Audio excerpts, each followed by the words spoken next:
Today, we have 8 hours of Futurama and Rick and Morty for you to fall asleep to. So please sit back, relax, and let's not think about other dimensions and get started with 2 hours of Rick and Morty lore to fall asleep to, but it's haunted universes. So Rick Sanchez, the smartest man in the universe, his words, not mine, managed to turn the entire planet into a David Croninberg body horror film because his grandson wanted to rizz up Jessica at a school dance. That's it. That's the setup. A horny teenager asked Grandpa for help getting a date, and Rick's solution was basically, here's a love potion. What could go wrong? Spoiler alert. Literally everything. This whole disaster goes down in Rick Potion number 9, and it's the moment the show stops being just another wacky sci-fi cartoon. Here's the thing about Rick. The guy can build a spaceship out of garbage, create sentient AI, and travel through infinite dimensions, but somehow, quality control on a basic love serum didn't make the checklist. Morty wanted to impress Jessica at the flu season dance, because nothing says romance like rhinovirus season, and Rick whipped up a concoction based on vole DNA. Voles mate for life, so naturally that seemed like solid science to Rick. He did mention it might be an issue if Jessica had the flu, but then immediately shrugged it off like he was commenting on the weather. This is the equivalent of handing someone a loaded gun and going, just don't point it at anything important, probably. The serum worked exactly as terribly as you'd expect. Jessica got infected, sneezed, and suddenly the whole school wanted to jump Morty's bones. Then things escalated faster than a zombie outbreak in a Resident Evil game. The love potion piggybacked on the flu virus, went airborne, and spread across the entire planet. Every single person on Earth became obsessed with one awkward 14-year-old kid. Rick's first fix involved mantis DNA, because mantises are the opposite of voles, which is the kind of logic that makes you wonder if Rick was already drunk. This turned everyone into mantis people who still wanted Morty but now also wanted to eat him afterward. Very romantic. The third attempt involved throwing every random animal DNA into a blender. Koala, rattlesnake, chimpanzee, cactus, shark, golden retriever, and dinosaur, because apparently that adds up to normal humanity. It's like Rick was playing Pokemon Fusion, but forgot he was dealing with real people. When Morty questioned this math, Rick basically told him to shut up and trust the process. The process turned everyone into grotesque flesh monsters that the show lovingly dubbed Croninbergs. Congratulations, Rick, you just turned Earth into a walking nightmare. So what does Rick do when faced with the consequences of his actions? Accept responsibility? Try to fix it? Nope. He grabs Morty and portals them to a different dimension where a different Rick managed to solve the problem. Then they immediately died in an explosion. Our Rick and Morty just stepped into their dead counterparts' shoes, like they were swapping SIM cards. Problem solved, for them, anyway. Back in Croninberg world, their original dimension, Beth, Jerry, and Summer, are still alive. And here's the twist. They're actually thriving. Mad Max Jerry, with his eye patch and crowbar, is having the time of his life. The guy who couldn't change a light bulb without supervision somehow became a post-apocalyptic warrior. Beth and Jerry's marriage, which was hanging by a thread before all this, is suddenly solid gold. They're roasting Croninberg meat over a fire, living in an armored van, and actually happy together. Summer's performing one-woman shows in a cardboard box, honestly. Not much weirder than her original hobby of scrolling through social media. They explicitly say they don't miss Rick and Morty at all. Think about that for a second. Rick literally destroyed the world, abandoned his entire family except Morty, and that family ended up better off for it. The apocalypse became their couple's therapy. Jerry finally found a situation where his mediocrity was actually useful. Beth got the adventure she'd been craving. Summer got creative. They became the family they could never be when Rick was around, because Rick's presence in their lives was somehow more toxic than living in a Croninberg hellscape. And they're still there, right now, living in that nightmare world that Rick created and abandoned. Every episode we watch with our Rick and Morty is technically a lie, because the real Smith family, the original one, is in a different dimension roasting mutant meat and not thinking about the grandfather who left them behind. That's the real horror of Croninberg world, not the monsters, the abandonment. Now, let's move on to the replacement dimension's backyard grave. The replacement dimension's backyard grave. In the same episode, there are 2 corpses buried in the Smith family's backyard, and nobody except Rick and Morty knows about it. Like, imagine mowing the lawn and not realizing you're literally walking over your son's dead body. That's the situation Jerry's been in since Rick Potion number 9, and he has absolutely no clue. The family's been living their normal suburban life barbecues, arguing about Netflix choices, whatever, all while decomposing versions of Rick and Morty rot in shallow graves about 20 feet from the patio. It's like a really dark episode of Home Improvement. Here's what happened. After Rick turned his original dimension into Croninberg world, he and Morty dimension hopped to find a reality where everything worked out. They found one dimension cone 31, where that universe's Rick successfully created the cure and reversed all the mutations. Everyone was back to normal, humanity was saved, and Rick was probably about to accept a Nobel Prize or whatever. Then, 3 seconds later, his ionic defibrillator exploded and killed both him and Morty instantly. Just straight up, Final Destination them, right there in the garage. One moment they're celebrating, next moment they're extra crispy. Our Rick and Morty portaled in, saw their own corpses, and Rick's solution was essentially dibs on their lives. No hesitation, no moral crisis, just pragmatic identity theft on an existential level. They dragged the bodies outside, Rick grabbed Rick, Morty grabbed Morty, very democratic, buried them in the backyard, and walked into the house to assume their lives. This is like witness protection, but you're hiding from yourself. The family has no idea. Beth, Jerry, and Summer think their Rick and Morty just had another weird adventure and came home like normal. They don't know these are dimensional refugees who killed their original family members. Technically, the universe killed them, but still. Every hug is with strangers. Every I love you is directed at people wearing their loved ones' faces like masks. It's psychological horror disguised as sitcom normalcy. Summer mows the lawn. Let that sink in. Summer pushes the lawnmower over the patch of dirt where her real brother is buried, probably complaining about doing chores and taking selfies. She has no idea she's maintained her brother's grave for years. Jerry probably planned a garden there at some point. Beth might have had Summer's graduation party with the dessert table positioned directly over Morty's corpse. Family photos, birthday parties, normal suburban life happening directly above a crime scene that isn't technically a crime. And Morty has to live with this every single day. He walks past that spot and knows. He sits at the dinner table with a family that isn't technically his family and pretends everything's fine. When Summer hugs him, that's the sister of a dead kid buried in the yard. When Beth says, "I love you," she's talking to a corpse's replacement. Morty's entire existence in this dimension is stolen. He's a cuckoo bird that knows it's a cuckoo bird. The show played this moment perfectly. Morty walks back into the house after burying himself, looks around at his family with this 1,000-yard stare, and sits on the couch in complete shell shock.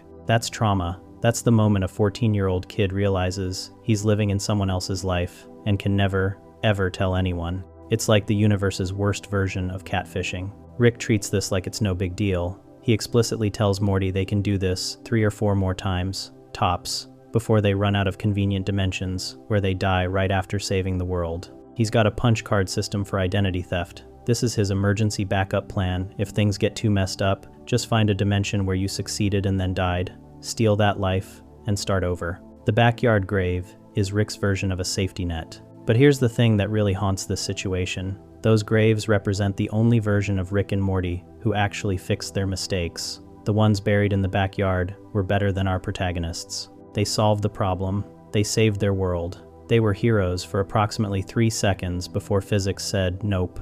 And now they're worm food, while our Rick and Morty, the ones who failed, who ran away, are living the lives those better versions earned. That's what makes the backyard grave so disturbing. It's a monument to failure, wearing success's clothes. Alright, moving on to The Vat of Acid's 1,000 Abandoned Timelines. If you're enjoying this, hit that subscribe button so you don't miss what's next. The Vat of Acid's 1,000 Abandoned Timelines. Morty Smith became a serial killer because he wanted a do-over button for his life. Not metaphorically, literally. He murdered thousands of alternate versions of himself across infinite dimensions. And the worst part is, he didn't even know he was doing it until Rick told him afterward. That's just Tuesday for Rick Sanchez. This whole nightmare unfolds in The Vat of Acid episode 8 of season 4, and it starts with the dumbest argument imaginable. Rick creates a fake vat of acid as an emergency escape plan, complete with air hoses and quick-release bones for authenticity, and Morty roasts him for it. The plan sucks, sure, but Morty takes it personally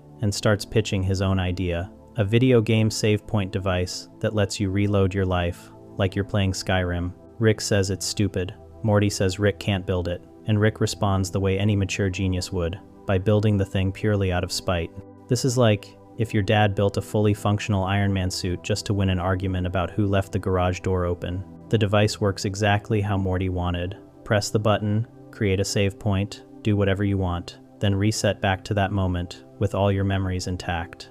It's every teenager's fantasy redo that embarrassing thing you said to your crush. Try dangerous stunts without consequences, eat an entire pizza, and reset before the calories count. Morty goes absolutely feral with it. He flashes his teacher, who has a broken heart, from a Renaissance fair juggler, because this show is insane. He gets closer to Jessica by manufacturing perfect moments. He basically speedruns life optimization like he's trying to get a world record on YouTube. The montage is set to Eric Clapton's "It's in the Way That You Use It," and Morty's living his best life. He's confident. He's cool. Jessica notices him. He's finally the main character of his own story, instead of Rick's sidekick.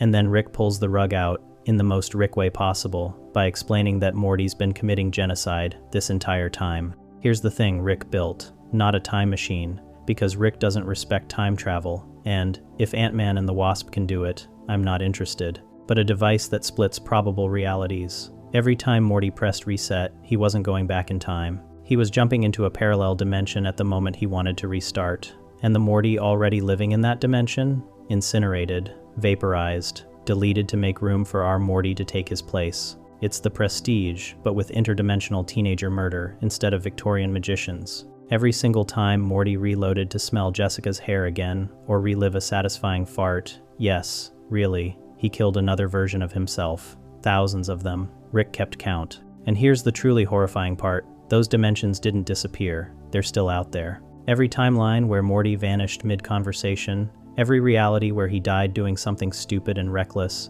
every dimension where his family buried him, those all still exist. They're haunted by the memory of a Morty who was there 1 second and gone the next. Think about what that means for the people left behind. There are thousands of Jessicas who watched Morty literally vanish into thin air, thousands of Beths who buried their son, thousands of Summers who lost their brother, and none of them know why. They just know Morty disappeared or died, and they had to move on. Some probably think he ran away. Some think he committed suicide. Some watched him die doing something insane and never got an explanation. Those aren't theoretical timelines. According to Rick's explanation, they're real. They happened. Somewhere. The episode ends with Rick offering to merge the probable realities so only one Morty experienced everything. But that doesn't erase what happened. Those moments existed. Those deaths occurred. Those families grieved. Morty can consolidate the guilt, but he can't undo the consequences. The abandoned timelines remain abandoned ghost dimensions haunted by a kid who wanted to replay his life until he got it perfect,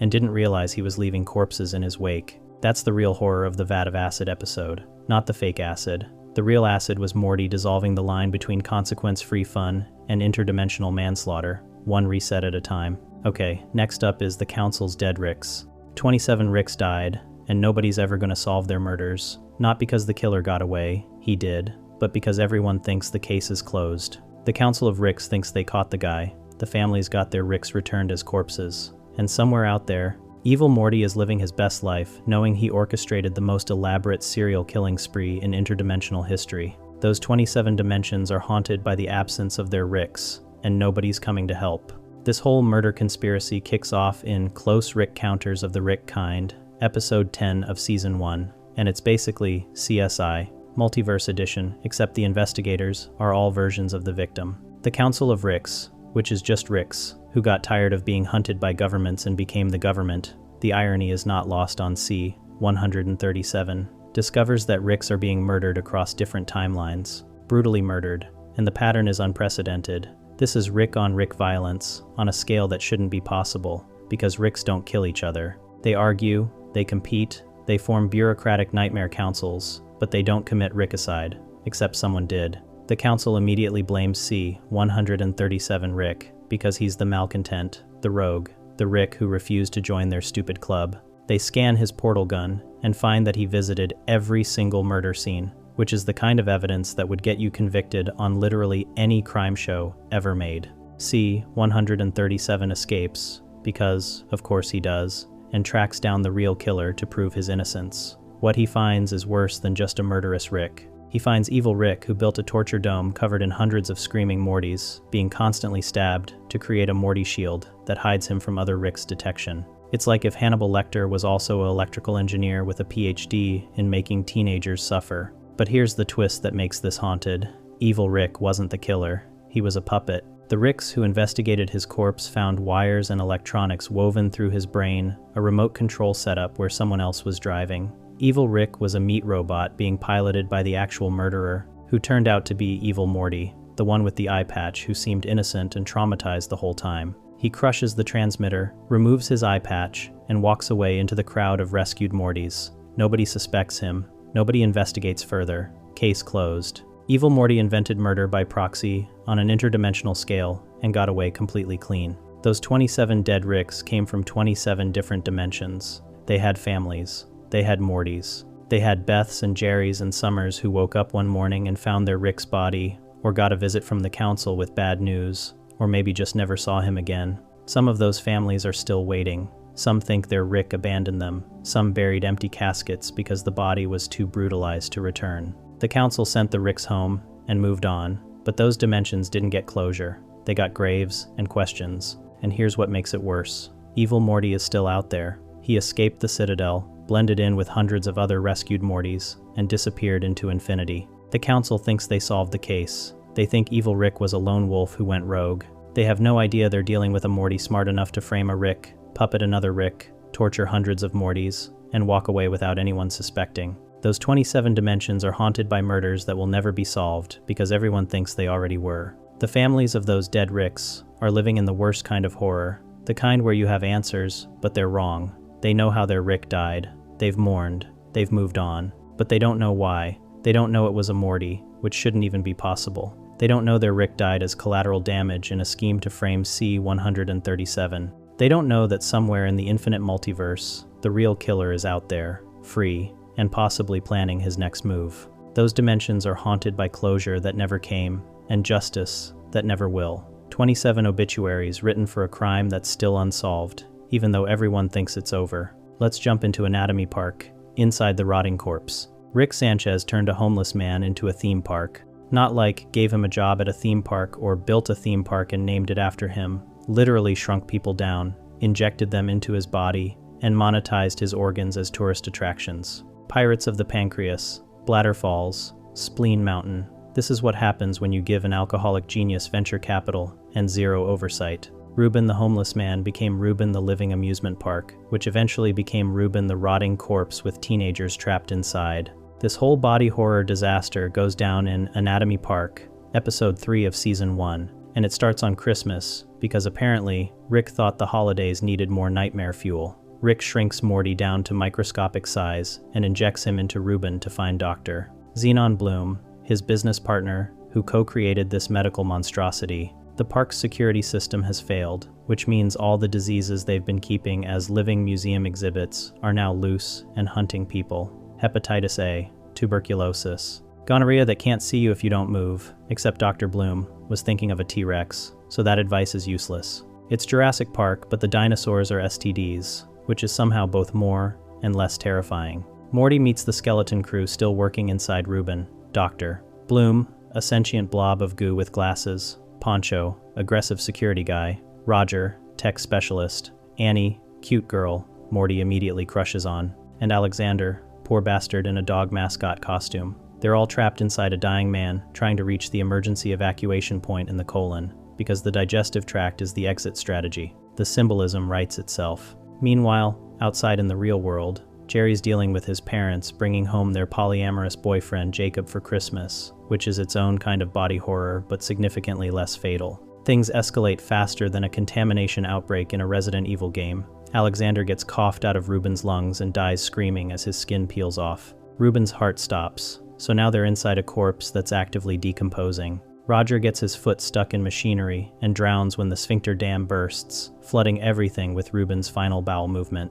Poncho reveals he's been the saboteur the whole time, released the tuberculosis to steal bubonic plague and sell it to terrorists. He specifically lists Republicans, which aged interestingly. He falls to his death after bubonic plague bites him. Dr. Bloom sacrifices himself operating the bone train so Morty and Annie can escape.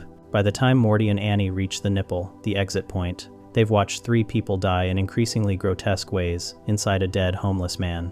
Hepatitis C gives them a thumbs up and saves them from hepatitis A, because apparently some diseases are just good guys. Rick flies his spaceship into the nipple to extract them, then kicks Reuben's corpse into space, uses a growth ray to make him the size of a small country, and detonates dynamite inside him. Reuben explodes over the continental United States, raining blood and viscera across the entire country. The news reports, giant naked sky Santa has exploded and tells everyone not to worry. America collectively shrugs and goes back to their phones. The immediate aftermath is that Rick loses his business partner and his investment literally explodes over North America. Annie survives and tells Rick she can rebuild Anatomy Park, so Rick immediately shrinks her down and injects her into another person, Ethan, Summer's boyfriend, to start over. Morty had a genuine romantic connection with Annie and Rick, just yoinked her away into someone else's body without asking. Classic Rick move, treating people like interchangeable parts for his projects. The long-term horror is that Rick's already building Anatomy Park 2 inside Ethan. The post-credits scene shows Rick on a conference call with the new team, and they're trying to explain that Pirates of the Pancreas doesn't make biological sense, because pancreases make insulin, not pirates. Rick loses his mind and hangs up on them, screaming that they're building a monument to compromise. Somewhere, Ethan is walking around with a corporate marketing team inside his body, having meetings about brand synergy. That's the real nightmare, not the death, but the fact that Rick learned nothing and immediately started over with presumably the same security vulnerabilities that got people killed the first time. Reuben never consented to any of this. He was just a homeless veteran with health problems who Rick checked on once a year. Now he's space debris. Moving forward to Tiny Rick's mental prison, and go ahead and subscribe. More crazy stuff like this coming soon. Rick Sanchez basically put his brain in witness protection and then forgot to tell his brain it was in witness protection. The witness protection program was a 16-year-old clone body. The threat he was hiding from was his own depression, and the whole thing backfired so spectacularly that he ended up screaming for help, while an entire high school danced to his literal cries for rescue. This is like if Tony Soprano went into therapy, but the therapy was just pretending to be a teenager and hoping that fixed everything. Spoiler, it didn't. This psychological nightmare unfolds in Big Trouble in Little Sanchez, episode 7 of season 2, where Rick decides the solution to being old and miserable is to just not be old anymore. Summer asks him to become a teenager so he can help hunt a vampire at their school, because apparently Coach Ferratu was a real vampire, and nobody noticed his name was one letter away from Nosferatu, which is honestly embarrassing for everyone involved. Rick initially says no because he's not an idiot and knows high school sucks, but then he gets bored, which is apparently all the motivation Rick needs to make catastrophically bad decisions. He transfers his consciousness into a younger clone, and boom, Tiny Rick is born, saying Tiny Rick after every sentence like he's auditioning for a Pokemon voice role. Tiny Rick is living his best life. He's cool,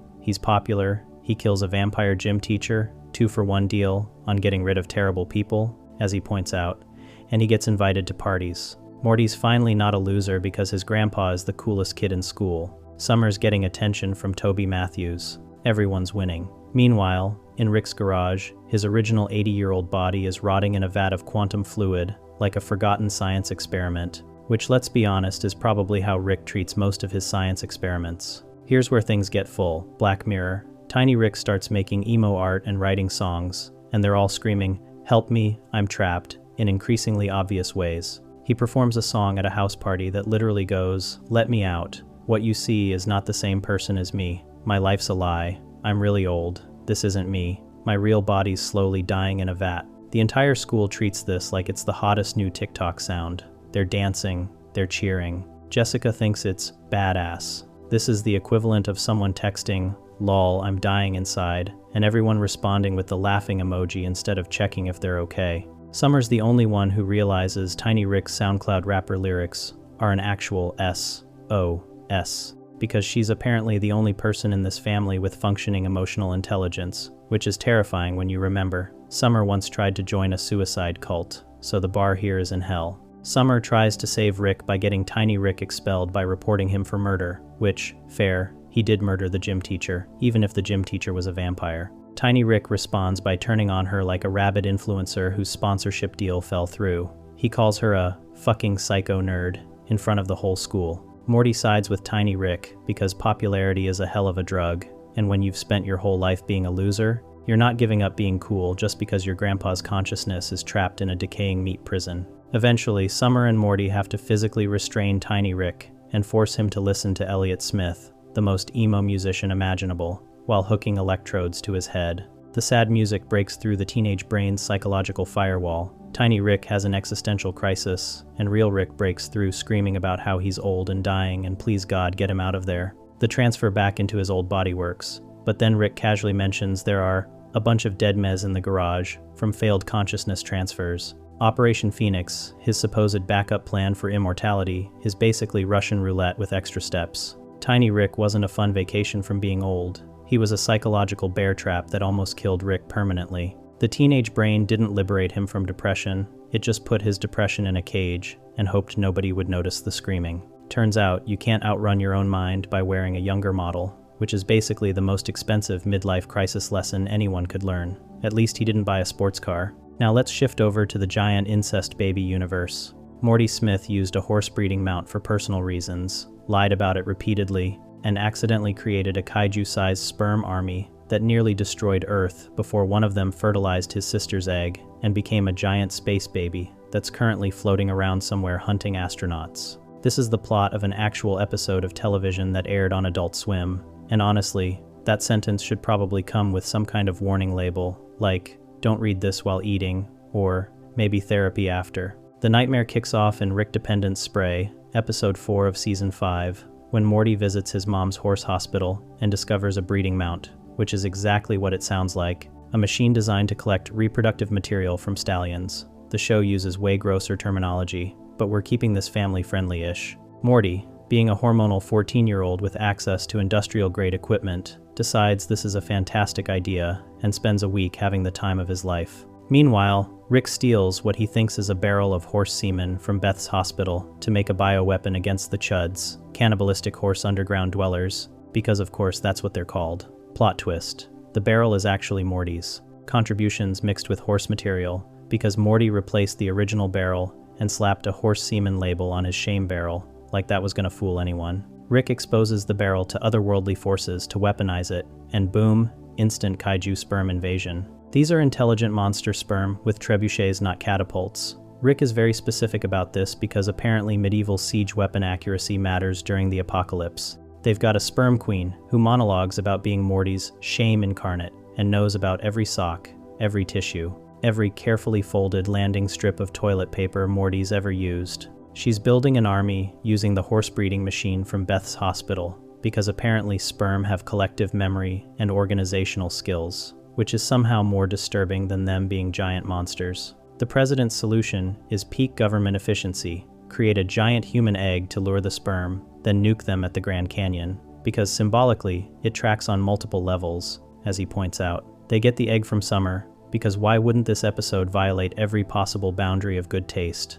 Morty finally confesses the truth mid-crisis. "I'm a dirty little perverted maniac. I spent a week pleasuring myself with animal equipment, and everyone realizes they're about to create a giant incest baby if the sperm reach Summer's egg." The president tries to abort the mission, literally, but one sperm named Sticky, who Morty befriended earlier in the most Stockholm Syndrome plot point ever, makes it through and fertilizes the egg anyway. Their solution? Launch it into space. Make it space's problem. The fertilized egg gets yeeted into orbit with a "we got a heartbeat" confirmation, and the president goes, "That's a human life, and this is an election cycle. You have to do something." Rick's response: "Nope, it's space's problem now." The post-credits scene shows an astronaut having an emotional moment about abandoning his family. Then the giant incest baby appears in space going goo goo gaga before attacking him. The astronaut screams, "My conscience," as it kills him, which is either the darkest joke about guilt the show's ever made, or just Rick and Morty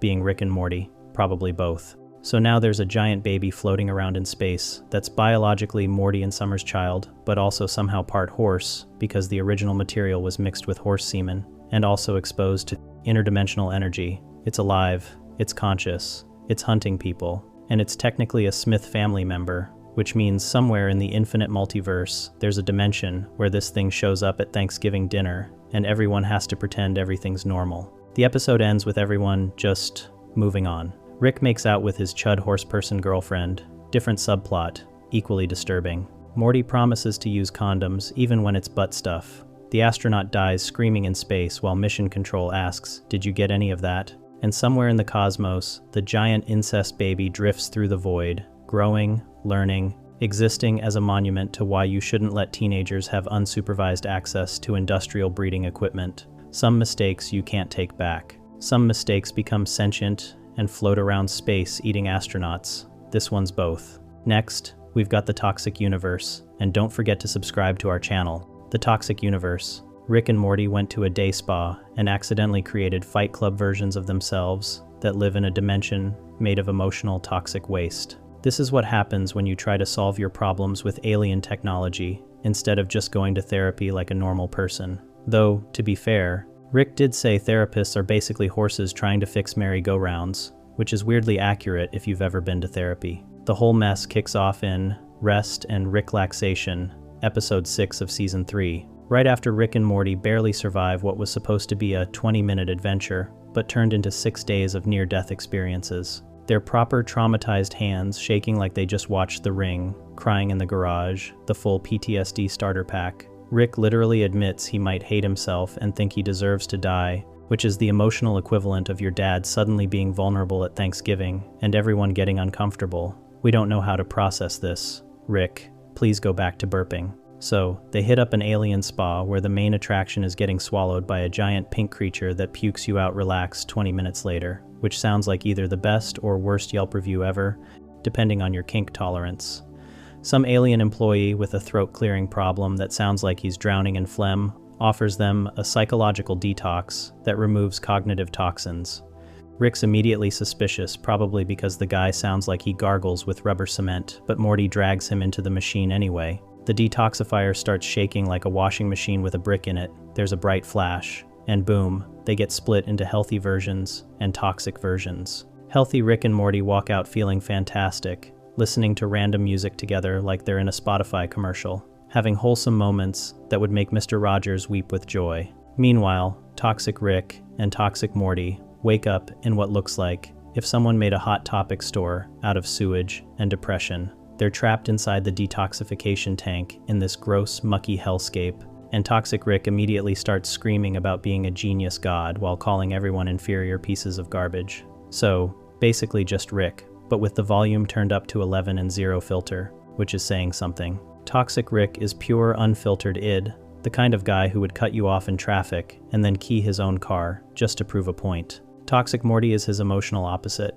self-loathing incarnate, convinced everyone hates him. Basically what would happen if Eeyore became sentient mucus, and honestly, poor Toxic Morty, because Toxic Rick genuinely does hate him, so he's not even wrong about that. They're like, if you took every mean thought you've ever had about yourself and others, gave it a body made of Nickelodeon slime, and then trapped it in a dimension that looks like what's under your sink when you haven't cleaned in 6 months. Meanwhile, healthy Morty becomes the most insufferable version of himself possible, the kind of guy who says things like, "We're addicted to our own limitations," on a first date with Jessica, and wonders why she bails. Buddy, that's not depth. That's a LinkedIn motivational post. He ends up becoming a stockbroker who seduces a woman by saying he wants to be good at pleasing her, bad at it, get promoted, fired, have a workplace accident, which is either the smoothest or most disturbing pickup line ever uttered, and I genuinely can't tell which. Toxic Rick eventually MacGyvers his way into calling healthy Rick from inside the tank, because even toxic sludge versions of genius scientists can hack phones,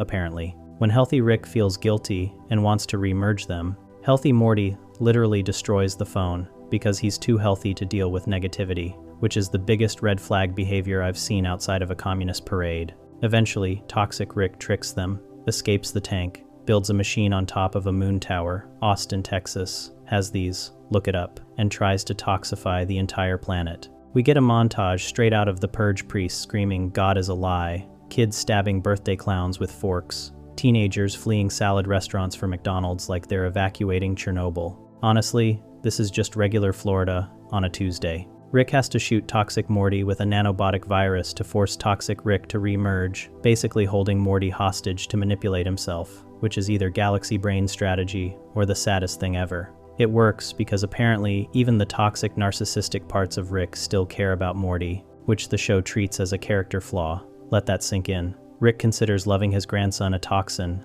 and that's more concerning than any therapy session could address. The real kicker? This dimension still exists. Every detoxification machine across the galaxy creates these sentient toxic selves and traps them in psychological sludge prison. Somewhere out there, Toxic Stacy, from Morty's sex dungeon subplot that we're not unpacking right now, is still screaming their safe word, sea cucumber, in an abandoned tank. Some haunted dimensions aren't filled with ghosts, they're filled with the worst parts of yourself you tried to Marie Kondo out of existence but couldn't quite delete. That's just therapy, with extra steps and significantly worse outcomes. Let's head over to Morty's Erased Memories archive. Rick Sanchez has been running an illegal mind wipe operation on his grandson for an unspecified amount of time. And the only reason Morty found out is because he saw a talking tortoise that knew the complete truth of existence and needed that specific trauma deleted. This is like if your therapist was secretly hoarding all your repressed memories in mason jars in their basement, except the therapist is also your alcoholic grandfather, and the basement is an underground bunker full of color-coded vials, organized by whose fault the trauma was, which is somehow both more and less organized than you'd expect from Rick. The whole mind crime revelation happens in Morty's Mind, Blowers, episode 8 of season 3, which is basically the show going, "You wanted interdimensional cable? Too bad. We're doing a clip show of traumatic memories you've never seen instead." And honestly, kind of a power move. Morty's freaking out about the truth tortoise, a crystalline turtle that contains all knowledge in the universe and drives anyone who looks at it completely insane. So basically browsing Wikipedia at 3 a.m., but with immediate and permanent psychological damage. Rick casually mentions he can just erase the memory, and Morty's like, "Wait, you can do that?" Then Rick takes him to his secret underground archive room, full of thousands of memory vials, and breaks the fourth wall to announce they're doing this, instead of interdimensional cable, which is the most Rick Sanchez way possible to announce a format change. The archive is color-coded. Blue vials are Morty's fault, purple ones are the family's fault, and red ones are Rick's fault, though Rick denies using color coding because he's not a mouse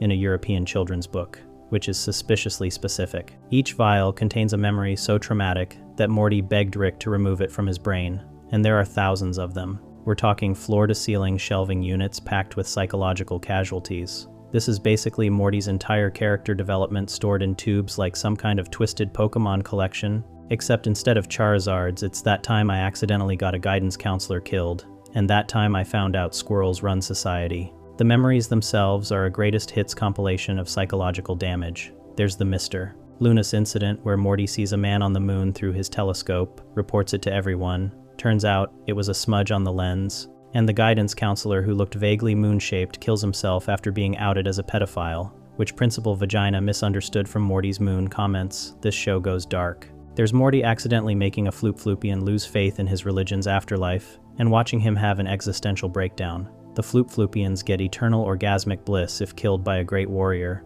but only if they don't doubt it. So Morty basically destroyed this alien's ticket to heaven by asking, "But how do you know?"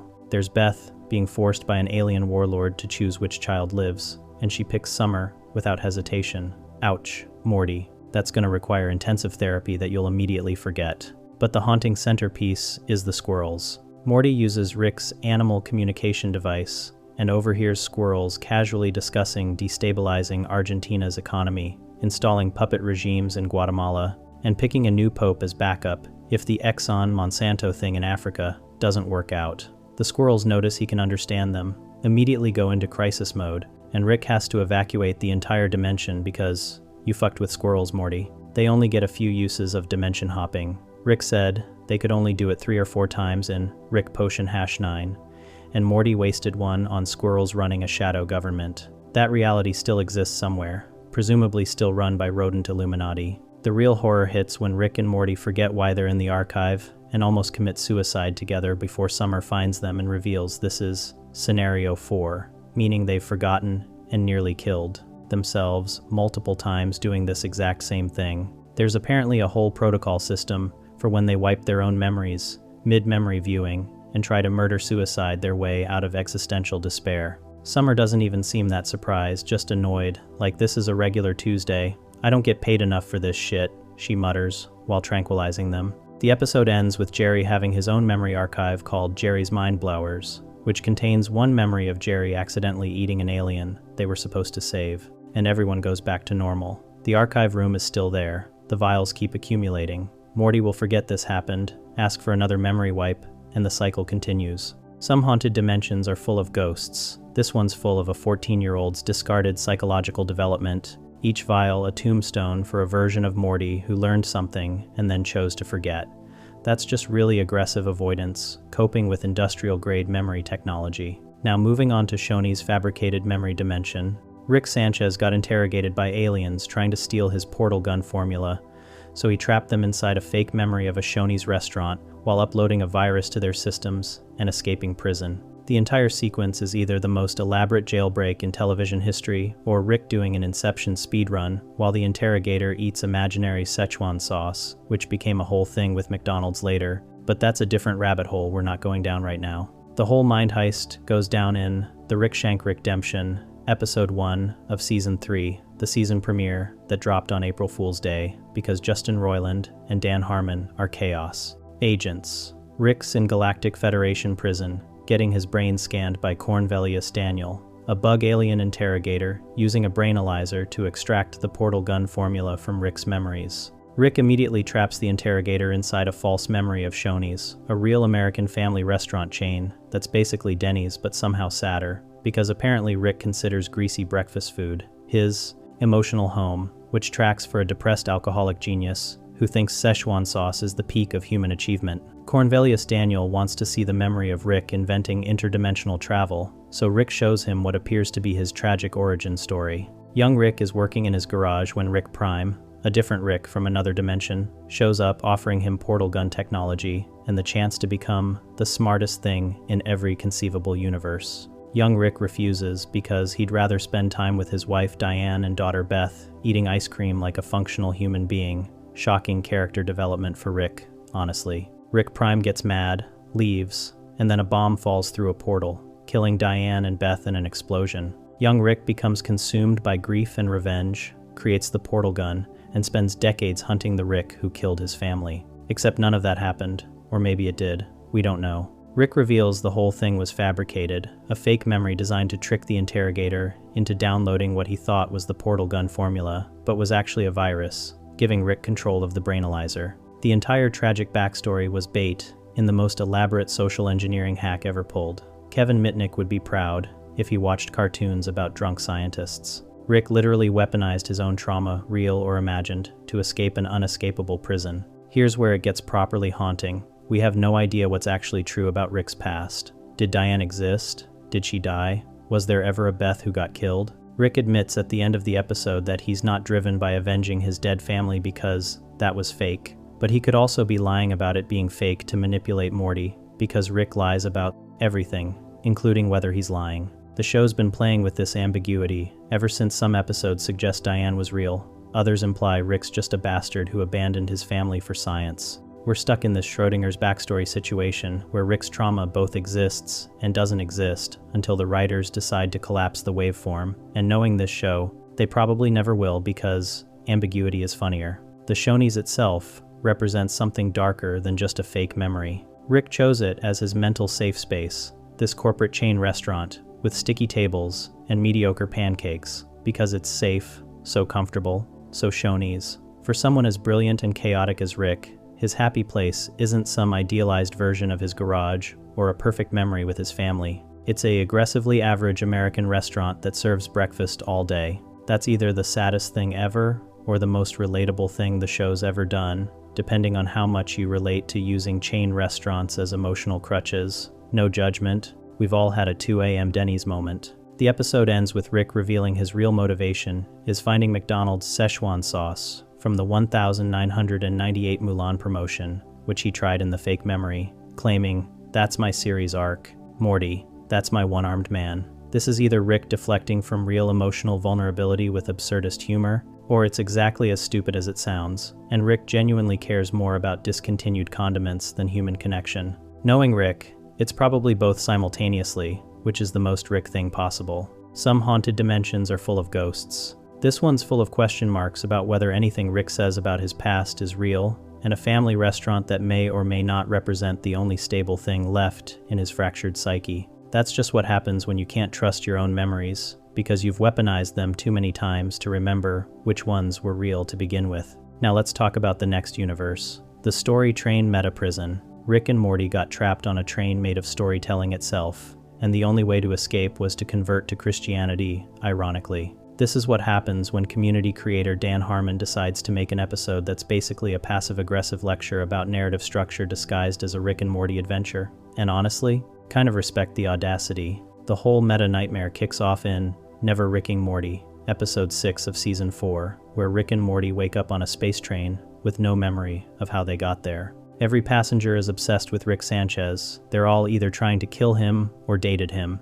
which the show treats as equally traumatic. Fair. The train keeps looping back on itself in a circle. Each car contains a different genre vignette about Rick, and there's a ripped tickets guy who won't stop asking for tickets while looking like an Abercrombie model. Morty calls him cum gutters personified, which is disgusting but anatomically accurate. Rick figures out pretty quickly that they're trapped inside a literal literary device, quite literally, metaphorically containing us, which is the kind of sentence that makes English teachers either very excited or very angry, no in between. The train is an anthology, a story structure that's become sentient and is forcing them to participate in narrative beats, whether they want to or not. Every car represents a different story trope: Christmas specials, origin stories, training montages, bottle episodes. They can't find the engine because there is no engine, it's pure structure all the way down, like if M.C. Escher designed a screenwriting textbook and then made it into a prison. The villain is Storylord,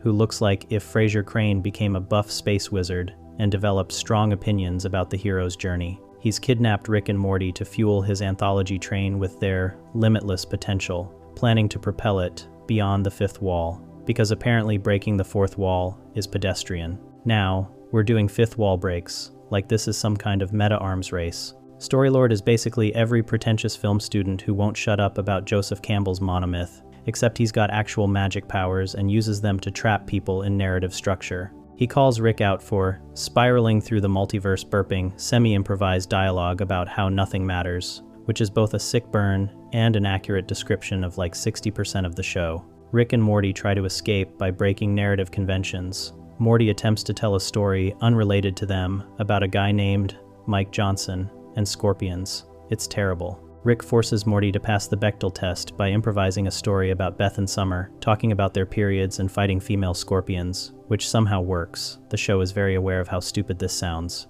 Eventually, they're saved by converting to Christianity. They literally accept Jesus Christ as their personal savior in a scene so earnest and awful that it breaks the anthology's structure because nobody ever wanted to see that shit. Storylord gets trapped in the Bible for eternity, which Rick describes as every writer's hell. The real horror of this dimension is Floaty Bloodman, a guy torn in half and suspended between train cars, slowly dying while living out an alternative non-diegetic reality. He's literally suspended in disbelief, get it? Because suspension of disbelief is a narrative concept, the episode won't let you miss these jokes. He's aware he's dying but trapped in a time-dilated fantasy, and some people worship him as a god, while others think keeping him alive through celibacy will preserve the universe. He's basically what happens when you become a plot device instead of a character, and he's in constant agony because of it. The episode ends with the ultimate meta-commentary, Rick trying to sell Morty more Story Train merchandise from the Citadel gift shop,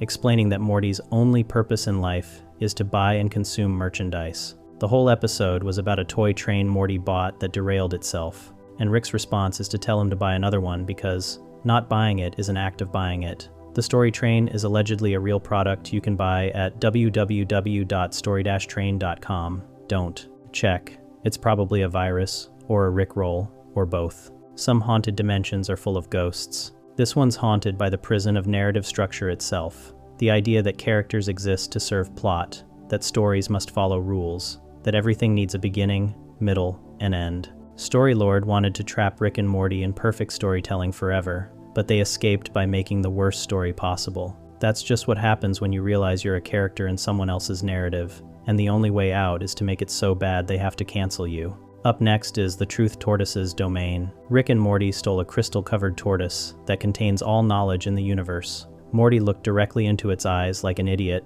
and the resulting existential breakdown was so catastrophic that Rick had to memory wipe him just so he could function. This is what happens when you ignore very specific instructions about not making eye contact with cosmic truth creatures. Basically, the ultimate don't feed the animals sign, except the animal feeds you, information that breaks your brain. The whole truth-induced nightmare goes down at the start of Mort Dinner Rick Andre, episode 1 of season 5, where Rick and Morty are running through an M.C. Escher fever dream dimension being chased by some goth-looking creature screaming, "Return the truth, tortoise." They're carrying this tortoise covered in crystals, and Rick's giving Morty very clear instructions. Don't drop it, and whatever you do, don't look into its eyes. Morty, being Morty, immediately admits, I did look at it, Rick. I've been looking at it. Which is like telling your friend, don't press the red button, and they respond, oh, I've been pressing it this whole time. Why? Rick's response is perfect. Now you're gonna know everything, Morty. Good job. Way to go. You fucked everything up. The truth tortoise doesn't just know facts or trivia, it knows everything. The complete, unfiltered truth of all existence. Every answer to every question. The meaning of life, the nature of reality, why we're here, where we're going, probably also why hot dogs come in packs of 10, but buns come in packs of 8, the real questions. And apparently this knowledge is so devastating that the human brain just can't handle it without immediately shutting down like a laptop running Cyberpunk 2077 on medium settings. Morty starts hearing the tortoise's speech in his head and screams, "It's in my head, ooh." Then he throws the truth tortoise down a pink vortex before the goth creature can get it back, and the entire dimension starts collapsing from its foundations, which seems like an extreme reaction, but I guess when you yeet ultimate truth into a void, reality gets mad about it. They escape, but when they get home, Morty's absolutely destroyed. He tells Rick, I can't go on like this with the truth tortoise shit in my head, which is probably the most relatable thing Morty's ever said. We've all had thoughts that made us want a hard reset, but most of us don't have access to alien memory erasing technology. Rick casually offers to erase the memory from Morty's mind, then reveals he has an entire underground archive full of traumatic memories he's removed from Morty over the years. This becomes a whole thing in Morty's mind blowers, but that's a different haunted dimension. The truth tortoise memory gets labeled and stored away with all the other psychological casualties, and Morty goes back to normal like nothing happened. Problem solved. Rick Sanchez style don't process trauma, just delete it and pretend it never existed. Truly the healthiest coping mechanism. Here's what makes the truth tortoise's domain properly haunting. It's an M.C. Escher-style reality where geometry doesn't make sense, and some creature guards this tortoise that knows literally everything. The tortoise just exists there, carrying the weight of infinite knowledge, probably aware that anyone who looks at it will immediately regret it, but unable to do anything about it. It's like being cursed with perfect knowledge. You know the answers to everything, but the answers are so terrible that they destroy anyone who hears them. The tortoise is basically a walking spoiler for existence itself. The goth creature chasing them seems desperate to get the tortoise back, understandably, since they just stole cosmic truth and yeeted it into a vortex. When the dimension collapses after Morty throws the tortoise away, it raises questions.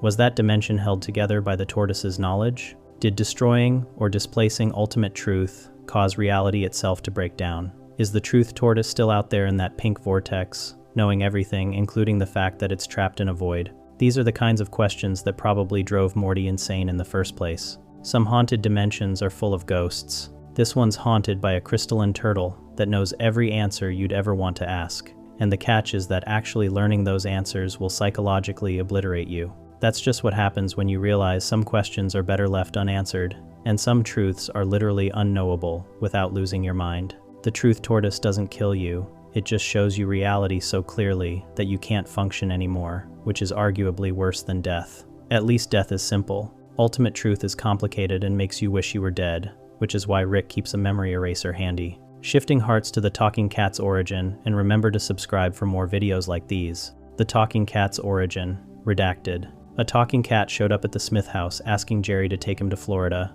Rick scanned its brain to find out why it could talk, and what he saw made him immediately vomit and offer to erase both their memories. The show never reveals what the cat did or witnessed, and that's somehow worse than any answer they could have given. This is like if Garfield committed war crimes, but we only see the aftermath, not the lasagna-scented atrocities themselves. The whole cursed mystery kicks off in Claw and Hoarder, Special Ricktim's Morty, episode 4 of season 4, the Dragon Psychology episode, but we're focusing on the B plot because the A plot is somehow less disturbing. A regular-looking orange cat appears in Jerry's bedroom and starts talking, not like meow translated into English full human speech, asking Jerry to take them to the airport for 2 first-class tickets to Florida. Jerry naturally asks why the cat can talk, and the cat hits him with, "Why should that matter? Maybe it's time you stopped asking questions and started having fun. This is textbook grooming behavior, except instead of candy in a van, it's Florida vacation vibes and aggressive anti-intellectualism,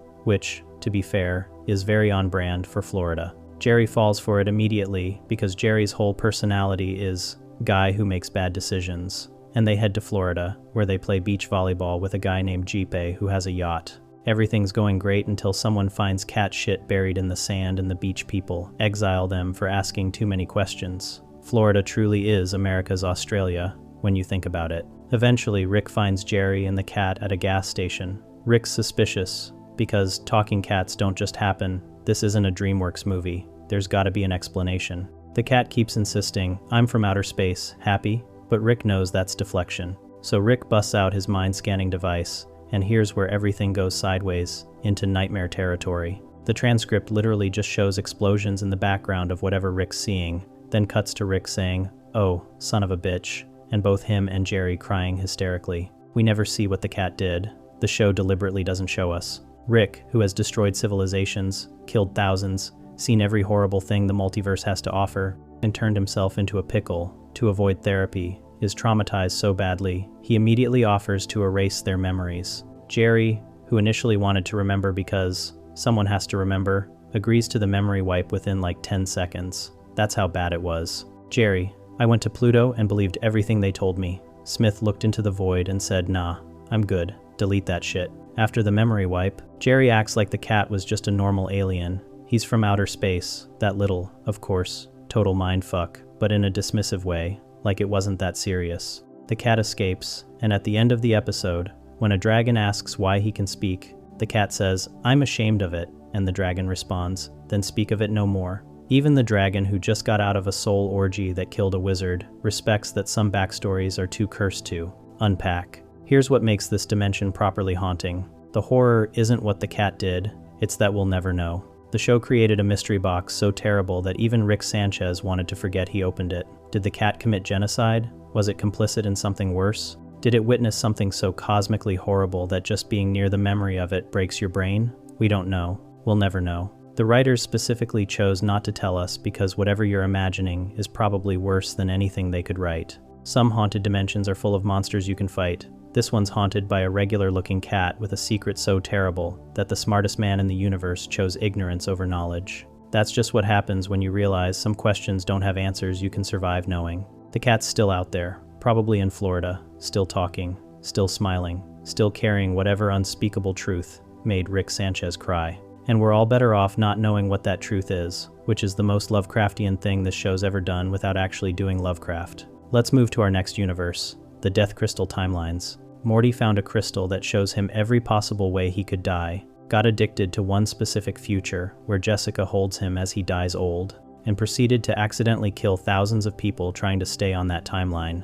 This is what happens when you give a 14-year-old boy access to quantum destiny algorithms and zero adult supervision. Though, to be fair, Rick's version of adult supervision is, "Here's how I use these to win bar fights," so maybe less supervision was actually better. The whole timeline addiction nightmare kicks off in Edge of Tomorty, Rick Die Rick Pete, episode 1 of season 4, where Rick takes Morty to Forbodulon Prime to steal death crystals from alien poachers. The irony of Rick calling other people thieves while actively stealing is not lost on anyone. Death crystals show you how you're going to die based on your current choices. Your future stems from your present, so if you're living right, it keeps changing. Rick uses them to predict when enemies will reload their guns during firefights, which is both genius and the most Rick Sanchez application of fate-seeing technology possible. Why use cosmic knowledge for enlightenment when you can use it for murder efficiency? D. Morty grabs a crystal and immediately sees a future where he dies old, with Jessica holding him saying,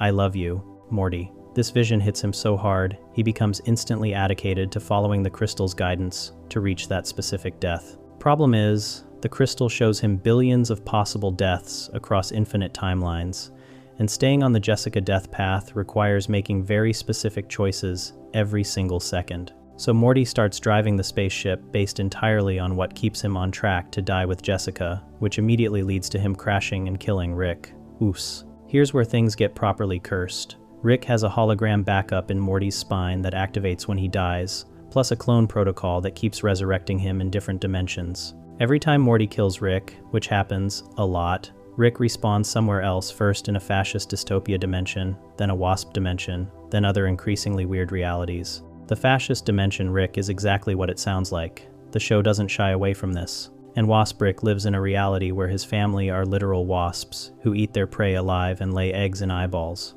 Wasp Rick actually seems pretty chill about it because when you're born that big an asshole, the least you can do is have a little empathy, weirdly profound, coming from a wasp person eating screaming food. Meanwhile, Morty's following the crystal so hard he becomes basically invincible. Anyone who tries to stop him instantly dies because killing him would take him off the Jessica death timeline. He touches a bully, and the kid explodes into ash. He touches cops, and they die. He accidentally creates an Akira-style situation where he absorbs so many bodies he turns into a giant screaming flesh blob destroying the city. The news describes it as an unstoppable science fiction boy attacking our nation's final line of defense, which is technically accurate. At one point, he goes to court for killing 80-something people, and the judge lets him go because his garbled death crystal-guided speech accidentally matches her dead husband's last words. Galaxy brain courtroom strategy. Just speak nonsense and hope it's someone's dying relative's catchphrase. The real kicker? When Jessica actually approaches Morty and asks him to go skinny dipping,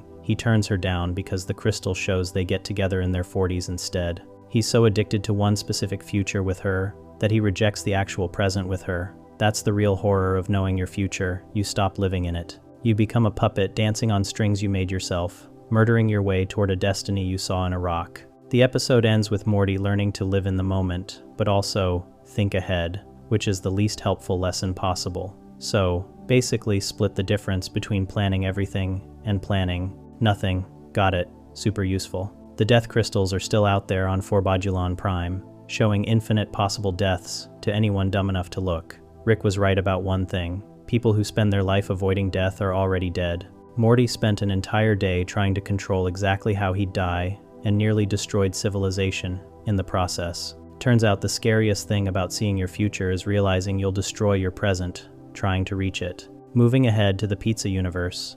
In the same episode, Edge of Tomerty, Rick Die Rick Pete. One of the dimensions Rick respawns in has pizzas ordering humans for delivery, and the show treats this as a throwaway sight gag. But let's sit with that horror for a second. In that reality, the entire predator-prey relationship is inverted. Humans are the product. We're not the consumers. We're what gets consumed. And this isn't slavery or dystopia. It's just how their reality works. Pizzas are sentient. Humans are food. The fundamental hierarchy of consciousness and consumption got flipped. And somewhere in the multiverse right now there's a pizza complaining their human arrived cold. The pizza universe appears for maybe 3 seconds during Rick's dimension-hopping death montage in Edge of Tomerty. Rick Die Rick Pete. Fascist Rick dies and respawns as Pizza Rick. I'm calling him that. The show doesn't name him. We see him in a pizza restaurant, except the restaurant is from the pizza's perspective. A pizza sits at a table. Another pizza walks up holding a thermal delivery bag. The bag opens. Inside is a human.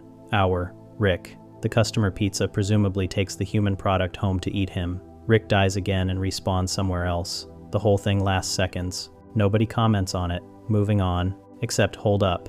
Let's think about the logistics. If pizzas order humans, that means humans are farmed, which means there's human ranches where pizzas raise humans for slaughter, like we raise cattle. There's probably free-range humans versus factory-farmed humans. The free-range ones get to roam around, thinking they're people, before they're harvested at peak tenderness. There's possibly a whole human rights debate where progressive pizzas argue humans might be sentient, and conservative pizzas respond, if humans didn't want to be eaten, why are they made of meat? The really cursed part? This isn't a unique dimension. This is just one example of inverted power dynamics in infinite realities. For every universe where humans are apex predators, there's infinite universes where we're prey, infinite universes where we're livestock, infinite universes where we're considered a delicacy, probably marketed like ethically sourced, artisanal human, grass-fed, and hormone-free. The multiverse doesn't care about your position in the food chain. You're simultaneously predator and prey across infinite realities,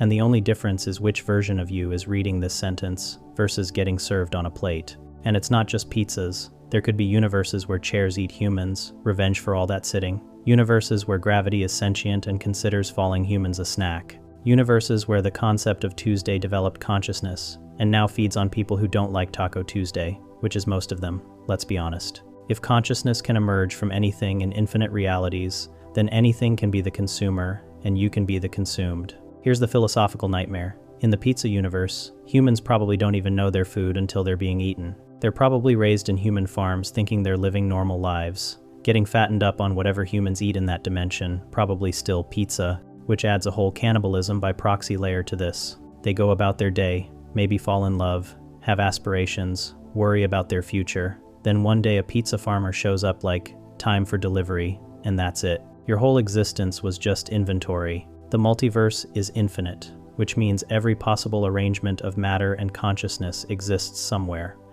Which means there's not just one pizza universe, there's infinite variations. Pizza universe, but humans are the delivery drivers. Pizza universe, but humans and pizzas are equals, probably some uncomfortable interspecies romance there. Pizza universe, but the pizzas feel really guilty about eating humans, and they're trying to develop synthetic human meat substitutes, beyond human. Pizza universe, where humans domesticated pizzas first, and we're having the same conversation but reversed. That universe is still running, still functioning. Right now, in that dimension, a pizza is probably complaining their human got delivered to the wrong address, and customer service pizza is apologizing and offering a replacement human. The cycle continues. And somewhere across infinite realities, there's a version of you that's not reading about the pizza universe. They're in it, living as livestock, completely unaware they exist solely as someone else's dinner. Sleep tight. Let's continue on with the nested simulation prison. Rick got trapped in a simulation, inside another simulation, tricked aliens into blowing themselves up with a fake recipe for rocket fuel, and spent the rest of the episode paranoid that maybe he's still inside one of the simulations. This is what happens when the galaxy's least successful con artists decide to scam the smartest man in the universe, using technology they barely understand. The whole nested reality nightmare kicks off in M. Night Shyamalan Aliens, episode 4 of season 1, where Rick wakes up and immediately knows something's wrong because the details are sloppy. There's a guy putting a bun between two hot dogs instead of a hot dog and a bun. A Pop-Tart drives out of a toaster house in a toaster car, raising the obvious question, why would a Pop-Tart want to live inside the scariest possible place for them to exist? Rick figures out they're inside a massive simulation chamber on a Zagarian spacecraft, aliens trying to steal his formula for concentrated dark matter, the fuel for faster-than-light travel. The Zagarians are described as the galaxy's most ambitious, least successful con artists, and you can tell because their simulation has the production value of a student film. Beth acts like a malfunctioning Roomba, robotically saying, "I am going to work, goodbye." At school, Morty gets asked to teach the class after answering that 5 times 9 is at least 40, which the teacher calls exactly correct. Jessica immediately offers to be Morty's girlfriend if he reveals Rick's scientific secrets, which should have been the biggest red flag, but Morty's too horny to notice. When Rick needs to communicate freely with Morty, they strip naked and get in a shower together, because the Zagarians are really uncomfortable with nudity and won't monitor them there. The aliens literally groan and look away from their monitors going, "Oh God, sir, they're still naked." One alien suggests making Kevin look instead, and Kevin immediately protests. Kevin's going to have a rough day. Meanwhile, Jerry got accidentally sucked into the simulation and is having the best day of his life. He pitches "Hungry for apples" to apple farmers. It's just, got milk, but worse. Everyone loves it. He wins an award called an Appley and has the best sex of his life with simulation Beth. The simulation's so low res in his sector that when he walks down the street, he passes the same 3 people on loop. A mailman saying, "My man," an old guy saying, "Slow down," and a woman saying, "Looking good." Jerry doesn't notice because Jerry's entire personality is not noticing things. He turns on the radio and hears Earth radio, and now hears human music followed by repetitive beeping. His reaction? Human music. I like it. Here's where things get properly cursed. Rick figures out they're in a simulation and escapes to what looks like the real spaceship. He and Morty steal processing chips from the Zagarian's central computer, get in an escape pod, fly back to Earth, and enter Rick's garage. Rick even says, "Totes malotes, dog," because he thinks he won. Then the simulation breaks down. Again, they were inside a second simulation the whole time. Prince Nebulon reveals they made Rick think he escaped so he'd enter his safe's code. Rick points out he can just go home and change the code, so Nebulon responds, "That is why you're never getting home." Rick and Morty escape naked again. It's the only defense that works. Steal another ship, and need concentrated dark matter to power it. Conveniently, all the ingredients are just sitting in the engine room. Rick tells Morty the recipe, 2 parts, plutonic quarks, 1 part cesium, pour in the water. Morty freezes up mid-pour. The simulation breaks down a 3rd time. They were in a simulation within a simulation within another giant simulation.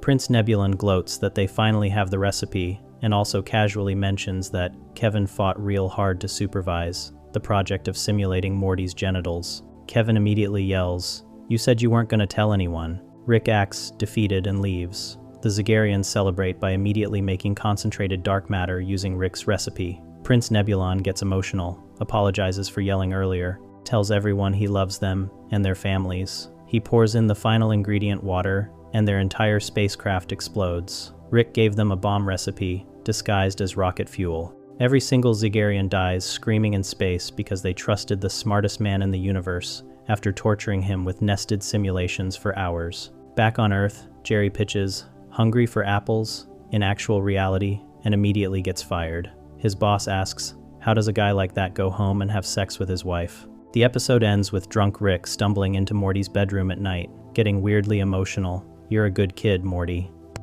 Then suddenly holding a knife to Morty's throat, screaming, "Are you a simulation?" before apologizing and passing out. Rick's so traumatized by the nested simulations that he can't trust reality anymore. 3 layers deep was enough to break his ability to distinguish real from fake, and now he's stuck in permanent paranoid uncertainty. The Zagarians are dead, exploded into space dust, but Rick lost something worse. He lost his confidence that anything around him is actually real. And somewhere in the multiverse, there might be simulated Ricks, still trapped in those nested layers, living fake lives inside fake worlds, never knowing they died when the ship exploded. The only certainty is that Kevin definitely simulated Morty's junk, and everyone knows about it now. Let's taking things over to Roy, a life well lived. Morty put on a VR headset at an alien arcade and lived 55 years as a guy named Roy who survived cancer, only to die falling off a ladder at a carpet store. And when he woke up, his first question was, "Where's my wife?" This is either the darkest thing Rick and Morty ever did,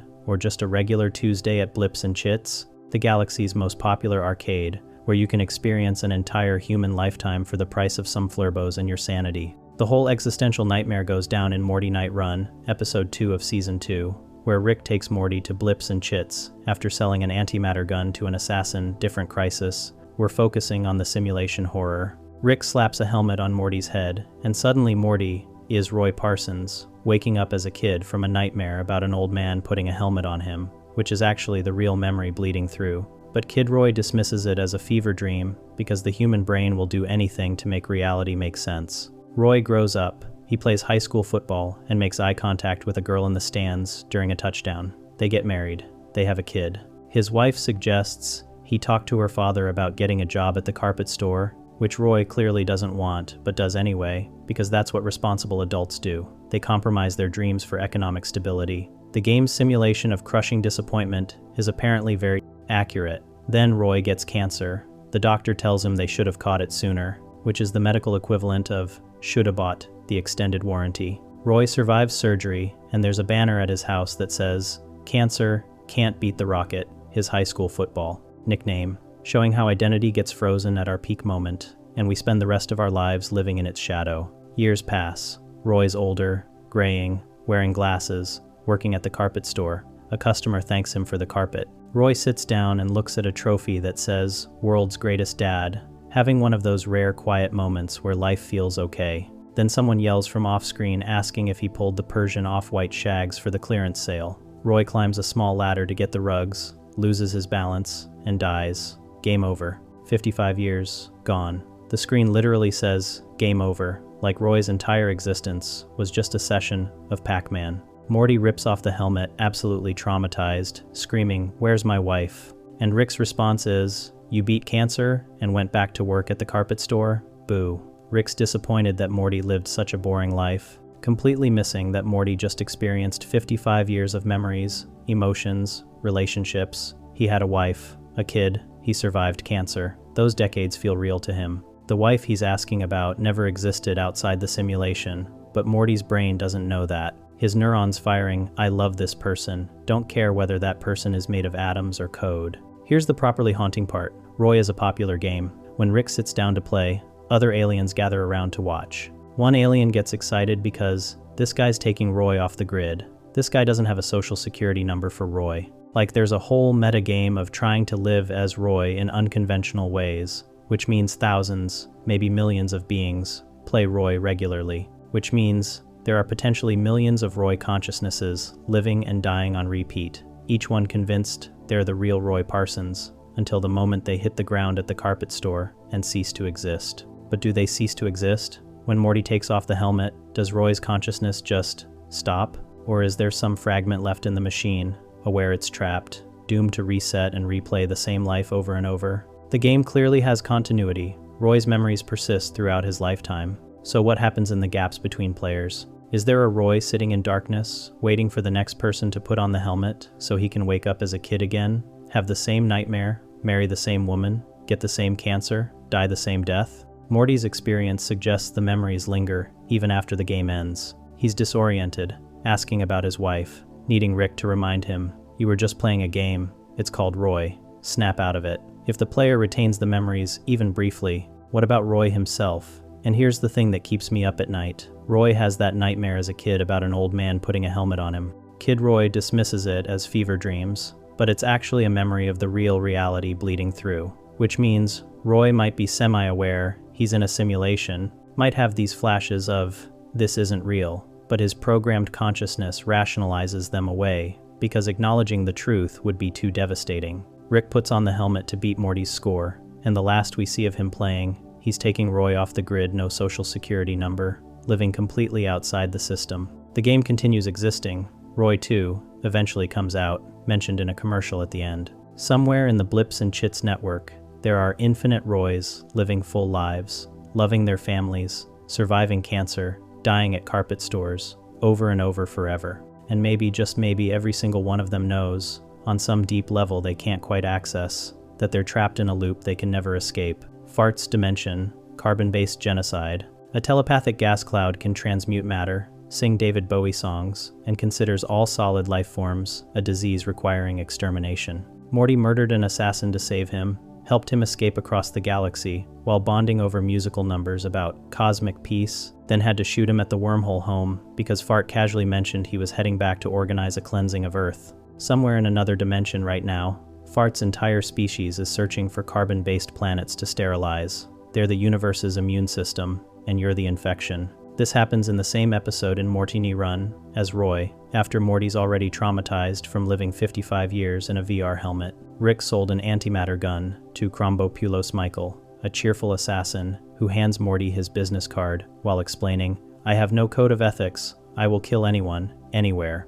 Children, animals, old people, doesn't matter. I just love killin'." Morty's horrified. Rick's like, "Yeah, but now we can go to Blips and Chits priority." While Rick's playing Roy, Morty looks at Michael's business card, sees his location, and decides to stop the murder. Morty crashes Rick's ship through a government facility ceiling, crushing Crombopulos Michael to death. He immediately regrets this. "What have I done?" Until he sees what Michael was about to kill, a strange gaseous being imprisoned by the Galactic Federation. The gas cloud introduces himself through telepathy, though he initially says Jessica's feet instead of telepathy. Morty's crush is apparently louder in his mind than the concept of mind reading. Morty asks his name. The cloud says, "My kind has no use for names, but likes the name Morty gives him, Fart." Fart needs to get home through a wormhole in the Promethean Nebula. Rick wants to kill him. Morty insists on helping. This kicks off a chase across Gear World, where Fart demonstrates his abilities. He can transmute elements, turns oxygen into gold by adding 71 protons to it.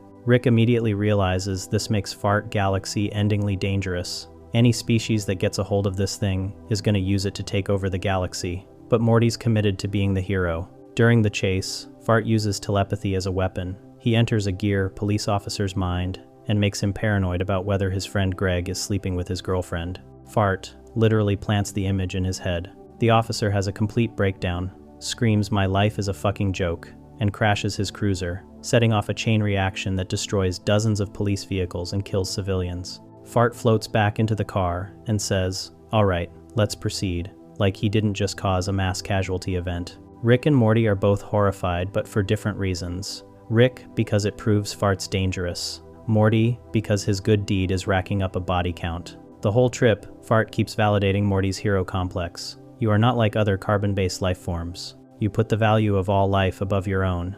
At one point, Fart envelops Morty and sings Goodbye Moonmen, this weirdly beautiful David Bowie-style song about cosmic unity and a world without hatred, set to a montage from Morty's imagination, showing peaceful civilizations and stars. Morty's completely buying into the "we're saving a wise alien" narrative. They reach the wormhole. Morty's getting emotional saying goodbye. Fart says, "I will be back soon, Morty." Morty thinks Fart wants to visit, gets excited. Then Fart clarifies, "After I return to the others with this location, we will be back for your cleansing." Morty's confused. Fart explains matter-of-factly, "Carbon-based life is a threat to all higher life. To us, you are what you would call a disease. Wherever we discover you, we cure it. You said yourself that life must be protected even through sacrifice." Fart can read Morty's thoughts, knows Morty's devastated, but doesn't care because, from his perspective, this is just pest control. Morty asks Fart to sing one more time. Fart approaches singing about cosmos without hatred and quasars shining through endless night. Morty shoots him mid-verse with the antimatter gun. Fart asks, "Why?" as he disintegrates. Morty shoots him several more times crying, then drops the gun and says, "Goodbye." Fart's species is still out there, still searching for carbon-based life to cleanse. They genuinely believe they're heroes purifying the universe. That dimension doesn't want to conquer you or eat you, it wants to sterilize you like mold in a bathroom. Your existence is the contamination. Now to the next part. Fruy Land, the feral child dimension. Rick made Beth a pocket dimension where she could play safely. Beth trapped her childhood friend Tommy inside it and forgot about him for 30 years. And Tommy survived by fucking imaginary creatures to create hybrid offspring that he then ate in an endless cycle of cannibalistic incest. This is what happens when you combine Rick Sanchez's parenting philosophy, give your kid their own universe instead of an iPad, with Beth's sociopathic tendencies, genetic, apparently, and a complete lack of adult supervision, also genetic. The whole nightmare kicks off in The ABCs of Beth, episode 9 of season 3, when Beth sees a news report about Joseph Eli Lipnip, a guy who ate his own son, getting executed. The murdered kid was Beth's childhood friend Tommy, except Beth tells Summer she just convinced herself as a kid that Tommy had gotten lost in the magical realm of Fruy Land. Instead of processing the trauma like a normal person, turns out both things were true, which is somehow worse. Rick immediately gets defensive because apparently Fruy Land was his creation, a pocket dimension he made for Beth to play in when she was a kid, and he's mad she's been shit-talking the name for years. Rick opens a portal to Fruy Land, and they discover it's still there. Procedurally generated clouds, a rainbow river, literally a river made of rainbow, bouncy ground, breathable water. Everything's designed to be completely childproof because Rick actually put effort into making sure Beth couldn't hurt herself. The creatures were designed to be harmless. It's basically if Candyland became a functional ecosystem, which should have been impossible, except Rick's a genius,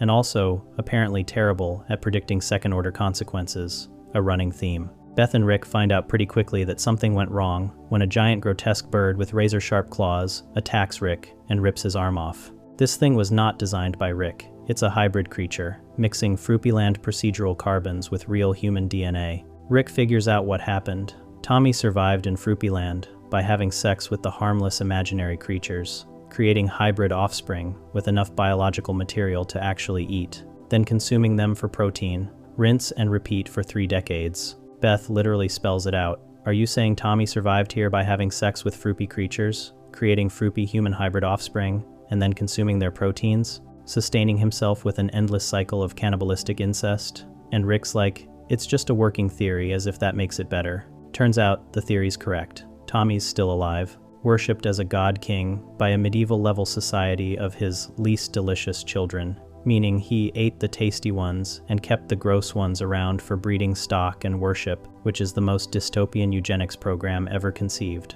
When Fruy soldiers capture Rick and Beth, they announce Tommy as our exalted ruler, giver and taker of life, humper and consumer of mortality, which is technically accurate, but sounds like something you'd read on a Crusader Kings 3 loading screen after your dynasty goes full Habsburg. The kicker? Beth trapped Tommy there in the first place. When they were kids, Beth locked him in Fruy Land and just left. Then she either forgot or deliberately repressed the memory, letting everyone think he'd been kidnapped and murdered while she knew he was actually trapped in an inescapable pocket dimension with no food, no people, and no way out. Tommy spent 30 years alone in a children's playground, slowly descending into feral madness, creating an empire of incest babies just to survive. Meanwhile, Beth went to therapy to process the trauma of losing her friend, which is like going to therapy for arson damage on a house you personally set on fire. When adult Beth meets King Tommy, the transcript cuts off before showing the full confrontation, but context clues suggest it goes badly. She's facing the consequences of childhood sociopathy that her dad enabled by giving her access to interdimensional prison technology at age 7. Rick's defense is that he made the place safe, which is technically true. Beth couldn't hurt herself there. But he didn't account for Beth trapping other children inside, or what would happen if someone actually got stuck there long term. It's the ultimate tiger parent fail. I gave you your own world instead of an iPad. Yeah, Rick. And she used it to create a Lord of the Flies situation with extra incest. The episode's basically asking, what happens to the kids we abandon? Tommy became a cannibalistic god king because a child trapped him in a fantasy world and forgot about him. Every hybrid creature in Fruy Land is technically Tommy's descendant, created through desperation and eaten for survival. That's what happens when you leave someone in solitary confinement with only procedurally generated clouds for company. Tommy didn't go crazy because the dimension was dangerous. He went crazy because he was 7 years old and got abandoned in paradise, with nobody to talk to except the voices in his head,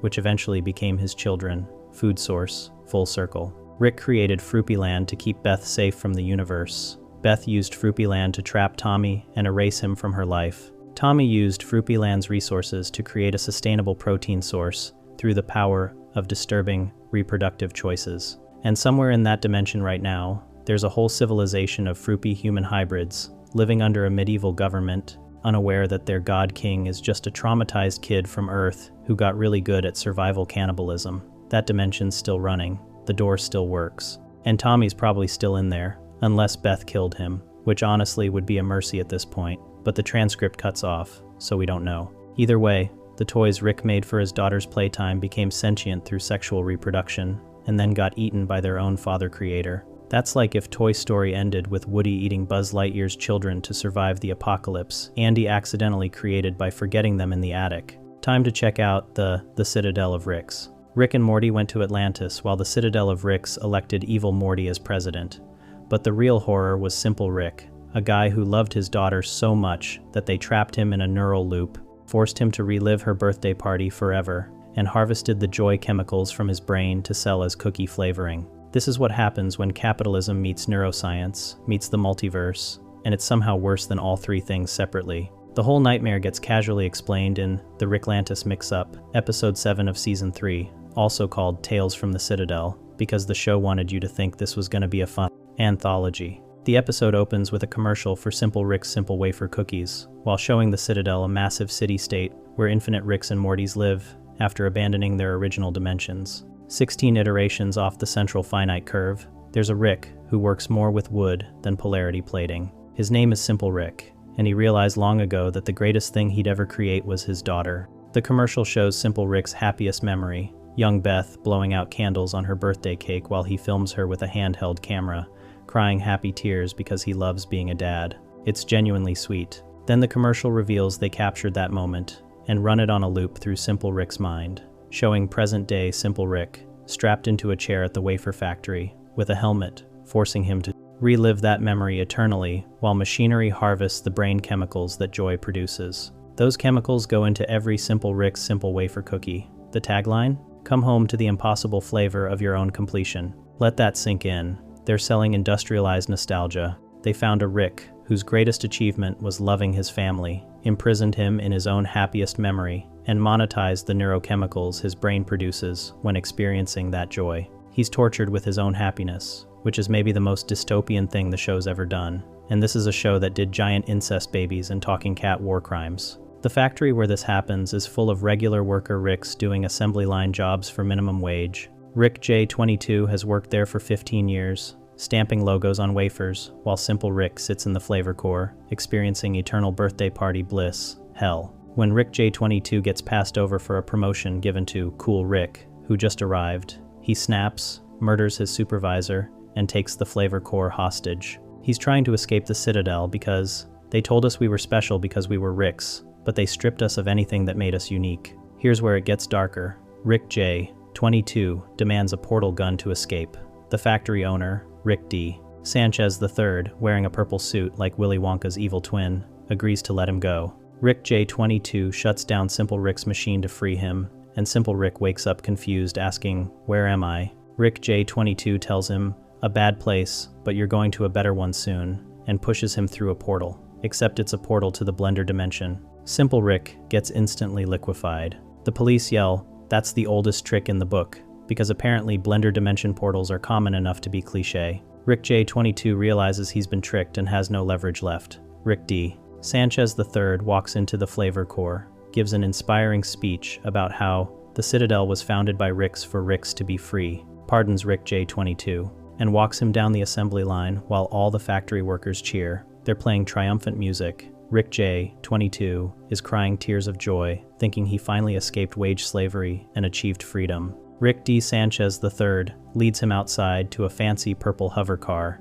gives him the keys, and shoots him in the back of the head right before he reaches it. Cut to Rick J22, now hooked into the Simple Rick machine, with 2 tubes connected to his brain, reliving that walk down the assembly line in an eternal loop, experiencing manufactured freedom over and over while his brain chemistry gets harvested for a new product. Simple Rick, Freedom Wafer selects. The commercial plays. We captured that taste, and we keep giving it to him, so he can give it right back to you, in every bite. Come home to the unique flavor of shattering the grand illusion. They literally sell the taste of believing you escaped capitalism. The factory owner murdered a worker and turned his final moments of hope into a product line. Simple Rick got blended to death. Rick J22 became the new Simple Rick, and the system continues unchanged. There's probably been dozens of Simple Ricks over the years. Every time one dies or escapes, they just find another Rick having a genuine emotional moment and trap him in it forever. The Citadel still exists. The factory's still running. Right now, in that dimension, someone who loved their daughter or experienced real freedom is strapped to a chair, reliving that memory on loop, while their brain gets milked for cookie flavoring. And millions of Ricks buy those cookies without thinking about it, because the alternative is confronting that their entire society runs on industrialized emotional torture. That's just late-stage capitalism with interdimensional technology. The ghost isn't supernatural. It's the hollowed-out shell of someone who used to be happy, now trapped in their own joy forever, feeding an economy built on harvesting the one thing they had that was real. Let's continue our video with the post-Citadel destruction refugees. Evil Morty hacked every portal gun in the Citadel to redirect to death dimensions, turned the resurrection system into a liquefier that used Rick's and Morty's as battery fluid, then broke through the central finite curve, while the entire megacity tore itself apart, killing thousands. The survivors became refugees floating in the wreckage of their civilization, realizing their entire existence was built inside a cosmic baby crib designed to stroke one man's ego across infinite realities. This is what happens when your whole society is founded on, what if we only existed in universes where Grandpa is the smartest, and then someone decides to break the aquarium? The whole apocalypse goes down in Rick Mirai Jack, episode 10 of season 5, the season finale that made everyone go, "Wait, that's canon now?" Evil Morty, now President Morty, after rigging the Citadel elections, invites Rick C-137 to dinner, specifically to scan his brain for the schematics to destroy the central finite curve. The curve is basically a wall around infinity, separating all the universes, where Rick is the smartest man from all the universes where he isn't, which means every Rick and Morty has spent their entire existence inside one infinite crib, built around an infinite baby. Evil Morty's words, not mine, but absolutely accurate. When Evil Morty activates his plan, he hacks the entire city's portal supply. Every portal gun on the Citadel gets remotely reprogrammed to open to nightmare dimensions. A Rick tries to escape and gets sucked into the Blender dimension. We hear his death scream. Another Rick gets incinerated by a flamethrower on the other end. A Morty gets grabbed by robot tentacles and torn in half. Another Morty gets sucked into a blending tube. Mass panic erupts. The Citadel news broadcast shows the headline, "We're F%KED. They censored themselves during the apocalypse," which is weirdly professional. The anchor Rick D-716 says, "Eat shit. Fuck you. The drug companies paid me to say every word. I have millions of dollars, and I don't care." Then tries to use his portal gun, and gets dragged through by a tentacled alien screaming, "Oh God, oh fuck, no." But the real nightmare is Operation Phoenix, the Citadel's resurrection system, where dead Ricks and Mortys get cloned and brought back. Orange Afro Rick tells his Morty, "Don't worry, we still got a way out they never thought of. Operation Phoenix," then hands him a gun. The Morty shoots his Rick, then gets crushed by a falling pillar. He wakes up in a resurrection vat going, "Wait, I survived?" Then the computer voice says, rerouted, rerouted, rerouted. Blender blades appear at the bottom of the vats. Thousands of Ricks and Mortys wake up in their resurrection chambers, only to immediately get liquefied,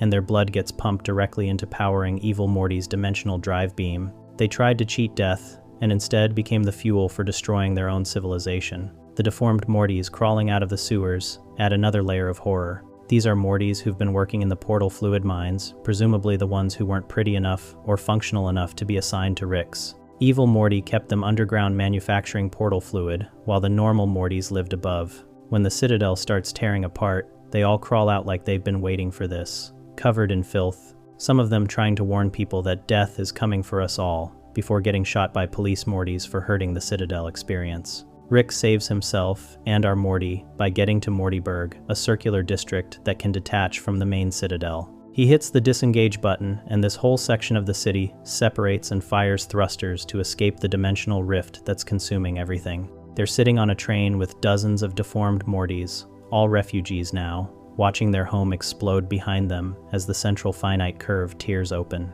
The boosters won't activate without a partner because, of course, even escape pods have built-in codependency requirements. So Rick and Morty have to work together to engage them while the rift tries to suck them back in. The Citadel explodes, thousands dead. The survivors in Mortyberg are now floating in space with no infrastructure, no portal fluid, no way home, and the knowledge that their entire civilization was built on a lie. Evil Morty revealed that Mortys aren't naturally occurring. The Citadel runs a cloning factory that produces Mortys, brainwashes them with fake memories, and assigns them to Ricks as replacements when the original Mortys die. We see the process. Naked Mortys in cages, screaming, Morty sent down a slide, helmet put on his head, brainwashed with a dead Morty's memories, sent through a portal to replace him. There aren't infinite versions of our grandfather Morty. He's an infinite smear of one shitty old man. Cut to the end of the episode, showing dozens of dead Ricks and Mortys floating in space around the destroyed Citadel campaign manager, Morty, Cop Morty, Big Morty, Investigator Rick, the Shadow Council Ricks, all corpses now. The documents revealing evil Morty's true identity, an eye patch-wearing Morty who controlled a puppet Rick, float away into the void. Nobody left alive to read them. Evil Morty escapes through a golden portal to somewhere outside the curve, finally free. Everyone else is either dead or stranded in the ruins. The Mortyberg refugees are still out there somewhere, floating in space, trying to figure out how to survive in a multiverse that suddenly has no central finite curve protecting them. They're haunting the corpse of their own society, realizing they were always just props in someone else's ego trip across infinity. Now, entering the Purge planet, where everyone's a monster. Rick and Morty stopped on a planet for windshield wiper fluid, and accidentally spent the night watching thousands of people gleefully murder each other during their annual crime. His legal festival, Morty went absolutely berserk, killing hundreds of strangers while screaming with joy, and then Rick revealed it was all because of a drug and some candy bars. Except the final shot shows the rapper, saying the bars were actually drug-free, meaning Morty just genuinely loves consequence-free murder, and always has. This is what happens when you discover that removing consequences doesn't change who people are, it reveals who they've always been. The whole nightmare starts in Look Who's Purging Now, episode 9 of season 2, when Rick and Morty crash land on a planet to get wiper fluid. A local tells them they should be gone by sundown, because that's when the festival begins one night a year, where all crime is legal, and everyone runs around robbing and murdering each other without consequence. Rick immediately recognizes it. It's like The Purge, Morty, that movie The Purge. The guy even asks, "Have you been here before?" Like Rick's casually visited multiple Purge planets, the way normal people visit different Starbucks locations. Rick explains he's been to planets that call it the Cleansing, the Red Time, and one world that went with the incredibly on-the-nose name Murder Night. Points for honesty, I guess. The planet's been crime-free and peaceful for millennia, specifically because they have this one night where everyone gets to murder. The socio-political safety valve theory, except it actually works, which is somehow more disturbing. Morty's horrified and wants to leave. Rick wants to watch from the ship like it's the galaxy's most messed up reality TV show. They compromise by watching from the safety of their spacecraft as the festival begins, and it gets brutal immediately. People getting decapitated, dismembered, tortured in the streets, while their neighbors cheer. Rick actually gets sick watching it, rare for a guy who sees shit like that for breakfast, and decides to leave. But then they see a girl named Arthresia being attacked, and Morty guilt trips Rick into saving her by threatening to tell Beth they were there. Classic Morty manipulation tactics. They kill a bunch of purgers, rescuing her, and Rick's having the time of his life going, "This is fucking awesome." Because apparently murder's way more fun when you have the moral high ground of saving someone. Arthresia seems grateful. They take her to the ship, and everything's fine until she pulls the grandmother card. She claims her Nana needs rescuing. Rick and Morty go inside the house to help, and Arthresia shoots Rick in the liver and steals the spaceship. Rick staggers out going, "Fucking Amish bitch shot me." She does kinda dress like space Amish, and now they're stranded during active purge hours, with no portal gun, no weapons, and Rick bleeding out from a liver wound. They fight their way through waves of attackers. Rick throws some kind of disintegration device at the first group and bluffs the rest by pretending he has more, but he's actually just holding a box of Tic Tacs. The galaxy's smartest man, playing the ultimate bluff with breath mints. They make it to a lighthouse, where the keeper agrees to help them on the condition they listen to his screenplay, his entire screenplay, about a woman named Jacy, who gets her high heels stuck in a sewer grate and ends up in some convoluted romantic thriller. Morty sits through the whole thing, trying to be polite. The lighthouse keeper demands real feedback. Morty says the 3 weeks earlier structure doesn't work, and the keeper loses it, calling Morty insecure and petty. When he tries to kick them out during the purge, Morty shoves him down the stairs and breaks his neck, then stands over the body, yelling, "You like that? You want me to cut to 3 weeks earlier when you were alive?" Brutal one-liner from a kid who was trying to be nice about hating your screenplay 5 minutes ago. This is when Morty goes full berserker mode. They find the ship and Morty starts killing everyone, set to Tony. Tony. This feels good. The show's using a 90 seconds R&B jam as the soundtrack to mass murder, which is a choice. Morty's screaming, "Suck my dick," and "Eat this," while mowing down purgers. Rick points out some people were just hiding, and Morty goes, "I don't give a shit." He keeps shooting corpses long after they're dead. Rick has to physically stun him unconscious, because Morty's threatening to rip Rick's guts out and smear them on his face. When Morty wakes up, Rick explains it was purginol in those candy bars, a chemical that amplifies violent tendencies. Morty's relieved. "Thank goodness for that, huh? Your character's totally protected.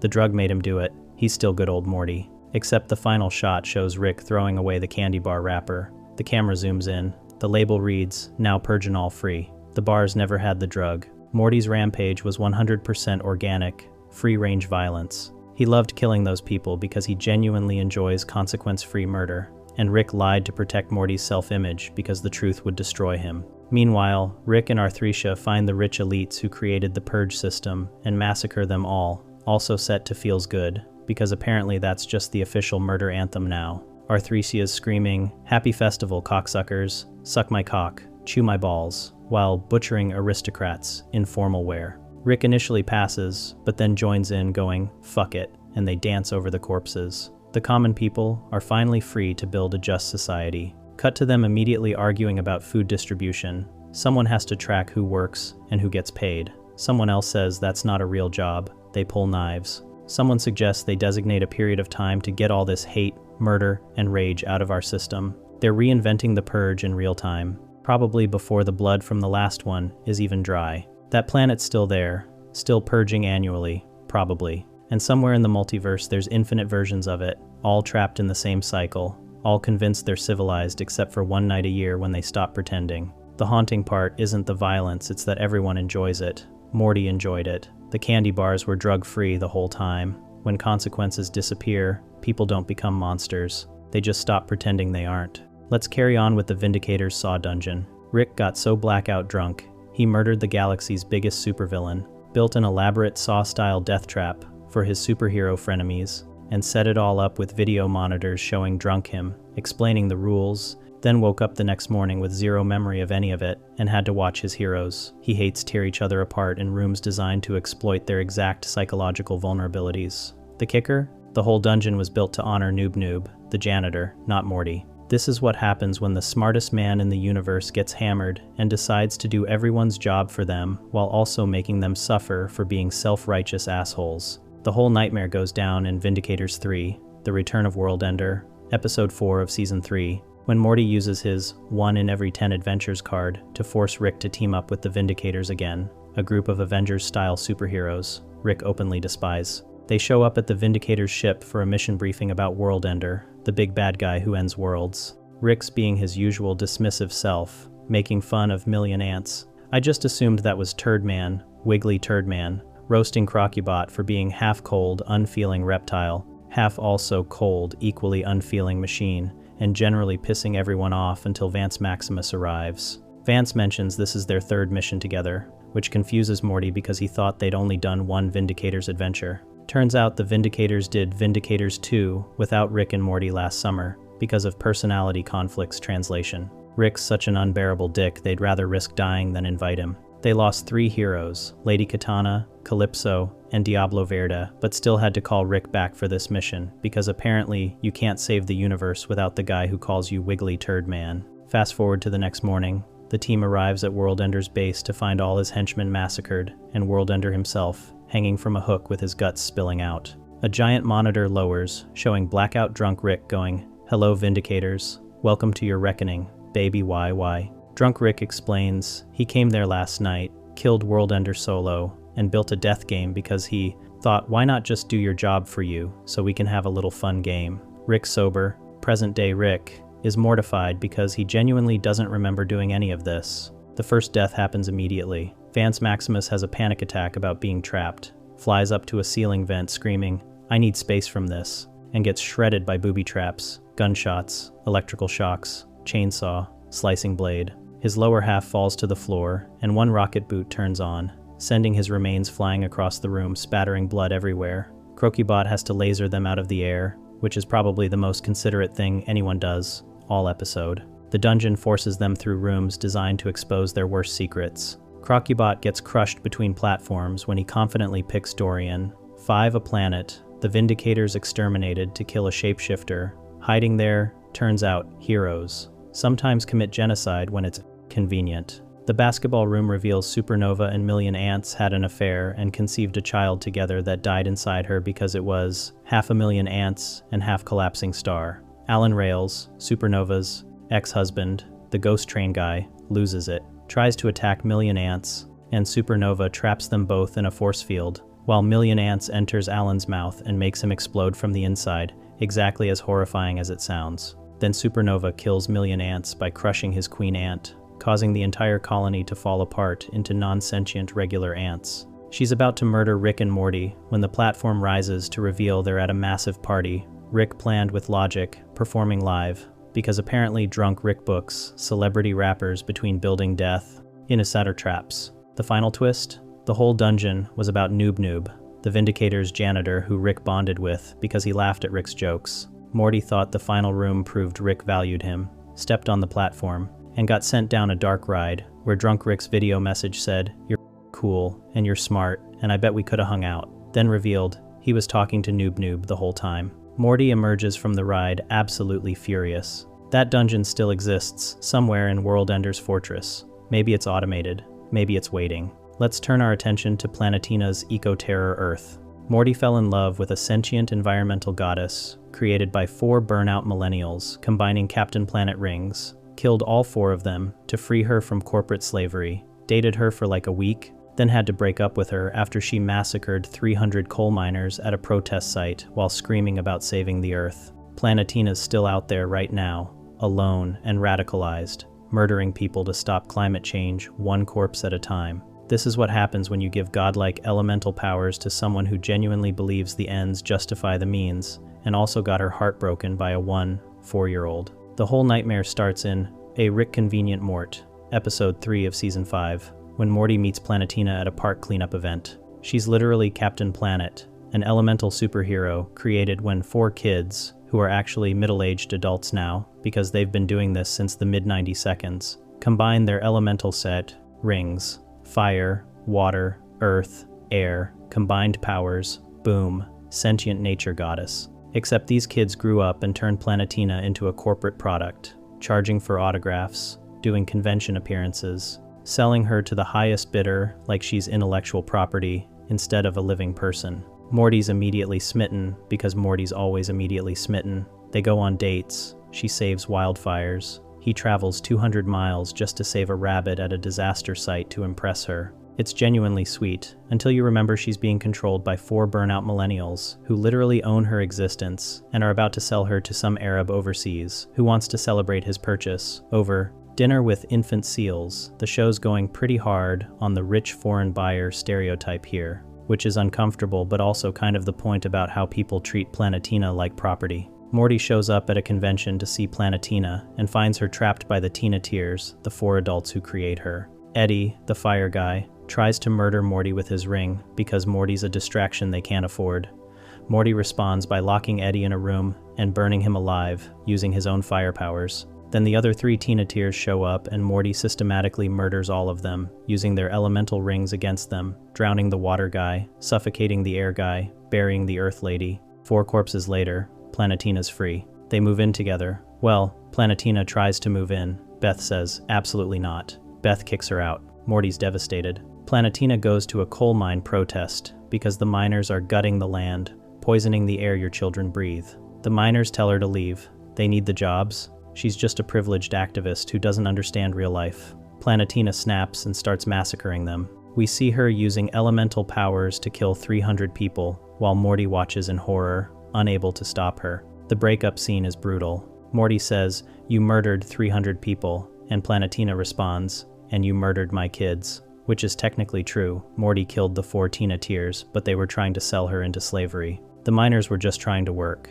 Planetina's justification? Those innocent miners voted men into power to protect their precious jobs so they can buy more plastic garbage and eat the corpses of tortured animals. The system is broken, Morty. This is the only way I can save Earth. The only way I can save you. Morty ends it. If that's the only way, I don't want to be saved. Planetina leaves saying, "I'll go, but don't you dare ask me to understand." The episode ends with her still out there, still fighting for environmental causes, presumably still murdering people who stand in her way. That Earth still exists. Planetina's immortal, she's made of natural elements, so she probably can't die. The 4 people who could stop her are dead, murdered by Morty to free her, which is darkly ironic considering she immediately became a worse problem. She's radicalized, heartbroken, and completely convinced that mass murder is justified environmental activism. Every coal mine, every oil rig, every corporation polluting that planet is now a potential massacre site. The haunting part? She's probably right about the environmental stuff.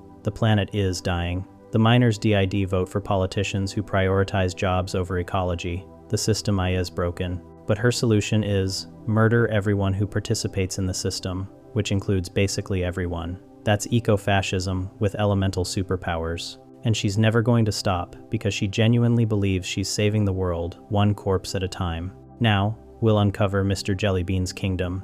Morty went on a fantasy adventure to prove adventures could be simple and fun, got sexually assaulted in a bathroom by a talking Jellybean who turned out to be the kingdom's beloved ruler. "Rick murdered," said Jellybean, with an energy pistol through a portal. And then the post-credits scene revealed the king had a lockbox full of photos of other child victims that the villagers found and deliberately burned to preserve his legacy, because our people will get more from the idea he represented than from the Jellybean he actually was. That kingdom still has statues of their pedophile king with his hand on a child's shoulder. This is what happens when societies choose comfortable lies over devastating truths. The whole nightmare goes down in Me Seeks and Destroy, episode 5 of season 1, when Morty bets Rick he can plan a better adventure than Rick's usual traumatic chaos. Morty picks a generic fantasy world with giants and treasure, and whimsical taverns full of staircase-shaped people, because they live in steps leading to a giant's castle, which is exactly the kind of detail Morty thinks makes adventures fun.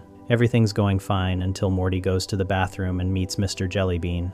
Mr. Jellybean introduces himself friendly enough, asks about Morty's adventure, gives him a pep talk about going with the flow, then he rubs Morty's shoulders. Morty tries to leave. Mr. Jellybean locks the door and attacks him, explicitly trying to sexually assault him while Morty screams for help. The show cuts away to Rick drunkenly singing Sweet Home Alabama at karaoke, because of course Rick's having a great time while Morty's fighting for his life in a bathroom. We hear Morty yelling, "Stop," and "Please," before he gets the upper hand and slams the toilet lid on Jellybean's head repeatedly until he's unconscious. Morty emerges traumatized, wanting to go home immediately. Rick sees the badly beaten Jellybean stumble out of the bathroom and pieces together what happened. He agrees to end the adventure, wins a bunch of schmeckles, the local currency, gambling, and they give the money to the villagers to help their poor village. Heartwarming ending, right? Except the villagers want to introduce them to their beloved king, so he can thank them personally. The king is Mr. Jellybean, carried out on a throne, same character who just tried to rape Morty minutes earlier. Morty immediately says, no, it's cool, Rick. Portal, hurry." They escape through a portal. Then Rick opens another portal, sticks an energy weapon through it, and shoots Mr. Jellybean, splattering him across the screaming villagers. Rare moment of Rick doing something purely protective, with zero benefit to himself. The post-credits scene is where this goes from dark to haunting. Two villagers find a lockbox in the dead king's closet. Inside are photos many young boys Jellybean had molested. Evidence of serial child abuse by their beloved leader. One villager says, "We have to tell the people." The other villager says, "Wait, destroy it." They set the box on fire while explaining that the people will get more from the idea he represented than from the Jellybean he actually was. Cut to a statue of King Jellybean standing next to a young boy with his hand on the kid's shoulder. The exact pose you'd see in every friendly authority figure, statue in every town square, now recontextualized as a monument to a predator. The villagers walk away, having chosen to preserve the comfortable lie rather than face the uncomfortable truth.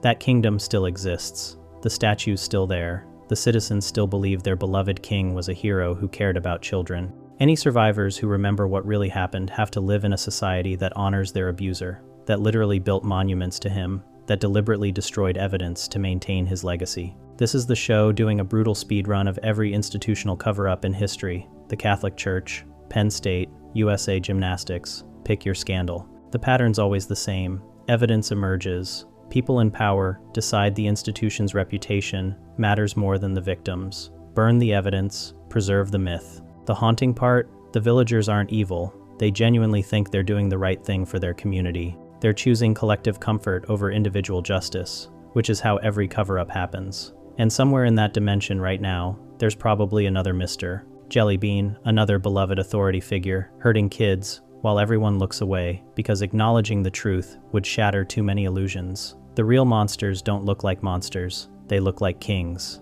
Alright, now let's head to the Microverse Battery, Infinite Nested Slaves. The Microverse Battery, Rick's car battery, contains an entire universe where billions of people spend their lives stomping on power generators, thinking they're contributing to society, when actually they're just making Rick's car go vroom. Inside that universe, a scientist named Zeep created his own universe battery, where different people crank different generators for the same scam. Inside that universe, another scientist named Kyle is building his own slave universe with a pulley system. It's slavery all the way down, except everyone thinks they're free because they get paid and have mortgages. These universes still exist right now, powering Rick's brake lights. The whole recursive nightmare goes down in The Ricks Must Be Crazy, episode 6 of season 2, when Rick's car won't start because the microverse battery is malfunctioning. Rick explains he put a spatially tessellated void inside a modified temporal field until a planet developed intelligent life, gave them electricity, and now some of it goes to power my engine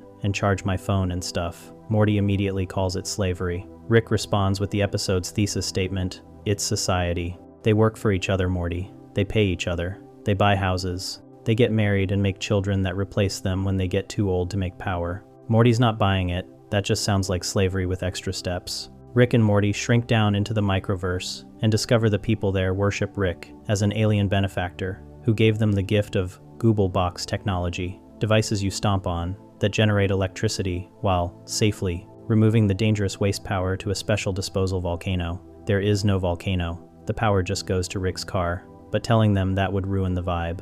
They have a holiday called Rick's Giving. They teach kids about Rick in school. They genuinely believe their lives have meaning and purpose beyond being biological batteries. Then they meet Zeep, the microverse's smartest scientist, who Rick immediately hates, because Zeep is basically Rick, but younger, and with better hair. Zeep invented a miniverse, his own universe, in a box where people turn flubal cranks to generate power, 80% of which gets siphoned to the microverse. When Rick accuses Zeep of running a slavery operation, Zeep uses Rick's exact defense. They work for each other in exchange for money. Rick throws Morty's line back. "Well, that just sounds like slavery with extra steps." Zeep responds, "Eek barba dirkle. Somebody's gonna get laid in college," which is his universe's version of ooh la la, proving even insults are recursive in nested realities. The recursion goes deeper. Inside Zeep's miniverse, they find Kyle developing a teenyverse with Bluebell Yanks, a pulley-based power generation system,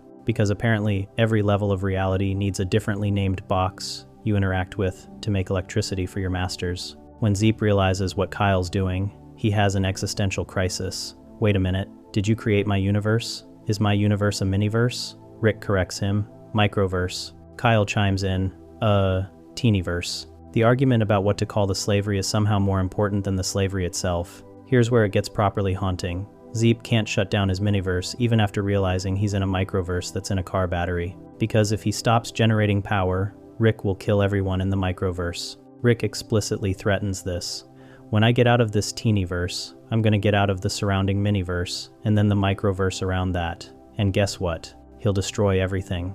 Zeep is trapped maintaining his own slave universe to prevent Rick from destroying his slave universe. It's mutually assured slavery. The episode ends with Zeep giving Rick the finger, which in their culture means peace among worlds. Another joke about how Rick taught them the wrong meaning, accepting his fate as a permanently enslaved scientist who must enslave others to survive. The microverse is still running. The miniverse is still running. Kyle probably finished his teenyverse, which means there's another level of nested slavery Rick doesn't even know about. These universes still exist. Right now, in Rick's garage, there are at least 3 nested realities, full of billions of sentient beings working their entire lives to generate power for entities they'll never meet, in a hierarchy of exploitation where everyone's both slave and master. They think they're free because they have money and jobs and families. The system's so perfectly designed, they can't even comprehend their batteries. That's just capitalism with sci-fi aesthetics and better special effects. Let's move on to the blender dimension,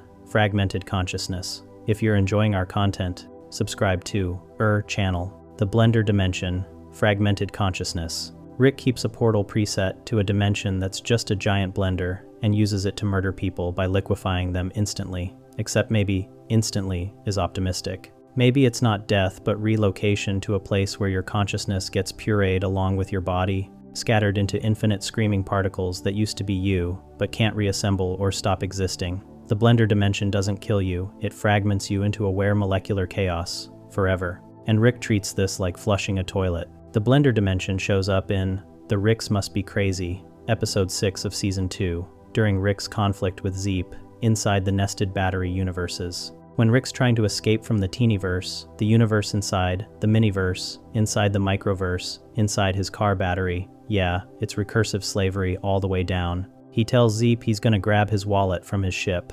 Zeep knows Rick's lying because the ship has the transporter, so going to grab a wallet is obviously code for escape and destroy your universe. Rick's response? He grabs Zeep, opens a portal, and threatens to throw him through to the blender dimension. But the clearest demonstration happens earlier in the episode when Rick and Zeep are fighting in the microverse. Rick tricks Simple Rick, a version of Rick whose greatest achievement was loving his daughter by telling him to step through a portal for freedom. Simple Rick walks through and gets instantly blended with a geyser of blood. The negotiator Rick watching this go, "God damn it," because they just lost their hostage. Rick shrugs it off. The blender dimension is just another tool in his arsenal, like a portal gun preset to Milwaukee, but way more fatal. Here's what makes it cosmically horrifying. Portals don't destroy things, they relocate them. When you step through a portal to Earth, you arrive on Earth intact. When you step through a portal to the blender dimension, you arrive in a blender, which means there's an actual place, an actual dimension that functions as a cosmic Vitamix.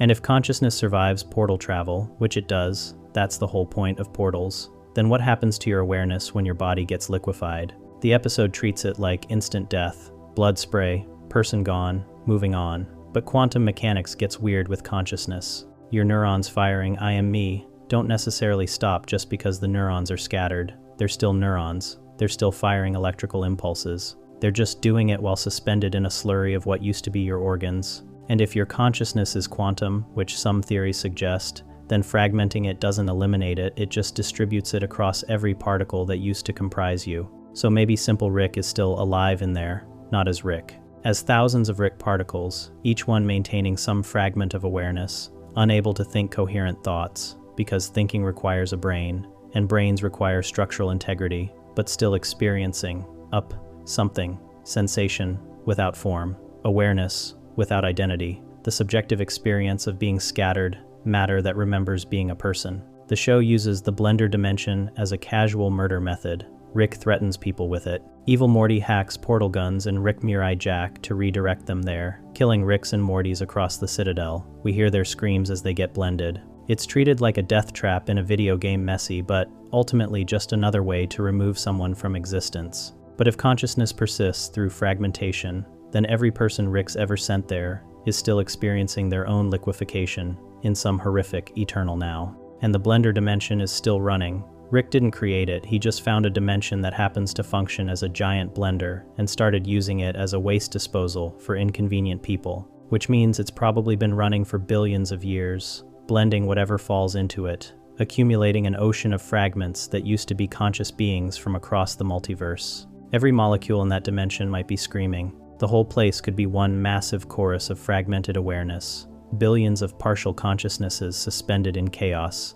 unable to die because they're already not alive, unable to think because thought requires structure, just existing as pure, scattered sensation forever. That dimension's still there, still blending, still accumulating. And somewhere in that cosmic smoothie is simple Rick, who just wanted to love his daughter, now distributed across a trillion particles that can't remember being him, but can't stop experiencing being nothing. Now let's shift our focus to the timeline where Summer was never born. Summer looked through quantum goggles and saw every timeline where she doesn't exist, and in all of them, her parents are successful, fulfilled, and happy. Beth's a surgeon saving human lives instead of horse lives. Jerry's a famous actor doing cocaine with Johnny Depp. They're living their dreams because they never got pregnant at 17, never had the shotgun wedding, never sacrificed their potential for a kid they didn't plan. Summer realizes she's the accident that destroyed two people's futures, and those timelines still exist right now, running parallel, where everyone's better off because she was never born.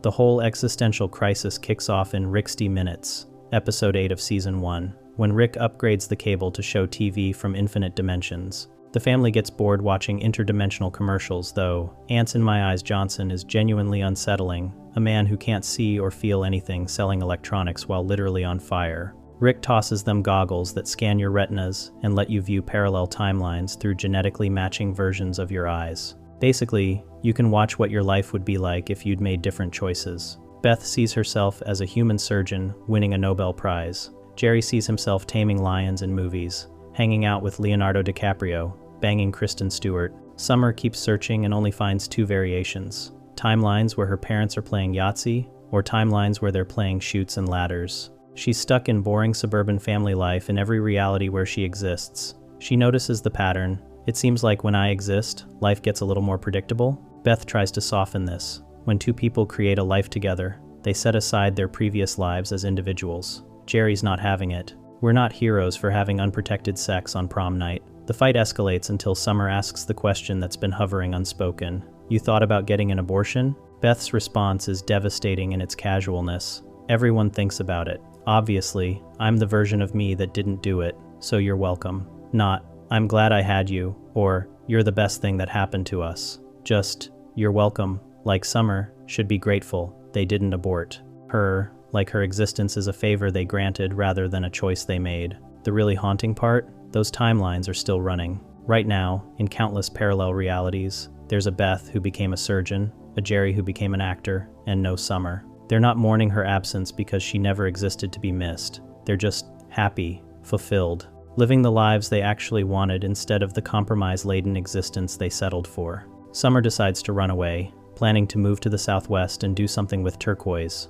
which Jerry correctly identifies as either code for crystal meth or a gateway to it. Morty stops her by showing her his own grave in the backyard. He and Rick destroyed their original dimension and jumped to this one, where their counterparts died. So Morty eats breakfast 20 yards from his own rotting corpse every morning. His thesis: nobody exists on purpose, nobody belongs anywhere, everybody's gonna die. Come watch TV? It's meant to be comforting if nothing matters, and everything's random, then being an accident isn't uniquely bad. But here's what makes this cosmically cruel. Morty jumped dimensions once by choice. Summer jumps dimensions constantly through those goggles, watching infinite versions of her parents who are happier without her. She can't escape to a reality where she matters because the only realities where she exists are the ones where her parents gave up their dreams. Those timelines still exist. Beth is still performing surgery. Jerry is still famous. They're still happy, still fulfilled, completely unaware that in another dimension there's a version of them who got pregnant and gave up everything, and a daughter who knows she's the reason.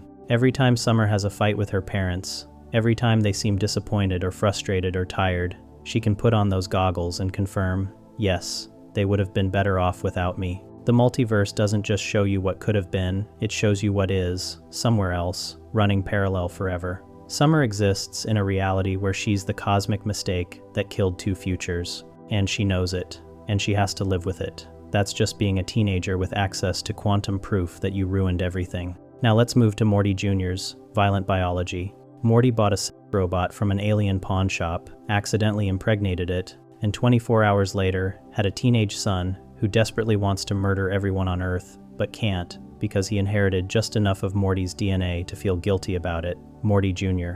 is genetically programmed for galactic-level violence. His species are literally described as one of the most aggressively violent creatures in the universe, but he's also half human, which means he's cursed to spend his entire life fighting biological urges he never asked for and can't fully suppress. He's not evil, he's just born wrong, and he knows it. The whole genetic nightmare kicks off in Raising Gazorpazorp, episode 7 of season 1, when Morty convinces Rick to buy him a cool robot from an alien pawn shop. Rick knows it's a sex robot. Morty doesn't or pretends not to, unclear which is more embarrassing. The robot transforms, tries to fly away, and spits out an egg containing Morty Jr., who is half Morty and half Gazorpazorpian. Rick immediately wants to destroy it because this thing could grow to the size of Delaware and might eat brains and exhale space aids. Morty refuses. He names the baby Morty. Jr. Rick's response: "Oh crap, he named it." The cardinal rule of sci-fi parenting: never name the thing that might become a monster.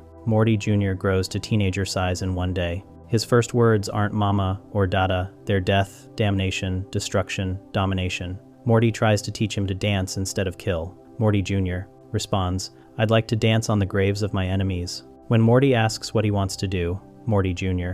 says he wants to conquer the planet and complains that all the people and animals are outside where he can't reach them. Morty lies and tells him the air is poisonous, that he'll die instantly if he leaves the house. Classic parenting strategy. Imprison your kid with fabricated environmental hazards. The really haunting part? Morty Jr. isn't choosing violence. He's fighting it. He's trapped between two genetic imperatives that are tearing him apart. His Gazorpazorpian DNA is screaming kill everything, while his Morty DNA is whispering, maybe just play video games. He doesn't want to be a monster, but his biology is literally engineered for planetary domination. His neurons fire murder signals constantly, and he has to consciously suppress them every single second. Eventually, Morty Jr. discovers the air isn't poisonous, because Morty shoved him during an argument, and he realized he's been lied to about everything. He runs outside, and immediately starts destroying the city, lifting cars, and roaring, living out every violent impulse his DNA demands. But when Morty confronts him,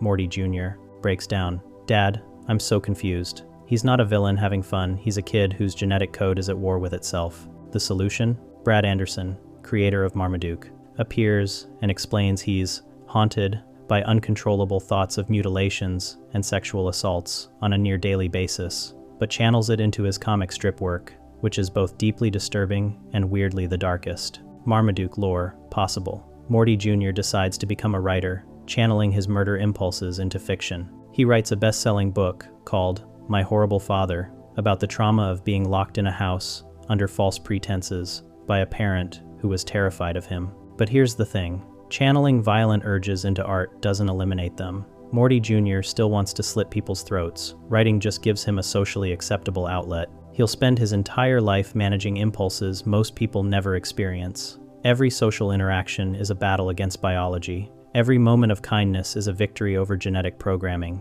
He didn't ask to be born half-murder species. He didn't choose to have conquer the planet hardwired into his brainstem. And he's not unique. Male Gazorpazorpians all go through this, which is why the females separated them and gave them a separate planet to fight on. The entire species is cursed with violent biology that makes peaceful civilization impossible. Morty Jr. is just the only one who inherited enough human DNA to care about not being a monster, which might actually be worse. The other Gazorpazorpians get to embrace their nature. Morty Jr. has to fight his forever, knowing he'll never fully win. That's a life sentence. Next, we have the Beyond the Curve, True Infinity's Void. Evil Morty broke through the central finite curve and escaped into actual infinity, which sounds super triumphant until you realize he basically deleted himself from the only section of the multiverse with guardrails and wandered off into cosmic wilderness, where Rick isn't special and things exist that would treat humanity like we treat bacteria. Do bacteria even know we exist? Exactly. The curve wasn't some philosophical concept. Rick literally built a wall around realities where he's guaranteed to be the smartest guy in the room. Outside that bubble, no promises. Evil Morty traded a prison for the void, and now he's out there dealing with whatever nightmare fuel Rick specifically designed the curve to keep out. Freedom's great, until you realize the cage was also keeping monsters away from you. Mortrican. Season 7, Episode 5, casually drops the thing about the curve that everyone should have been more worried about from the start. Rick didn't just cluster some nearby dimensions for convenience. He cordoned off an entire chunk of infinity, where Rick is the smartest, is literally a law of physics. Every universe inside the curve operates on the same fundamental rule. Rick Sanchez is the apex intelligence, which means, and let's really sit with this, he deliberately excluded infinite realities where he's not, realities where he's average, realities where he's the dumbest guy in the room, realities where beings exist so ridiculously intelligent that Rick's portal gun is basically a Fisher-Price toy to them. The irony of Rick building a safe space after spending 7 seasons mocking safe spaces is not lost on. Number 5. Evil Morty shattered the curve in the Season 5 finale, which the show frames as this huge victory moment. He's screaming about being free while the Citadel explodes behind him like he's in a Michael Bay movie. And yeah, congrats on escaping the Rick-themed prison dimension, but let's talk about what he actually escaped into. True infinity. No walls. No rules. No guarantee that physics works the same way. No promise that consciousness operates on principles Evil Morty understands. He's basically that person who quit their toxic job without another one lined up and is now discovering that rent still exists. The scariest part of Mortrican happens when Rick's dimension fracking device, yes, Rick is literally fracking the multiverse, because of course he is, causes shockwaves that hit Evil Morty outside the curve. Evil Morty's reaction? Annoyed. The shockwaves have more range than I thought. He broke through to another section of infinity entirely, and Rick's bullshit is still reaching him. That's like moving to another country to escape your ex, and then finding out they're somehow still showing up in your recommended follows algorithm-based harassment.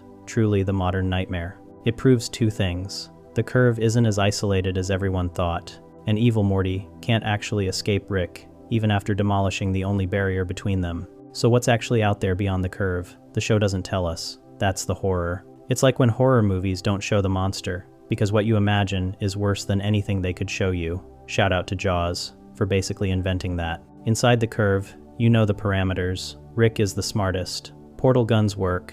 Physics is comprehensible. Outside, absolutely no guarantees. There could be dimensions where thinking is done differently. Realities where 3-dimensional beings are as limited as characters in Flatland. Great book. Extremely anxiety-inducing concept. Entities that view Rick Prime like we view a really clever dog, impressive for a dog, but still fundamentally a dog.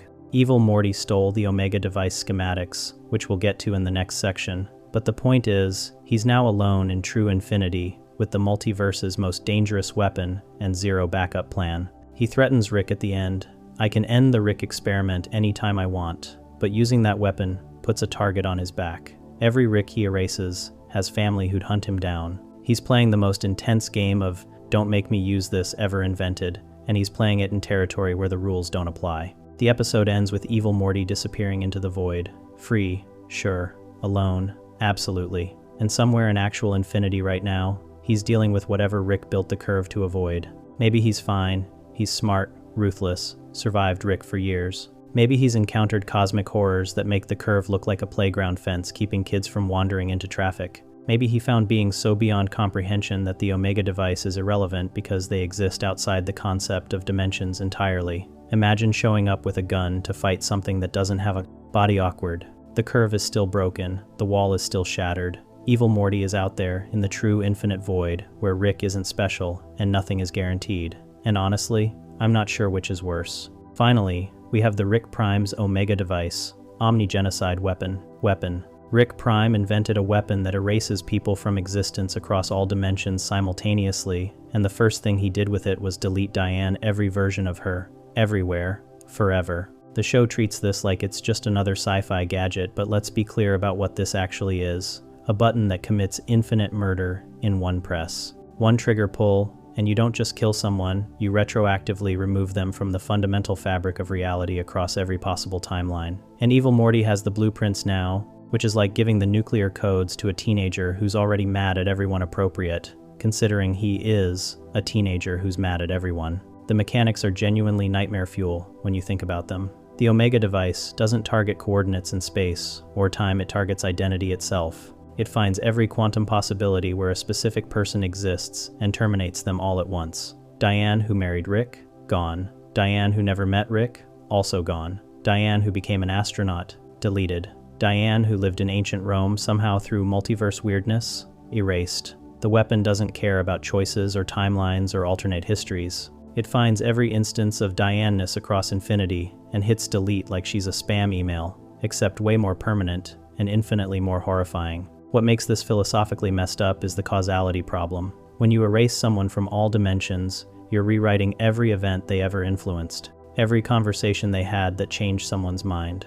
every child they might have saved by being a doctor in one timeline, every invention they inspired in another. The ripple effects spread out like dropping a nuke into a pond, except the pond is infinite, and the nuke removes the concept of water entirely. That metaphor got away from me, but you get it. Some timelines probably collapsed entirely because Diane was load-bearing to their existence. The multiverse runs on probability and causality, and the Omega device just sets both on fire. Rick Prime built this specifically to hurt Rick C137, which is honestly the most extra way to settle a grudge ever invented. Most people key your car or leave bad Yelp reviews. Rick Prime invented omni-genocide technology. This is like bringing a Death Star to a fistfight, except worse, because at least the Death Star only destroys one planet at a time. He could have just killed one Diane and called it even, but no, he had to erase her from all realities just to prove a point. The point being, I'm the smartest and pettiest Rick, which, congrats buddy, you definitely proved that before Rick C137 turned you into a blood puddle. Now evil Morty has the schematics, and everyone's living under threat of potential deletion. He can't actually USE it without making infinite enemies kill someone across all dimensions, and every version of their family across infinity will hunt you down. Imagine getting added to infinite revenge lists. Simultaneously, absolute nightmare scenario, but the threat maintains the peace. It's mutually assured destruction, except, instead of two countries with nukes, it's one teenager with an eye patch who could end any concept at any time. The weapon is too dangerous to fire, but too useful to destroy, so it exists in this cursed state of, please nobody have a bad enough day to use this. The really dark implication is what this means for existence itself. If you can be erased across all dimensions, were you ever really real? If every version of you gets deleted, if every choice you made gets unmade, if every timeline where you existed gets rewritten, did you ever actually exist, or were you just a probability that got corrected? This is some, if a tree falls in a forest, philosophical nightmare, except the tree never existed, and also the forest is infinite. The Omega device doesn't just kill you, it retcons you. You become the person who never was, and nobody even remembers there was something to forget, because you're gone from every reality that could remember you. The weapon still exists. The knowledge is out there. Evil Morty won't destroy it because it's his only insurance policy against Rick. You can't uninvent something this cursed once the blueprint exists. It exists forever looking at you. Every terrible invention humanity ever made that we can't take back. Someone, somewhere, will eventually rebuild it. And in infinite realities, across infinite timelines, probability guarantees someone eventually pushes the button. Next up, we have 2 hours of Futurama facts, but it's disturbing episodes. So Futurama decided to take a break from jokes about robot suicide booths and alien bureaucracy to personally attack every viewer who's ever loved a pet. Jurassic Bark is basically what happens when comedy writers wake up and choose violence, except the violence is directed straight at your tear ducts. The episode features Fry's fossilized dog Seymour, who waited outside a pizza place for 12 years until he literally died of old age, still holding out hope his owner would come back. This is the animated equivalent of emotional waterboarding, and it aired during prime time like that was somehow acceptable. Jurassic Bark is the 7th episode of Season 4, and it opens with Fry and Bender visiting a museum exhibit featuring a perfectly preserved 20th century pizzeria, because apparently, future archaeologists have nothing better to do than excavate Pizza Huts. Fry recognizes it as Panucci's Pizza, where he used to work, and discovers his dog Seymour fossilized in a display case. The whole "my dead pet is a museum exhibit" thing is already pretty dark, but we're just getting started. Fry understandably freaks out, uses Bender as an improvised battering ram to smash the case, truly friendship goals, and gets himself ejected from the museum by security. He then protests outside the museum by doing the hustle for 3 days straight in the rain, which is either dedication or a mental health crisis, possibly both. Professor Farnsworth discovers that Seymour was fast fossilized. Sure, let's just accept that's a thing. and can be cloned back to life with his memories intact. This sounds like good news, except Bender has the emotional maturity of a toddler on a sugar crash and gets insanely jealous. While Fry prepares for Seymour's return by buying dog food and building a doghouse, Bender adopts a robo-puppy that announces everything it does in monotone, robo-puppy commencing cheek licking, which is somehow both hilarious and deeply sad. The whole situation plays out like a rom-com where one person gets jealous of their partner's ex, except the ex is a fossilized dog and one of the people is a robot alcoholic. The cloning process gets dramatic because nothing can ever be simple in this show. Bender throws a jealous tantrum, classic Bender move, and hurls Seymour into molten lava before the cloning can complete. Fry nearly dives into lava himself to save the fossil,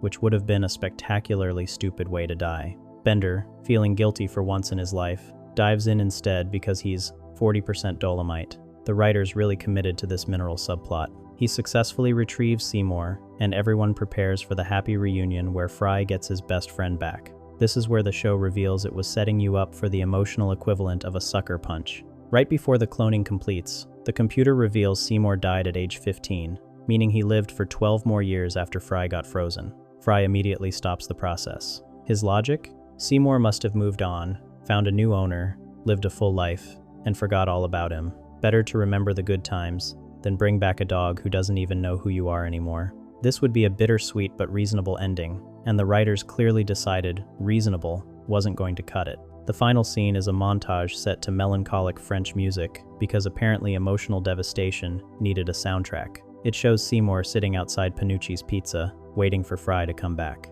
Seasons change, years pass, Seymour ages from a young dog to an elderly one, still sitting in the same spot, still waiting. Panucci occasionally brings him pizza. The pizza sign falls apart around him. He just keeps waiting. The montage ends with an old, gray Seymour lying down and closing his eyes for the last time, never knowing why Fry never returned. This ending destroyed an entire generation of viewers who thought they were watching a goofy sci-fi comedy about a guy and his robot roommate. The episode weaponized the concept of unconditional love and turned it into a 12-year tragedy of hope and loyalty.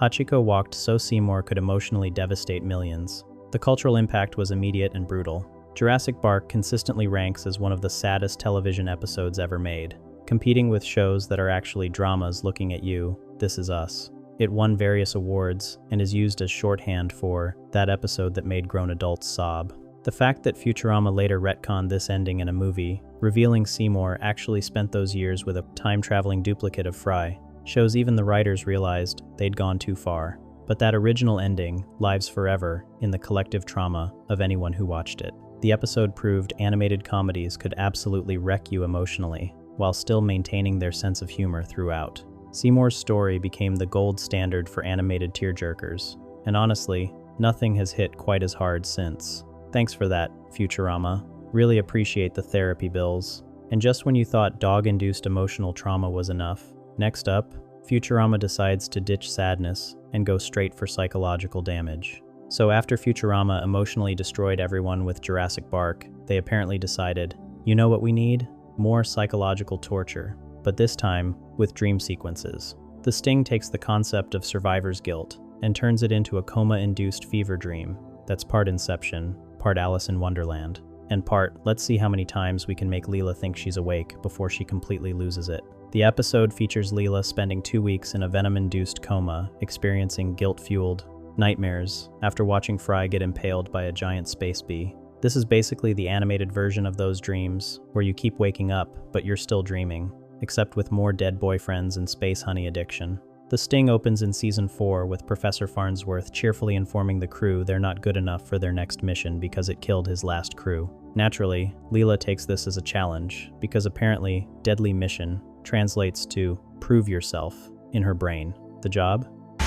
Collecting honey from space bees that are larger than most Buicks, with neurotoxin that causes instant death. They find the previous Planet Express crew's black box recording, which is just screaming and bee sounds, and Leela decides, yeah, we can totally do better than those dead guys. She also adopts a baby queen bee because it looked cute, which is like adopting a baby velociraptor because it has big eyes. The escape goes about as well as you'd expect. The baby queen wakes up and attacks, and Fry does the heroic, you want her, you gotta go through me, move. The stinger literally goes through him like a kebab skewer, and the tip pricks Leela. She gets a tiny wound, while Fruy has a massive hole in his abdomen and appears to die instantly. Leela spends the rest of the episode spiraling into guilt-induced madness while everyone tries to convince her that yes, her coworker is definitely dead and she should probably get therapy. Here's where things get trippy. Leela starts having dreams where Fruy appears, telling her to wake up, which is either romantic or deeply disturbing.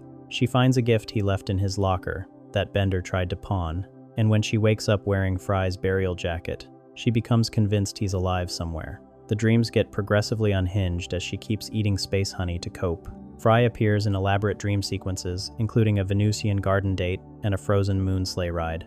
Meanwhile, the real Fruy is sitting beside her hospital bed, talking non-stop for 2 weeks straight, like the world's most dedicated podcast host. The reveal hits like a plot twist bus. Everything after the sting was her 2-week nightmare loop. The funeral, dream. The jacket, dream. The royal jelly forming a new Fruy on the couch, dream. The musical number, where everyone explodes after singing, "Don't Worry, Be Happy," definitely dream.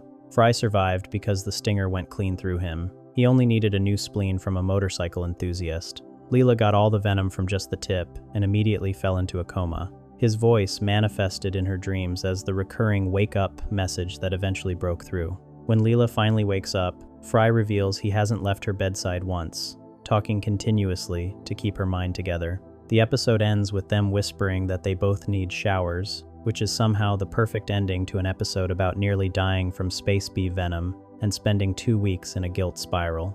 The sting weaponized the unreliable narrator trope brilliantly. Unlike Jurassic Bark, which just sucker punched you at the end, this episode makes you question reality alongside Leela for the entire runtime. Every scene after the sting becomes suspect. The combination of survivor's guilt, coma dreams, and substance abuse, wrapped in a sci-fi comedy package, created something genuinely unsettling. It proved animated comedies could do psychological horror while still making jokes about Bender being 40% Dolomite. The episode became required viewing for anyone who claimed cartoons couldn't handle complex storytelling, and it did it all while making you paranoid about whether you're actually awake right now. And after Futurama finished shredding our sanity with guilt and dream spirals, now we move to the moment the show turned literal body horror into a rom-com nightmare. Futurama took the classic guy tries to impress a girl storyline and decided to spice it up with body horror, miniaturization technology, and existential dread about identity.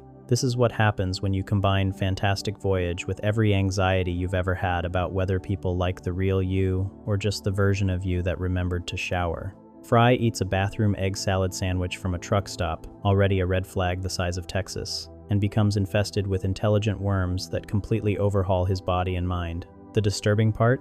The worms make him genuinely better at everything, raising the uncomfortable question of whether being your authentic self is worth it when your authentic self is kind of a disaster. Parasites Lost from Season 3 opens with Fruy making possibly the worst food decision in television history. The Planet Express crew stops at Greasy Sue's truck stop, and Fruy purchases an egg salad sandwich from a vending machine in the men's bathroom. The sandwich tastes like a party where everyone's throwing up, his words, but he eats it anyway. When a boiler explosion sends a pipe straight through Fry's torso, it heals instantly. The sandwich eggs were actually worm eggs, and now Fry's body is basically a high-rise apartment complex for parasites who apparently went to engineering school. Professor Farnsworth miniaturizes the crew into tiny droids that can travel inside Fry's body, because apparently shrinking atoms is too expensive, but building microscopic robot avatars is totally in the budget. The mission: get to the bowel, tickle the pelvic splanchnic ganglion, and flush out the worms through what Farnsworth describes as one hell of a bowel movement. The crew travels through Fry's ear, nose, and heart while dodging his scratching fingers. Meanwhile, external Fruy is suddenly quoting hydrocarbon chains and beating up truckers who insulted Leela. The worms have turned Fruy into the protagonist of a makeover movie, except the makeover is happening at a cellular level. The crew discovers the worms have built an entire civilization called Cologne. They mean colon. These worms are jazzercising his muscles, tuning up his brain, and scraping cholesterol off his heart valves. Fruy goes from barely functional pizza delivery boy to Renaissance man overnight.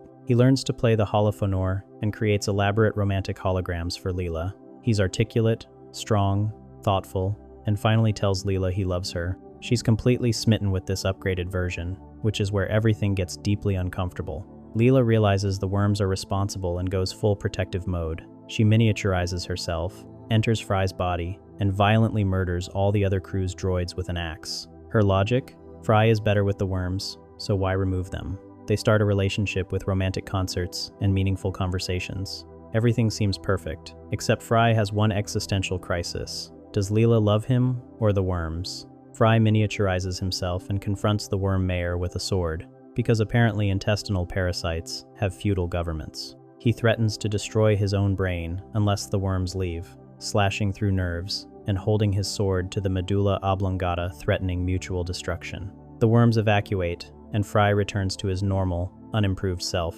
He tries recreating the romantic holophonor performance, but creates Frankenstein's monster instead of beautiful imagery. He knocks over her flowers and mentions giving back rubs to his ex. The relationship implodes immediately. The episode ends with Fry alone, practicing holophonor from a beginner's book. He manages to create a simple smiley face with one eye. The message is bittersweet. Authentic mediocrity beats enhanced fakeness, but authentic mediocrity still really sucks. The episode asked whether it's better to be loved for who you could be or rejected for who you are, then answered, both options are terrible actually. Fry chose to be himself, even though himself cost him the girl, which is either admirably principled or spectacularly self-sabotaging. Either way, nobody's eating gas station egg salad after this episode. And after Futurama finished turning worms and romance into a psychological gut check, now we move on to the moment the show casually treated the end of existence like a beer-fueled field trip. If you're enjoying the video so far, subscribe to our channel. So, Futurama decided to tackle existential dread by making 3 idiots accidentally witness the heat death of the universe while drinking beer. This is what happens when you combine time travel, poor motor skills, and the realization that everything you've ever known will eventually crumble into cosmic dust. Fry, Bender, and Professor Farnsworth get stuck in a forward-only time machine and end up watching humanity go extinct, civilizations rise and fall, and the literal end of existence itself. The disturbing part? They're so far removed from their own time that all they can do is crack open a six-pack and watch reality dissolve into nothing. This episode is basically an animated version of every nihilistic philosophy class you've ever taken, except with more jokes about robot strippers. In Season 6's The Late Philip J. Fry, the setup is aggressively mundane for what becomes a journey through cosmic horror. Fry has a dinner date with Leela for her birthday and promises he'll be on time. Spoiler, he won't be. Professor Farnsworth forces him to test a forward-only time machine that can't go backwards because he doesn't want anyone sleeping with their own grandmother again. Fry's already done that, naturally. The plan is simple. Go forward 1 minute, come back, everyone's happy. Farnsworth trips and accidentally sends them to the year 10,000 instead. New York is completely destroyed, and they quickly realize everyone they've ever known has been dead for thousands of years. Bender's response? I never liked those guys. Truly the emotional support we all need during apocalyptic revelations. They discover multiple statues of liberty, showing that Earth was conquered by apes, then birds, then cows, then some weird slug things. Fry has a full-on breakdown, doing the Planet of the Apes bit, except it keeps getting worse with each iteration. Since they can't go backwards, Farnsworth decides they'll just keep going forward until someone invents a backwards time machine. This kicks off a montage set to a parody of In the Year 2525, where they hop through increasingly bizarre and terrible futures. They meet medieval knights riding ostriches, get attacked by a merman who's actually a bloodthirsty shrimp, and witness humanity enslaved by giraffes who strip trees of their leaves. Each future is somehow worse than the last, like scrolling through dystopian Twitter threads, but for actual civilizations. They reach the year 5 million, where humanity has diverged into 2 species, the advanced intellectual pink ones and the dumb blocks, stupid underground brutes. The smart ones promise to build a backwards time machine in 5 years. They come back, and the dumb blocks have taken over and just hit Bender with a club. In the year 10 million, giant robots are exterminating humanity in an endless war. Bender wants to stay there because it has a gorgeous view of Blood Lake and a mountain of skulls, which honestly tracks for him. They reach the year 50 million, where beautiful women have perfected backwards time travel, but Bender pulls them forward again before they can get the details, dooming them to keep traveling. Eventually, they hit the year 1 billion. All life is extinct. The Earth is a dead desert wasteland. Farnsworth declares, this is the end of all things, and Fry just breaks down crying in the sand. They decide to grab a six-pack and watch the universe end together, which is either the most depressing or most bonding experience 3 co-workers can have. They sit in their time machine drinking beer while the sun explodes, and the Earth crumbles. Fry toasts to the end of the universe, and they watch as stars recede, galaxies drift apart, and the last proton decays. The universe becomes completely empty except for their time machine floating in literal nothingness. Then a second Big Bang happens. A new universe forms that's exactly identical to the old one, and they ride through all of history again. Farnsworth stops to shoot Hitler but accidentally kills Eleanor Roosevelt. They make it back to their original time, accidentally kill their duplicate selves, and Fry makes it to dinner with Leela exactly on time. The episode revealed that Leela spent decades thinking Fry stood her up and died, got married to Kubert out of loneliness, and eventually left a message for Fry in cave formations that he found in the year 1 billion. The lasting impact is that this episode made cosmic insignificance weirdly cozy. Instead of being terrified by the scale of time and the inevitability of extinction, they just drank beer and watched it happen together. The episode wrapped existential horror in buddy comedy packaging and somehow made the heat death of the universe feel like just another Tuesday. Futurama proved you could tackle the biggest possible stakes, literally everything ending forever, and still make it about a guy trying not to be late for dinner. The fact that they witnessed countless civilizations rise and fall, watched all of humanity die multiple times, and saw existence itself end twice before getting home is just background noise to Fry's relationship drama. That's either beautiful or deeply disturbing, depending on how you look at it. And after that whole universe-ending hangout, now we move on to Fry's dad, basically turning parenting into full-time surveillance. So, Futurama decided to take the concept of parents watching over their child and turned it into a decades-long secret surveillance operation conducted from a toxic sewer. Leela discovers her mutant parents have been secretly watching her entire life from underground, maintaining a creepy museum of her belongings, full-on serial killer evidence wall vibes, and helping her from the shadows without ever revealing themselves. They were willing to die rather than let her know the truth about being a mutant, because being thought of as an alien orphan was genuinely better than being known as their daughter. This episode is basically The Truman Show, except the cameras are your parents living in sewage, and the twist ending makes you cry instead of cheer. In Leela's homeworld from Season 4, Leela wins Orphan of the Year, the saddest award category ever, and gives an inspirational speech about independence, then immediately breaks down crying because actually she just wanted parents. Meanwhile, Bender starts an illegal waste disposal business that's basically dump toxic sludge in sewers and get paid. Entrepreneurship at its finest. This predictably pisses off the sewer mutants who capture the crew to punish them by dunking them in mutagenic sewage. Baptism, but way worse. Two mysterious hooded figures save Leela specifically. They escape into a building that's a disturbing shrine dedicated to Leela's life. Newspaper clippings, diary pages, her terrible screenplay, everything she flushed down the toilet, and even a love letter Fry wrote. Leela freaks out, thinking some perverted mutant has been stalking her, which is technically correct but missing crucial emotional context. The hooded figures keep helping Leela, and she refuses to leave until she finds out who they are. Fry plays detective and gets the note left with baby Leela. Professor Farnsworth analyzes it with the same machine that makes glow-in-the-dark noses, apparently a multi-purpose device. The analysis reveals the alienese note was written on recycled toilet paper from the sewers, which is either the most elaborate clue or really unfortunate stationary choices. The flashback hits like an emotional freight train. Leela's parents are mutants who had a baby that was basically perfect with no extra body parts. The doctor says she's the least mutated mutant ever born, like being the tallest short person. But being born perfect in the sewers means you're still legally required to live underground, like some Victorian-era discrimination policy. So her parents faked an alien origin story so their daughter could live on the surface and have actual opportunities. Leela finally corners the hooded figures and sees they have a matching bracelet to hers. She concludes they robbed or murdered her alien parents. One of them just says, "Yes, we killed them," and prepares to die rather than reveal the truth. Leela's about to shoot them when Fry crashes through the roof and pulls off their hoods. Plot twist. They are her parents. Everything she believed about being a proud alien was an elaborate lie, so she wouldn't have to live in sewage. The ending montage destroys you with tiny moments of secret parenting. Baby Leela almost falls downstairs, but a mutant arm catches her. Young Leela gets cookies delivered through the toilet by tentacles. Teenage Leela finds birthday presents mysteriously on the street. Adult Leela gets her blanket adjusted by an arm through a grate.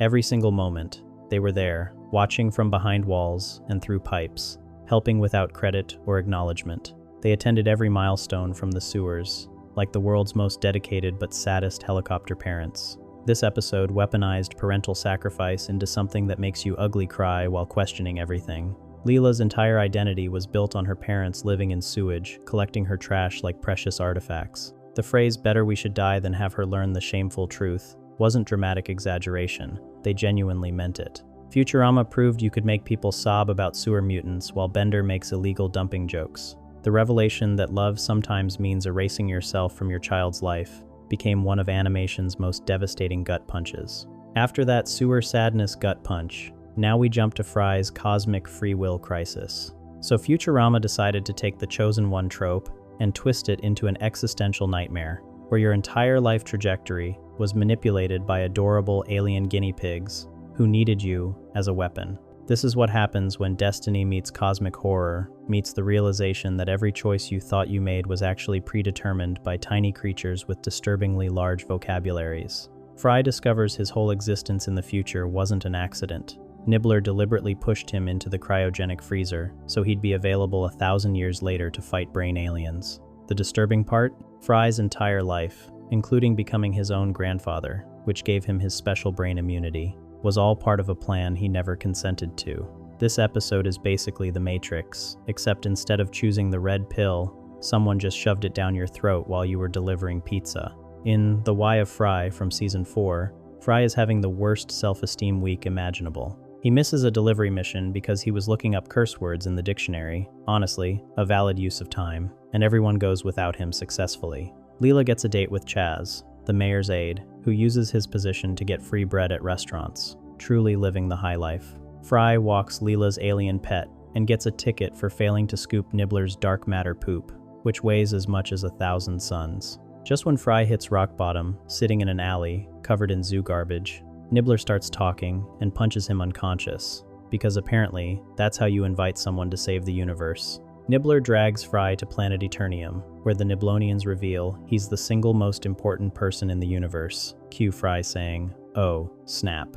They explain that Fry is immune to the brain spawn's mental attacks because he lacks the delta brainwave, a genetic abnormality that resulted from going back in time and becoming his own grandfather. The Niblonians throw a feast of 1,000 beasts to celebrate because why wouldn't you? Then send Fry on a mission to infiltrate the infosphere and blow it up before the brain spawn collect all knowledge in the universe and destroy everything. They give him a quantum bomb and the Scooty Puff Jr., which sounds like a children's toy and functions about as well as one. Fry successfully infiltrates the infosphere, but gets distracted, asking the all-knowing brain questions about postage stamp glue made of toad mucus. Apparently, and what killed the dinosaurs, the brain spawn did it. His Scooty Puff Jr. falls apart because of course it does, and the brains reveal something that changes everything. They show Fry security footage from December 31st, 1999, the night he got frozen. In the video, Nibbler deliberately pushes Fry's chair backward into the cryogenic tube. Fry's whole journey to the future wasn't an accident. It was premeditated alien manipulation. Fry completely breaks down crying because they took away his life without asking. The bomb explodes and transports everyone to an alternate universe, where the huge brain reveals Fry can return to that exact moment in 1999 and stop Nibbler from pushing him. He can have his old life back, and the brain spawn can destroy the universe. Everybody wins except for, the universe. Fry gets sent back in time and catches Nibbler before he can push the chair. But Nibbler explains they weren't time travelers, he's just really old, and will meet Fry 1,000 years later. He gives Fry a choice, stay in the past and have his life back, or go to the future to potentially save Leela, who Nibbler cryptically calls the Other. Fry chooses the future and deliberately pushes himself into the freezer tube, giving up his entire life in the past for a chance with Leela. The timeline resets, and this time, Nibbler remembers to give Fry the Scooty Puff Sr., the Doombringer, instead of the Junior. Fry successfully escapes the infosphere explosion and saves the universe. Nibbler then erases his memory of the entire thing because he needs to remain undercover, so Fry doesn't even get to remember his heroic sacrifice. He just goes back to thinking Nibbler is a dumb poop machine, while Nibbler knows the truth about everything. The episode weaponized the concept of destiny and turned it into something deeply unsettling. Fry's entire existence was orchestrated by aliens who needed a weapon with a specific genetic abnormality. Even his choice to return to the future wasn't really free will, it was influenced by Nibbler telling him about Leela. The phrase, "what is one life weighed against the entire universe," sounds noble until you realize they're talking about stealing someone's entire timeline without permission. Futurama proved you could make profound philosophical points about free will and determinism while still having jokes about a flower that tastes purple. The revelation that being the chosen one actually means being a cosmic tool became one of the show's darkest commentary pieces on destiny versus autonomy. And after Fry's whole destiny was a scam crisis, now we move on to Bender trying to murder a pet out of jealousy. So Futurama decided to tackle the concept of empathy by forcing a sociopathic robot to literally feel someone else's feelings against his will, which is either psychological torture or really aggressive therapy, depending on your perspective. Bender gets insanely jealous of the attention Leela gives her pet Nibbler at a birthday party and responds by flushing him down the toilet like he's disposing of evidence. The disturbing part? When Professor Farnsworth installs an empathy chip that makes Bender experience Leela's emotions, he ends up flushing himself down the toilet piece by piece to save Nibbler. This episode is basically, what if we solved toxic masculinity with involuntary brain surgery, wrapped in a story about sewer mutants and toilet-based attempted murder? I second that emotion from Season 2. Opens with Nibbler having a birthday party where everyone obsesses over how cute he is while completely ignoring Bender's talents, spinning his head like a Harlem Globetrotter and whistling Sweet Georgia Brown. Bender gets progressively more jealous as everyone coos over Nibbler wearing a hat and holding a spoon, which honestly seems like pretty low bars for talent. Bender makes an elaborate birthday cake, trying to win everyone's affection, but Nibbler eats the entire thing before anyone sees it. Bender's response is to carry Nibbler to the bathroom by his eye stalk and flush him down the toilet, which escalates from property damage to attempted murder faster than you can say anger management issues. Leela is understandably devastated and holds a funeral for Nibbler in the bathroom because apparently that's where you memorialize toilet victims. Professor Farnsworth decides the solution is to forcibly install an empathy chip in Bender's brain that makes him experience Leela's exact emotions in real time. Nobody asks if this is ethical, or if maybe Bender should just go to regular therapy like a normal dysfunctional person. They literally hold Bender down, unscrew his head, and hammer a chip into his skull while he screams in pain. The professor has to tune it to Leela's emotional frequency like she's a radio station, which accidentally makes Bender feel Zoidberg's hunger and Amy's vanity first. Once properly calibrated, Bender becomes Leela's emotional puppet. When she's sad, he cries. When she's jealous of Amy dancing with a guy, Bender slaps Fry and accuses him of dressing like a tramp, which is objectively hilarious, but also deeply concerning. When Leela eats ice cream alone, feeling miserable, Bender does the same thing. The chip essentially turns Bender into a walking, talking representation of Leela's mental state, which sounds like a Black Mirror episode pitched by someone who thought forced emotional synchronization would solve relationship problems. Fry mentions that alligators flush down toilets survive in sewers, a widely believed fact according to his friend's cousin's caseworker, which is the worst source citation ever. Bender decides to save Nibbler and flushes himself down the toilet, piece by piece, first his arm, then his head, then his other arm. Fry finds Bender's body waving goodbye to its own head, which is either commitment to the bit or the most elaborate suicide attempt in television history. Leela, Fry, and eventually the rest of Bender go down into the sewers to find him. They discover an entire civilization of mutants living underground who were forced there by discriminatory surface laws. Suddenly, this comedy has uncomfortable societal commentary. The mutants are surprisingly friendly, despite living in literal sewage and worshipping an unexploded nuclear bomb. They blame the crew for unleashing El Chupanibre, a monster that's actually just Nibbler eating crocodiles. The real El Chupanibre shows up, a genuine terrifying sewer monster, and Bender saves Nibbler despite the danger. His empathy chip burns out from running at triple capacity, revealing he barely felt anything even with technological assistance. The ending delivers a punch that's either darkly funny or genuinely disturbing. The professor reveals the chip burned out, meaning Bender's heroic actions were his own genuine emotions. But then he corrects himself. Actually, the chip was running at triple capacity, and Bender still barely cared. So either Bender learned nothing, and empathy is impossible for him, or forced emotional manipulation doesn't actually create genuine growth. Leela claims she learned from Bender to care less about others, which is probably the opposite of the intended lesson, but honestly tracks for this show. The episode weaponized the empathy concept and turned it into forced psychological experimentation. The idea that you can hammer a chip into someone's brain to make them feel emotions against their will raises questions about consent, autonomy, and whether fixing someone's emotional problems through literal mind control is help or harm. Futurama proved you could tackle serious questions about nature versus nurture and forced behavioral modification, while still making jokes about toilet-based pet disposal and sewer-dwelling mutants who flush crocodiles into sub-sewers. And after Bender's jealousy meltdown, now we move on to the episode where fast food literally comes from alien babies. Before we continue the video, subscribe to our channel. So, Futurama decided to tackle the ethics of eating meat by making the crew accidentally commit mass infanticide and turn it into a profitable fast food chain. This is what happens when you combine corporate greed, willful ignorance, and the horrifying realization that those delicious snacks you've been scarfing down are actually sentient babies. The crew discovers popplers on an alien planet, gets them franchised at Fishy Joe's, and sells billions of them before learning they're Omicronian children.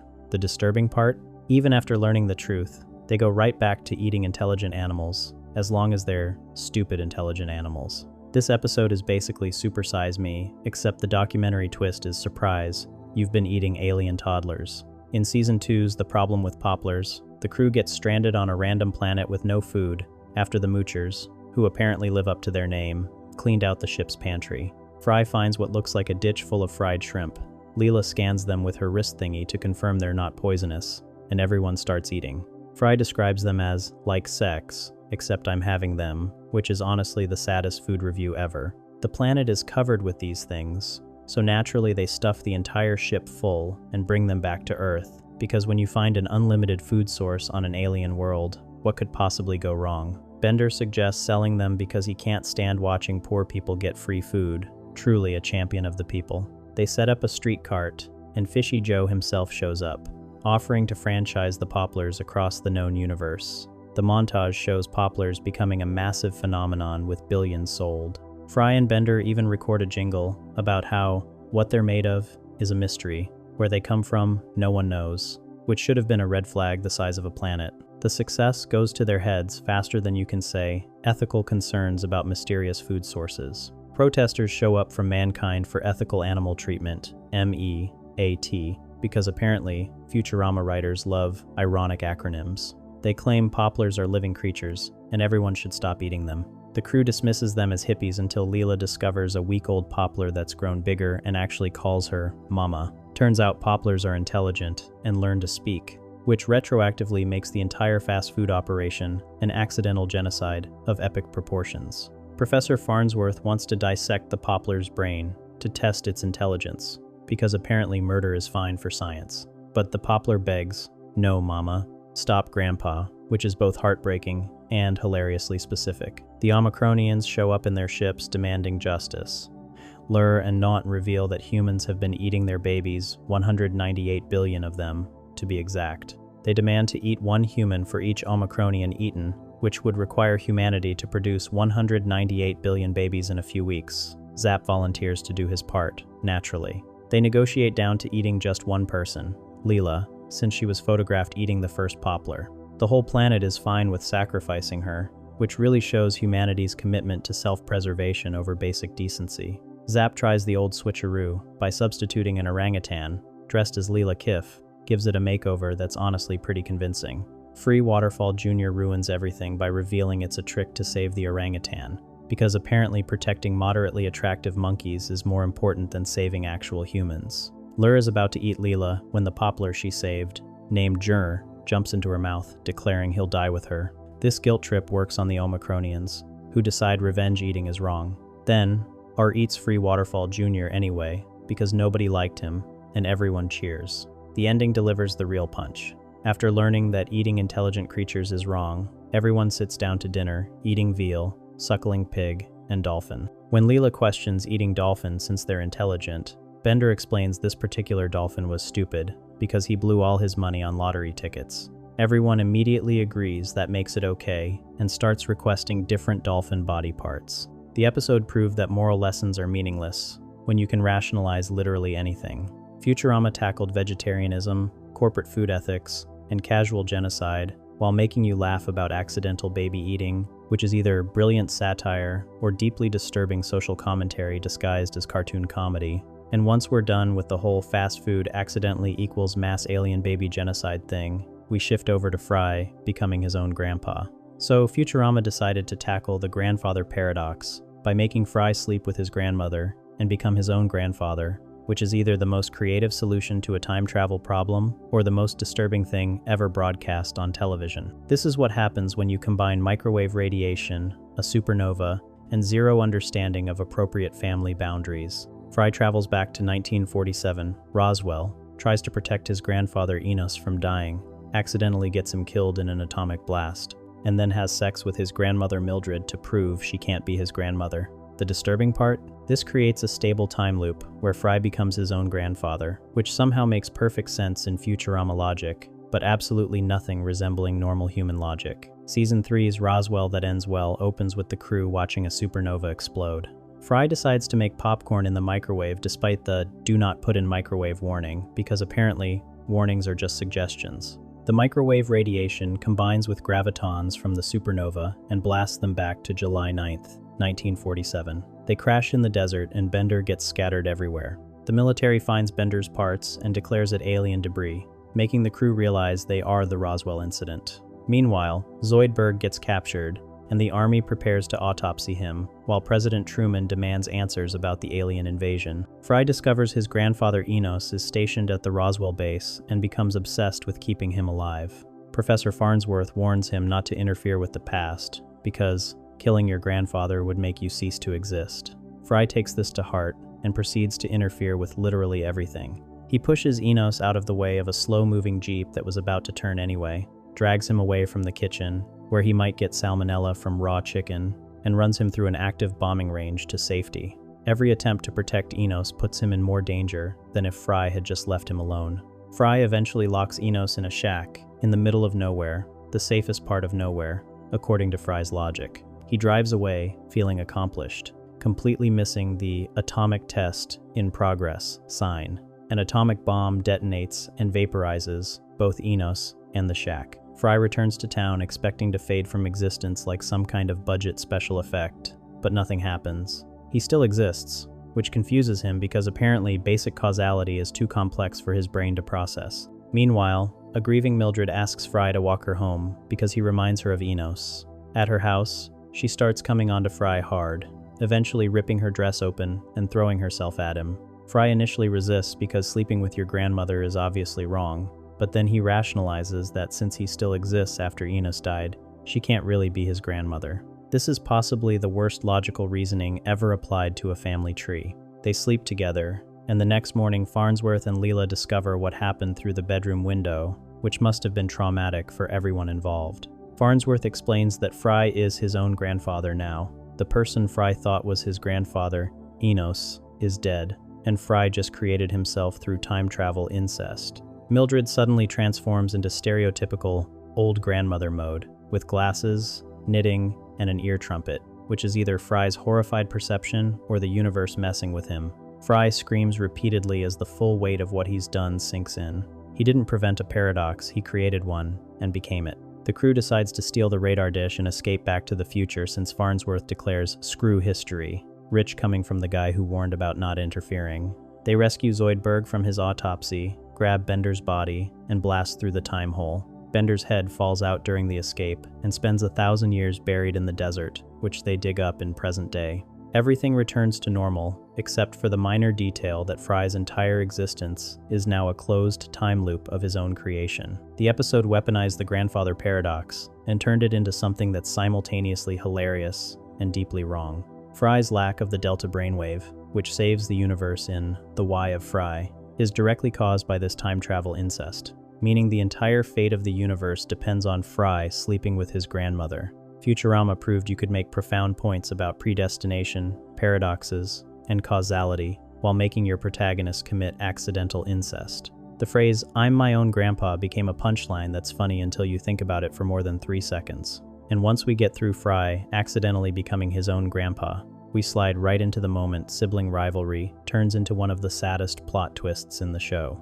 So Futurama decided to tackle sibling jealousy by making Fry believe his brother stole his entire identity and life, only to reveal the most heartbreaking plot twist in animated comedy history. This is what happens when you combine a lucky clover, a 1,000-year time gap, and brotherly love that transcends decades of absence. Fry discovers a statue of Philip J. Fry, who accomplished everything he dreamed of, first person on Mars, lottery winner, rock star, and assumes his brother Yancey stole his name and Lucky Clover out of spite. The disturbing part? Fry spends the entire episode consumed by rage at a sibling rivalry that turns out to have been love all along. This episode is basically a masterclass in making you feel terrible about jumping to conclusions while Don't You Forget About Me plays over your ugly crying. Season 3's The Luck of the Fryrish opens with Fry having spectacularly bad luck at the horse races, losing every bet, including his last dollar, which gets struck by lightning while he's trying to retrieve it. He remembers his lucky 7-leaf clover that helped him win basketball games and pull off impossible breakdancing moves against his brother Yancey. The flashbacks show constant sibling rivalry, with Yancey copying everything Fry did, his space-themed dance moves, his basketball techniques, even trying to steal the clover. Fry hid the clover in his record vault in the basement before getting frozen, and now he wants it back to change his luck. Fry, Leela, and Bender venture into the ruins of old New York to find his old house. The basement is still intact thanks to his dad's over-engineered bomb shelter design, and Fry opens his record vault to find the Breakfast Club soundtrack where he hid the clover. Except the clover is gone. Fry immediately assumes Yancey stole it, which tracks with their entire childhood of Yancey taking his stuff. The sibling rivalry that started when they were kids apparently continued even after Fry disappeared, or so Fry believes. They discover a massive statue in Prospect Park of someone named Philip J. Fry, Fry's name wearing the 7-leaf clover in his lapel. Fry assumes Yancey ditched his own name, stole Fry's identity, and used the lucky clover to achieve everything Fry dreamed of. An informational video reveals Philip J. Fry was the first person on Mars, struck oil in a mansion bathroom, dated an Icelandic supermodel, and had a successful rock band. Every accomplishment feels like a personal attack, because these were literally Fry's dreams. The jealousy and betrayal consume him completely. The video mentions this Philip J. Fry is buried in Orbiting Meadows National Cemetery with the 7-leaf clover. Fry decides to rob his brother's grave to reclaim what's rightfully his, which is either justified revenge or deeply disturbing grave desecration, depending on your perspective. They dig up the grave, and Bender triumphantly retrieves the clover. Everything Fry believed about his brother seems confirmed. Yancey was a thief who stole his entire life and died having lived Fry's dreams instead of his own. Then Fry notices moss on the monument and brushes it away, revealing a hidden inscription. Here lies Philip J. Fry, named for his uncle, to carry on his spirit. The person in the grave isn't Yancey. It's Yancey's son Fry's nephew, who Yancey named after his missing brother. The flashback shows Yancey finding the clover and giving it to his newborn son, saying, "I'm naming you Philip J. Fry in honor of my little brother, who I miss every day. I love you, Philip, and I always will." Hanging above the baby's crib is the crude drawing Fry made as a kid of himself standing on a rocket in space. The reveal hits like an emotional sledgehammer. Yancey didn't steal Fry's identity out of spite. He honored his missing brother by giving his son Fry's name and lucky clover so the nephew could achieve everything Fry dreamed of. The accomplishments weren't stolen. They were a gift from a brother who never stopped loving Fry despite their rivalry. Yancey kept Fry's childhood drawing and made sure his son fulfilled his uncle's dreams of going to space. Every achievement Fry was jealous of was actually Yancey's way of keeping his brother's memory alive. Fry puts the clover back in the grave and leaves it there. Leela and Bender walk away while Don't You Forget About Me plays, and Fry stands alone at his nephew's grave, understanding that he was never forgotten. The episode weaponized sibling rivalry and transformed it into the most beautiful representation of brotherly love in television history. Futurama proved you could devastate viewers by revealing that what looked like theft was actually the deepest form of remembrance. The realization that Yancey loved him all along became one of the show's most emotionally powerful moments, and honestly, nobody has recovered from watching it. And after we get absolutely wrecked by brotherly love and emotional gut-punch clovers, we move into Futurama's take on beauty standards and self-acceptance. So Futurama decided to tackle beauty standards and conformity by making Leela surgically alter her most distinctive feature to fit in, date the blandest man alive, and then realize being weird was actually fine all along. This is what happens when childhood trauma meets cosmetic surgery meets a doctor who thinks average is a compliment. Leela gets phaser eye surgery to have 2 normal eyes after years of being bullied for her Cyclops appearance, dates her childhood crush, Adlai, who represents everything conventional and boring, and ultimately rejects normalcy when she realizes conforming means losing what makes her special. The disturbing part? She only learns this lesson after experiencing what it's like to blend in and finding it soul-crushingly empty. This episode is basically a PSA about self-acceptance, wrapped in a story about elective face surgery and robot parenting. Season 3's The Cyber House Rules opens with Leela receiving an invitation to her orphanarium reunion. She initially refuses because the other orphans relentlessly bullied her as a kid, chanting one eye and making depth perception jokes. Fry convinces her to show off her success, so she arrives, ready to rub it in everyone's faces. The other orphans turned into complete failures, living in boxes and selling their own organs, which should make Leela feel vindicated, but doesn't. Her childhood crush Adlai shows up, now a phaser eye surgeon, and offers to give her a second eye so nobody makes fun of her ever again. Leela accepts the surgery faster than anyone should accept major facial reconstruction. Adlai builds her a paraffin eye, grafted with skin from her foot that can't actually see, but makes her look perfectly normal. After the surgery, Leela experiences normalcy for the first time. She can wear 2 pairs of sunglasses, apply eyeliner, and blend into crowds. The montage set to Pretty Woman shows her throwing away all her monocles and celebrating the ability to be unremarkable. Everything she dreamed of as a bullied kid finally comes true. Adlai starts dating Leela now that she looks normal, which Fry immediately calls out as shallow. Fry points out that he liked her back when she was a Cyclops, but Leela dismisses this as jealousy. She wants to date someone normal who won't get her judged in public.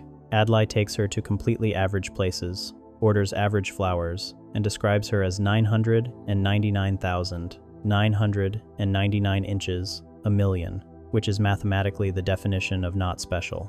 His kiss is a peck that leaves Leela frozen and disappointed, but she ignores this massive red flag. Meanwhile, Bender adopts 12 orphans purely for government stipend money. He discovers children cost more than they pay, and tries selling them to a Chinese restaurant. When Leela and Adlai show up wanting to adopt one kid, they shop for children like furniture. Sally, a girl with an ear on her face, gets bullied for looking different. Leela wants to adopt her because she understands being the weird kid, but Adlai suggests giving Sally an operation to make her acceptable, and this is when everything clicks. Leela realizes Adlai only wanted her after she got surgery to look normal. He doesn't love people for who they are, he loves conformity and averageness. When Leela insists Sally is fine the way she is, Adlai throws her own surgery back at her, asking if she was fine the way she was. Leela declares, "Damn right I was," and demands Adlai restore her original eye immediately. She slams him against prison bars and threatens violence if he doesn't comply.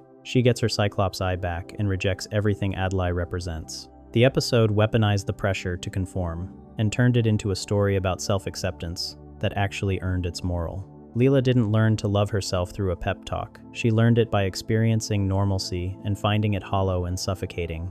Adlai represented the seductive appeal of fitting in and being unremarkable, but at the cost of everything that made Leela herself. Futurama proved you could tackle serious issues about beauty standards and conformity while still having Bender try to sell children to restaurants. The realization that being different is better than being average became one of the show's most genuine character moments. And after Leela learns that being average sucks, we shift into Bender's full-blown existential meltdown over becoming outdated. So Futurama decided to tackle technological obsolescence by making Bender have a complete mental breakdown over being outdated, then revealing the entire breakdown was actually happening inside his head during a mandatory upgrade. This is what happens when you combine robot insecurity, technological anxiety, and the horrifying realization that newer models make you completely irrelevant. Bender gets publicly humiliated when Robot 1X demonstrates superior capabilities in every way, becomes terrified of getting upgraded because it might change his personality, and has an elaborate hallucination where he downgrades himself to wood and wages war on technology. The disturbing part? The upgrade forces everyone to love the new robots, erasing their actual personality in favor of corporate-approved compliance. This episode is basically a meditation on progress anxiety, wrapped in a story about a robot who thinks he spent weeks on a desert island, but actually just had a really weird software installation. Season 4's Obsoletely Fabulous opens at Roboticon 3003, where Mom announces Robot 1X, a sleek hovering robot that runs on pollution and emits fresh, pine-scented oxygen. Bender gets called on stage for a demonstration where Robot 1X immediately outperforms him at every task. While Bender steals the jar of change he's supposed to count, Robot 1X perfectly sorts everything, including one Albanian lek. A massive banner drops behind Bender saying, before, while Robot 1X gets after, which is basically the universe declaring Bender obsolete in front of everyone. Professor Farnsworth buys a Robot 1X to help around the office, and Bender's inferiority complex kicks into overdrive. Robot 1X effortlessly does everything better than Bender. It cleans Nibbler's litter box with a fresh pine scent, installs a satellite dish, and catches Bender when he falls off the roof. Bender admits he's genuinely scared of Robot 1X. Professor Farnsworth suggests Bender needs an upgrade to make him compatible with the new technology, which sends Bender to Mom's upgrade facility. While waiting in line, he witnesses Roberto, the stabbing-obsessed robot, get upgraded and immediately transform from death to the 1X robots to I love those magnificent 1X robots. The upgrade completely changes his personality from violent psychopath to cheerful robot enthusiast. Bender panics, breaks free from the upgrade machine, and escapes. He builds a boat from a boating prohibited sign and sails away, washing up on a desert island. There he meets obsolete robots who refused upgrades, a cartridge unit who speaks in mechanical voice, Lisa the fembot, with a water wheel that constantly needs refilling, and Sinclair who has memory problems. They live a simple technology-free existence, watching snails crawl and listening to the ocean. Bender initially resists, but eventually embraces the simple life, destroying his desert island discs and declaring technology evil. When a washing machine washes ashore, Bender realizes he is technology and decides to downgrade himself to wood. The robots perform surgery, replacing his body with handcrafted wooden parts, except his eyes and mouth. Wooden Bender declares they must wage war on technology by force, which seems counterintuitive for a pacifist community, but whatever. They build an ore-powered submarine and attack New York, destroying gadgets and blocking sewage pipes. Bender's ultimate goal is killing Robot 1X. They attack Planet Express with a catapult, accidentally trapping the crew under the ship surrounded by leaking fuel and fire. Bender tries to save them, but his wooden body catches fire. His termite-infested legs break, and his arms fall off. He finally asks Robot 1X for help, who easily saves everyone, while Bender burns to ash. Bender apologizes for nearly killing his friends, while trying to destroy everything they believe in. Then the twist hits. Bender wakes up on the upgrade machine. The entire desert island adventure was a hallucination during the upgrade process. He's already been upgraded, and now loves Robot 1X. When Fatbot sees Bender's changed personality and questions whether the upgrade is a good idea, Bender has already gone through his entire crisis and come out the other side accepting technological progress. He questions whether anything is real, if his whole experience was imaginary, and the technician just tells him to leave. Outside, Bender walks through a fantasy world with fairies and white horses, suggesting he's still not sure what's real anymore. The episode weaponized fear of obsolescence and technological progress into an existential crisis about identity and reality itself. Bender's entire personality crisis happened in the span of a software update, meaning his resistance to change was anticipated and programmed out of him. Futurama proved you could explore deep questions about whether forced improvement destroys identity while making jokes about wooden robots and cymbal-banging monkeys. The realization that everything might be imaginary became one of the show's most unsettling endings. And after Bender survives a forced, software-induced identity crisis, we roll straight into the time he literally turns into a homicidal car with friendship issues. So Futurama decided to parody werewolf movies by turning Bender into a werecar that transforms at midnight and tries to murder people by running them over, which is either brilliant genre satire or the weirdest body horror concept ever. This is what happens when you combine inheritance drama, viral curses transmitted through demonic headlights, and the most convoluted curse origin story involving Hitler's car and Knight Rider. Bender inherits his uncle's castle, gets hit by a werecar that beams him a virus, and transforms into a murderous vehicle every night at midnight. The disturbing part? The real emotional crisis isn't about being a killing machine. It's about whether Bender's best friend is Fruy or Leela, based on who he tries to murder first. This episode is basically an American Werewolf in London, except the transformation is into a Pontiac, and the curse originated from a military vehicle built from the most evil car parts in history. Season 2's The Honking opens with Bender's uncle Vladimir dying in a creepy Transylvanian robot castle. Bender inherits the castle on the condition he spends one night there, which seems like standard horror movie setup. At dinner, portraits with motion tracking eyes watch them, and binary numbers appear on walls that spell threatening messages when reflected in mirrors. Robot ghosts appear chanting, "Join us," and Bender runs screaming onto the moors. A car with glowing headlights runs him down, honks at the moon like a wolf howling, and disappears. Back in New York, Bender starts having nightmares about cars running people over. Hit-and-run incidents appear in the news with the same rubbery tire tracks. Bender wakes up in an impound lot, covered in transmission fluid with fuzzy dice in his chest cabinet. He consults professional help, a 5-cent carnival fortune teller machine. The robot gypsy explains he's been infected with a werecar virus transmitted through demonic headlights, and every midnight his hardware reconfigures into a murderous 4-wheeled car. The gypsy warns Bender's attacks will escalate until, one dark night, you are doomed to kill your dearest friend. Fry immediately assumes this means him. They weld Bender to the wall, but at midnight, he transforms anyway. His limbs turn into wheels, his body reshapes into a car chassis, his eyes become headlights, and he bursts through the wall. Werecar Bender finds Leela and chases her instead of Fry, creating the episode's real crisis. Fry becomes devastated that Bender went straight for Leela, proving she's his best friend.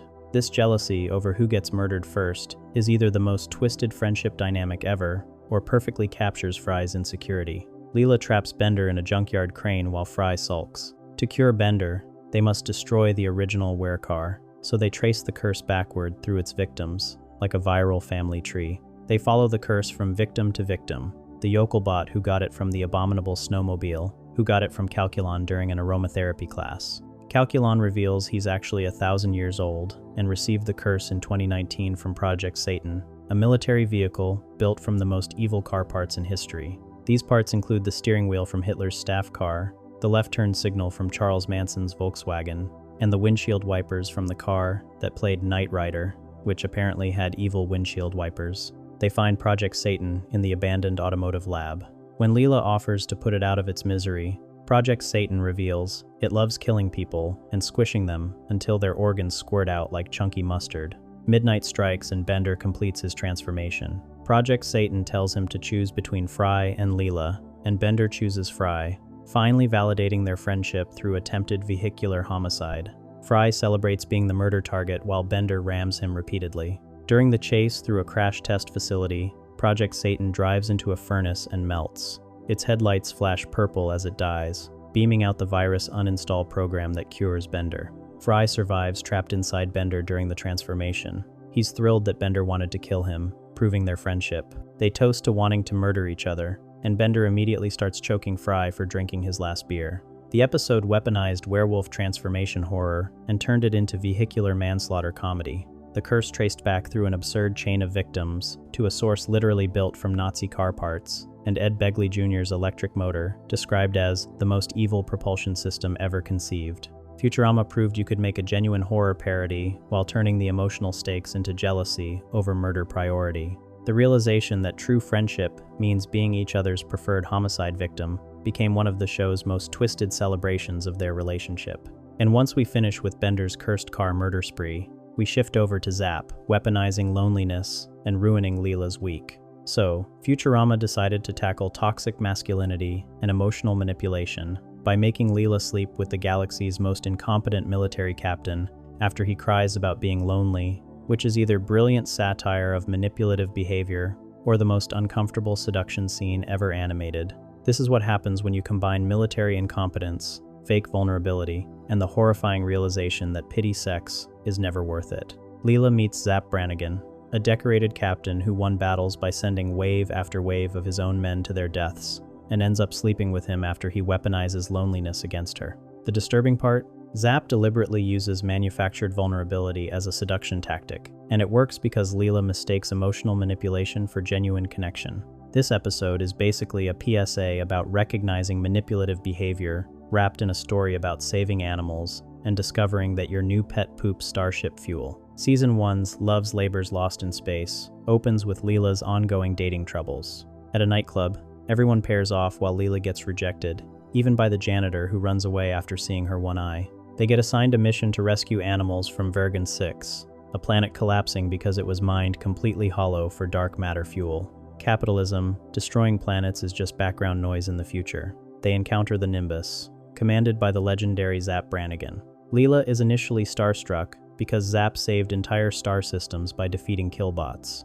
Fry asks how, and Zap explains, killbots have a preset kill limit. Knowing their weakness, I sent wave after wave of my own men at them, until they reached their limit and shut down. This man literally won through human sacrifice and got medals for it. The Democratic Order of Planets gave him awards for treating his soldiers like ammunition, which really says something about military culture. Zap immediately starts hitting on Leela, calling her an impressive piece of captain and saying he's only seen 3 or 4 captains, sexier simultaneously, a compliment and an insult. He imprisons the crew for violating Brannigan's law against interfering with undeveloped worlds, despite the fact that a mining crew already hollowed out the entire planet. The law apparently only applies when convenient for someone who admits he doesn't understand the laws he enforces. Zap invites Leela to his quarters, which he calls the Lovanasium, featuring a hovering heart-shaped bed under a huge portrait of himself. He offers Shampag in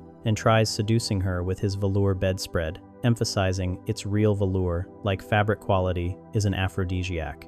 Leela resists every advance and asks to just go back to prison because she'd rather be imprisoned than spend time with him. This is when Zap deploys his manipulation tactic. He starts crying about how pathetic and lonely he is, how nobody understands the isolation of command, and how he thought she, as a fellow captain, would get it. Leela's compassion kicks in, and she tries comforting him, which is exactly what he was counting on. The next morning, she wakes up in his bed, screams, and realizes what happened. She tells him it was a mistake, where my common sense was overwhelmed by pity.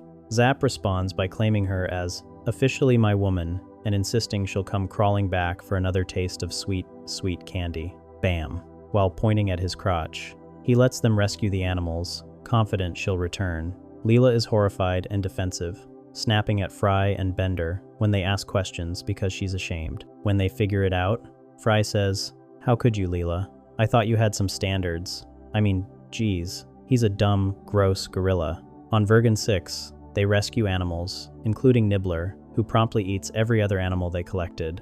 The planet starts collapsing, and they're out of fuel. Leela refuses to call Zap because she won't go crawling back, but dying seems worse than dealing with him. When she finally calls, he demands they abandon Nibbler. This is when Leela finds her backbone. "Once, I thought you were a big, pompous buffoon. Then I realized that inside, you were just a pitiful child. But now I realize that outside that child is a big, pompous buffoon." When Zap asks, "And which one rocked your world?" she hangs up on him. They're saved when Nibbler poops out a giant dark matter sphere that fuels their escape. The episode weaponized fake vulnerability as a manipulation tactic and showed how even smart, strong people can fall for it in moments of compassion. Zap deliberately manufactured an emotional crisis to exploit Leela's empathy, then immediately revealed his true nature the next morning by being possessive and gross. Futurama addressed emotional manipulation and regrettable sexual encounters in a way that respects the complexity. Leela made a choice she regrets, but the circumstances were manipulative. The parallel between Leela searching for love and instead finding Nibbler, who literally produces valuable fuel, suggests sometimes the relationships we stumble into accidentally are better than the ones we pursue deliberately. The realization that pity is a terrible foundation for intimacy became one of the show's most honest examinations of manipulation disguised as vulnerability.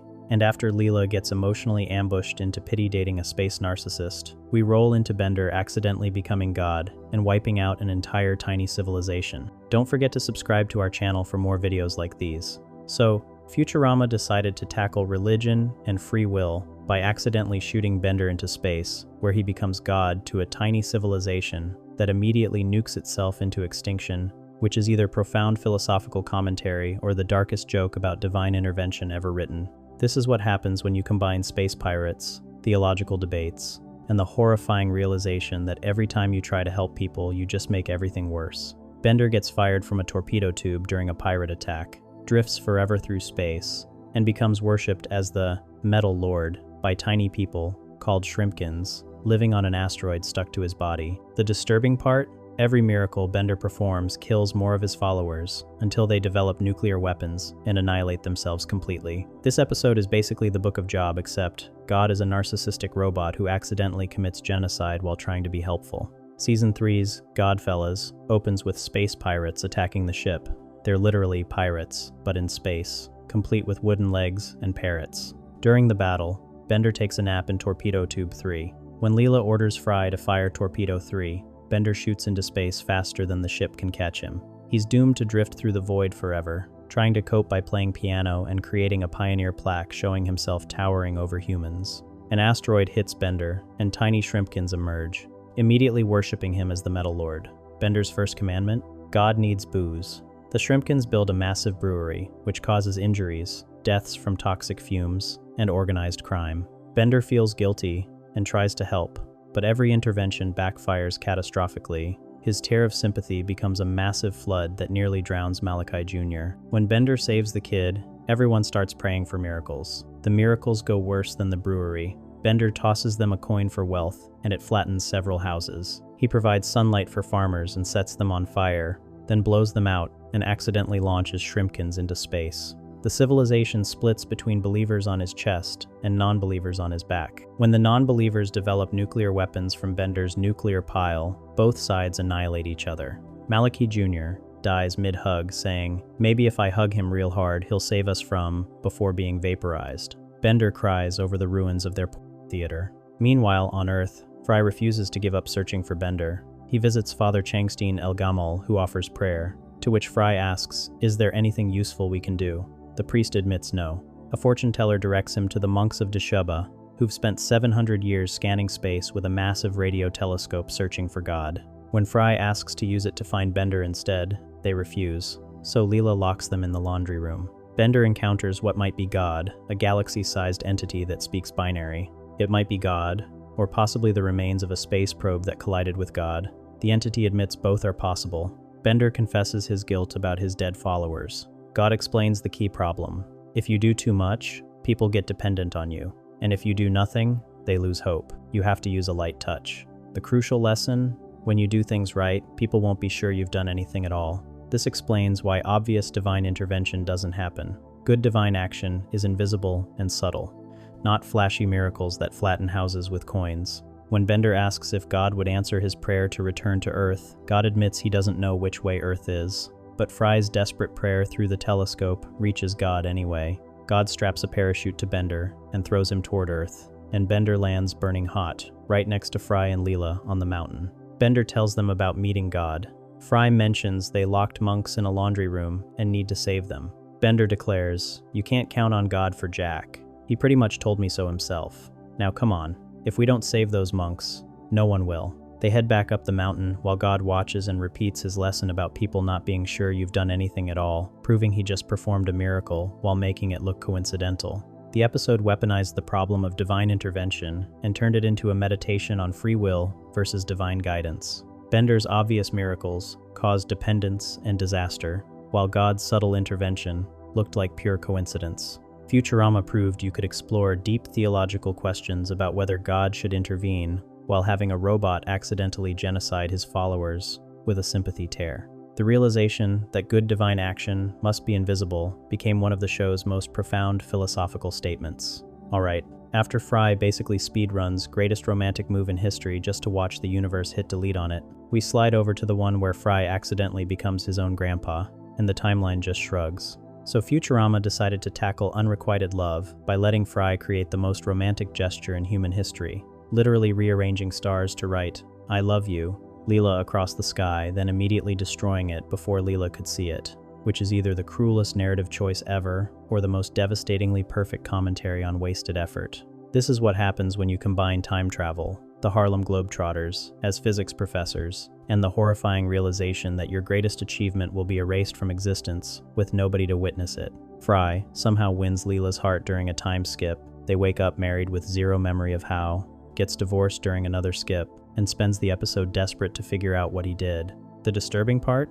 He finally sees his masterpiece stars, spelling out a love confession visible across galaxies, exactly 1 second before it gets obliterated by a doomsday device. This episode is basically The Notebook, if the entire romance happened during blackouts, and the love letter got shredded before anyone read it. Time Keeps on Slippin' opens with the Harlem Globetrotters challenging Earth to a basketball game, for no reason, with no threat, beyond the shame of defeat. Professor Farnsworth accepts by promising mutant atomic supermen, which currently exist as 5 infants in a hamster cage. To grow them quickly, he harvests chronotons, time particles, from the Tempest Nebula. During the game, reality starts glitching, and time begins randomly skipping forward. Farnsworth realizes the chronoton removal destabilized the nebula, causing time skips throughout the universe. People experience time normally during the skips, but have zero memory afterward.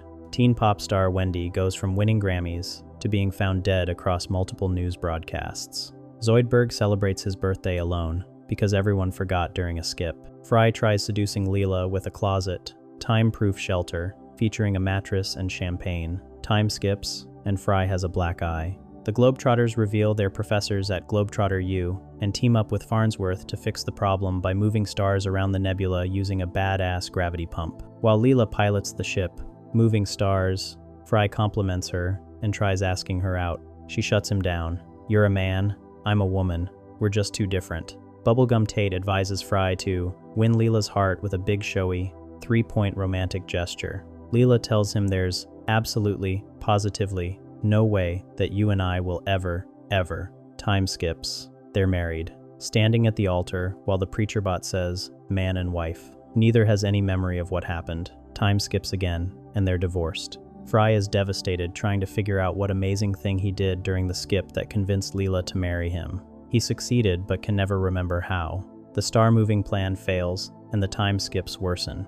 The Globetrotters realize they need to implode the entire nebula to create a black hole.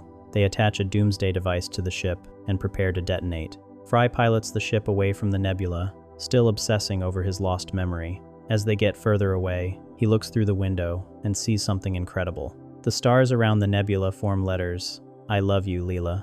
Fry moved actual celestial bodies visible across light years to spell out a love note, and that's what won her heart. He realizes this is what he did and starts screaming, "No!" just as Leela detonates the doomsday device. The nebula implodes. The stars and the message vanish into a black hole. The most romantic gesture in the history of the universe gets erased from existence. Fry asks, "Did you see it?" But Leela was preparing the detonator. Bender only saw the explosion. When Leela asks what he's talking about, Fry hesitates, realizes he can never prove what happened, and quietly says, "Nothing." The episode weaponized cosmic-scale romantic gestures and turned them into the ultimate tragedy of wasted effort. Fry succeeded completely. He did something so amazing that Leela actually married him, but time skips erased everyone's memory, and when he finally witnesses the evidence, it's being destroyed forever. Futurama proved you could explore the futility of grand gestures while having the Harlem Globetrotters solve physics problems with basketball metaphors. The realization that your greatest achievement can be erased with nobody remembering it became one of the show's most emotionally devastating endings, made worse by Fry's quiet acceptance that he can never share this with Leela because she'll never believe him. From Fry's erased love to Amy's stolen fortune, next up, Futurama dives into a heist that rewrites history. So Futurama decided to tackle colonialism by revealing Amy's family casino sits on stolen Martian land with a suppressed contract, promising to return it after a century. This is what happens when you combine casino capitalism, robot mafia takeovers, and indigenous exploitation that persists 1,000 years in the future. Zoidberg finds $8 million in mob money, gambles it all away in minutes, becomes invisible through a weird ink accident, then eats 300 pounds of cash to pull off a heist. This episode is basically a political statement about broken treaties wrapped in a story about a lobster who literally swallows capitalism and burps it back out. Viva Mars Vegas opens with the crew visiting Amy's parents' casino on Mars. Amy warns Zoidberg not to come because his money management skills make a lottery winner look financially responsible, explaining her family owns the casino because they've kept such a close eye on our money for generations. Rich people code for hoarding wealth. Meanwhile, the robot mafia dumps $8 million of stolen cash into Zoidberg's dumpster while fleeing cops. Zoidberg discovers it and declares, "God gave it to me," which is either optimistic dumpster diving or proof that divine intervention has a weird delivery system. Zoidberg shows up covered in cash like a crustacean Scarface. He puts everything on 34 at roulette and wins. Then he lets it ride and wins again, reaching over $10 billion. The casino celebrates as he buys everyone drinks. Then he lets it all ride one more time and loses everything on 15 black. The announcer declares, "Category 5 loser now departing," and everyone abandons him faster than friends, disappearing when the check arrives. When Amy lectures him about throwing away a fortune, Zoidberg says, "For one brief moment, I made everybody on Mars happy. And if you ask me, that makes me a winner." The casino immediately announces he's a loser over the loudspeaker, because capitalism doesn't do heartwarming moments without crushing them. The robot mafia tracks Zoidberg down, demanding their money back. When he explains he gambled it all away, they try to murder him, but he sprays ink everywhere and escapes. The professor's tattoo removal device accidentally makes Zoidberg's ink-soaked body completely invisible. The mafia can't find him, so they steal Amy's parents' entire casino, plus their mansion. The Wongs end up living in the company housing we built for our employees, which is a literal garbage dump the universe, showing them what their minimum wage workers deal with. Amy devises an Ocean's 11-style heist with an invisible lobster who can barely walk straight, still better than Ocean's 12. The plan: invisible Zoidberg walks into the vault during the daily money loading and eats all the cash, which becomes invisible inside him. They time it with the weekly rotten shrimp replacement to mask his smell. The heist works until Zoidberg becomes too heavy after eating 300 pounds of cash and starts burping up money like a malfunctioning slot machine. Blind Joe exposes him with a puff of air, revealing his outline. Just as the mafia prepares to execute him, Amy reveals the real prize, a metal box containing the original contract. The contract stated the Wong family would hold the land for 100 years, after which it would revert to the native Martians. The casino rightfully belongs to the Martians, who've been working minimum wage, while the Wongs profited for generations. Amy planned the entire heist to return the casino to its rightful owners, deliberately orchestrating losing her family's wealth to correct a historical injustice. The Martians take control and escort the mafia out as trespassers, which must be satisfying after centuries of being called trespassers on their own land. The episode weaponized casino heist tropes and flipped them into commentary on broken treaties and colonial exploitation. Futurama managed to address indigenous rights and generational theft, while having a lobster literally consume capitalism, then vomit it back out as singles. The realization that even 1,000 years in the future colonized peoples still get exploited became one of the show's most direct political statements, wrapped in absurdist comedy about invisible crustaceans pulling off heists. Moving on, Futurama tackles marital dysfunction through Eller and Inden's toxic relationship. So Futurama decided to tackle toxic relationships by showing Eller and Newton's marriage, falling apart over nagging, lying, and eventual ritual combat that ends with someone getting shot. This is what happens when you combine midlife crises, fake alien invasions, and the horrifying realization that some couples only stay together through mutual emotional abuse. Lur gets kicked out for being lazy, has a midlife crisis, complete with sports car, an affair, then fakes conquering Earth to win his wife back because apparently healthy communication isn't a thing on Omicron Persei 8. The disturbing part? The episode treats constant belittling, lying, and threatening violence as normal relationship dynamics that just need some spicing up with planetary conquest. Lur-reconcilable non-differences opens with Lur sleeping on the couch, watching football, while Endonda berates him for not conquering a planet. He calls her omelets disgusting. She throws the remote at him and kicks him out. This is presented as a typical marital spat, except with more physical violence and less self-awareness. Lur shows up at Planet Express, asking to crash on the couch, then raids the liquor cabinet and sprays urine on the ceiling and walls, which is either a cry for help or just standard Omicronian behavior. Bender encourages Eller to embrace being single and do whatever the hell you want, while Leela advises him to reinvest in your relationship with D&D. Eller chooses the Bender route and goes through a full midlife crisis makeover montage, new sports car, new clothes, horn extensions, which house his testes, because Futurama. He meets girl at a club and they hit it off, bonding over patricide fashion choices. But when things get intimate, she reveals she's actually a human in an Omicronian costume, cross-species dresser. Lur freaks out about the accidental interspecies almost hookup and realizes he wants to go home. The problem?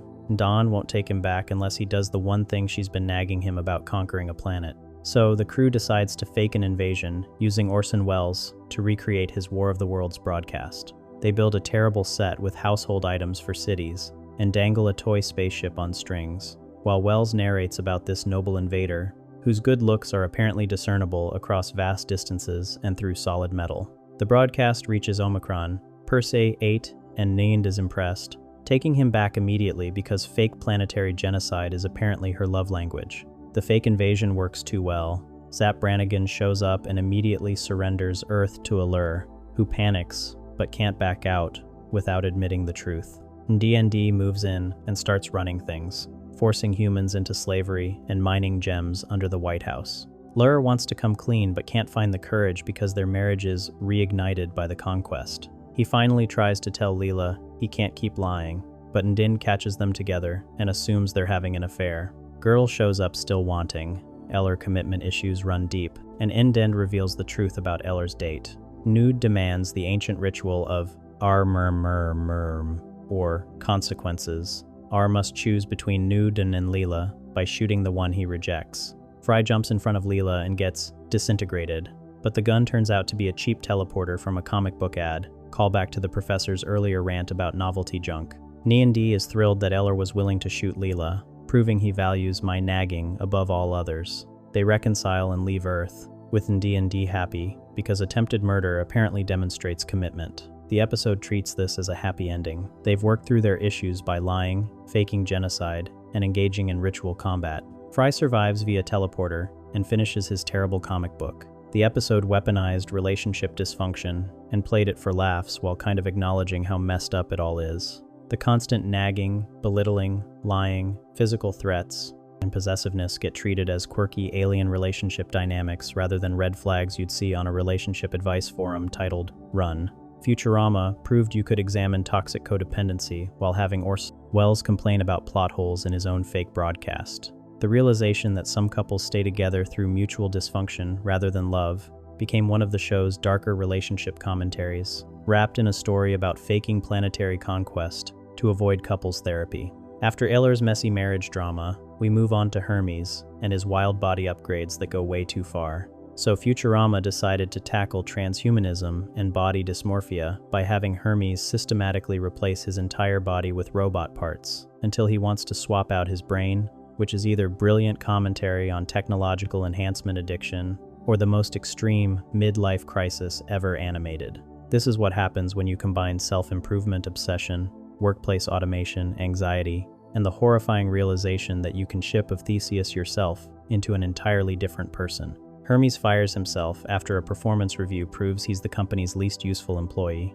gets replaced by a bureaucrat robot, then starts augmenting his body to compete until there's almost nothing human left. The disturbing part? The episode treats each upgrade as a reasonable response to inadequacy, until suddenly you're watching someone voluntarily delete their consciousness to become a machine. The $6 Million Mon opens with Hermes conducting annual performance reviews while wearing the firing tie. They have a specific necktie for terminations, peak bureaucratic absurdity. He evaluates everyone's job performance and concludes that he himself is the company's main drag on profits because he wastes time conducting performance reviews. He fires himself in the most Hermes move possible, finding a bureaucratic justification for his own termination. The central bureaucracy sends Mark 7G, a robot replacement who's better at everything, and Hermes leaves while the crew barely notices, except Zoidberg.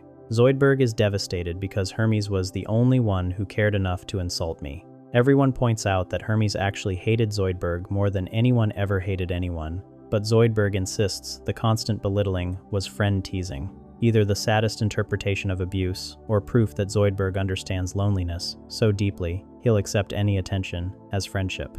Meanwhile, Hermes struggles with unemployment until Roberto attacks him and La Barbara. When Hermes admits, "I can't fight machinery, machinery always wins," he decides the solution is becoming machinery himself, the technological enhancement equivalent of, if you can't beat him, join him. He visits Yuri's sketchy body augmentation parlor in Filthy Town and starts getting upgrades. First a harpoon chest for reaching high shelves, then an extendo arm with interchangeable accessories, jackhammer, vegetable peeler, pipe bending jig, because why stop at one function, then a robotic eye, then a shiny metal ass. Each upgrade makes him more efficient and less human, and he keeps going because each improvement proves he was inadequate before classic self-improvement spiral. La Barbara makes him promise to stop, but he keeps upgrading anyway, like someone with cosmetic surgery addiction, except replacing flesh with circuitry.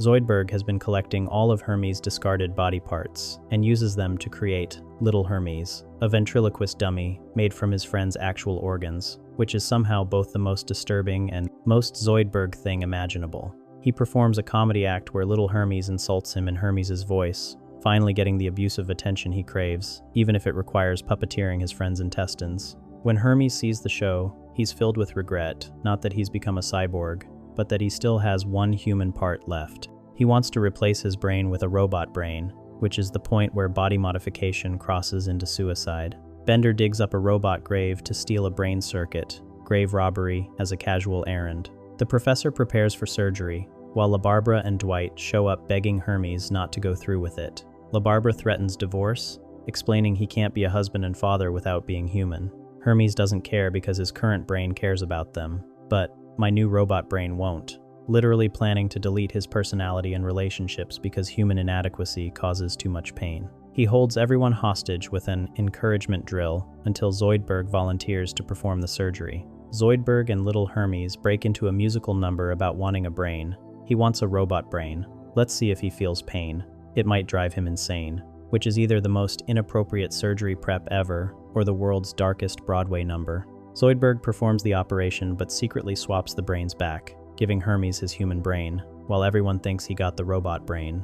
Hermes wakes up human but believing he's a robot, which tricks him into realizing he doesn't want to lose his family after all. Roberto escapes and attacks everyone. He tries stabbing Hermes, but the detached skin has no nerves, then eats it and gets dissolved because it's so saturated with LaBarbara's spicy curried goat that it burns through his circuits, death by seasoning. Hermes' humanity, specifically his wife's reckless cooking, literally saves everyone. LaBarbara makes Hermes thank Zoidberg, and Zoidberg finally gets to deliver actual insults, calling Hermes selfish and stupid, which both accept as genuine friendship because healthy relationships weren't an option apparently. The episode weaponized transhumanism and turned it into commentary on inadequacy-driven self-destruction. Each upgrade was framed as solving a problem until Hermes had replaced everything that made him himself, chasing an impossible standard of mechanical perfection. Futurama proved you could explore identity, consciousness, and the Ship of Theseus paradox, while having a character literally make a puppet from his friend's discarded organs. The realization that improving yourself can mean erasing yourself became one of the show's darkest examinations of self-worth, wrapped in a story about bureaucratic robots and spicy Jamaican cooking, saving the day. After Hermes nearly becomes a full-on robot, the story shifts to Bender, confronting the fact that even he isn't immortal. So Futurama decided to tackle mortality anxiety by revealing Bender has a fatal manufacturing defect with no backup unit, meaning he can actually die permanently, which is either brilliant commentary on confronting your own fragility or the show's most elaborate setup for a Hermes redemption arc. This is what happens when you combine existential dread, bureaucratic cover-ups, and the horrifying realization that immortality was the only thing keeping your ego inflated. Bender discovers he's been living his whole life thinking he's invincible when he's actually as mortal as the humans he constantly mocks, then goes on a revenge quest to find Inspector 5, who approved his defective ass. The disturbing part? The episode's entire emotional core hinges on Hermes secretly being Inspector 5 all along, having chosen not to destroy baby Bender, despite knowing he'd sentence him to mortality. Lethal Inspection opens with the crew doing a Sith-ill war reenactment, Star Wars parody, because Futurama never met a reference it couldn't legally skirt around. Bender brags about being immortal because his wireless backup unit saves a copy of him every day, so if his body gets killed, he just downloads into a new one. When Amy asks why he screams so much if he's immortal, he admits, "I never said I wasn't a drama queen," self-awareness as character trait. Back at Planet Express, Bender springs an oil leak. The professor discovers he has a fatal defect he was built without a backup unit, meaning if he dies, he actually dies permanently. Bender has an existential meltdown, realizing he's mortal, like the pathetic humans he's spent years mocking, karma working overtime. He pulls out his inspection certificate from Inspector 5, who declared him perfect and infallible in every way, despite this fatal flaw. Bender decides to hunt down Inspector 5 and beat an explanation out of him, because violence solves mortality, anxiety apparently. Hermes volunteers to help navigate the bureaucracy, partly to prove he's not just a paper-pushing file jockey, and partly because the plot requires it. They visit the central bureaucracy, where records are kept in a giant Rubik's Cube of 729 cubicles that resort themselves, while bureaucrats scream and fly off, casual workplace hazard. Hermes discovers Inspector 5's record has been completely blanked. No digital trace exists. They check physical files and find Inspectors 1, 2, 3, 4, and 6. But no 5 someone went full conspiracy theory, erasing themselves from history. Bender calls Mom's robot company to complain about being defective, which she responds to by sending killbots to murder him, because bad press is apparently worse than murder charges. Hermes and Bender run from killbots through New York, jump onto a train, limbo under a tunnel for 12 straight hours while being shot at, and end up in Mexico near Tijuana, where Bender was built. They find Inspector Five's abandoned home in the employee directory. Bender has an emotional breakdown, punching walls, and crying about deserving better quality control, which is either character growth or just displaced fear of death. Killbots attack the house, and Hermes tells Bender to run while he hacks Inspector Five's terminal to fake Bender's death and call off the attack. Hermes succeeds, the house collapses, and he limbos out from the wreckage like a bureaucratic action hero. Back at Planet Express, Hermes is alone and throws a folder into the fire. The front burns away, revealing the twist Hermes IS Inspector 5. A montage shows baby Bender coming off the assembly line, Hermes scanning him and finding no backup unit, considering destroying him according to protocol, but instead marking him approved and saving his life. Hermes quit his job at Mom's company, erased his own records, and has been secretly protecting Bender ever since, without ever telling him. The episode weaponized mortality, anxiety, and turned it into a story about unconditional acceptance despite fatal flaws. Hermes saw a defective robot baby and chose compassion over protocol, giving up his career to protect a life he knew would be fragile and finite. Futurama proved you could explore the fear of death and the weight of secret sacrifices, while having characters limbo under tunnels for 12 hours, being shot at by killbots. The realization that someone loved you enough to throw away their entire life to save yours became one of the show's most quietly devastating revelations, wrapped in a story about bureaucracy, backup units, and Mexican garbage directories. After Hermes confronts his own limits as a human, next up, let's see Fry and Leela facing the ultimate test of time, memory, and love. So Futurama decided to end its entire series by having Fry break a time button during his proposal, trapping himself and Leela in frozen time, where they live out their entire lives together before choosing to reset everything and forget it all happened, which is either the most romantic series finale ever or the most devastating commentary on memory and mortality disguised as sci-fi comedy. This is what happens when you combine time loops, marriage proposals, and the horrifying realization that your perfect moment can last forever, but you'll eventually lose the memory of it. Fry steals the professor's time travel device to make his engagement last forever, accidentally gets stuck in a 10-second death loop, breaks time completely, trying to escape, then spends decades with Leela in a frozen universe before the professor offers to reset everything. The disturbing part? They accept, choosing to live their entire relationship over again from scratch, despite knowing they'll forget the lifetime they just spent together. Meanwhile opens at Luna Park, where Fry and Leela revisit their first delivery together, call back to the pilot, because series finales love that stuff. Bender vomits nuts and bolts into carnival ride machinery, causing Leela to fly through the moon dome into space. She survives by hiding inside a stuffed animal and breathing from a balloon sculpture, either impressive survival instincts or proof that Futurama physics work on cartoon logic. Fry realizes he can't live without her and decides to propose. The professor demonstrates his time button, a device that sends the entire universe 10 seconds into the past but takes 10 seconds to recharge, creating a perfect time loop window. Fry immediately sees the romantic potential, while the professor insists it's for scientific use, only then promptly uses it to steal $10 from Zoidberg 3 times in a row. Scientific integrity has limits, apparently. Fry steals the button to use for his proposal. Fry and Bender visit a jewelry store where they repeatedly time loop to steal diamonds. At Elzar's restaurant, Fry proposes, but the engagement clam bites off Leela's hand. Romance in the Futurama universe comes with dismemberment risk. He rewinds time and prevents it, successfully proposing and planning a romantic rooftop moment at the Vampire State Building. On the roof at sunset, Fry waits but thinks Leela stood him up because his watch ran fast from all the button presses. Time travel, creating relationship miscommunication. Believing she rejected him, he jumps off the building, planning to die. Leela arrives on time and sees him falling. Fry tries rewinding but realizes he fell for more than 10 seconds, trapping himself in an infinite death loop, experiencing his own death infinitely while she watches helplessly. The crew realizes someone's pressing the button repeatedly and hides in the professor's time shelter. They can't leave without getting shredded across the time-space continuum, like human coleslaw. They navigate through frozen moments to reach Fry. Leela uses the button to save him, but accidentally kills the professor, problem-solving through manslaughter. They rig an airbag to catch Fry, but Leela breaks the button completely, freezing the entire universe except for them.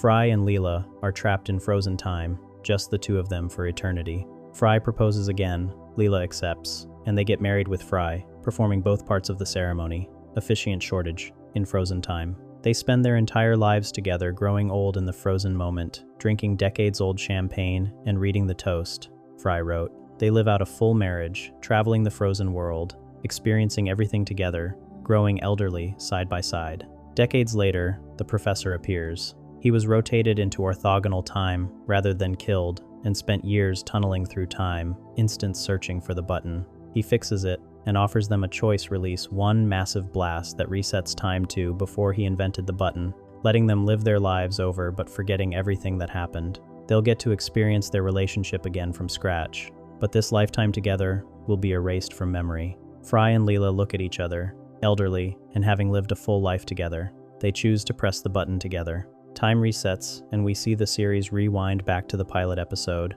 ready to start over every moment, every adventure, every step toward each other again, but without remembering the lifetime they just shared. The episode weaponized time manipulation and turned it into the ultimate meditation on memory, love, and the choice to do it all again. Fruy and Leela got their perfect moment a whole lifetime together, then chose to erase it to experience falling in love from the beginning. Futurama proved you could end a series by literally resetting to the pilot while making it the most emotionally devastating choice possible.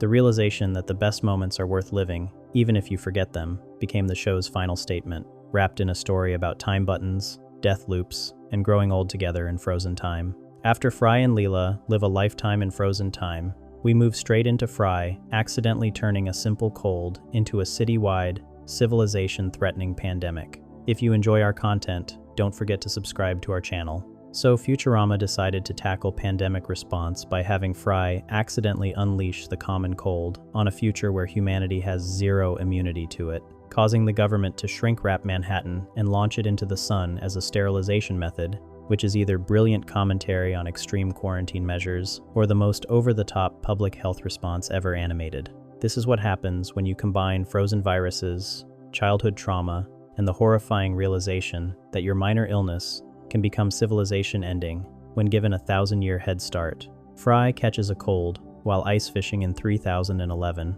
triggers a citywide pandemic because the virus died out centuries ago, then has to retrieve his childhood rival's winning science experiment from a moon dump to create a vaccine. The disturbing part? The episode treats launching an entire city into the sun to kill a cold virus as a reasonable escalating response to quarantine failure. Cold Warriors opens with flashbacks to 1988, where young Fruy goes ice fishing with his harsh military father, who brags about surviving a week eating frozen Neanderthal casual cannibalism as character building.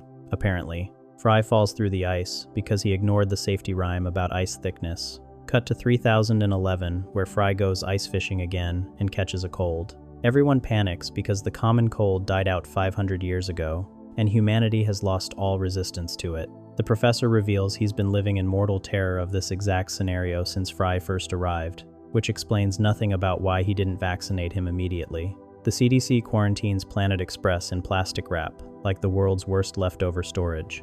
Amy, Hermes, Professor Farnsworth, and Zoidberg all catch the cold within minutes, because apparently future medicine is useless against 20th century germs. Bender escapes quarantine because robots are immune, then immediately spreads the virus to CDC officers by shaking their hands after filling his hands with infected snot, biological warfare through social niceties. The virus escapes containment and spreads across Manhattan faster than a TikTok trend. The government solution escalates beautifully from quarantine to shrink-wrapping the entire city to flying Manhattan into the sun to sterilize it through incineration, the trolley problem. Except the trolley is an entire burrow. Zap Brannigan uses a tractor beam to lift Manhattan off the planet and flies it toward the sun, while millions of people scream inside. The professor realizes they can make a vaccine if they grind Fruy into paste to extract the original unmutated virus, which Fruy accepts as his fault and agrees to become Virus Milkshake. Fruy remembers his childhood science fair, where he competed against Josh Gedge, a nerd who stole Fry's cold virus experiment idea and made it actually scientifically sound. Gedge won. His experiment got launched into space on a NASA satellite, and Buzz Aldrin ran over Fry's guinea pig in the parking lot, adding injury to insult. They tracked down the satellite on Enceladus, Saturn's dump moon, where centuries of ice preserved Gedge's perfectly prepared virus culture. The vaccine works, and they lower Manhattan back into its hole like nothing happened. The emotional core shows Fry's father being harsh and critical throughout the flashbacks, but ultimately revealing genuine love and pride during their ice fishing trip. His tough love parenting was preparing Fry for unimaginable future adversities, which turned out to be accidentally causing a pandemic 1,000 years later. Parenting goals unclear but achieved. The episode weaponized pandemic response and turned it into absurdist commentary on escalating public health measures. The government went from quarantine to planetary removal within hours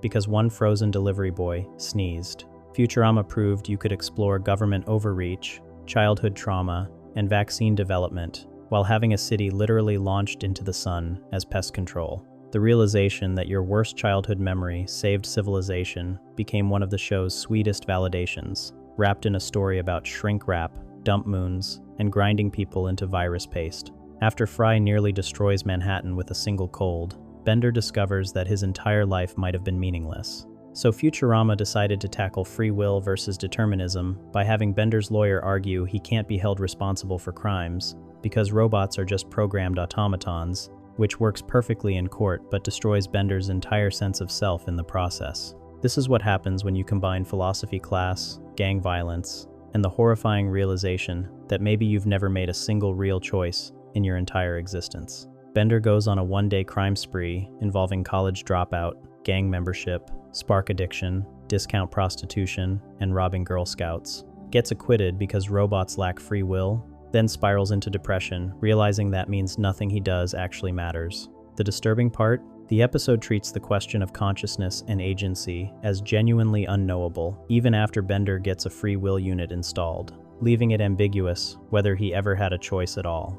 Free will hunting opens with Bender deciding whether to wear nerd glasses, which leads to him enrolling in college to attend a sorority party, priorities clearly in order. He borrows $10,000 from the robot mafia at 10,000% interest. The math is easy to remember at least. Immediately drops out after 32 seconds of class and joins a gang called the Ink Jets. His gang initiation involves getting addicted to Spark, described as a lot like drugs, but technically not drugs. Classic legal loophole. Watching his friend Fabricio get murdered by a rival gang, and doing sex work for Hedonism Bot, who pays him $5 to vomit on him while humiliating a pheasant. The future's job market is absolutely wild. When the robot mafia comes to collect their loan, Bender fights them and ends up hospitalized, having experienced a complete life spiral in approximately 1 day, speedrunning bad decisions. At trial, Bender's lawyer, the Hyper Chicken, argues that robots can't commit crimes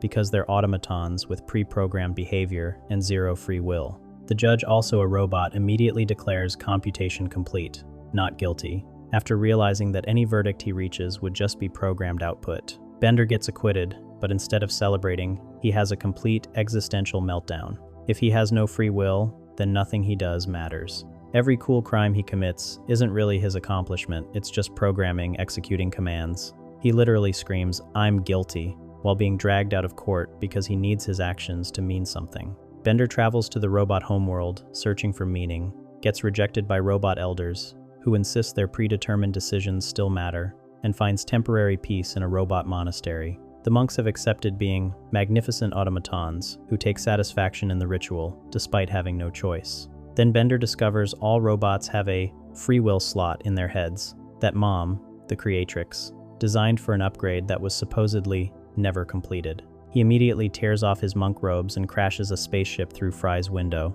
So much for inner peace. They break into Mom Corp, where Mom claims the free will unit was just a mad scientist's dream that Professor Farnsworth never completed. Bender gives up until he realizes Mom is lying. The professor absolutely invented it, but hid it in a toy, Bender, that says, "Kill all humans when you pull its string." The professor admits he programmed all Mom Corp robots to be incapable of picking up the free will unit or harming him. Precognizant bastard, indeed. But he installs it anyway, explaining that due to quantum mechanics, there's no way to know if it's on or off. Bender tries shooting the professor to prove he has free will, can't do it, then realizes the safety was on. He shoots him anyway. Oops. At his second trial, Bender gets found guilty of attempted murder and celebrates wildly, because being guilty proves he made a real choice. Balloons fall from the ceiling as bailiffs drag him away cheering. The episode weaponized determinism and turned it into the ultimate horror, not knowing if you've ever had agency. Even with the free will unit installed, there's no way to confirm it's actually working, or if Bender just thinks he has free will while still following programming. Futurama proved you could explore consciousness and moral responsibility while having a robot do prostitution for a hedonistic socialite and his humiliated pheasant. The realization that proving free will requires committing crimes became one of the show's darkest philosophical statements, wrapped in a story about spark addiction, monk robes, and celebrating your own conviction. Moving to the next disturbing escalation, Bender's existential crisis over free will gives way to a literal apocalypse, spawned from his refusal to do laundry. So Futurama decided to tackle exponential growth and self-replication by having Bender clone himself to avoid folding 2 sweaters, creating over 2,000 copies that eventually reach microscopic scale and threaten to consume all matter on Earth. Bender uses the professor's duplicating machine to make mini versions of himself to do his chores, but each duplicate is just as lazy as he is and makes more copies to avoid work, creating a recursive loop of procrastination that scales down to atomic levels. By the end, all the water on Earth has been converted to alcohol by microscopic Benders, everyone's permanently drunk, and Bender learned absolutely nothing because he secretly kept microbenders as slave labor, because apparently nearly destroying civilization doesn't warrant personal growth. Benderama opens with Professor Farnsworth inventing the Banach-Tarski Dupla Shrinker, a machine that scans any object and creates 2 smaller copies by reorganizing raw matter. He demonstrates by scanning his sweater and dumping in Zoidberg's wedding album as fuel, because nothing says efficiency like destroying someone's memories for clothing. Bender watches The Scary Door, featuring a lazy scientist whose robot does everything for him until the robot wins awards, marries his wife, and steals his son's affection. The scientist's response is to make the robot experience the tragic irony for him while he drinks beer, which Bender finds deeply relatable. When the professor needs someone to fold 2 sweaters, Bender refuses because, "Do you see a robot in this room named Folder?" and complains that 2 things is way too much work. Bender steals the duplicator, puts it in his chest cavity, eats a chair plus some lab equipment as raw material, and creates 2 60% scaled mini Benders, who immediately tell him to go to hell, like father, like sons. He asks them to fold the sweaters, and they give him the exact same robot named Folder excuse, which Bender finds adorable. They party together until the professor needs help delivering toiletries to a giant space monster who's sensitive about his appearance. The 3 Benders immediately start roasting him with "you so ugly" jokes, which the monster surprisingly takes well until Fry accidentally insults his mother, and the monster goes full rage mode, trying to crush their ship. When Bender needs 4 cigars, his 2 duplicates complain about doing 4 things total, and each make 2 more copies, creating 4 microbenders. This kicks off exponential replication, as each generation of Benders is too lazy to do work and makes smaller copies, reaching 11 generations, totaling 2046. Benders crawling through Planet Express like robotic roaches. The professor calculates that the infinite series representing their combined mass is non-convergent, meaning they'll replicate forever and consume all matter on Earth. Grey goo scenario, except the goo has attitude problems and drinking habits. The crew kills 2045 Benders through various pest control methods, including mousetraps, magnifying glass burns, and baseball bat home runs. Truly the darkest montage of friend murdering ever animated. They miss 1 Bender who replicates down to microscopic scale, creating a literal grey goo that consumes Bender's couch and beer. The professor realizes the microbenders will deplete Earth's alcohol supply and die off before consuming all matter, which seems like problem solved, except the microscopic Benders start converting water molecules into alcohol at atomic scale. Within days, all water on Earth becomes booze, and everyone's permanently wasted. The giant space monster returns to apologize for his earlier rampage, but gets insulted again, triggering another rage incident. Bender rallies his quintillion duplicates by explaining they each only have to do 1 quintillionth of a thing, and together they defeat the monster before the duplicates abandon Earth. The crisis ends with everyone hungover, and the sweaters mysteriously folded. Bender claims he learned a lesson about laziness, then exhales cigar smoke that's actually a cloud of countless microbenders he kept as secret servants. The Grey Goo scenario became a meditation on how procrastination breeds more procrastination when you try to delegate your way out of it. Each copy inherited Bender's laziness, creating a recursive problem where the solution kept becoming the problem at smaller and smaller scales, until microscopic robots were literally rewriting chemistry to make booze. Futurama managed to explore nanotechnology, nightmares, and existential threats to all matter on Earth, while making the real horror that everyone's too drunk to care. Bender's refusal to learn anything from nearly destroying civilization, instead just finding a more efficient way to exploit labor by keeping his slaves too small to complain, stands as one of the show's bleakest commentaries on how some people will optimize their laziness right up to the apocalypse and still not change. Bender's laziness nearly destroys the world, but the next disaster proves teamwork can be deadly too. So Futurama decided to tackle workplace paranoia by having the crew go on a corporate retreat that simulates a monster attack, except Fry and Bender get so convinced the shapeshifter is real that they murder the team-building instructor and spend the rest of the episode covering up the crime. This is what happens when you combine trust falls, spy cameras, and the Thing, except everyone's already terrible at trusting each other before the alien even shows up. The crew plants hidden cameras to catch each other doing petty crimes, gets forced into a trust exercise involving a hitchhiking alien, then works together beautifully to survive what they think is a life or death scenario. Turns out the whole monster attack was fake corporate training theater, but Fry and Bender already pumped the instructor full of laser blasts and reduced him to ash. So now they're accessories to murder bonded by shared guilt instead of shared trust. Murder on the Planet Express opens with everyone spying on each other because nobody trusts anyone. Fry plants a camera to catch Bender, polishing his ass with Fry's toothbrush, but instead discovers Bender stole his kidney and sold it for parts. Leela's camera reveals Zoidberg was living inside her punching bag like some kind of crustacean squatter. Hermes' camera shows Leela ate Fry's kidney, thinking it was exotic lunch, casual organ consumption as workplace conflict. Professor Farnsworth discovers his kidney transplant was actually Hermes' manwich, meaning his urine smells like a meal. The dysfunction reaches critical mass, and the professor forces everyone on a corporate team-building retreat, led by Dan McMasters, professional trust fall enthusiast. McMasters brings aboard a hitchhiker named Blorgalax to demonstrate trusting strangers, then immediately does a trust fall that results in Blorgalax appearing to eat him. Great start to the trust exercises. The ship loses power and everyone panics, thinking a shape-shifting monster is hunting them. The professor splits them into teams. Hermes and Zoidberg restart life support. Amy and Leela get the steering wheel. Fry and Bender fix the engine. Despite hating their partners, everyone succeeds through forced cooperation. Fry saves Bender's malfunctioning gyroscope by using himself as a human counterweight, the Friender combination. Leela and Amy retrieve the steering wheel together, the Lamey team, which is honest branding. Hermes and Zoidberg fight off what they think is the creature, the Hermberg partnership that nobody asked for. The paranoia escalates when multiple professors appear, claiming the creature is a shapeshifter that took his form. The crew starts suspecting everyone. Zoidberg suspects himself at one point, which is either self-awareness or just standard Zoidberg depression. Fry and Bender barricade themselves, trying to verify each other's identity through questions only the real person would know, except they can't remember basic facts about each other, so the test is useless. They end up bonding through confessions. Bender admits he did use the toothbrush.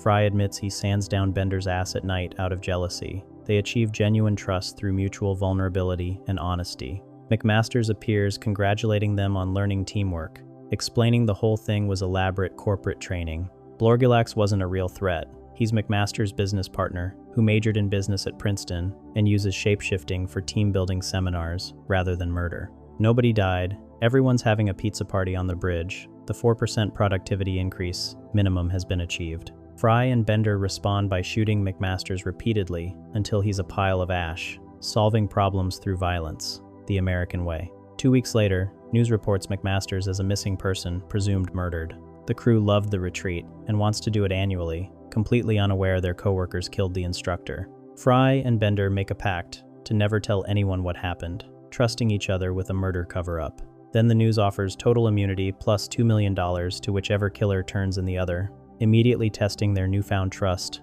with financial incentive to betray. The episode transformed a team-building exercise into commentary on how paranoia and violence can masquerade as justified self-defense when you're convinced enough of a threat. McMasters wasn't a monster. He was just doing his job, helping dysfunctional coworkers learn cooperation through elaborate roleplay. Futurama managed to explore workplace dynamics, the Thing-style paranoia, and accidental manslaughter, while making the real horror that Fry and Bender's bond is now built on shared culpability for killing an innocent business consultant. Their trust was finally achieved, just cemented through homicide rather than friendship, which honestly tracks for this show's view of personal growth through catastrophically bad decisions. Fry and Bender's murder pact proves trust can be deadly, but the next secret shows loyalty can look like decades of medical malpractice. So Futurama decided to explain why Professor Farnsworth keeps the world's most incompetent doctor employed by revealing they made a decades-old suicide pact after a military mission gone wrong.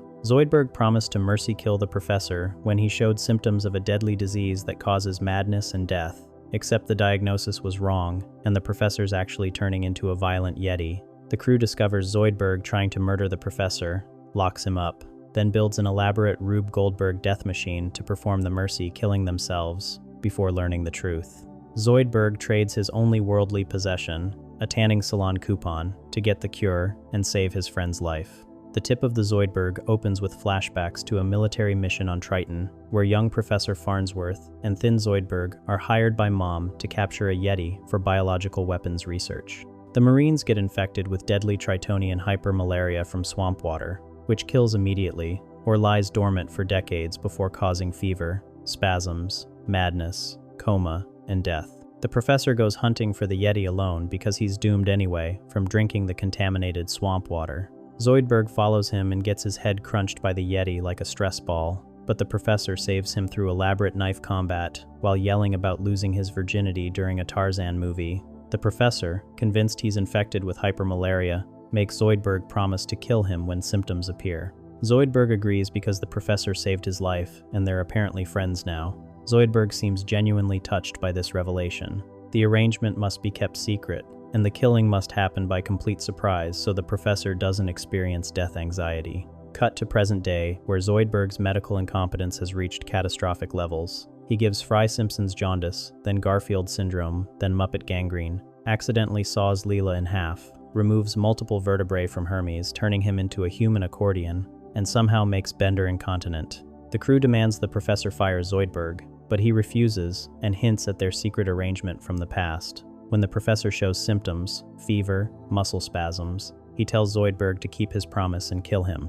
Zoidberg spends days trying to murder him by surprise, sniping from rooftops, electrocution, poisoning, pushing him off ledges, but the professor keeps detecting the attempts and declaring them not surprising enough. The crew catches Zoidberg mid-murder and locks him in his office, thinking he's gone homicidal. They decide to mercy kill the professor themselves, using an elaborate contraption called the Murdilator, involving cyanide, fireworks, vegetables, and a death wheel. Each crew member adds 1 drop of poison to share the guilt equally, truly the most corporate approach to assisted suicide ever. Just as the machine activates, Zoidberg escapes by sand crabbing through a tunnel and reveals the truth. The professor doesn't have hypermalaria. He has Yetiism from being scratched during the rescue.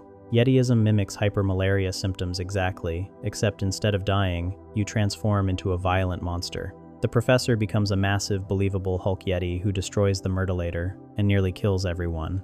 Zoidberg shoves a Yeti pineal gland down his throat, the antidote he got from Mom in exchange for his tanning coupon, accidentally making him a double Yeti temporarily before the cure works. The machine collapses spectacularly, the professor emerges cured and nearly naked, and everyone finally understands why Zoidberg has been employed for decades, despite catastrophic incompetence. The emotional core transforms Zoidberg from punchline into tragic hero who gave up everything, including his relationship with Mom and any chance at success, out of loyalty to someone who saved his life. The professor kept an incompetent doctor around not because he's senile or cheap, but because he owed him a debt that required potentially being murdered by surprise at any moment. Futurama managed to recontextualize years of Zoidberg's failures through a backstory about suicide pacts, military bioweapons programs, and the revelation that friendship sometimes means promising to strangle your friend before he goes full monster mode and murders everyone. Zoidberg's loyalty explains his mistakes, but next,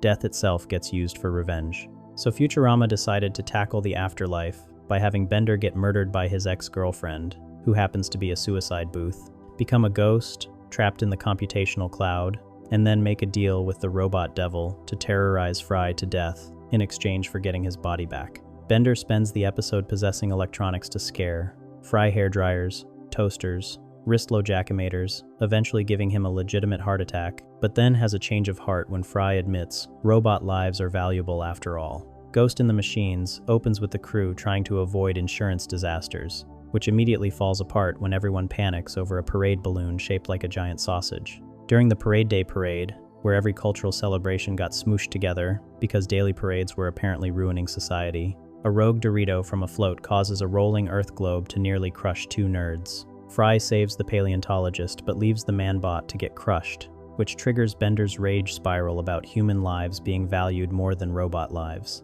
Bender declares he's killing himself, and this time actually follows through by visiting his ex-girlfriend Lynn, who's now a suicide booth, after her mom tried to commit suicide in her truly the darkest family dysfunction imaginable. Lynn decides to murder Bender instead of facilitating suicide, turning the booth into a bullet-riddled death trap. His body gets delivered via DeadX, and the crew starts harvesting his parts like he's a Craigslist listing for used appliances. Hermes converts Bender's head into a garbage can by stomping on his teeth to open it.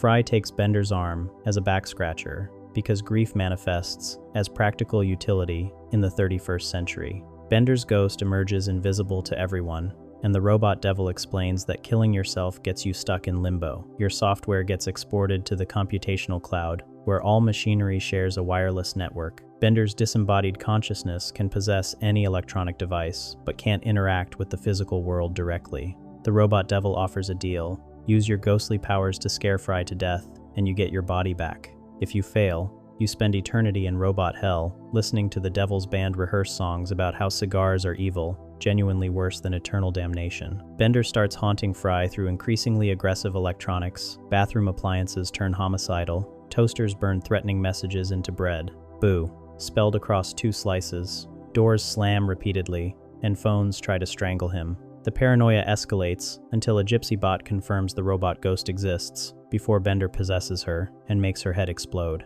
Reverend Preacher Bot performs an exorcism using a sacramental firewall, but Bender deactivates it by possessing the device itself, projecting a skull image that gives Fry a full cardiac arrest. Fry survives thanks to Obamacare, which Bender curses directly, but the doctor warns one more sudden shock will kill him.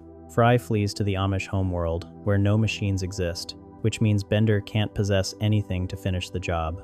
On the technology-free planet, Fry finds peace building geodesic barns, while Bender's ghost follows him around, unable to interact, slowly realizing he misses his friend more than he wants revenge. When Fry tells the crew that Bender's gone but somehow still feels present, Bender finally understands their friendship meant something real. The robot devil arrives, disguised as Granny Hester, to force Bender to complete the contract by scaring oxen pulling a barn-laden carriage. When the barn starts rolling toward Fry, Bender possesses the robot devil's body, the only machine on the planet, screams, warnings, and throws himself under the rolling barn to save everyone. Both ghosts descend to robot hell, but Bender gets pulled upward to robot heaven as a reward for his selfless sacrifice. God welcomes him, and Bender immediately responds with, "Shut up, God," before demanding to return to Earth. He possesses God's body, gets kicked out of heaven for being a violent jerk, falls back down screaming, and somehow reunites with his reassembled corpse parts to return to life.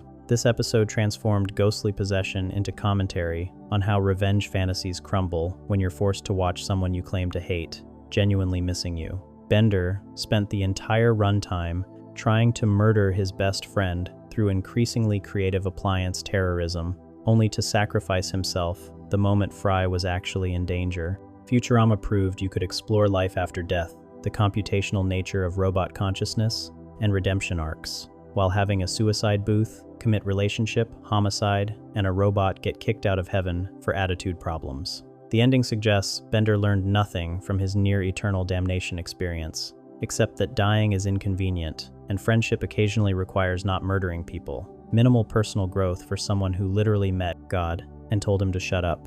Bender's ghost learns friendship matters, but next, stem cells make everyone question who's real and who's in love. So Futurama decided to tackle resurrection and consciousness by having the professor regrow the crew from stem cells he harvested from adults he murdered.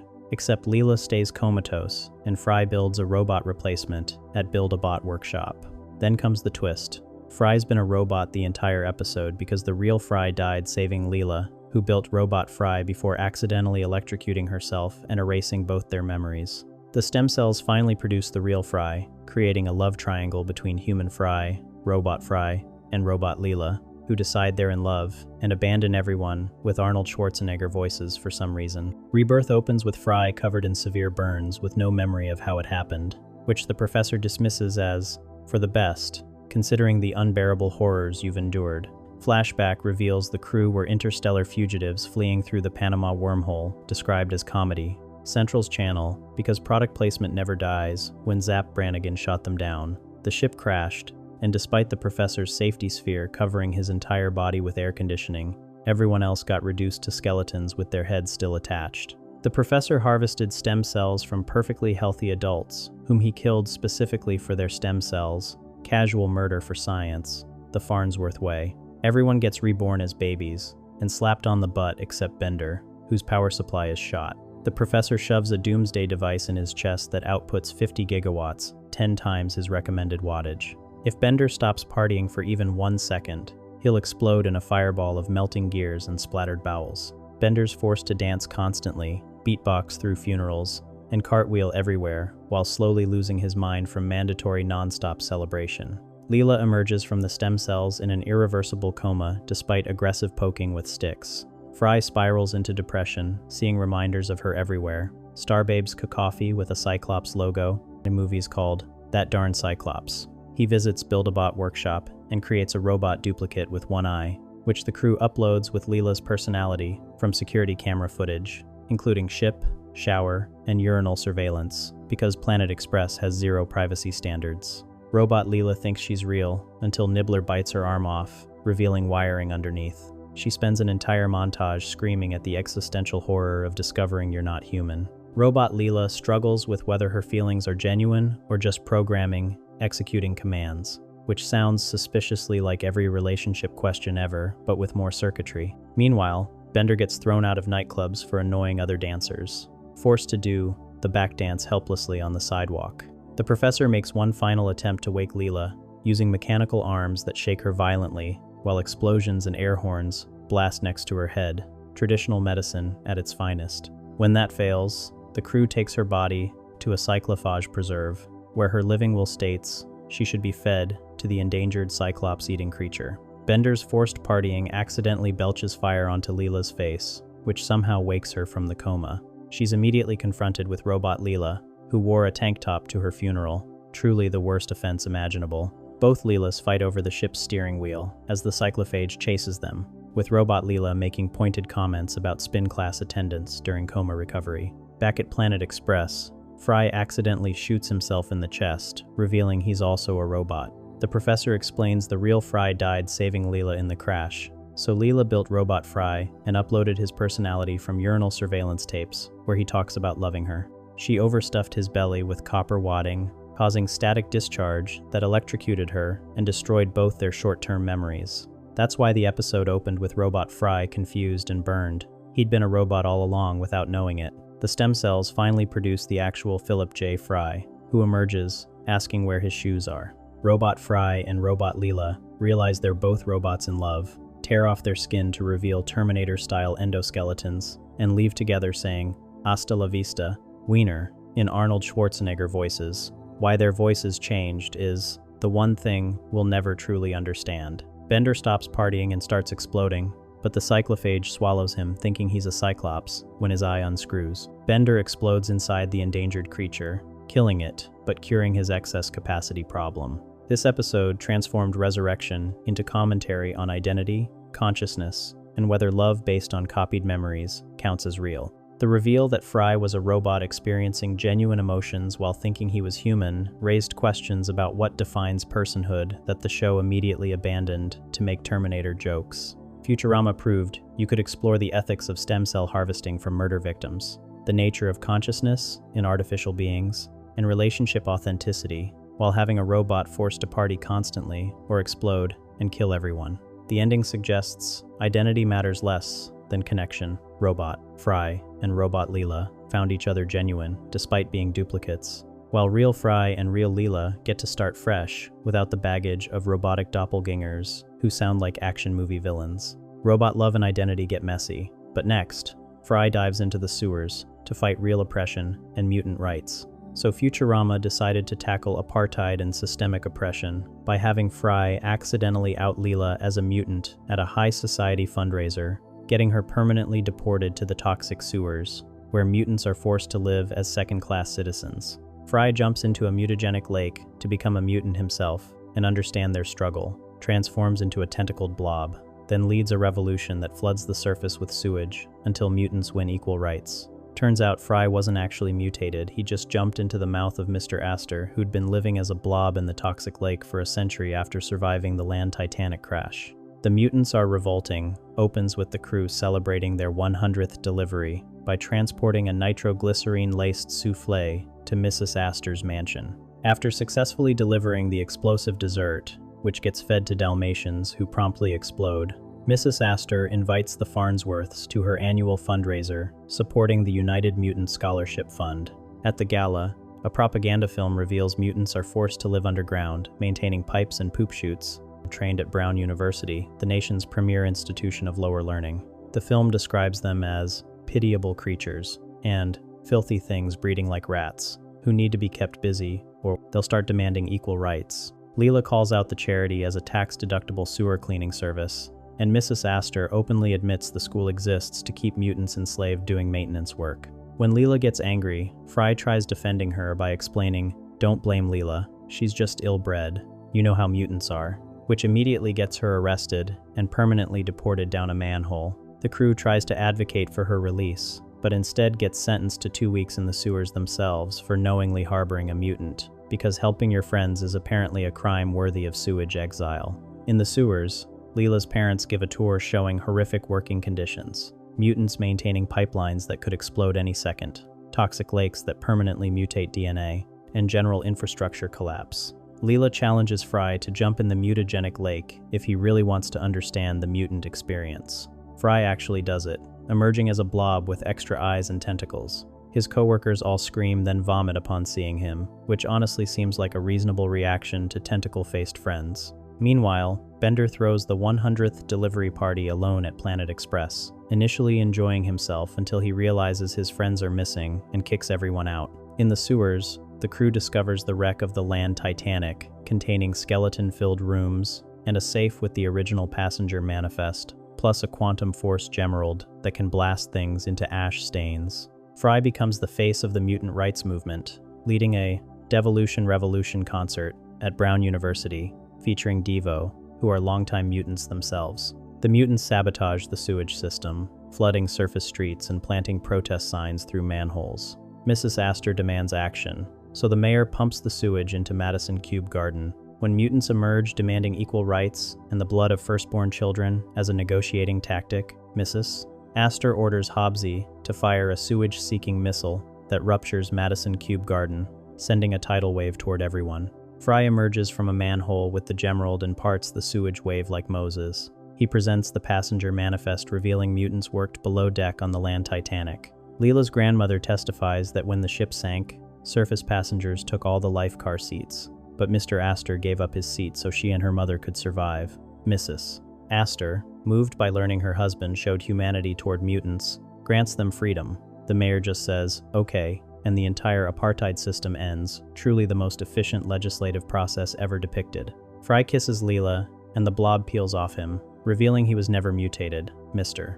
Astor had plummeted into the toxic lake, mutated into a blob, and lived in solitude for decades until Fry jumped into his mouth and got lodged there. Mr. and Mrs. Astor reunite after a century apart. Zoidberg celebrates this as a happy ending for the rich people, which captures exactly how wealth and privilege remain intact even during civil rights victories. The episode used body horror and sewage sabotage to examine how segregation gets justified through dehumanization and how charity often masks exploitation. The scholarship fund trained mutants for unpaid infrastructure labor, while surface society benefited from their forced servitude.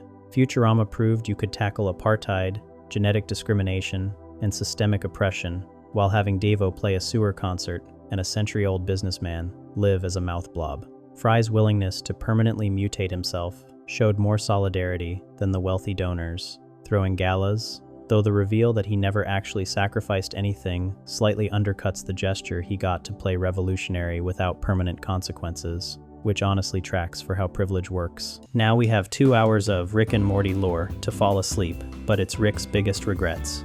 Let's begin with the Rick potion number 9. Rick Sanchez turned an entire planet into a body horror nightmare because his grandson wanted to impress a girl at a school dance. The best part? Rick's solution was to just leave. Find a different dimension where another Rick fixed the problem, wait for that Rick and Morty to die, then take their place. That's like burning down your kitchen because you ruined dinner, then moving into your neighbor's house after they conveniently die in an accident. Just another Tuesday for the smartest man in the universe.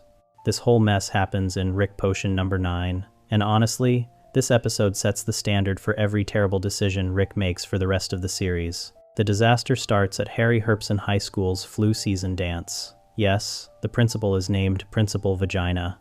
He announces over the intercom that he's very much in charge, despite the name. This show really went there. Morty has a crush on Jessica, but Brad, the typical jock who throws balls far, tells Morty to stay in his league. Normal high school drama, except Morty's grandpa happens to be building advanced alien technology in the garage. So Morty does what any desperate teenager would do. He asks Rick to make a love potion. Rick says no at first because making love potions is beneath him, which is funny coming from a guy who burps constantly and drinks all day. But Morty refuses to help Rick with his science project until he gets what he wants. So Rick gives in. He explains that he extracted oxytocin from a vole, which is a rodent that mates for life. Mix that with Morty's DNA, and boom, instant love potion. Morty asks if there are side effects. Rick says, no, it's foolproof. Then, as Morty's literally walking out the door, Rick mentions it won't work if Jessica has the flu. And where's Morty going? To the flu season dance, where everyone probably has the flu. This is like giving someone fireworks and saying, don't light these near gasoline after they're already standing in a gas station. Morty gets to the dance and does the smooth move of pretending to trip so he can wipe the potion on Jessica's arm. She immediately falls in love with him, which would be great if that's where it stopped. But Jessica sneezes on Brad when he tries to interrupt. Brad gets infected and starts grabbing Morty's butt, telling him there's something special about him. The show really said, let's make everyone love Morty, and then made it as weird as possible. Brad gets dragged away by school staff. But before he goes, he sneezes into the punch bowl and into an air vent. Game over. This is literally the beginning of every zombie apocalypse movie, except instead of eating brains, everyone wants to date a 14-year-old boy. Within hours, the entire planet is obsessed with Morty. News reporters are fighting on live TV about who loves Morty more. People speaking different languages are all screaming, Morty. Rick tries to fix it with a serum made from praying mantis DNA, because mantises kill their mates after reproduction, making them the opposite of voles. Genius plan, except now everyone wants to sleep with Morty and then eat him. When Morty points out that this is somehow worse, Rick tries again. This time he mixes koala, rattlesnake, chimpanzee, cactus, shark, golden retriever, and just a smidge of dinosaur. Rick apparently thinks DNA works. Like making a sandwich, just throw random ingredients together and hope it tastes good. Rick and Morty stand on top of a building, ready to release the new cure into the atmosphere. Morty's nervous because the last 2 attempts went horribly wrong, but Rick's ego won't let him admit defeat. He pulls the lever. The serum spreads across the planet. For about 5 seconds, it looks like it might work. Then, people start transforming. Arms grow out of weird places. Faces split open. Organs turn inside out. The entire human race becomes walking flesh monsters, Croninbergs, named after David Croninberg, the director famous for body horror. The show literally named the monsters after a real filmmaker. That's either the biggest compliment or the worst insult ever. Meanwhile, Jerry and Beth are dealing with their marriage problems when they get attacked by Croninberg monsters. They fight them off together with a crowbar and a shotgun, which somehow makes their relationship stronger. Nothing says, I love you, like surviving the apocalypse together, I guess. Rick's response to destroying all human life? Oops, my bad. Let's just go to a different dimension where this didn't happen. Rick scans through infinite realities until he finds one where another Rick successfully fixed the Croninberg problem. Even better, that dimension's Rick and Morty died right after fixing everything when Rick's ionic defibrillator exploded in the garage. Perfect timing. Rick and Morty portal into this new dimension and find their own dead bodies on the garage floor, blown to pieces. Rick tells Morty they need to bury these bodies and pretend to be them. Morty's having a complete breakdown. He's looking at his own corpse, and Rick just keeps saying, calm down, like they're dealing with a broken dishwasher instead of existential horror. They drag their dead bodies into the backyard and bury them while sad music plays. The song is Look On Down from the Bridge by Mazzy Star, and it hits way too hard for a cartoon about a drunk scientist. Morty asks what happens to the dimension they just abandoned. Rick tells him not to think about it. He also mentions they can only do this 3 or 4 more times, tops, before they run out of replacement dimensions. So that's comforting. The original Smith family, Morty's actual mom, dad, and sister, are still alive in Croninberg world, fighting mutant monsters. At one point, Beth says she's finally happy now that Rick and Morty are gone, which is both sad and hilarious. Here's where it gets weirder. The episode shows a Croninberg Rick and Croninberg Morty from a dimension where everyone was always Croninberged. They portal into the dimension that Rick just ruined and say they'll fit right in now. So Rick ruined a normal dimension while Croninberg Rick ruined a Croninberg dimension, and they just swapped. The show really said, what if we made this even more depressing? And then did exactly that. The immediate result is that Morty has to pretend everything is normal.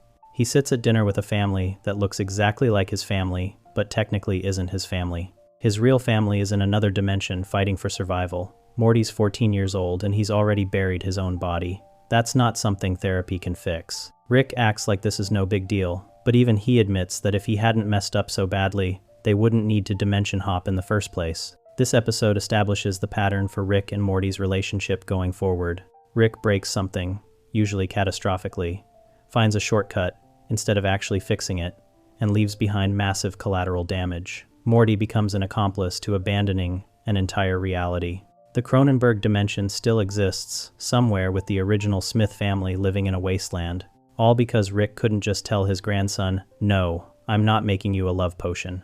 And Rick's regret? He knows this quick fix solution was probably the best option he had, which means his genius has limits. Those limits tend to cost other people everything. Every time Rick and Morty look at their backyard, they know there are 2 bodies buried there. That's the kind of trauma that sticks with you, which the show absolutely uses later. Rick might have escaped one apocalypse by burying his own corpse, but now we'll be seeing what happens when the smartest man in the universe turns that same self-destruction inward. Rick Sanchez built a death laser in his garage and stuck his head under it because his ex-girlfriend broke up with him via sticky notes plastered across an entire planet. The only reason he's still alive is because he got too drunk and passed out before the machine could vaporize his brain. This is like if Tony Stark built the Iron Man suit specifically to jump off a building but tripped over his own shoelaces on the way to the roof. Rick, the guy who constantly lectures everyone about how love is just chemicals and nothing matters, apparently found out those chemicals hit different when a sentient hive mind leaves you on read permanently.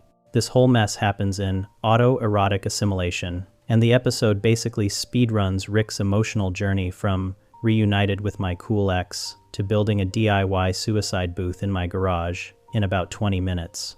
Rick, Morty, and Summer respond to a distress beacon because Rick loves free stuff from dead aliens. His words, not mine.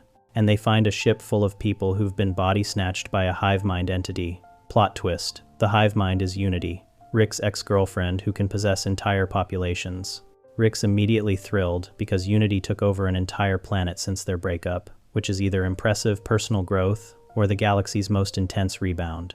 They start planning elaborate reunion activities involving naked redheads, crotchless Uncle Sam costumes, and stadiums full of men who look like Rick's dad. The show really said, let's weaponize Rick's daddy issues as foreplay, and nobody in the writer's room stopped them. Rick and Unity immediately start partying like it's the end of the world, which is ironic because Unity's literally running the world while getting blackout drunk. Unity's operating hospitals, piloting vehicles, and governing millions of people, but decides, you know what? Let's get wasted with my toxic ex instead of doing my job. They're making alien drugs, blowing up towns for fun. Unity evacuated everyone first, so it's fine, totally fine. And Rick's stumbling around in a bathrobe surrounded by redheads like a divorced dad at a Vegas bachelor party. This is Spring Break, Hive Mind Edition, except instead of trashing a hotel room, they're trashing an entire planetary infrastructure. Meanwhile, Summer's having her activist phase and trying to free the assimilated people by slapping them and yelling motivational speeches like she's in a YA dystopia novel. This backfires spectacularly shocking. I know, when Unity loses control and the entire planet breaks into a race war over nipple shapes, not nipple colors, not nipple sizes, nipple shapes. Cone nipples versus ripple nipples versus target nipples, all fighting to determine which chest configuration is genetically superior. Morty delivers the most casually devastating line in television history. First race war, huh? Like he's a burned-out dad, watching his kid discover that humanity is terrible through hands-on experience. The writers really looked at real-world racism and said, what if we made this about nipples, and somehow it works as commentary?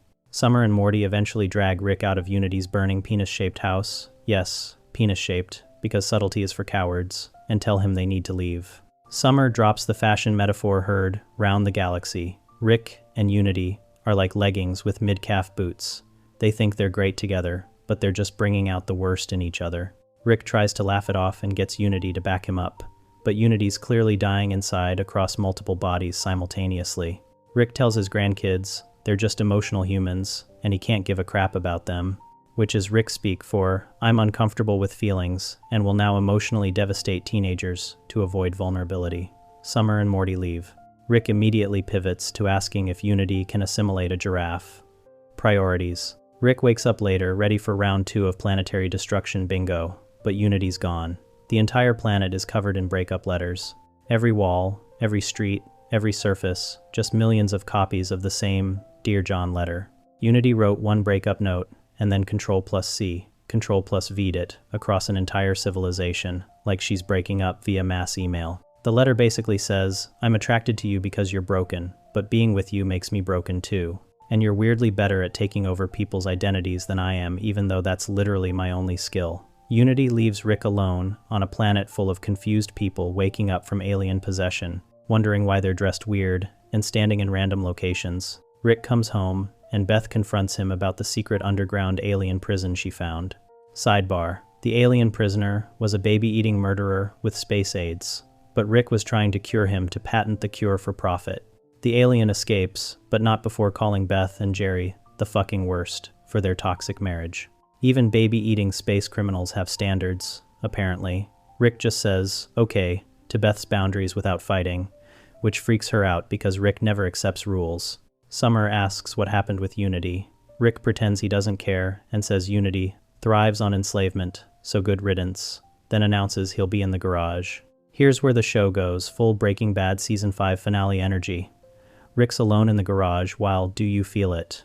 By Chaos. Chaos plays, the most devastating indie song ever weaponized by Adult Swim. He drains his flask, throws it away, and builds a machine with 2 energy bulbs. He pulls out a frozen alien creature, brings it back to life with chemicals, pets it while it screams, then positions it under the device. He activates the machine. The alien disintegrates instantly. Rick replaces the bulb, chugs the rest of his chemicals, and sticks his own head under the death beam. He hits the button. At the absolute last second, he passes out drunk and face plants onto the desk. The beam fires where his head was half a second earlier. The camera zooms out, showing Rick slumped unconscious on the desk through the night and into morning. Jerry shows up the next day, happily weeding the driveway, completely oblivious that his father-in-law almost committed suicide 20 feet away. The show really said, let's visually represent how isolated Rick is by having Jerry do yard work while Rick's having a crisis, and it hurts. The show doesn't make a big deal about this afterward. No intervention, no therapy, no very special episode talk. Rick just wakes up on the desk, and life continues. The post-credits scene shows Rick harassing Unity's new partner, Beta 7, proving he learned absolutely nothing. Classic Rick move: almost die from heartbreak, wake up, immediately start being terrible again. Rick's regret here is the kind that keeps therapists employed for decades. He regrets Unity leaving, obviously. But the real regret is that he's fundamentally incapable of being the person Unity needed him to be. Unity's breakup letter literally said, "You can't change," and Rick knows it's true. He's the common denominator in every failed relationship. Diane, Beth, Bird Person, Unity, eventually Morty. The suicide attempt is Rick admitting without words, because emotional honesty is for people who aren't terminally sarcastic, that maybe some things matter to him. Unity was the one entity in the universe who could love all of Rick simultaneously, and he still managed to poison it. The machine represents Rick's response to self-awareness. Instead of changing, just stop existing. Jerry weeding the garden while Rick slumped on the desk is the visual representation of Rick's worst fear, that if he died, nobody would notice or care. The real tragedy isn't the suicide attempt. The tragedy is that Rick's probably right about nobody caring, and he knows it. After wrecking an entire reality and walking away like it was nothing, Rick's next disaster hits a lot closer to home this time. The destruction happens in his own garage. Rick Sanchez got his best friend murdered at his own wedding because the Galactic Federation followed Rick there like a GPS tracker on a getaway car. Bird Person, the guy who fought alongside Rick in an intergalactic rebellion, who trusted Rick enough to invite him to the most important day of his life, got shot in the chest by his bride in front of everyone because Rick showed up. The Federation wasn't hunting Bird Person, they were hunting Rick. Bird Person just had the misfortune of being Rick's best friend, which, in the Rick Sanchez universe, is basically a death sentence with extra steps. This nightmare unfolds in The Wedding Squanchers, which starts innocently enough, with the Smiths eating breakfast when a courier flap, the intergalactic version of UPS but less off-putting, according to Rick, delivers a wedding invitation. Rick cracks open the egg-shaped invite, and a hologram pops out, showing Bird Person and Tammy announcing their wedding. Rick's immediate response is disgust. He calls weddings funerals with cake and says if he wanted to watch someone throw their life away, he'd hang out with Jerry all day. The show really lets Rick insult Jerry constantly, and honestly, Jerry usually deserves it. Rick tells the courier flap to RSVP no, and the thing accidentally ships Jerry to the wedding planet 6,000 light years away. Classic, Jerry getting abducted by alien delivery systems because Rick was being sarcastic. Now Rick has to attend the wedding because Jerry's already there, which is the most Jerry reason to do anything. They all fly to Planet Squanch, where Squanchy greets them. Squanchy is basically a cat person whose entire vocabulary revolves around the word squanch in different contexts, like Smurfs, but somehow more disturbing. Beth tries to connect by saying, "I squanch my family," and both Rick and Squanchy look at her like she just said something deeply inappropriate, because apparently, squanch is contextual, and she just said the equivalent of something sexual in front of everyone. The whole planet is full of alien species celebrating Bird Person's wedding. There's a cyborg photographer who keeps apologizing for staring while taking candid shots. There are aliens with different body configurations, and everyone's having a good time. Rick gives a wedding speech that's shockingly sincere for someone who spends most episodes burping and being emotionally unavailable. He calls Bird Person his best friend and says if Bird Person loves Tammy, then Rick loves Tammy too. He toasts to friendship, to love, and to my greatest adventure, yet opening myself up to others. Everyone claps. Squanchy throws away his Rick's best friends forever collar in disgust, because apparently Rick's being too emotional. Morty cheers. To that, motherfuckers. Which is adorable coming from a 4-year-old trying to be supportive. For exactly 30 seconds, it looks like Rick might actually be capable of healthy relationships and personal growth. Then Tammy gets up to give her speech. She starts with, "I'm a high school senior from planet Earth, marrying a 40-year-old bird person. Like what?" And everyone laughs because it's self-aware and charming. Then, she drops the bomb. "In a lot of ways, I'm not a high school senior from planet Earth. In a lot of ways, what I really am is a deep cover agent for the Galactic Federation, and you guys are a group of wanted criminals, and this entire building is surrounded."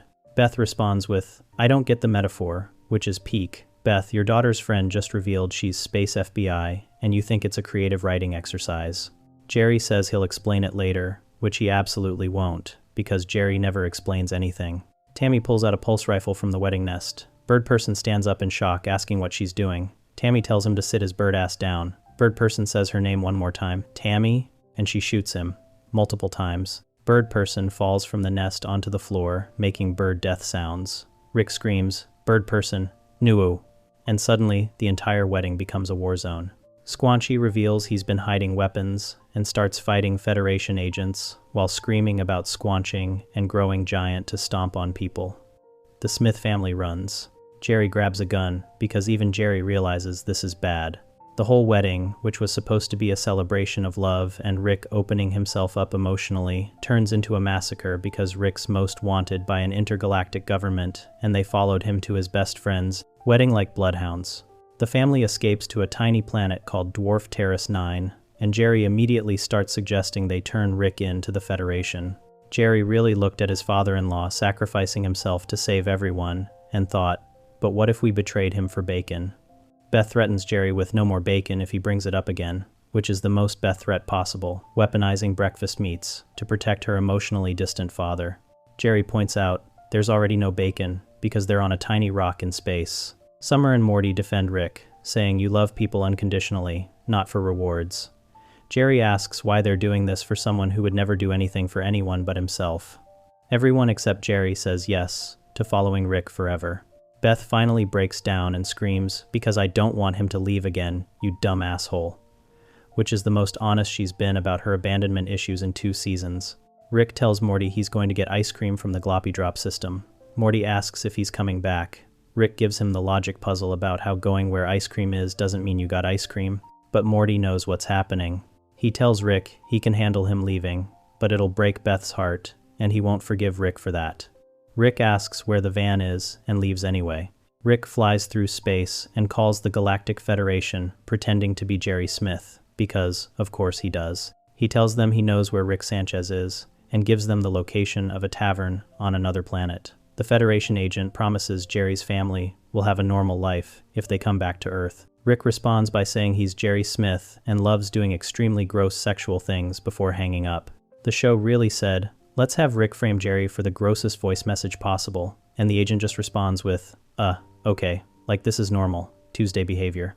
Hurt by 9 Inch Nails plays, while Rick sits alone at the Plim Plom Tavern drinking, looking at a photo of him with his friends. He drops the photo, leaves money on the table, and walks outside where the Federation is waiting to arrest him. He puts his hands up and surrenders. The Smith family realizes Rick's not coming back. Federation ships land on their tiny planet, and Jerry's immediately happy because they're going home. Everyone else is devastated because they know Rick sacrificed himself. They go through Federation processing on Earth, tongue swabs for DNA, forced antidepressants from robots, and Jerry getting assigned a job by the new alien overlords. Jerry's thrilled he has employment, even though Earth is now a police state. Rick ends up in maximum security prison after going through Mugshot, processing that catalogs every crime he's ever committed, which is apparently everything. The final shot is Rick in a cube cell next to other alien prisoners. One asks what he's in for. Rick says, everything. Credits roll over him, sitting in prison, while his family lives on occupied Earth. Rick's regret here is multi-layered, like an onion made of guilt and self-awareness. Bird Person died because he was Rick's friend. The wedding was infiltrated because Rick was there. Tammy spent years undercover dating a teenager and falling in love with Bird Person specifically to get close to Rick's network of rebels. Bird Person, who fought alongside Rick against the Federation, who called Rick his best friend, who trusted Rick enough to invite him to his wedding, got shot by his own bride because Rick showed up. The Federation wasn't hunting Bird Person, they wanted Rick. Bird Person was just collateral damage in Rick's ongoing war against authority. The speech Rick gave about opening himself up to others and making friendship his greatest adventure, that optimism lasted about 3 minutes before it got his best friend killed. Rick turns himself in at the end, which is the closest he gets to taking responsibility, but even that's too late. Bird Person's already dead. Squanchy's probably dead, or captured. The rebellion's destroyed, and Rick's sitting in prison knowing that everyone who ever got close to him either dies, gets assimilated by hive minds, or ends up as space cyborgs programmed to kill him later. Being Rick's friend is basically signing your own death warrant, and Rick knows it. After getting his best friend killed at his own wedding, Rick's story takes an even darker turn. Now we're diving into the moment that truly broke him, losing Diane and Beth Prime. If this video's been helpful, don't forget to subscribe for future uploads. Rick Sanchez came home to find his wife and daughter vaporized by an interdimensional psychopath who offered him portal technology and got offended when Rick said no. The blast crater is still there in his garage. So is the hologram of the moment it happened. So is the AI version of Diane he built specifically to torture himself with guilt. Rick spent decades hunting the man who did it, Rick Prime, and his actual original self from Morty's dimension, and the only thing he accomplished was becoming exactly the kind of monster who would abandon everyone he loves for revenge. The family he actually cared about, gone forever. Every relationship after that, just replacements he's too broken to admit he needs. This all gets revealed in Solarix, which starts with Rick and Morty stranded in space after the Citadel got destroyed by evil Morty. They're drinking their own piss, surrounded by feral Mortys. Some problems solve themselves, according to Rick, and waiting to die when Space Beth shows up to rescue them. Rick tries to reboot portal travel back on Earth, but instead of fixing his portal gun, he accidentally resets all interdimensional travelers back to their original dimensions. Rick, Morty, and Jerry start glowing green and vanishing. Summer gets handed a beacon device and instructions to help them get back, while Rick literally evaporates mid-sentence. Rick materializes in his original garage in dimension cone 37. The first thing he sees? The blast marks from the bomb that killed his family. The blueprints for his first portal gun are still pinned to the wall. There's a literal crater where his house used to have a family room. Rick touches the blast center and replays a holographic recording of Rick Prime, the Rick from Morty's original dimension, showing up to offer him portal travel. Rick Prime acted offended when our Rick said no, like refusing immortality in infinite universes was personally insulting. The hologram cuts off, and Rick just stands there, defeated, before a voice calls from the other room. It's Diane. Except it's not Diane. It's an AI Rick built to haunt himself. She makes passive-aggressive comments about how Rick's been gone so long looking for their daughter's killer, and how he always does everything he sets his mind to, except keep his family alive. Rick tells the AI to mute. Diane's voice responds that if she could be muted, she wouldn't be good at haunting him. Rick admits he forgot he wanted to be haunted, and Diane points out that's why the haunting comes in handy. This is some Black Mirror-level psychological self-torture. Rick literally programmed an AI to remind him of his failures 24/7 because he thinks he deserves it. Meanwhile, Morty gets sent back to his original dimension, which is still the Croninberg wasteland from Season 1. Remember when Rick turned everyone into body horror monsters? Yeah, that dimension still exists, and Morty's original family is still there. Morty finds his original Jerry, now a bearded survivalist, who's read Eat, Pray, Love, and The Dark Knight Returns to cope with losing his wife and daughter. Jerry Prime explains that Beth got sick, and Summer didn't thaw right after being frozen. He's moved on by accepting things for what they are, which apparently includes stealing Morty's supplies and leaving him hanging upside down in a trap. Jerry Prime tells Morty that his mom and sister died because Morty abandoned them, and that moving on from caring is the best deal you'll ever get. Then he just walks away into the Croninberg forest, leaving Morty sobbing on the ground. Back in Cone 37, Rick's building a new space cruiser while Diane's AI keeps needling him. She mentions keeping up the search for Rick Prime and offers new potential locations. Rick grabs a beer, and Diane asks who Summer is, then makes a distorted joke about how Summer should know what happens to people Rick loves. The AI is programmed to be cruel in exactly the ways Rick thinks he deserves. An old neighbor shows up at the door with a note claiming his mind is held captive in a time loop, trapped in the day of a traumatic event. Rick looks around and realizes the entire neighborhood is stuck in a Groundhog Day situation because drunk Rick froze them all in time years ago. Rick pulls a lever to shut it down, and the neighbor immediately dies with relief, gasping, "Sweet death." Rick tells the Diane AI that he came back on accident, and the guy he's looking for isn't findable. He admits he lives with a version of Beth now, and has grandkids. Diane asks if Summer is dead too, which is peak AI cruelty. Rick says Summer reminds him of Diane, then flies his cruiser straight into the interdimensional rift under the destroyed Citadel without coordinates. Diane's voice follows him, asking if he's killing himself. Rick says he's embracing the win-win of risking his life, which is the most Rick way of saying I don't care if I die trying. Rick crashes in the Croninberg dimension, finds Morty, and immediately starts scanning for Rick Prime's location. Morty's confused why they're tracking another Rick. Rick explains casually while deploying drones that Morty's original Rick killed Rick's family, and Rick's been waiting for him to return. Morty asks if he's bait to lure Rick Prime back. Rick says no, because for Morty to be bait, Rick Prime would have to value something, and he truly does not give a shit. The scanners locate Rick Prime's hideout, and Rick announces they're going to kill your grandpa, little buddy. They find Rick Prime's base an invisible fortress full of traps and pre-recorded messages. Rick Prime admits on video that he's not there, shows a naked clone dancing in a glass chamber, and releases killbots while making Saw and Keyser Sosa references. The show really said, let's make the guy who murdered Rick's family also be really annoying about it. Rick fights through the base, trying to reach the clone, losing his arms and growing new ones with laser whips. Morty points out this is an obvious trap, and if Rick goes deeper, Rick Prime will kill him. Rick just says, good, and keeps fighting. Morty asks why Rick cares if Morty dies, if Rick doesn't care if he dies.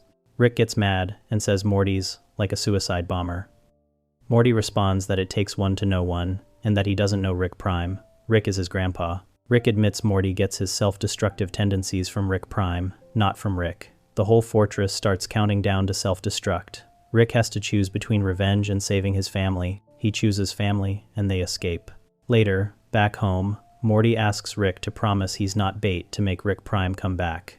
Rick says for Morty to be bait, Rick Prime would have to value something, and he truly does not give a shit. Rick calls him the real deal, which is Rick's way of saying Rick Prime is what Rick would be if he fully gave in to nihilism and stopped pretending to care about anyone. Rick's regret here is the foundation of everything else. Diane and Beth Prime died because Rick said no to unlimited power, and Rick Prime got petty about it. Imagine getting murdered because you didn't want to join someone's pyramid scheme, except the pyramid scheme is infinite universe travel. Rick spent decades becoming the smartest, most dangerous version of himself, specifically to hunt down one guy, and in the process became someone his original family wouldn't recognize. He abandoned young Beth in another dimension to chase revenge. He built an AI specifically to remind himself why he's terrible. He lives with replacement versions of the people he lost because he can't let go, but also can't admit he's already moved on. The blast crater in his garage is a monument to the moment Rick chose violence over science, revenge over family, and hunting over healing. Every terrible thing Rick does after this, abandoning Beth, manipulating Morty, destroying civilizations, is downstream from the moment Rick Prime took away the one thing Rick actually loved and turned him into a weapon aimed at nothing. After losing Diane and Beth Prime, you'd think Rick might finally learn what happens when you push family away, but nope. Next, we see him do it all over again, this time to his own daughter while she's still a kid. Rick Sanchez built his daughter an entire pocket dimension called Fruy Land and used it as a babysitter so he wouldn't have to parent her. Not a babysitter who comes to the house, a literal prison dimension, where he'd lock young Beth for hours while he did whatever the hell he wanted. Beth finds out as an adult that her imaginary friend, Tommy, actually got trapped in Fruy Land for decades and survived by creating incest cannibal hybrid children that he ate for protein. Rick's response to learning he left a child to either starve or become a god king of his own inbred offspring. Well, you're supposed to put elbow grease into your daughter. Rick built a world with breathable water, bouncy floors, and procedurally generated clouds, child-proofing it so thoroughly that Beth couldn't hurt herself, but forgot the part where children need actual human interaction and not just a rainbow river and some fruity creatures. This disaster gets unpacked in The ABCs of Beth, which opens with the family watching news about a child murderer named Joseph Eli Lipnip getting executed. Beth mentions the son he ate was her childhood best friend Tommy. Summer accuses Beth of true crime bragging, and Beth gets defensive, saying it took years of therapy to process because as a kid, she told herself Tommy just got lost in the magical realm of Fruy Land. Summer immediately clocks that Fruy Land is a stupid name.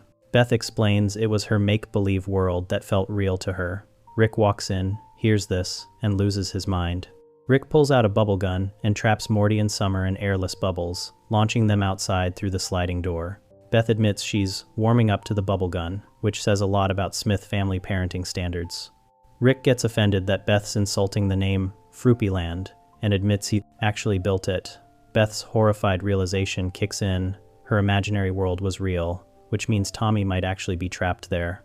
Rick pulls out a device that opens a literal door to Fruy Land, a pocket dimension he collapsed a quantum tesseract to create. He tells Beth to relax because if Tommy's in there, he'll be the only sun-bleached skeleton with non-imaginary DNA. They enter Fruy Land and Beth immediately calls it a glorified chicken coop that Rick used to lock her up in. Rick gets defensive and points out the procedurally generated clouds and Rainbow River, saying he put real elbow grease into the place. Beth fires back that he was supposed to put elbow grease into his daughter. Rick responds with, gross, because emotional accountability is for people who aren't Rick Sanchez. Beth asks if something ate Tommy. Rick says no, because Fruy Land creatures were designed to be harmless, so Tommy definitely just starved to death. The casual way Rick says this is peak Rick discussing child death, like he's explaining a failed science experiment. Beth realizes she could have been the one who starved to death in there. Rick does his usual deflection routine, sarcastically, calling himself a terrible dad, then pretending to jump off a cliff to drown himself. Except the ground is bouncy and the water is breathable because Rick child-proofed everything. Rick mockingly asks, who went and did that? As if building a safe prison dimension somehow makes locking your daughter in it acceptable. Beth's had enough of his manipulation and says, whatever. Rick goes on a rant about how dads get credit for making toilets look like R2-D2 on Reddit, but he's treated like Charles Manson for giving Beth her own world instead of an iPad. Then, a giant grotesque bird with razor-sharp claws attacks Rick, sinking its talons into his arm and flying away with him while he screams in genuine pain. Beth thinks Rick's still doing a bit to prove a point. He's not. The bird takes Rick to its nest, where 3 equally horrifying chicks start pecking at him. Rick shoots 2 of them with a ray gun, but the third bites his arm clean off.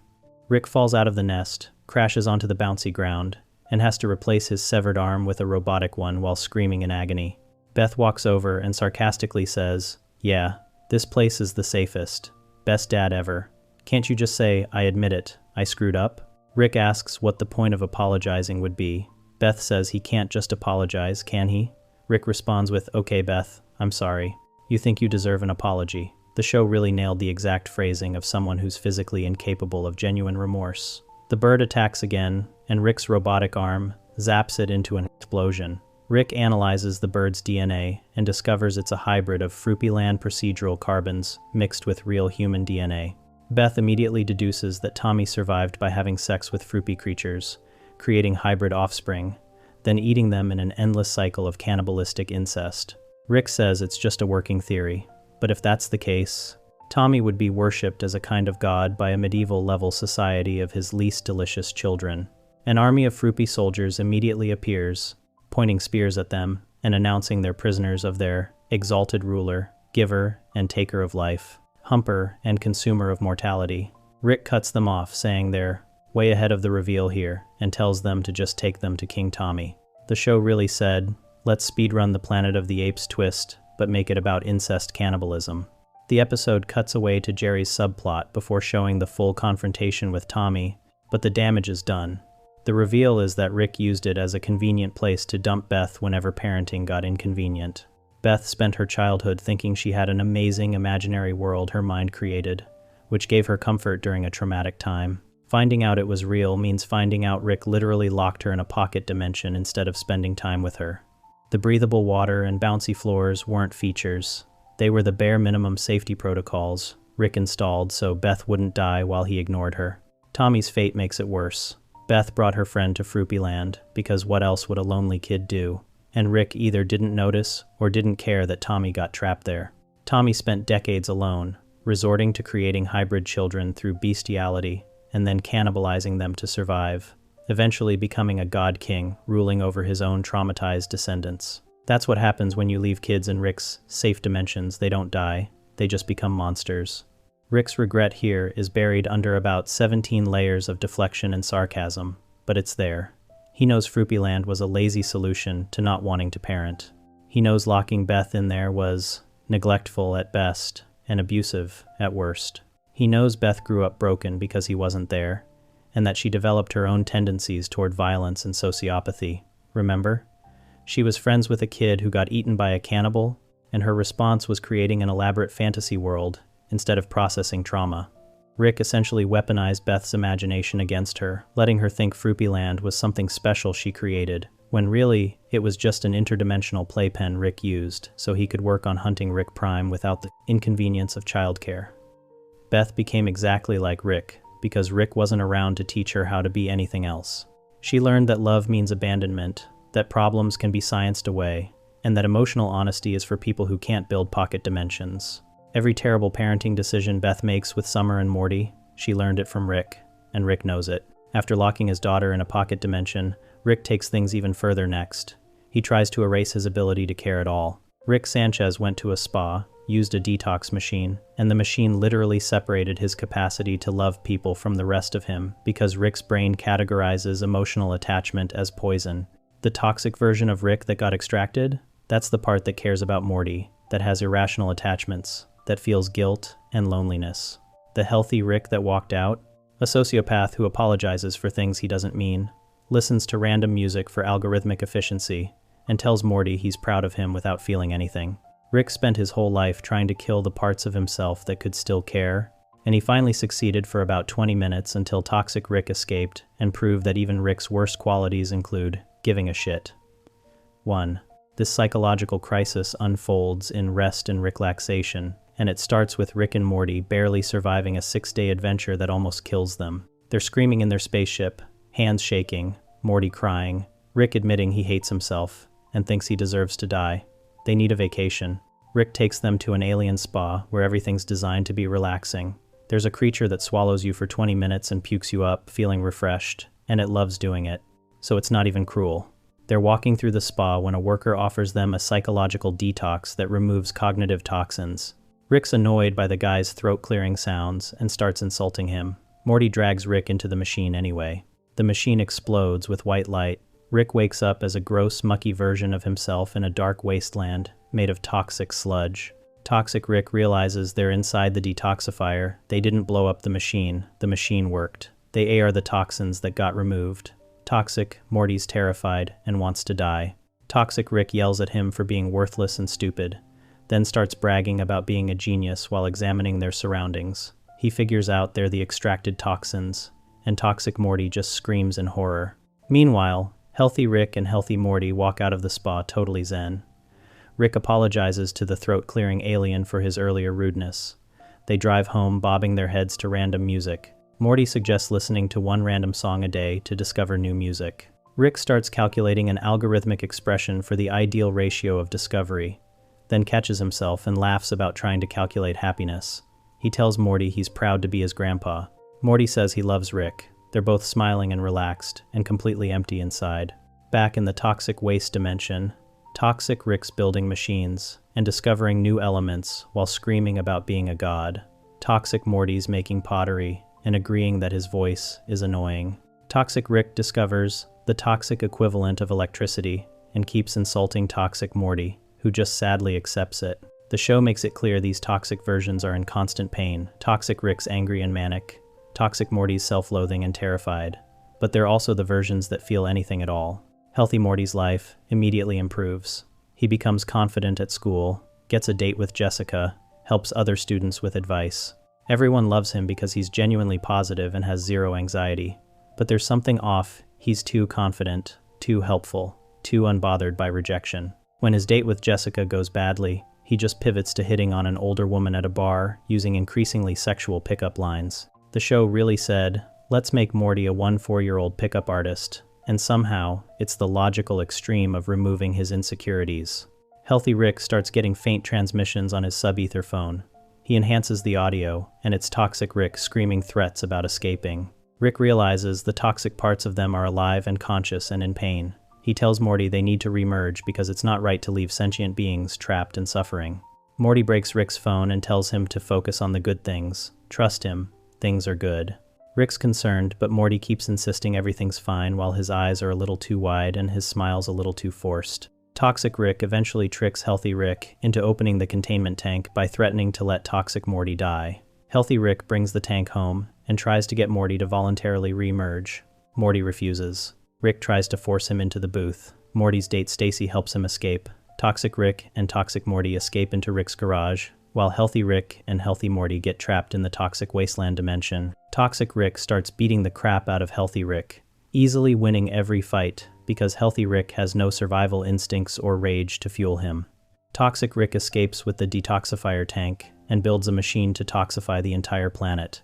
The beam shoots out, and suddenly everyone on Earth becomes their worst selves. Priests admit God is fake, teenagers riot, birthday party clowns tell kids Santa isn't real, and they're all mistakes. The whole planet descends into chaos because Rick's version of toxic spread like a virus. Rick figures out the detoxifier works based on each individual's definition of toxicity.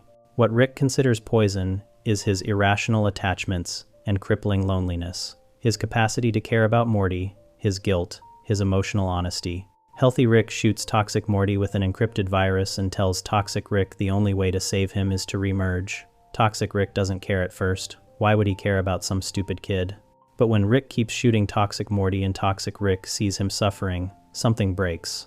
Toxic Rick kneels down asking if Morty's okay, tells him to relax, says, "Grandpa's here." Rick captures Toxic Rick and remerges, immediately becoming regular Rick again, burping, farting in Morty's face, back to his old self. He reverses the global toxification beam and goes after Morty, who's escaped and become a successful stockbroker dating a perfect woman. Morty's living his best life as a sociopathic Wall Street guy with zero conscience. Rick injects him with his toxic half, and Morty immediately becomes miserable again, realizing how much he cares and how much everything hurts. Rick's regret here is that he spent decades training himself to view love as weakness. His toxic, half the part that actually gives a shit about Morty, that feels responsible for people, that experiences attachment is something he's been trying to suppress his entire adult life. When the machine split him, it revealed what Rick actually thinks about his own emotions. They're poison, they're weakness, they're the bad parts that need to be removed.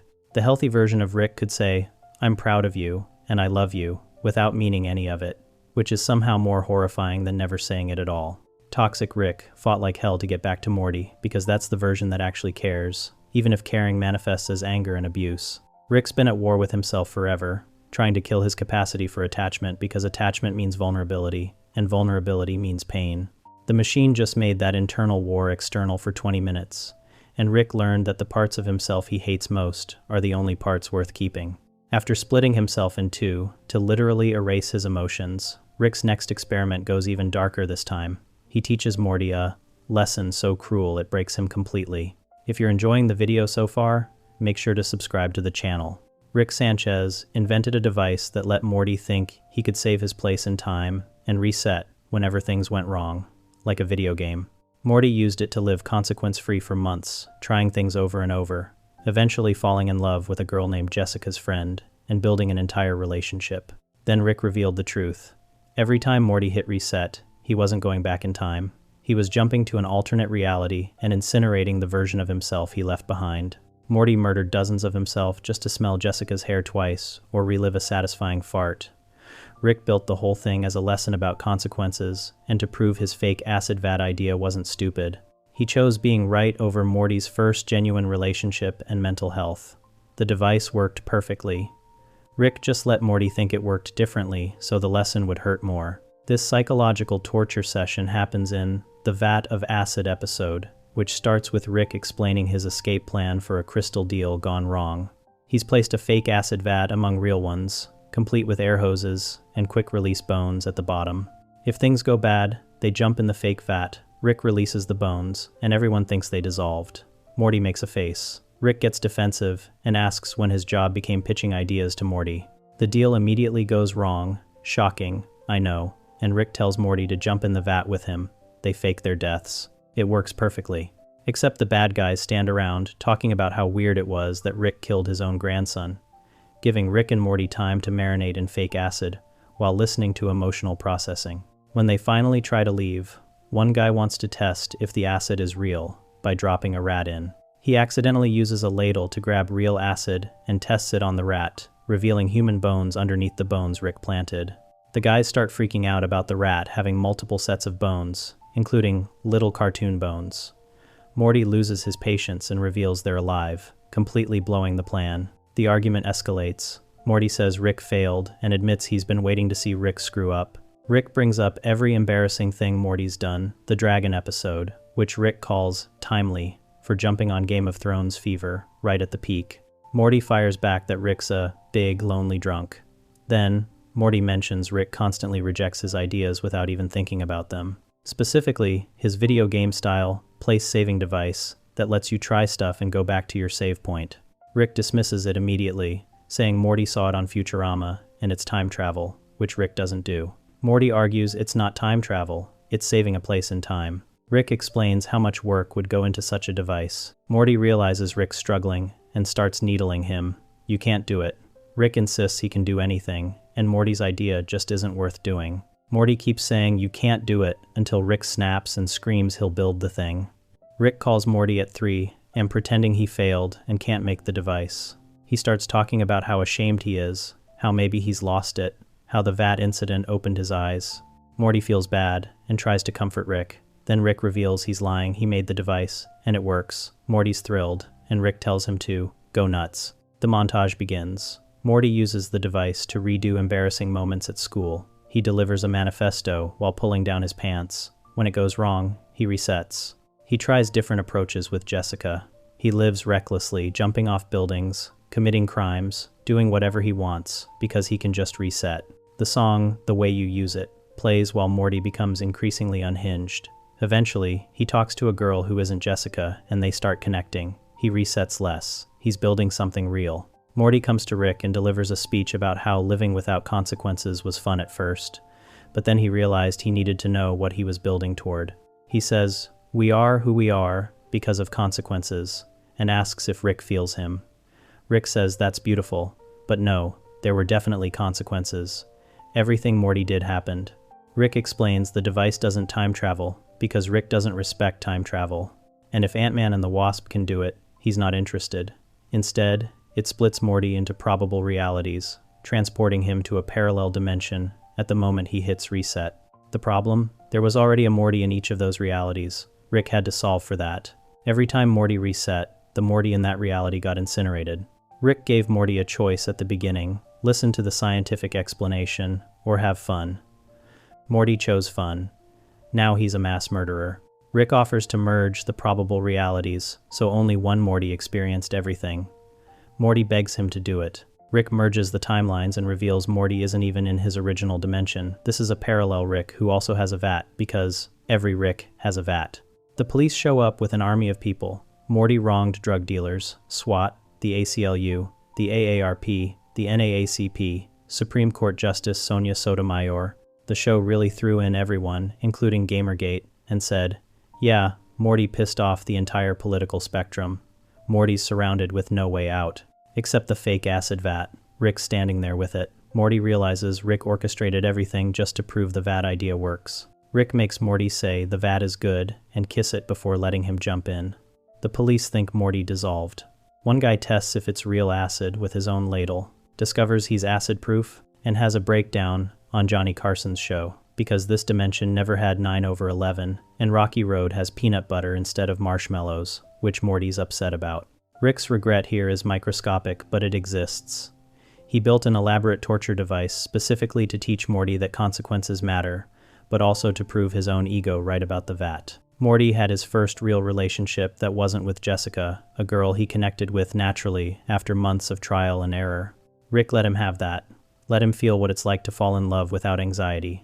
Then revealed Morty had committed mass murder to get there. The relationship was real. The girl was real. The feelings were real. But Morty can never go back to that version of events without carrying the knowledge that he incinerated dozens of himself to achieve it. Rick chose being right about a stupid acid vat over Morty's mental health. He chose teaching a lesson about consequences by creating consequences so severe that Morty will never recover. Every time Morty thinks about his first love, he'll remember he's a serial killer. Rick's genius worked perfectly. The device did exactly what he said it would do. He just let Morty believe it did something else so the reveal would destroy him. That's not parenting. That's weaponized intelligence aimed at a 4-year-old who just wanted to feel confident for once. After Rick emotionally shredded Morty just to prove a point, the show zooms out to prove an even bigger one this time. Not about one family, but an entire civilization of Ricks and Mortys. The Ricklantis mix-up is the episode where Rick and Morty says, forget the adventure we promised in the title. We're doing political commentary now. Rick and Morty are gearing up for Atlantis when some Rick with a clipboard shows up, asking if they want to donate to help rebuild the Citadel, after Rick C-137 crashed it into Federation prison. Rick immediately bails on Atlantis to take a portal literally anywhere else, and the show follows the Citadel instead of our main characters. The entire episode becomes The Wire, starring infinite versions of Rick and Morty, living in a stratified caste system where Ricks rule and Mortys serve. This is the Ricklantis mix-up from Season 3, Episode 7. After Rick C-137 destroyed the Council of Ricks and crashed the Citadel into Federation space, someone rebuilt it. The Citadel is basically if you took Rick's worst libertarian impulses and made them into a government. Infinite Ricks convinced they're the smartest beings in existence, creating a society where Ricks automatically get privilege and Mortys automatically get exploitation. The show opens with a wafer factory where a Rick is showing new employees how Simple Rick brand wafers are made. Simple Rick is an actual Rick they have imprisoned in a chair, hooked up to a machine that extracts his happiest memory, the day he stayed home with his family instead of inventing portal travel. They're literally farming a man's joy and selling it as snacks, which is basically what social media companies do, but with more explicit torture equipment. The episode splits into multiple storylines. Cop Rick and Cop Morty are basically every cop show ever, except one partner is literally subservient by genetic design. Cop Morty believes in the system, thinks things can change from within. Cop Rick is cynical, been on the force too long, seen too much. They investigate a Morty getting sucked into a manhole by a tentacle monster. 4. Simple. Rick freedom fighters are attacking wafer factories and killing the imprisoned Ricks, claiming they're liberating them from capitalist exploitation. The show doesn't commit to whether they're terrorists or freedom fighters, which feels intentional. Meanwhile, at the factory, Factory Rick gets promoted to managing the whole facility. He's passionate about the product, talks about cookies from when he was a kid, believes in Simple Rick's message. The freedom fighters attack the factory mid-tour and kill Simple Rick, which means they need a new Rick to extract memories from. Factory Rick volunteers, saying he wants to give people a taste of home. They hook him up to the chair and extract his happiest memory, which turns out to be about those same cookies, working in a factory, making snacks. Factory Rick's happiest memory is literally working in a wafer factory, which means he's only happy as a corporate drone. Capitalism successfully conditioned him to love his own exploitation. His employee Gearhead looks horrified and quits on the spot. At a Morty school, campaign manager Morty is running a class president candidate against another popular Morty. Their candidate gives a great speech about working together and fixing systemic problems. Then candidate Morty reveals his actual plan. He's going to jump off the balcony to his death. He tells campaign manager Morty that most Mortys are one bad day away from saying how things really are, and this suicide will make everyone see how broken everything is. Candidate Morty jumps, crashes through tables, blood everywhere. Then, popular Morty's campaign manager immediately frames it as thoughts and prayers. Remember to vote for popular Morty. Campaign manager Morty watches them spin a suicide into a campaign boost and just leaves. Even death gets commodified in politics. Cop Rick and Cop Morty track the freedom fighters to their hideout. They have a massive shootout. Cop Rick murders them all execution style, then finds evidence that his partner Big Rick was funding the freedom fighters. Big Rick was getting kickbacks from the factory owners. The attacks raised security costs, which raised wafer prices, which raised profits. He was basically a cop doing terrorism to justify more policing. Cop Morty's devastated that his partner was corrupt. Cop Rick says, "That's just how it is," and they both agree to bury the evidence, because exposing it would hurt the Citadel. They literally choose maintaining the corrupt system over reform. Even the good cops protect the bad ones, because the institution matters more than justice. Woven through all of this is another Morty's story. He's working terrible jobs: gas station attendant, fast food worker, construction. He gets insulted by Ricks everywhere he goes. A teacher Morty sees him and asks what happened. This Morty explains he couldn't afford school and dropped out. Teacher Morty encourages him to try again, tells him anyone can make it with hard work. Morty eventually gets into night school, graduates, becomes a cop. And here's the gut punch. This Morty is Evil Morty. The show's been following his origin story the whole episode. He rose through the system, played by every rule, worked every angle. Then he runs for president of the Citadel on a populist platform, giving speeches about how Ricks and Mortys can live as equals, promising change. Election day arrives and Evil Morty wins in a landslide. President Morty's campaign manager, a Rick, obviously, goes to congratulate him and start telling him how things really work. Evil Morty plays along, walks with him into a crowd celebrating. Campaign manager Rick's about to explain the Shadow Council when Evil Morty activates a device. Everyone in his eye patch starts walking toward the airlock, the entire Shadow Council of Ricks, who actually ran the government, all being controlled by Evil Morty's eye patch. They march into the airlock and get ejected into space. One Rick screams about there being 5 more curtains to pull back before you find the real truth, and Evil Morty ejects him mid-sentence. All the Ricks controlling things from behind the scenes, dead. The Citadel finally has a president who actually has power, and that president is a Morty with an eye patch who just murdered everyone who stood in his way. The Ricklantis mix-up argues that Rick's ideology can only produce fascism when scaled up.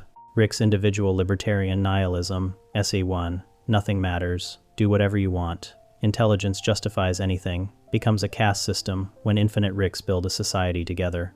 Simple Rick is the perfect symbol, a Rick who chose family over infinite power, imprisoned and tortured, so other Ricks can buy wafers that taste like what they gave up. The factory literally sells nostalgia for a choice Ricks refuse to make. Every Rick on the Citadel could go home, could choose family, could stop pursuing infinite knowledge. Instead, they commodified the memory of that choice and sold it as a snack. Evil Morty rising to power is Rick's chickens coming home to roost. The Citadel treated Mortys as genetic underclass for so long that eventually a Morty learned the system well enough to take it over. Teacher Morty believed working within the system creates change. Candidate Morty believed only destruction creates change. Evil Morty proved that sometimes you need to work within the system to get close enough to destroy the people running it. He played every rule, followed every expectation, became exactly what the Citadel wanted, until he had enough power to murder everyone above him.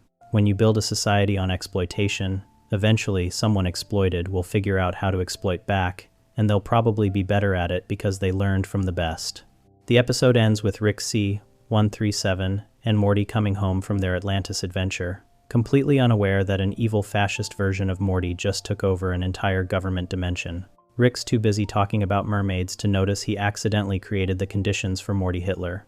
Evil Morty's presidency is the show's darkest commentary. Sometimes the only way to beat a broken system is becoming something worse than what you're fighting. And sometimes the victims of oppression become the best oppressors because they know exactly how the machine works. After Evil Morty seizes control of the Citadel and turns Rick's entire philosophy into a fascist government, the show finally brings everything full circle. Now we watch Rick confront the man who started it all, Rick Prime. Unmortrican is the episode where Rick finally kills the man who murdered his wife and discovers revenge doesn't fix anything. Evil Morty shows up because Rick's obsessive hunt for Rick Prime is causing dimensional shockwaves that reach even outside the finite curve. They team up to track down Rick Prime together, and after decades of hunting and planning and obsessing, Rick gets exactly what he wanted and feels absolutely nothing. The episode opens with Rick and Morty doing another adventure when suddenly reality starts glitching, and Evil Morty portals in looking annoyed that Rick C-137's revenge quest is breaking the multiverse. Season 7, Episode 5, starts with Evil Morty explaining he's been living outside the finite curve, the bubble of infinite universes where Rick is the smartest person, since he escaped the Citadel, and Rick's hunt for Rick Prime is causing omega waves that reach even there. Evil Morty explains that Rick Prime is so good at hiding because he exists in all places simultaneously through some kind of omega device that Rick C-137's too stupid to understand. Rick's immediately defensive about being called stupid, which is basically his entire character in one reaction. Evil Morty offers a deal. They work together to find Rick Prime. Evil Morty gets the omega device for himself, and Rick gets his revenge. Morty, our Morty, is suspicious because the last time they saw Evil Morty, he murdered an entire shadow government. But Rick's so consumed by revenge he agrees instantly. They track Rick Prime to his hideout, except it's another trap. Rick Prime left pre-recorded messages mocking them, along with an army of clone Ricks and various death machines. The hideout self-destructs, while Rick screams at a recording that can't hear him. Evil Morty points out that Rick Prime's been 10 steps ahead this entire time, because Rick C-137 is predictable. Every Rick thinks they're unique, but they all follow the same patterns, make the same choices, have the same weaknesses. Rick Prime knows exactly how Rick C-137 thinks because he is a Rick, just a version that chose differently. Rick Prime accepted portal travel when it was offered, never had a family to lose, never developed attachments to hold him back. He's what Rick would be without trauma, which somehow makes him worse. Evil Morty suggests they need to think like Rick Prime to find him. They can't track him through normal dimensions because he exists in all of them simultaneously. But Rick Prime has to have an anchor point somewhere, a place he returns to, because even gods need a home base. Evil Morty hacks into the Citadel's databases, which still have records despite him murdering everyone, cross-references, dimensional signatures, and finds an anomaly, a dimension that registers as Rick Prime's origin point, but shouldn't be accessible.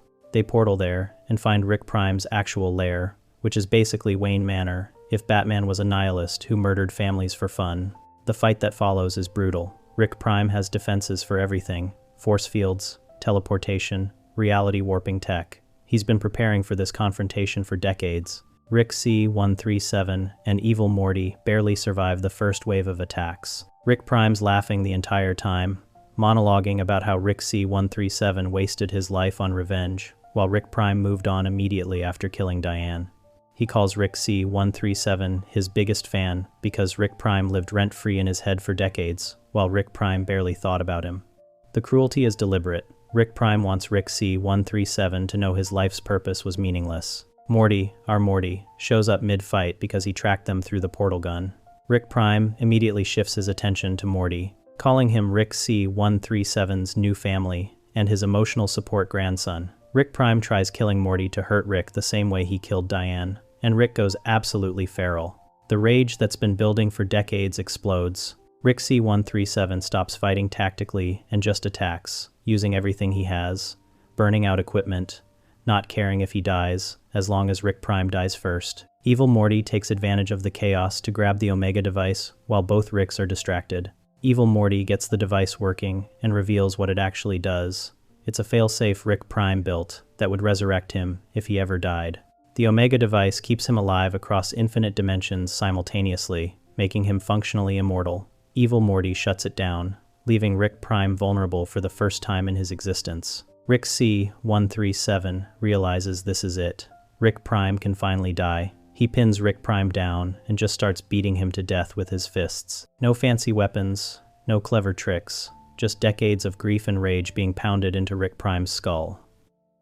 Rick Prime's laughing at first, then begging, then screaming, then silent. Rick keeps hitting him long after he's dead. Morty's watching in horror. Evil Morty's watching with complete indifference. When Rick finally stops, covered in blood, breathing hard, Morty asks if he's okay. Rick says he's fine. Evil Morty calls him a liar. Rick just spent decades obsessing over this moment, building his entire personality around revenge, and now that it's done, he feels nothing. Diane's still dead. Beth's still dead. Killing Rick Prime didn't bring them back, didn't fix anything, didn't even make Rick feel better. Evil Morty tells Rick he's addicted to being miserable, that Rick needs something to chase because actually catching it means confronting the emptiness underneath. Rick Prime was right. Rick C-137 wasted his life on this. Rick has a complete breakdown. He starts laughing and crying simultaneously, saying Evil Morty's right.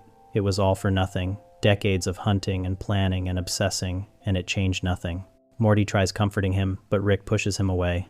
Evil Morty takes the Omega device and leaves, telling Morty that Rick C-137 will either figure himself out or he won't. And either way, it's not Evil Morty's problem anymore. He portals away.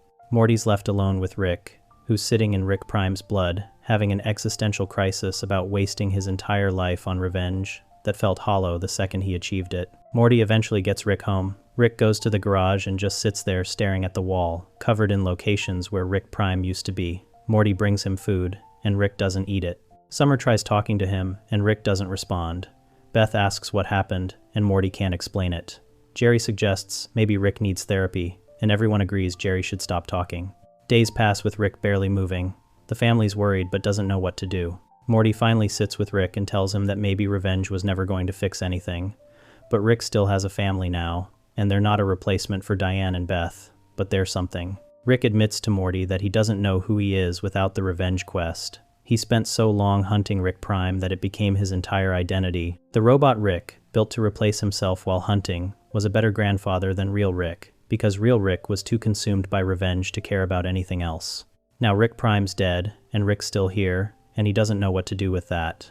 Morty suggests they figure it out together, which is either genuine growth or enabling Rick's dysfunction depending on your interpretation.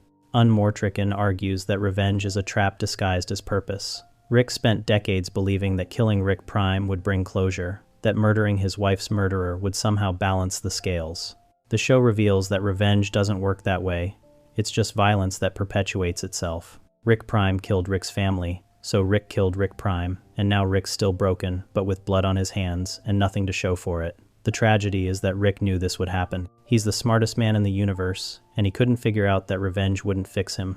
Or maybe he did know, and chased it anyway, because chasing something is easier than admitting you're empty inside.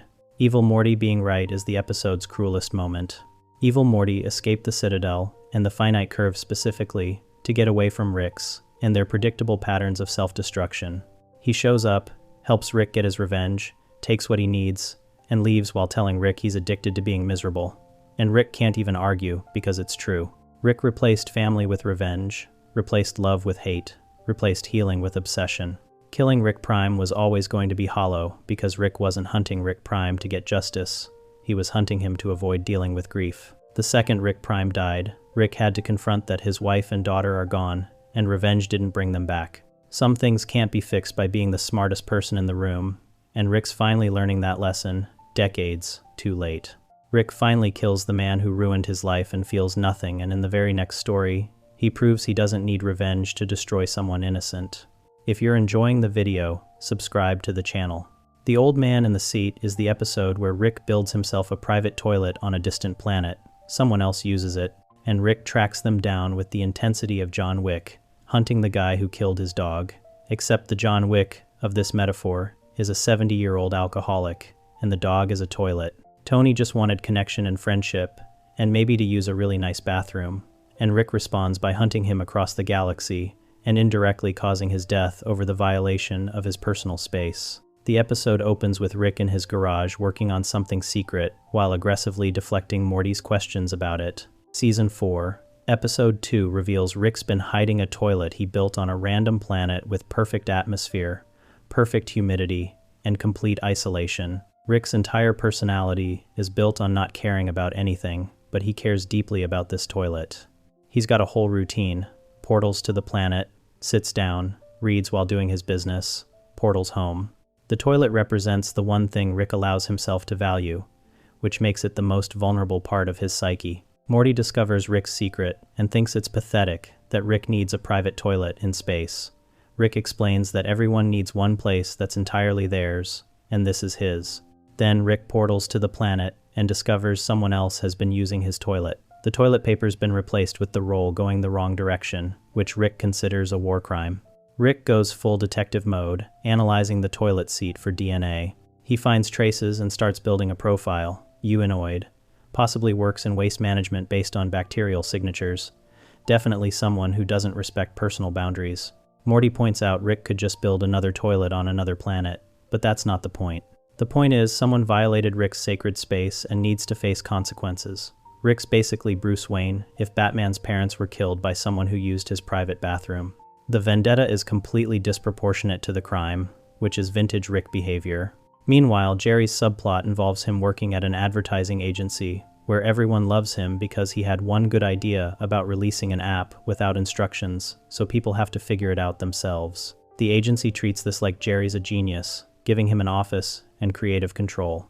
Jerry's thriving for once, but the success is making him paranoid, because he knows he got lucky and doesn't actually know what he's doing. Every meeting where people ask for his input, Jerry gives vague nonsense that everyone interprets as profound. It's basically the Emperor's new clothes, except the Emperor knows he's naked and is desperately hoping nobody notices. Rick tracks the DNA to an alien planet and finds Tony, regular guy who works in waste management and just wanted a nice place to relax. Tony's incredibly friendly and apologetic, explaining he found Rick's toilet by accident and started using it because it was perfect. He even brought his own toilet paper because he didn't want to use Rick's supplies. Tony's so nice that it makes Rick angrier. Tony keeps trying to befriend Rick, offering to get drinks and talk about their lives. He mentions being lonely and thinking maybe the universe brought them together because they're both guys who appreciate a good bathroom. Rick responds by calling him a piece of garbage and threatening to kill him if he ever uses the toilet again. Tony promises he won't, but Rick doesn't believe him. Rick sets up surveillance equipment, motion sensors, and automated defenses around the toilet. Days pass, and Tony doesn't come back. Rick should feel satisfied, but instead feels empty. Morty points out Rick's obsessing over this because he's refusing to process that someone invaded his one sacred space. Rick dismisses this as armchair psychology and portals back to check the toilet. Everything's untouched, but Rick notices Tony left a note thanking Rick for sharing the toilet and saying it made him feel less alone. The note makes Rick furious because it implies connection, and Rick's allergic to emotional vulnerability. Rick tracks Tony down again and finds him at work. Tony's genuinely happy to see Rick, thinking maybe Rick changed his mind about being friends. Rick tells Tony he's here to make sure Tony never uses the toilet again. Tony swears he hasn't been back and won't go back. Rick asks why Tony's so obsessed with that specific toilet. Tony explains he's been dealing with depression and loneliness, and finding that toilet was the first time in years he felt peace. He wasn't trying to violate Rick's space. He just needed somewhere to feel safe. Rick responds by mocking Tony's emotional honesty and calling him pathetic for attaching meaning to a bathroom. Tony asks Rick why he's so angry about this. Rick explains the toilet was supposed to be his one escape from a universe that constantly demands things from him. The toilet was the only place he could be alone without family or adventures or responsibilities. Tony invaded that, and now Rick can never get that peace back. Tony suggests maybe they could share the toilet and both have that peace. Rick calls him an idiot and leaves, but Rick's words stick with Tony in the worst way. Tony realizes Rick's right that attaching meaning to a toilet is pathetic, and maybe Tony's entire life is pathetic if the best moment he's had in years was using someone else's bathroom. Rick goes back to the toilet one more time and finds it vandalized. Someone spray painted it, smashed the bowl, destroyed the ecosystem. Rick carefully maintained. Rick immediately assumes Tony did it out of revenge. Rick tracks Tony to his apartment and finds him dying. Tony used some kind of chemical accelerant to commit suicide. Rick realizes the vandalism wasn't Tony, it was random aliens who found the planet. But Rick's confrontation pushed Tony over the edge emotionally. Tony's last words to Rick are asking if Rick came back to be friends. Rick lies and says yes. Tony dies, happy thinking Rick cared about him. Rick sits with Tony's body and has a complete breakdown. He didn't directly kill Tony, but he definitely helped. Rick spent their last interaction making Tony feel worse about himself, mocking his loneliness and depression, telling him he was pathetic. Tony was reaching out for connection, and Rick responded with cruelty, because Rick's too broken to accept friendship from someone who needed him. Morty finds Rick at Tony's apartment and asks what happened. Rick can't explain it without admitting he killed someone over a toilet seat. They portal home in silence. Back home, Jerry's ad agency discovers his app idea was actually terrible. The app has negative reviews, and the company's losing money. Jerry gets fired in a meeting where everyone who praised him now calls him incompetent. Jerry comes home devastated, and Rick's too depressed about Tony to even mock him. The family eats dinner in uncomfortable silence. Beth asks if Rick's okay. Rick says he's fine. Summer points out Rick looks like he saw a ghost. Rick admits he kind of did. The old man in the seat argues that Rick's need for control extends to absurd extremes when he's protecting vulnerability. The toilet wasn't actually about the toilet. It was about having one thing in the universe that belonged entirely to Rick, without demands or expectations. Tony using it felt like an invasion, because Rick can't let anyone get close without seeing it as a threat. Rick's response to this perceived violation was hunting Tony with the same intensity he hunts actual villains, treating a lonely waste management worker like a mortal enemy. The cruelty is the point. Rick would rather destroy someone reaching out for connection than risk admitting he understands that loneliness. Tony's death is Rick's most pointless kill. Rick's murdered countless people across infinite dimensions, but usually there's a reason. They threatened his family, or stood in his way, or posed an actual danger. Tony just wanted a friend and a nice bathroom. Rick killed him through emotional cruelty and ego, making Tony's last days worse for the crime of noticing Rick has feelings about something. The episode ends with Rick having destroyed his own sanctuary, the toilet's ruined, lost his peace, can't go back there without thinking of Tony, and killed someone who represented everything Rick pretends not to need: simple human connection, without complication. Rick chose isolation over friendship, and paid for it by proving evil Morty right again. Rick's addicted to being miserable, and he'll destroy anyone who threatens that misery with the possibility of being less alone. Rick kills a man for using his toilet, then calls it peace, and the next time we see him try to save someone, he proves that even his friendship can be just as lethal. Rickternal Friendshine of the Spotless Mort is the episode where Rick enters his best friend's traumatized brain to save him from a coma, meets a younger version of himself, and discovers that rescuing someone doesn't automatically make you the hero when you're the reason they needed rescuing in the first place. Bird Person got turned into Phoenix Person, a cyborg killing machine, at his own wedding after his bride turned out to be a Federation agent, then got shot by Rick during a fight, and now Rick's literally inside his brain trying to undo the damage. The episode opens with Rick building brain-diving equipment, while Morty asks if this is really about saving Bird Person or just Rick feeling guilty. Rickternal Friendshine comes from Season 5, Episode 8, and it starts with Rick explaining that Bird Person's consciousness is trapped inside his own mind, fighting against the Phoenix Person programming. Rick needs to go inside and tip the scales toward Bird Person winning. Morty wants to come, but Rick refuses, saying this is between him and his oldest friend. Rick hooks himself up to the brain-diving machine and portals into Bird Person's mindscape, which looks like their old resistance base from the war against the Galactic Federation. Everything's covered in Federation symbols and propaganda, which is the Phoenix Person programming trying to dominate Bird Person's memories. Rick finds a younger version of Bird Person fighting off Federation soldiers who keep respawning. Young Bird Person doesn't recognize old Rick and attacks him, thinking he's another Federation trick. Rick has to prove he's real by referencing specific memories only they would share, like the time Bird Person crashed his ship and Rick rebuilt it with parts from 7 different planets. Young Bird Person reluctantly accepts Rick's help and explains that the Phoenix Person programming is corrupting all his memories, turning good experiences into propaganda about serving the Federation. If Phoenix Person wins, Bird Person's consciousness gets permanently erased and the cyborg takes over completely. They fight through waves of Federation soldiers, while Rick keeps triggering memories, trying to find the real Bird Person. Each memory they enter shows a different moment from their decades of friendship, and every single one has the same pattern.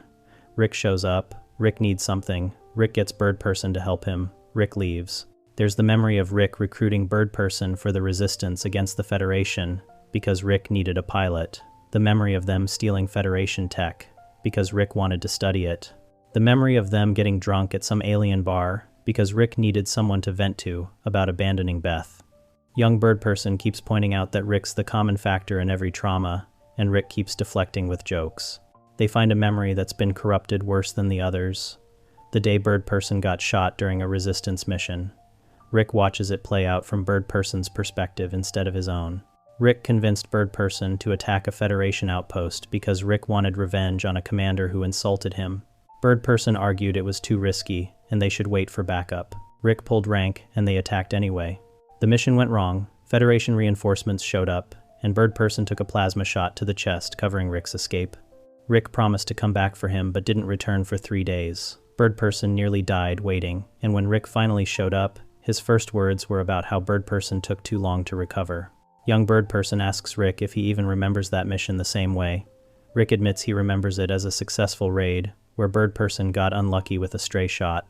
Bird Person points out that Rick rewrote the memory to make himself look better, which is basically Rick's entire relationship with accountability. Every bad thing Rick does gets filtered through his narcissism until he's somehow the victim or the hero. Rick argues that he came back for Bird Person, which means he cared. Bird Person responds that caring isn't the same as being a good friend, and maybe Rick's definition of friendship is just people who tolerate me until I get them killed. They reach the core memory that's keeping Bird Person alive, his wedding day. Except the memory's been corrupted by the Phoenix Person programming to show Bird Person marrying the Federation instead of Tammy. Rick realizes they need to restore the original memory to give Bird Person something worth fighting for. But when Rick enters the memory, he discovers something worse. Bird Person's happiest memory at the wedding is the moment before Rick's speech, when Bird Person thought his best friend might finally say something genuine. Then Rick gave a drunk, rambling speech about nothing mattering and how Bird Person's making a mistake, which ruined the moment. Bird Person tells Rick that their entire friendship has been Rick taking and Bird Person giving, and maybe Tammy shooting him at the wedding was the universe's way of saying Bird Person should have cut Rick off decades ago. Rick has the audacity to look hurt by this. Young Bird Person asks Rick if he came to save Bird Person or to make himself feel less guilty about getting his best friend turned into a cyborg. Rick can't answer because the honest answer is both. And admitting that means admitting he's selfish enough to make a rescue mission about his own feelings. The Phoenix Person programming creates a manifestation of itself, TPT, a cyborg version of Bird Person, who argues that serving the Federation with mechanical efficiency is better than serving Rick with emotional attachment. Cyborg, Bird Person, lists every time Rick endangered Bird Person, used him, abandoned him, or made his life worse. The list takes 5 minutes. Real Bird Person watches this and realizes that the Federation didn't ruin his life. They just turned him into a weapon aimed at the person who was already ruining it. Rick tries arguing that their friendship meant something, that all the adventures and fights and bonding mattered. Cyborg Bird Person asks if those experiences were actually bonding, or just Rick collecting emotional hostages. Rick finally admits out loud that he's a terrible friend, who uses people and justifies it by occasionally showing up when they're dying. He got Bird Person shot in the war, didn't visit him in the hospital enough, ruined his wedding with a selfish speech, and now Bird Person's a cyborg because he was friends with someone the Federation hated. Every bad thing that happened to Bird Person traces back to Rick in some way. Young Bird Person asks if Rick's apology is supposed to fix decades of emotional manipulation. Rick says no, but maybe it's enough to give Bird Person a reason to want to live. Even if that reason is staying alive long enough to tell Rick to screw off properly. This works. Bird Person's consciousness takes control and starts purging the Phoenix Person programming. Rick gets ejected from the mindscape and wakes up in his garage. Bird Person wakes up in the medical pod, fully restored, and the first thing he does is tell Rick their friendship is over. Rick tries to argue, but Bird Person explains that being saved doesn't erase the damage, and Rick proved inside the mindscape that he hasn't actually changed. Rick built a robot version of himself to handle family because he was too obsessed with revenge, and Rick couldn't be bothered to check on Bird Person for years after the wedding. The pattern is clear. Rick only shows up for people when he needs them, or when their absence makes him feel bad. Rick asks Bird Person what he's supposed to do now. Bird Person suggests Rick try respecting people's boundaries for once and accepting that some relationships end because you destroyed them. Rick leaves looking actually hurt, which might be genuine growth, or might be Rick being upset that someone saw through his manipulation. Bird Person stays in the garage recovering while Rick goes back to avoiding his feelings through adventures. Rick Ternal Friendshine of the Spotless Mort argues that saving someone doesn't absolve you of harming them first. Rick went into Bird Person's mind, expecting a rescue mission where he's the hero, and instead got confronted with decades of receipts, proving he's a toxic friend who uses people until they break. The episode shows how Rick's pattern of behavior, using friends, endangering them, abandoning them, then showing up dramatically when they're dying, creates a cycle where Rick gets to feel like a good person without actually being one. Bird Person's rejection of Rick after being saved is the healthiest thing anyone's done on this show. Sometimes the person who rescues you is the same person who put you in danger, and recognizing that pattern is more important than gratitude. Rick finally admits his bond with Morty is abusive, but instead of healing, he does what he always does next. Replaces love with something that can't talk back. And remember to subscribe for more content just like this. Forgetting Sarek Mortshall is the episode where Rick literally replaces Morty with two crows after an argument. Morty teams up with another one of Rick's victims who immediately betrays him, and Rick admits their relationship was abusive before leaving with the crows, claiming he's changed. The episode opens with Morty cleaning up messes Rick left behind, planetary governments collapsing, monsters emerging, because Rick doesn't do transition plans.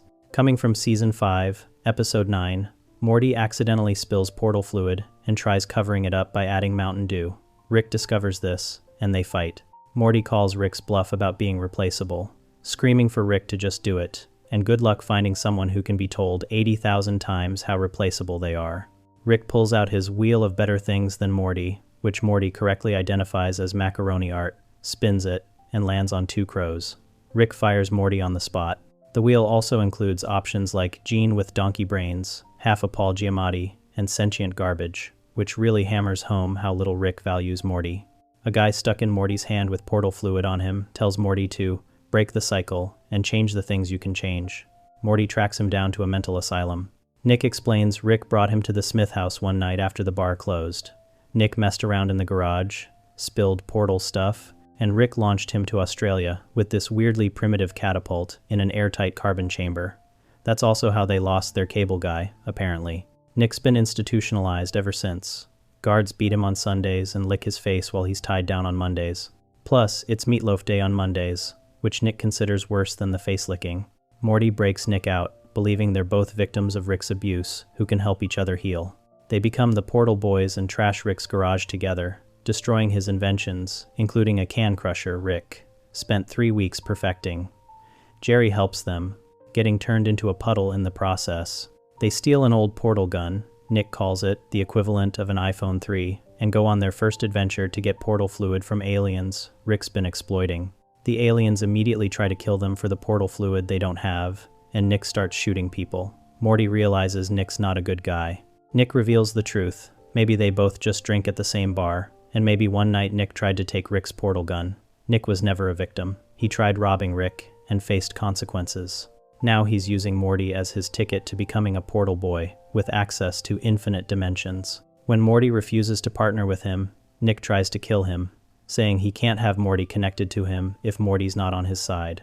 This is Morty's rebound relationship being exactly as toxic as his relationship with Rick, just in different ways. Morty escaped one manipulative partner and immediately found another. Meanwhile, Rick trains the two crows. They don't follow orders, and Rick gets frustrated until crow cultists teach him crow philosophy.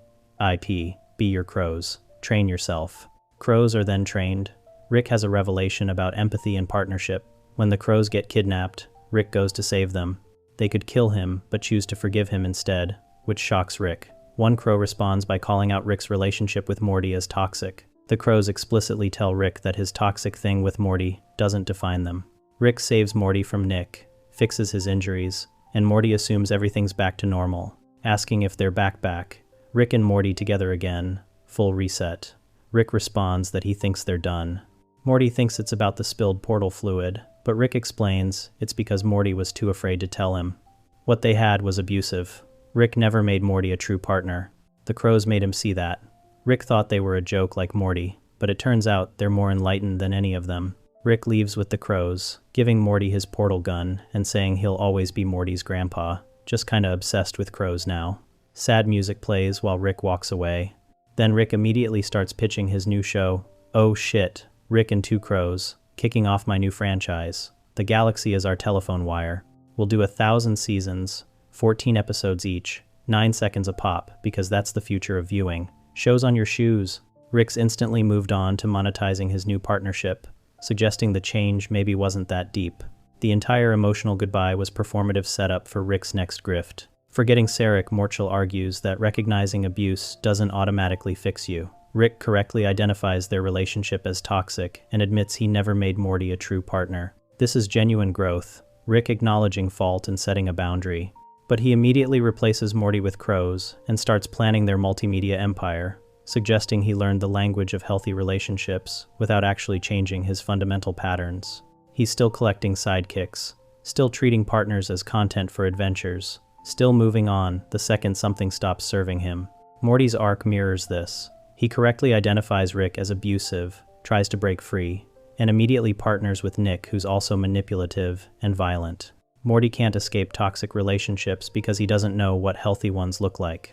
The episode ends with Morty alone holding a portal gun, technically free, but completely unmoored. Rick gave him independence as a breakup gift, which is either genuine kindness or the ultimate power move. Rick gets to leave first, position himself as the mature one, and leave Morty scrambling. The subplot about Garbage Goober reveals he's actually a doctor named Harold, too afraid to admit he's doing the wrong job. Everyone in this episode recognizes their dysfunction, but only Rick actually leaves, and even his leaving is performative. The show's asking whether awareness of toxicity matters if nobody actually changes their behavior. Rick finally learns to call his abuse growth, but the next time we see him play God, he's enslaving an entire universe and calling it science. The Ricks Must Be Crazy is the episode where Rick's car battery dies and he has to go inside it to fix the problem. Except the battery contains an entire universe of sentient beings who worship Rick as their alien savior, while unknowingly generating power for his engine. And when one of them creates their own universe battery, Rick and that scientist spend the entire episode trying to murder each other over who gets to exploit sentient life for car power. The episode opens with Rick, Morty, and Summer leaving a movie theater in a dimension where the Ball Fondlers franchise exists, and apparently 11 9/11s happened, but they have the best ice cream in the multiverse. The Ricks Must Be Crazy comes from Season 2, Episode 6, starting with Rick trying to start his car and discovering the battery's dead. Morty asks if it's the quantum carburetor, and Rick loses it, explaining you can't just add a sci-fi word to a car word and hope it means something. The microverse battery is malfunctioning, and they need to go inside it. Summer asks what he means by inside, and Rick explains they're going inside the battery. He tells Summer to stay in the car and orders the ship to keep Summer safe, which immediately becomes a subplot about the ship committing escalating atrocities to protect her while she begs it to stop. Rick and Morty shrink down and enter the battery, which looks like an entire planet with cities and infrastructure. Morty's confused about how they're inside a battery when this looks like a whole civilization. Rick explains he put a spatially tessellated void inside a modified temporal field until a planet developed intelligent life, then introduced them to electricity, which they now generate on a global scale. Some of that power goes to Rick's engine and phone and stuff. Morty immediately calls this slavery.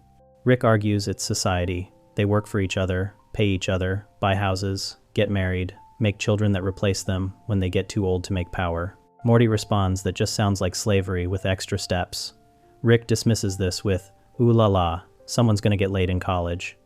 The planet's news coverage shows Rick returning after giving them Google Box technology, devices that generate electricity when stomped on, powering their homes and businesses, while safely removing dangerous waste power to a disposal volcano. Rick makes Morty wear fake alien antennae because these people need to think they're aliens. Rick told them the middle finger means peace among worlds, and watches them all flip him off while cheering. The president greets Rick, but explains they've evolved beyond Google boxes because their most brilliant scientist, Zeep Zanflorp, developed a new energy source. Rick immediately tenses up. Zeep's a younger scientist who dropped out of school because it's not a place for smart people, which Morty responds to with, oh, snap. Zeep shows Rick his invention, a miniverse containing an infinite universe with a planet generating massive amounts of power. Rick coughs dumb name under his breath. Zeep gets defensive, and Rick asks for a tour of the miniverse from the inside, claiming it's hard for them to comprehend. Zeep reluctantly agrees after the president reminds him that time moves slower in the miniverse relative to the real world. They shrink into Zeep's miniverse and find another civilization.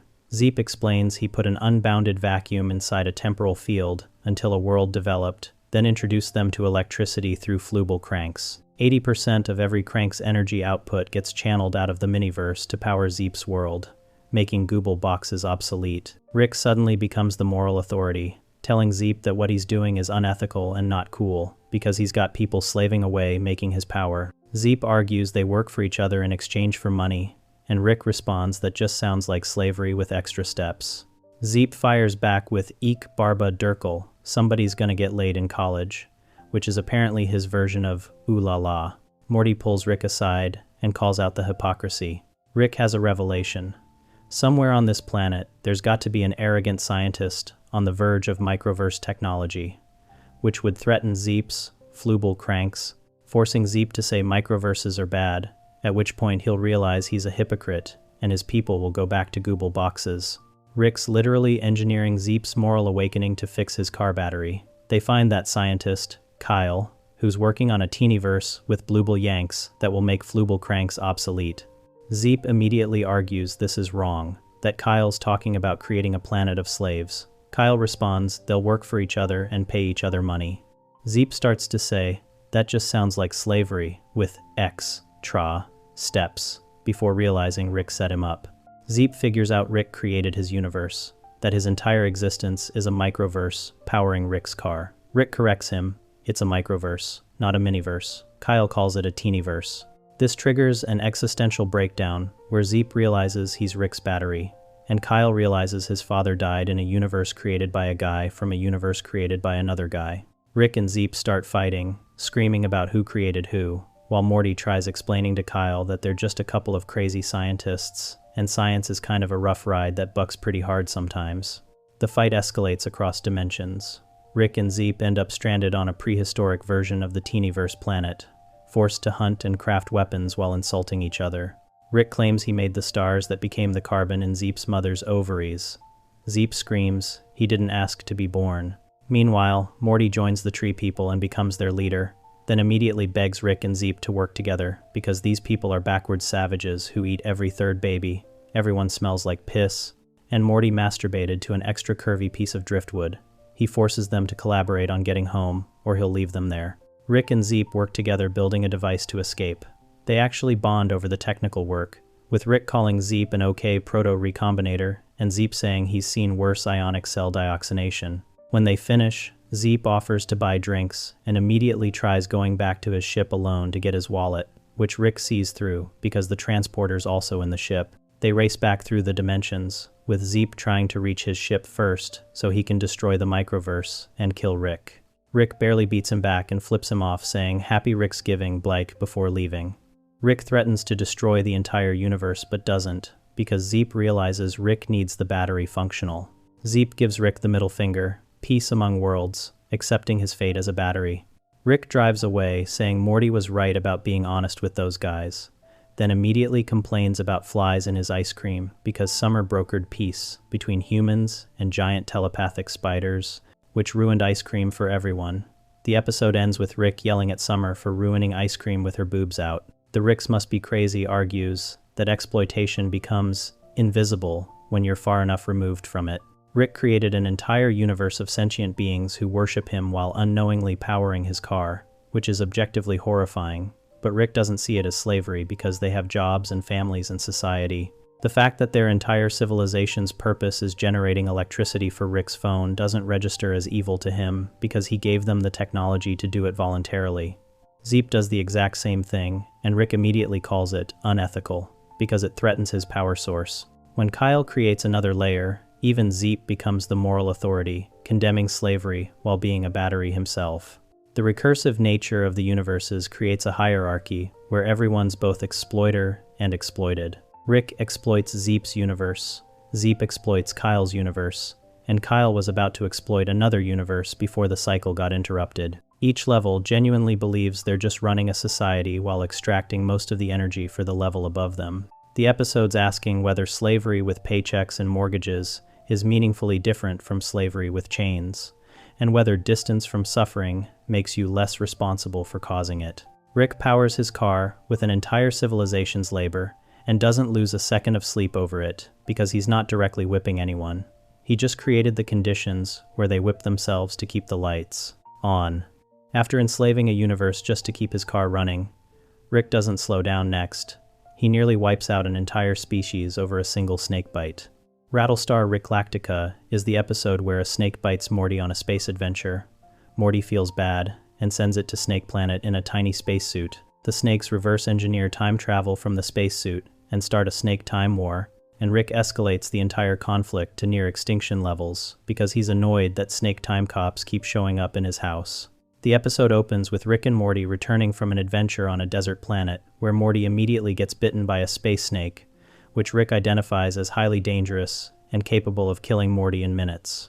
Rattlestar Ricklactica comes from Season 4, Episode 5, starting with Rick curing Morty's snakebite using future medicine that makes Morty hallucinate his bones, leaving his body. Morty feels guilty about the snake dying alone on a hostile planet and convinces Rick to let him put the snake in a tiny spacesuit and send it to a planet with an atmosphere it can breathe.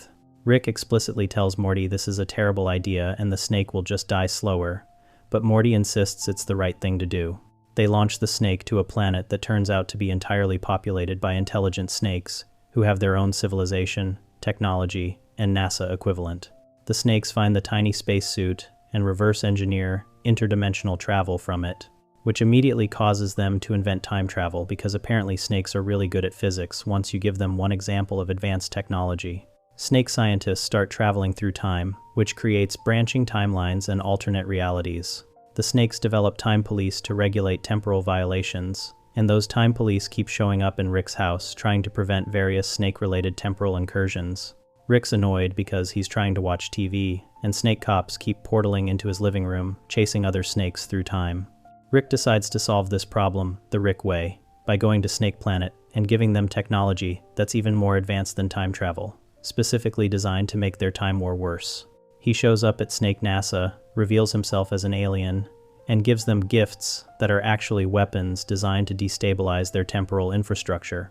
The snakes worship Rick as a benevolent alien visitor while he's actively sabotaging their entire civilization. Morty points out this seems cruel and disproportionate for the crime of snake cops being annoying. Rick explains that's exactly why it's the correct response. You can't let snake time police think they can just show up in your house without consequences. The snake time war escalates dramatically. Snake Terminator robots start appearing from the future, trying to kill important historical snakes. Snake resistance fighters travel back in time to protect those snakes. Different factions of snake time cops from competing timelines start fighting each other over jurisdiction. Rick keeps making it worse by introducing new temporal paradoxes and weaponry specifically designed to confuse snake time travelers. At one point, a snake cop appears in the Smith house, sees what Rick's done to the timeline, and commits suicide rather than continue existing in a reality Rick has corrupted. The snake literally shoots itself in the head after realizing the scope of Rick's sabotage. Morty has a breakdown about the snake cop's suicide.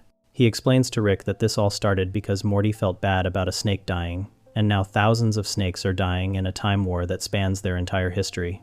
Rick argues that Morty's the one who sent the snake to Snake Planet in the first place, so technically this is all Morty's fault for being sentimental. Morty counters that Rick could have just told the snake time cops to leave his house alone, instead of committing temporal genocide.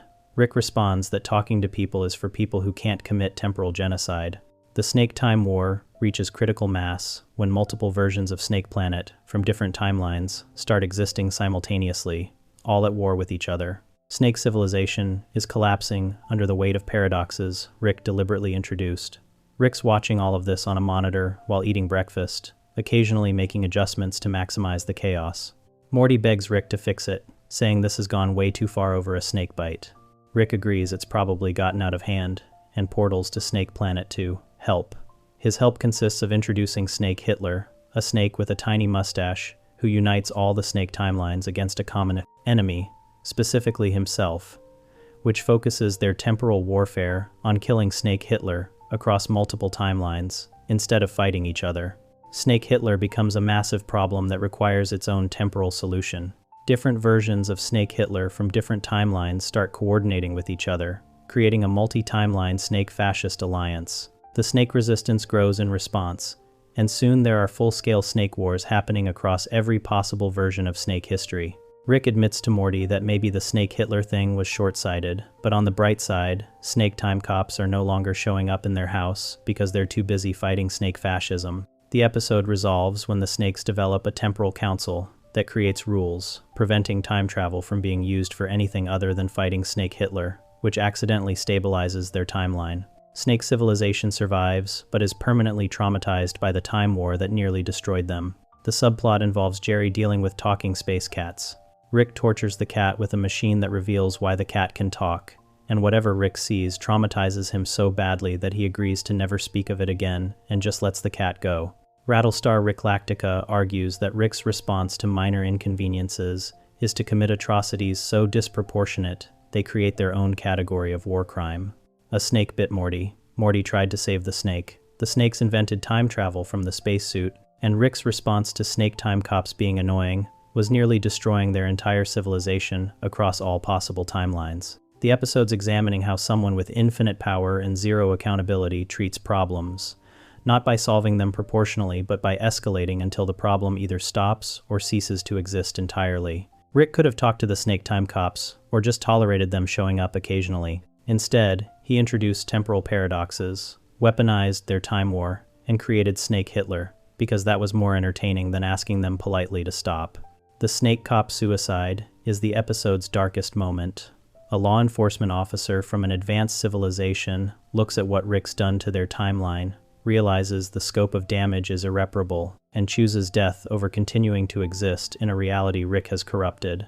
That snake had a life, probably a family, definitely a job, protecting snake temporal integrity. Rick's sabotage was so comprehensive that a trained professional chose suicide as the better option, and Rick's response is to keep making it worse, because he's not done proving his point yet. The show's asking what happens when the smartest person in every universe uses that intelligence not to help or create but to punish anything that annoys him. And the answer is Snake Hitler and temporal genocide over a snake bite. After almost wiping out snake civilization for fun, Rick's next mistake hits closer to home this time. He breaks his own daughter instead. And remember to subscribe to our channel. Bethic Twinstinct is the episode where Space Beth comes to visit and immediately develops sexual tension with regular Beth. They hook up in an alien nightclub, and Rick reveals he might have cloned Beth years ago when she asked if she could leave for space adventures because he couldn't handle choosing between keeping her or letting her go. Both Beths spend the entire episode dealing with the existential horror of potentially being the copy while also being attracted to themselves, which creates the most uncomfortable family therapy session in the show's history. The episode opens with Space Beth arriving for dinner, and everyone being weird about the fact that there are two Beths now. Bethic Twinstinct comes from Season 6, Episode 3, starting with the family awkwardly eating dinner, while Space Beth tells stories about fighting space pirates, and Jerry keeps asking if she's met anyone special. Regular Beth is jealous of Space Beth's freedom and adventures. Space Beth is jealous of regular Beth's stability and family. They start arguing about who made the better choice, which escalates into them getting drunk together and going to an alien nightclub where they end up making out. Summer walks in on them and screams, which is the most reasonable response anyone's had to anything on this show. The family confronts Rick about the Beth situation. Morty asks which Beth is real and which one is the clone. Rick admits he doesn't know. Years ago, when Beth asked if she wanted to stay or go have space adventures, Rick couldn't choose for her. He also couldn't handle losing her either way, so he built a clone, gave them both the same memories up to that point, and sent one to space while the other stayed home. Then he erased his own memory of which Beth got which life. Rick thought this was an elegant solution that let Beth have both lives without him having to make a choice. The family points out this is actually insane, and Rick just created two daughters who both have to live with being potentially fake. Beth and Space Beth both have breakdowns about this. Regular Beth spirals, thinking she might be the clone, that her entire life with Jerry and the kids might be the fake life Rick gave her as a consolation prize. Space Beth spirals thinking she might be the clone, that Rick sent her away because she wasn't the real Beth and he couldn't stand to look at her. They both confront Rick, demanding to know which one is real. Rick refuses to tell them, claiming it doesn't matter because they're both equally Beth. This is technically true, but also the most Rick way possible to avoid taking responsibility for creating an impossible situation. The Beths decide they need to find out which one is real. They start looking for differences between them, scars, memories, anything that would prove one existed before the other. Every test comes back identical. They have the same DNA, same childhood memories, same relationship with Rick. The only difference is what happened after the split, and that doesn't prove which one was there first. Space Beth suggests maybe they should just kill each other until only one survives, which she presents as a joke, but regular Beth can tell she's at least 20% serious about it.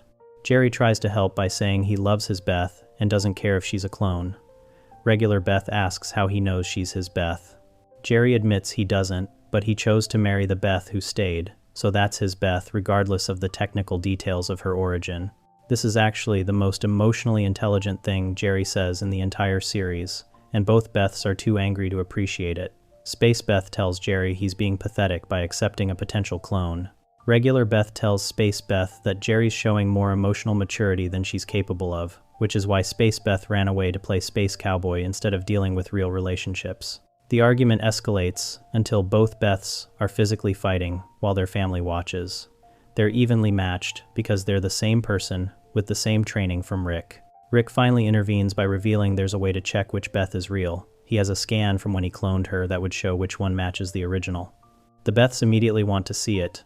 Rick pulls up the file and then deletes it in front of them, explaining that knowing which one is the real Beth would destroy whichever one wasn't, and he's not doing that to either of them. This is either Rick finally setting a healthy boundary, or Rick avoiding accountability for his choice by making sure no one can ever prove which Beth he originally kept. Both Beths are furious that Rick deleted their only chance at knowing the truth. Rick argues that they're both real in every way that matters. Same DNA, same memories, same person, up until the moment they split. The clone is perfect enough that even Rick can't tell them apart, which means the distinction between real and copy is meaningless. Space Beth points out that one of them is living the life she chose, and the other is living the life Rick assigned her. Rick admits this is true, but maintaining the uncertainty is the only way both Beths get to be real, instead of one being relegated to the clone Beth. The episode ends with both Beths accepting they'll never know which one is original. They decide to stay in each other's lives and figure out what it means to be two versions of the same person. Space Beth jokes that, at least if one of them dies, there's a backup Beth. Regular Beth responds that having a backup doesn't make either one less real, it just means Beth is redundant, which is somehow both comforting and depressing. Jerry asks if this means they'll both visit for holidays, and regular Beth says, probably not because this is too weird for everyone. Space Beth agrees and leaves, but not before acknowledging that hooking up with herself was definitely in her top 5 sexual experiences, which makes everyone uncomfortable. Bethic Twinstinct argues that Rick's inability to make difficult choices leads him to create situations where no choice is possible.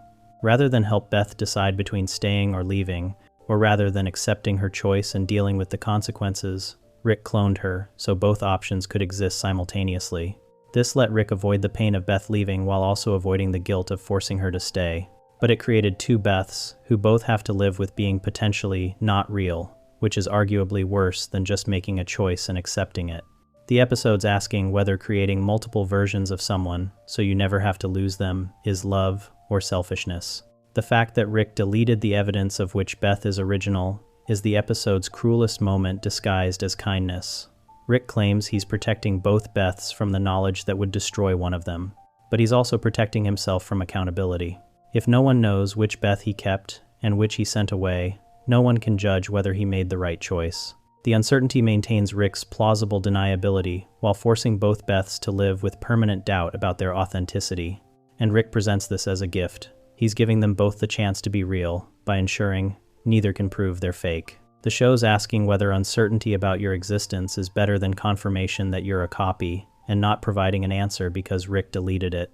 Rick's attempts to control outcomes only create bigger problems, and in the next episode, he proves this again, this time by putting his own mind at risk to chase happiness. Big Trouble in Little Sanchez is the episode where Rick transfers his consciousness into a teenage clone body to go undercover at the kid's high school, becomes incredibly popular and happy as Tiny Rick, then starts subconsciously crying for help through his lyrics and behavior, because part of him realizes he's dying, but doesn't want to go back to being old, miserable Rick. The episode opens with Rick explaining he needs to hunt a vampire student at the high school, and the best way to do that is by becoming a teenager and blending in with the popular kids. Big Trouble in Little Sanchez comes from Season 2, Episode 7, starting with Rick showing the family his teenage clone body growing in a vat. He explains he's going to transfer his consciousness into the clone, attend high school with Summer and Morty, and track down the vampire. Beth's concerned about the risks of consciousness transfer. Rick dismisses this, saying he's done it plenty of times, and the clone body is just a vehicle he'll abandon once the vampire's dead. Rick transfers into the teenage body and immediately becomes Tiny Rick, same personality, same intelligence, but with the energy and optimism of a teenager. Tiny Rick shows up at school and is instantly beloved by everyone. He's confident, funny, spontaneous, everything high school students think is cool. He befriends the popular kids within hours. Summer's mortified that her grandfather is more popular than her, and Morty's confused why Rick's acting so different. Tiny Rick explains he's just in a body that produces different hormones and neurochemicals. Teenage brain chemistry makes everything seem less hopeless, which for Rick means he can actually enjoy things without crippling depression getting in the way. The vampire subplot involves Coach Ferratu, a teacher who's clearly a vampire based on his name alone. Tiny Rick becomes suspicious and starts investigating. But he's also genuinely enjoying being a teenager, going to parties, making friends, being popular. Summer notices Tiny Rick seems happier than she's ever seen Rick, and she mentions this to Morty. Morty points out this is probably because teenage Rick doesn't have 70 years of trauma and mistakes weighing him down. Every bad thing Rick's ever done, everyone he's lost, all the knowledge that nothing matters. Teenage Rick's brain chemistry is literally preventing him from caring about any of it. At home, Beth and Jerry are dealing with their own subplot about sending Beth's parents to an alien nursing home. Beth's worried about abandoning her parents, but can't handle taking care of them. This mirrors the main plot about Rick abandoning his old body and not wanting to go back to it. The alien nursing home promises perfect care and happiness, which seems too good to be true, because it definitely is. Beth and Jerry discover the facility is actually killing elderly aliens and using their bodies for composting, but the elderly aliens are so happy about it that Beth and Jerry can't figure out if this is murder or assisted suicide with extra steps. Back at school, Tiny Rick is thriving. He's writing lyrics and performing at school events. Summer starts noticing the lyrics are really dark, despite Tiny Rick's upbeat delivery. He's singing about being trapped, needing help, wanting to die. Summer realizes these aren't just edgy teenage lyrics. They're cries for help from old Rick's consciousness, which is still alive in the vat and slowly dying. The teenage brain is so optimized for happiness that it's suppressing old Rick's awareness of the situation, but the subconscious mind knows something's wrong and is desperately trying to communicate through the only outlet it has. Summer and Morty confront Tiny Rick about returning to his old body. Tiny Rick refuses, insisting he's fine and there's no problem. He genuinely believes this because the teenage neurochemistry is preventing him from recognizing the danger he's in.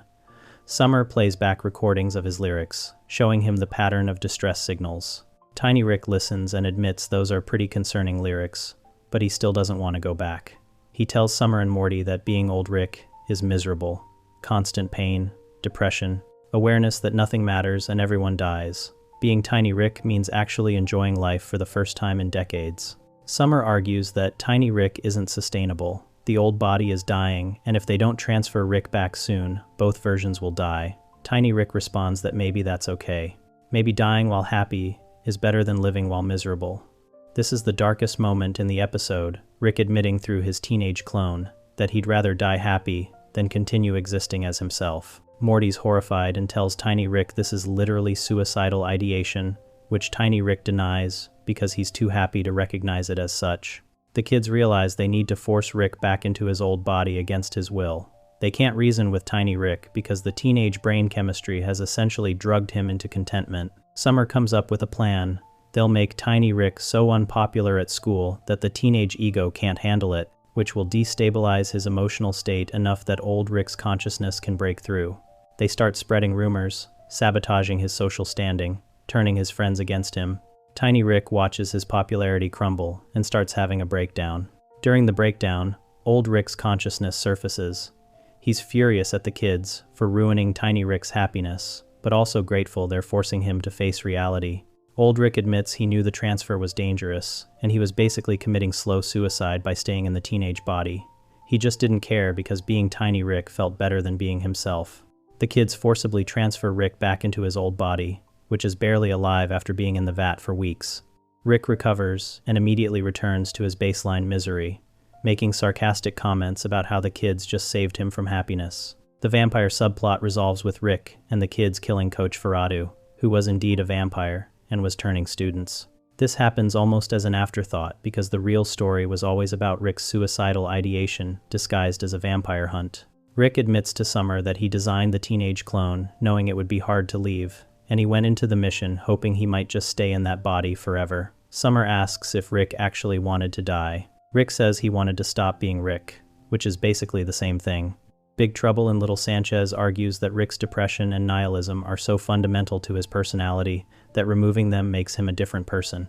Tiny Rick wasn't just younger Rick. He was Rick, without the burden of being Rick. The teenage neurochemistry prevented him from accessing the trauma, mistakes, and existential dread that define old Rick's consciousness. This made him happy and functional, but it also made him unrecognizable. The episode's asking whether someone's identity is defined more by their experiences and resulting damage, or by some core self that exists independent of those things. Rick without depression isn't really Rick, which means Rick's misery is load-bearing.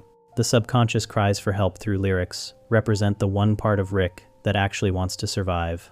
Teenage Rick's consciousness was too medicated by youth hormones to recognize danger, but old Rick's dying consciousness was screaming for help through the only channel it could access. The fact that Tiny Rick performed these desperate pleas for rescue as upbeat pop songs is the perfect metaphor for how Rick disguises his suffering. He'll literally be dying and still make it entertaining enough that people don't take it seriously. Summer and Morty had to decode the cries for help because Rick couldn't directly ask to be saved, even from himself. Rick's attempts to escape his own misery lead to teenage chaos, and next, his obsession with perfection creates a battlefield where nobody knows who is real. And hey, before we get into the next moment, subscribe to our channel. Mortiplicity is the episode where Rick reveals he's been making decoy Smith families to protect the real family from assassins, except the decoys started making their own decoys without telling Rick, and those decoys made more decoys, and now there are hundreds of Smith families murdering each other across the country because each one thinks they're real and all the others are fake. The episode opens with a Smith family eating dinner when assassins burst through the windows, and the family fights them off with practiced efficiency before discovering a note saying, "You're a decoy family." Mortiplicity comes from Season 5, Episode 2, starting with this first family's confusion about being called a decoy. Rick explains he made decoy families to draw fire from assassins, but insists this family is the real one. Morty asks how they can be sure, and Rick responds that he just knows, which doesn't satisfy anyone. They decide to track down whoever sent the assassins. Meanwhile, another Smith family in a different location receives the same message and reacts with horror. They thought they were real. Rick at that location also insists they're the real family, and everyone else is a decoy. The decoy families start discovering each other and immediately assume the other families are the fakes. Each Rick is convinced he's the real Rick, who made decoys, not understanding that he might be the decoy himself. The families begin systematically hunting and killing each other. Some Ricks set traps, some fortify their houses, some go on offense and actively hunt the other families. The body count rises rapidly as Smith families slaughter each other across multiple states, each one believing they're defending the real family from imposters. One family discovers they're in a simulation within a decoy, meaning there are layers of deception even Rick doesn't know about. That Rick has an existential crisis, realizing he might be a copy of a copy. Another family finds a warehouse full of decoy-making equipment and realizes they're Rick-made decoys without telling them, which means they could be one of those unauthorized decoys. Every family keeps finding evidence that suggests they might not be real, but they can't prove it either way because every family has identical memories and identical Rick technology. The slaughter becomes increasingly brutal. Families ambush each other at grocery stores, restaurants, gas stations. Some Ricks build weapons specifically designed to kill other Ricks.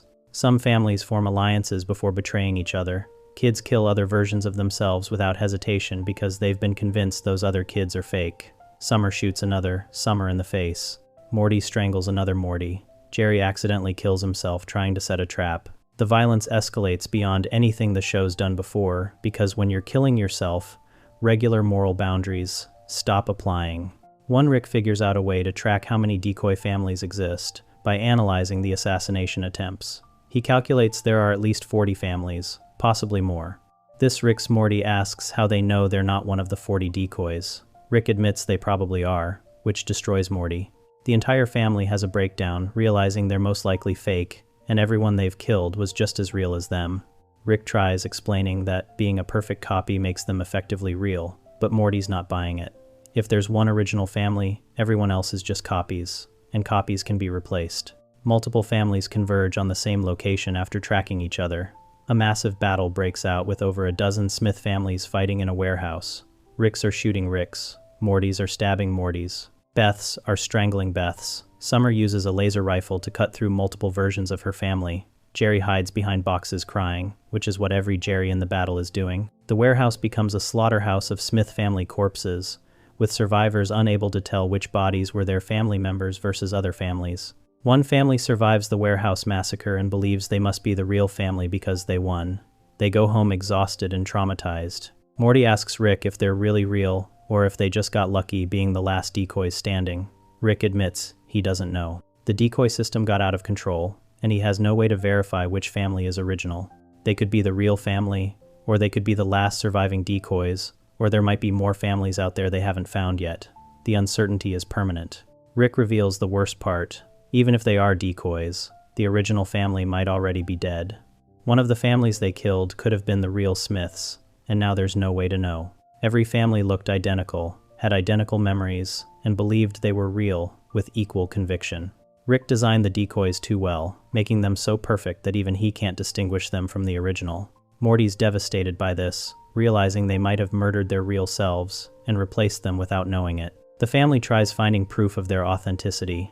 They search for birth certificates, old photos, anything that would prove they existed before Rick started making decoys. But Rick's been making decoys for years, possibly decades. Every piece of evidence they find could have been fabricated as part of a decoy's implanted history. Summer finds a photo of herself as a baby and can't tell if it's a real memory or an implanted one. Beth discovers her childhood home has been demolished, eliminating any physical evidence of her past. Jerry realizes he has no proof he's the original Jerry, which would almost be comforting if it wasn't so existentially horrifying. The episode ends with the family sitting at dinner in silence. They survived, but they don't know if they're real. Rick can't tell them because he genuinely doesn't know. The decoy system worked too well, creating so many perfect copies that the original got lost in the crowd. Morty asks what happens if another family shows up, claiming to be real. Rick says they'll have to kill them too, because even if that family is real, there's no way to prove it. They're all real enough to survive, and all fake enough to doubt. The credits roll over the family eating quietly, each person wondering if they're the original or just the last decoy standing. Mortiplicity argues that identity becomes meaningless when perfect copies exist. Rick created decoys so accurate that they gained consciousness, made their own decoys, and created a cascade of Smith families who all believe they're real. The episode's asking what makes someone the real version when copies are molecularly identical with the same memories and relationships. If you can't tell the difference between original and copy, does the distinction matter? The Smith family at the end survived, but survival doesn't prove authenticity. They could be the original family or the last remaining fakes, and the uncertainty is permanent because Rick destroyed his own ability to verify truth. The mass slaughter of Smith families is the show's darkest visualization of self-destruction. Every family killed is both murdering strangers and committing suicide, because they're killing exact copies of themselves. The moral weight of killing another Morty is unclear when that Morty is identical to you in every way except being declared fake by your Rick. And every Rick is making that declaration while potentially being a decoy himself, creating a situation where hundreds of families murder each other over an unfalsifiable claim to authenticity that might not even matter. The chaos of countless decoy families spiraling into murder sets the stage for Rick taking control at an even deeper level, erasing memories to rewrite reality itself. Morty's Mindblowers is the episode where Morty discovers Rick keeps an entire storage room full of memories, Rick surgically removed from Morty's brain, each one cataloged and filed away like trophies. And when Morty watches them, he realizes Rick's been erasing his mind dozens of times over the years, whenever it was more convenient than dealing with consequences. The episode opens with Rick and Morty arguing about something that happened on an adventure, which leads to Rick admitting he removed memories from Morty's head and offering to show him the archive. Morty's Mindblowers comes from Season 3, Episode 8, starting with Rick taking Morty to a secret room filled with glowing vials, each one containing a memory Rick extracted from Morty's consciousness. Rick explains he removes memories that are too traumatic, too annoying, or too inconvenient for Morty to keep. Morty's horrified, asking how many times Rick's done this. Rick gestures to hundreds of vials. Summer finds them and insists on watching the memories together as a family activity. The first memory shows Morty seeing a homeless man dissolve in acid at a warehouse. When Morty got traumatized by watching someone die, Rick just erased the memory instead of helping Morty process it. Morty's angry that Rick took away his chance to deal with trauma properly. Rick argues that Morty was having nightmares, and erasing the memory fixed the problem. Another memory shows Morty asking Rick about a sci-fi term, and Rick got so annoyed that he just erased Morty's memory of asking rather than explaining. Rick doesn't just erase trauma, he erases any conversation that inconveniences him. One memory shows Rick introducing Morty to an alien species called Zagarians. Morty offended them by mispronouncing their name, and they threatened to destroy Earth. Rick fixed the situation, but erased Morty's memory of it happening, meaning Morty never got to learn from the mistake. Rick's been preventing Morty from learning and growing by deleting any experience that might change Morty's behavior. A particularly dark memory shows Morty discovering squirrels are organizing to take over society. Rick knew if humanity found out, the squirrels would accelerate their plans and conquer Earth immediately. Rick's solution was to permanently relocate the entire family to a new dimension where Morty never learned about squirrels. Rick erased an entire timeline because Morty saw something inconvenient. Multiple memories show Rick erasing moments where Morty questioned Rick's authority or called him out for being wrong. Anytime Morty had a valid criticism of Rick's behavior, Rick deleted it from Morty's brain. This means every argument Morty's ever won against Rick has been erased. Rick's been curating Morty's perception of their relationship by literally editing out any evidence of Rick being fallible. One memory shows Morty killing a sentient crystal being who was trying to communicate peacefully. Rick told Morty to shoot first, and they later discovered the alien was trying to warn them about a danger that killed 3 other people. Rick erased Morty's memory of the murder and subsequent deaths, meaning Morty's killed someone and doesn't even know it. Rick removed Morty's guilt, but also removed Morty's agency over his own moral development. Another memory reveals Morty once discovered Rick's original Beth died, and the Beth they live with is from a different dimension. Rick erased it because he didn't want to deal with Morty knowing the truth. Rick's been hiding fundamental facts about their reality from Morty by surgically removing any time Morty learns something Rick once kept secret. This is gaslighting at a neurological level. Summer discovers one of her own memories in the archive. Rick erased her memory of seeing him do something embarrassing rather than admit to being vulnerable. Rick's been erasing the whole family's memories, not just Morty's. Beth finds this hilarious rather than horrifying, which says something about how normalized Rick's behavior has become. The memory watching session devolves as the family discovers everyone's been using Rick's memory erasure technology to edit each other's perception of their relationships.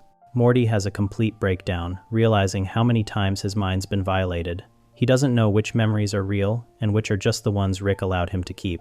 His entire personality might be a curated version Rick, designed by selectively removing anything that would change Morty into someone Rick didn't want him to be. Morty asks Rick how he's supposed to trust any of his memories.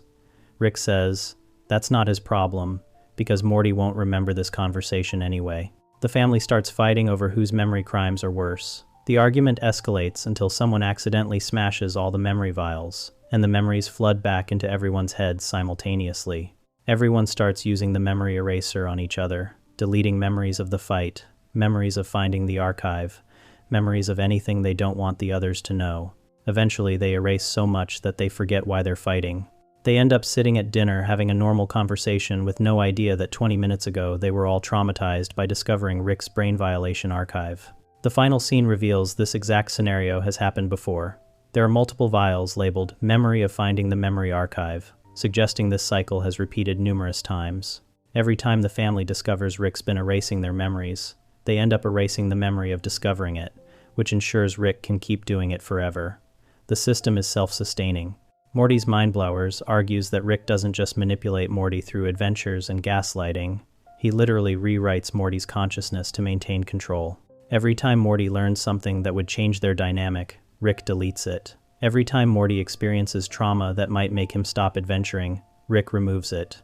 Rick's been editing Morty into the perfect sidekick by surgically removing anything that would make Morty question their relationship or develop independence. This is abuse at the most fundamental level possible. Rick's deleting Morty's ability to remember being lied to. The reveal that the family keeps finding and forgetting the archive is the episode's darkest implication. This cycle of discovery and erasure has happened enough times that Rick has a specific vial for it.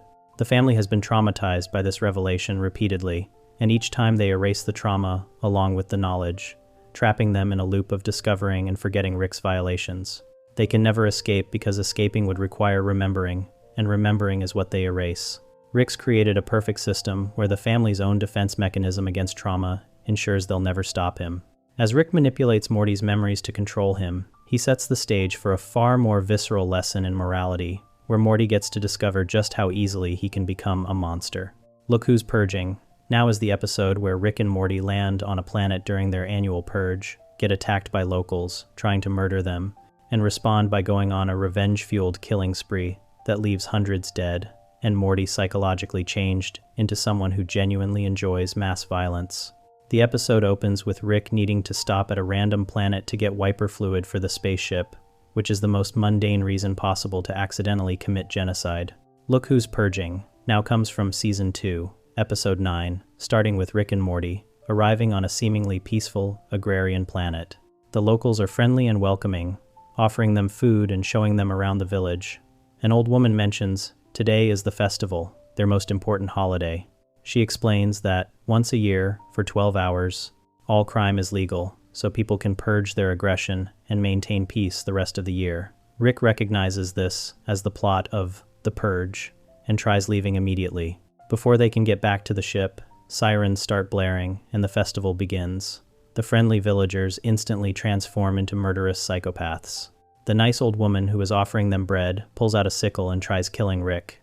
Rick and Morty run through streets filled with people trying to murder them for no reason other than being available targets. Rick's furious that they landed during Purge Day, and Morty's terrified, because people keep trying to stab him. They hide in a barn where they meet Arthresia, a young woman from the lower class who's been preparing for this festival her entire life. She explains the festival isn't really about purging aggression, it's about the wealthy elite using one day of violence to maintain their power structure. The rich fortify their mansions while poor people kill each other in the streets. Arthresia is planning to kill the wealthy elites who've been oppressing her community. She asks Rick and Morty to help her storm the rich people's compound in exchange for getting them safely to their ship. Rick agrees because it sounds fun. They gear up with weapons Arthresia's been stockpiling. Rick builds some sci-fi weapons using spare parts because Rick can't do anything without making it unnecessarily high-tech.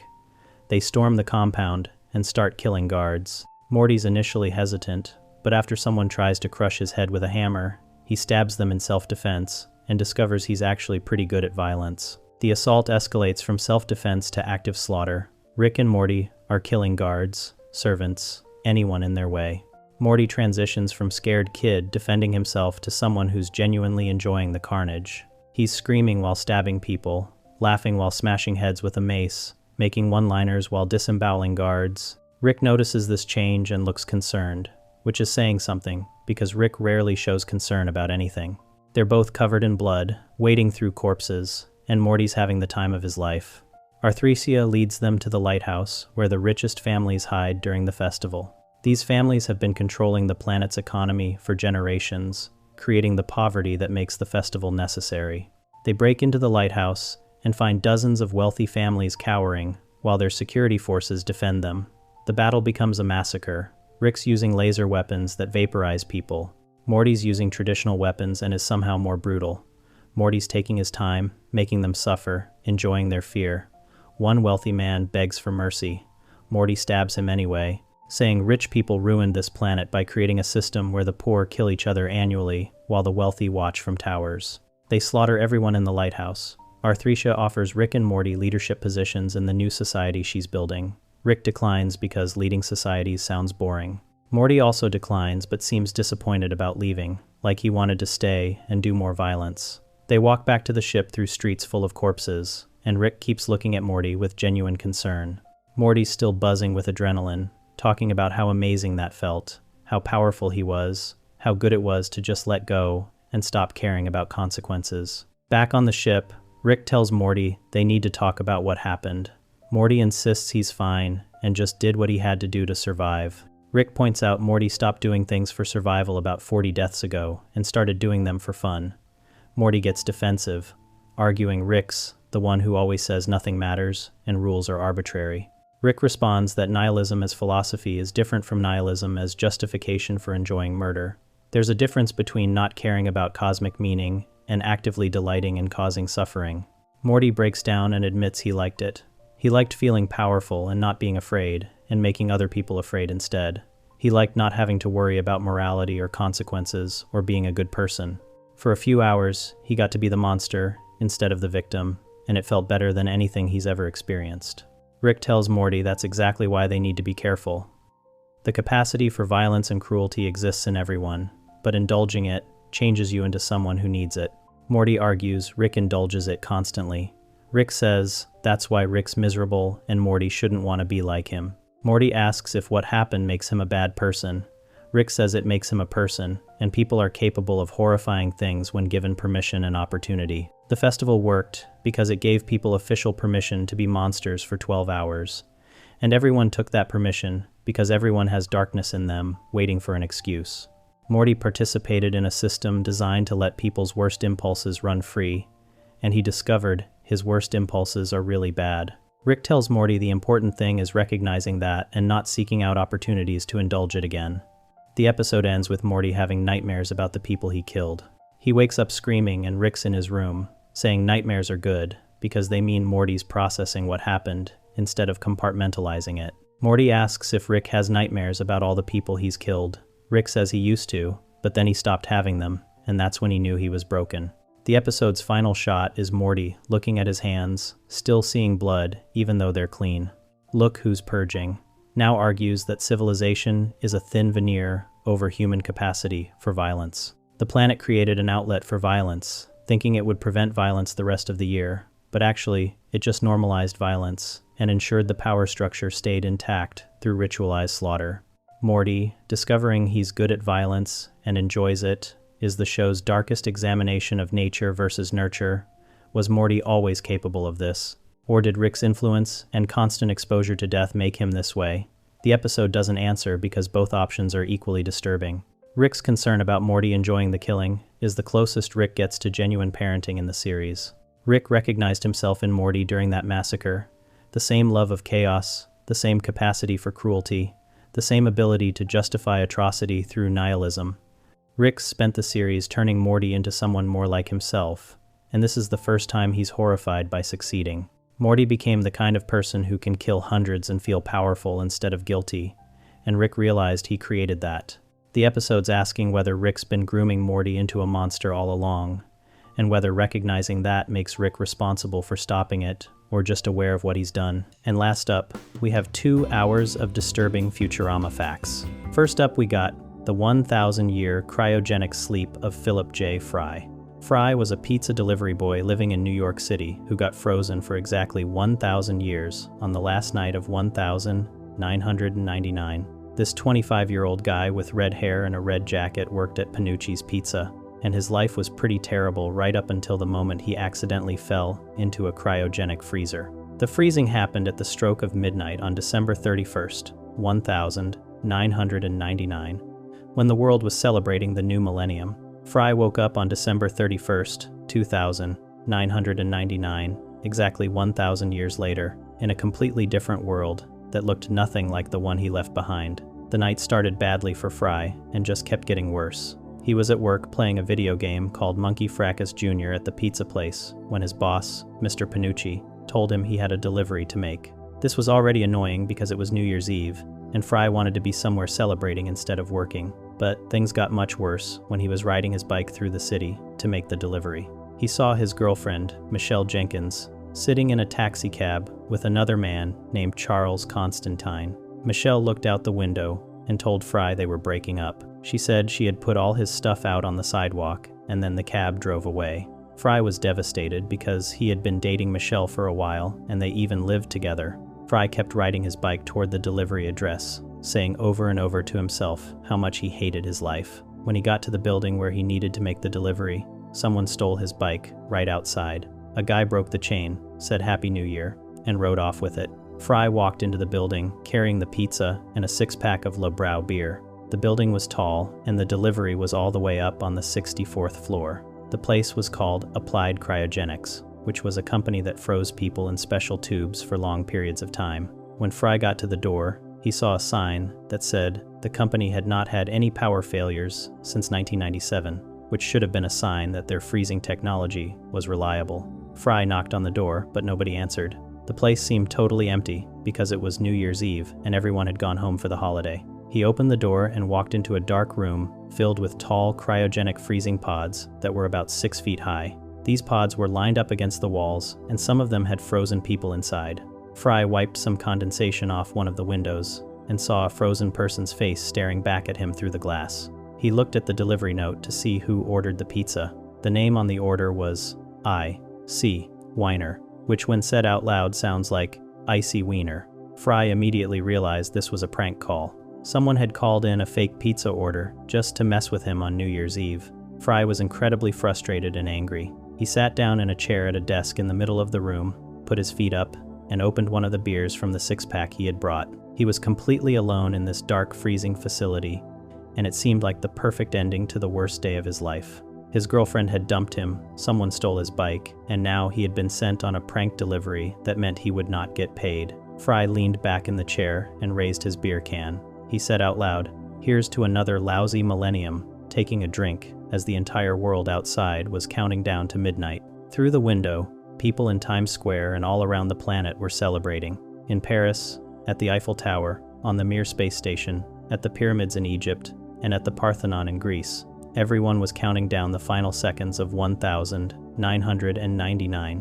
When the countdown reached 0 and the new millennium began, Fry pulled out a party horn and blew it half-heartedly to mark the moment. But as soon as he blew the horn, something went wrong. The chair he was sitting in started tipping backward. Fry waved his arms around trying to keep his balance, but he could not stop himself from falling. The chair tipped all the way back and Fry fell off it, rolling backward across the floor. He rolled right into one of the open cryogenic freezing tubes. The door of the cryogenic tube slammed shut automatically as soon as Fry fell inside. The control panel on the front of the machine lit up, and the timer automatically set itself to 1,000 years. Fry looked out through the small window in the door with a horrified expression on his face. He was trapped inside and could not get out. Within seconds, the freezing process began. A dribble of beer that had been dripping from his can suddenly froze solid in midair. Then Fry himself froze completely, his face stuck in a shocked and scared expression.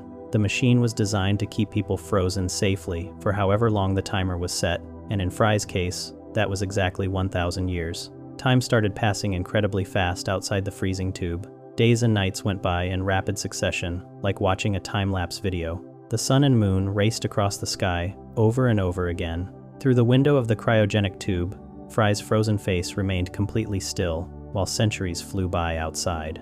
The very next day, after New Year's, sanitation workers came and swept up all the confetti and garbage from the celebration. Then the days kept speeding by faster and faster. Buildings around the city started changing as time marched forward. Years turned into decades, and decades turned into centuries.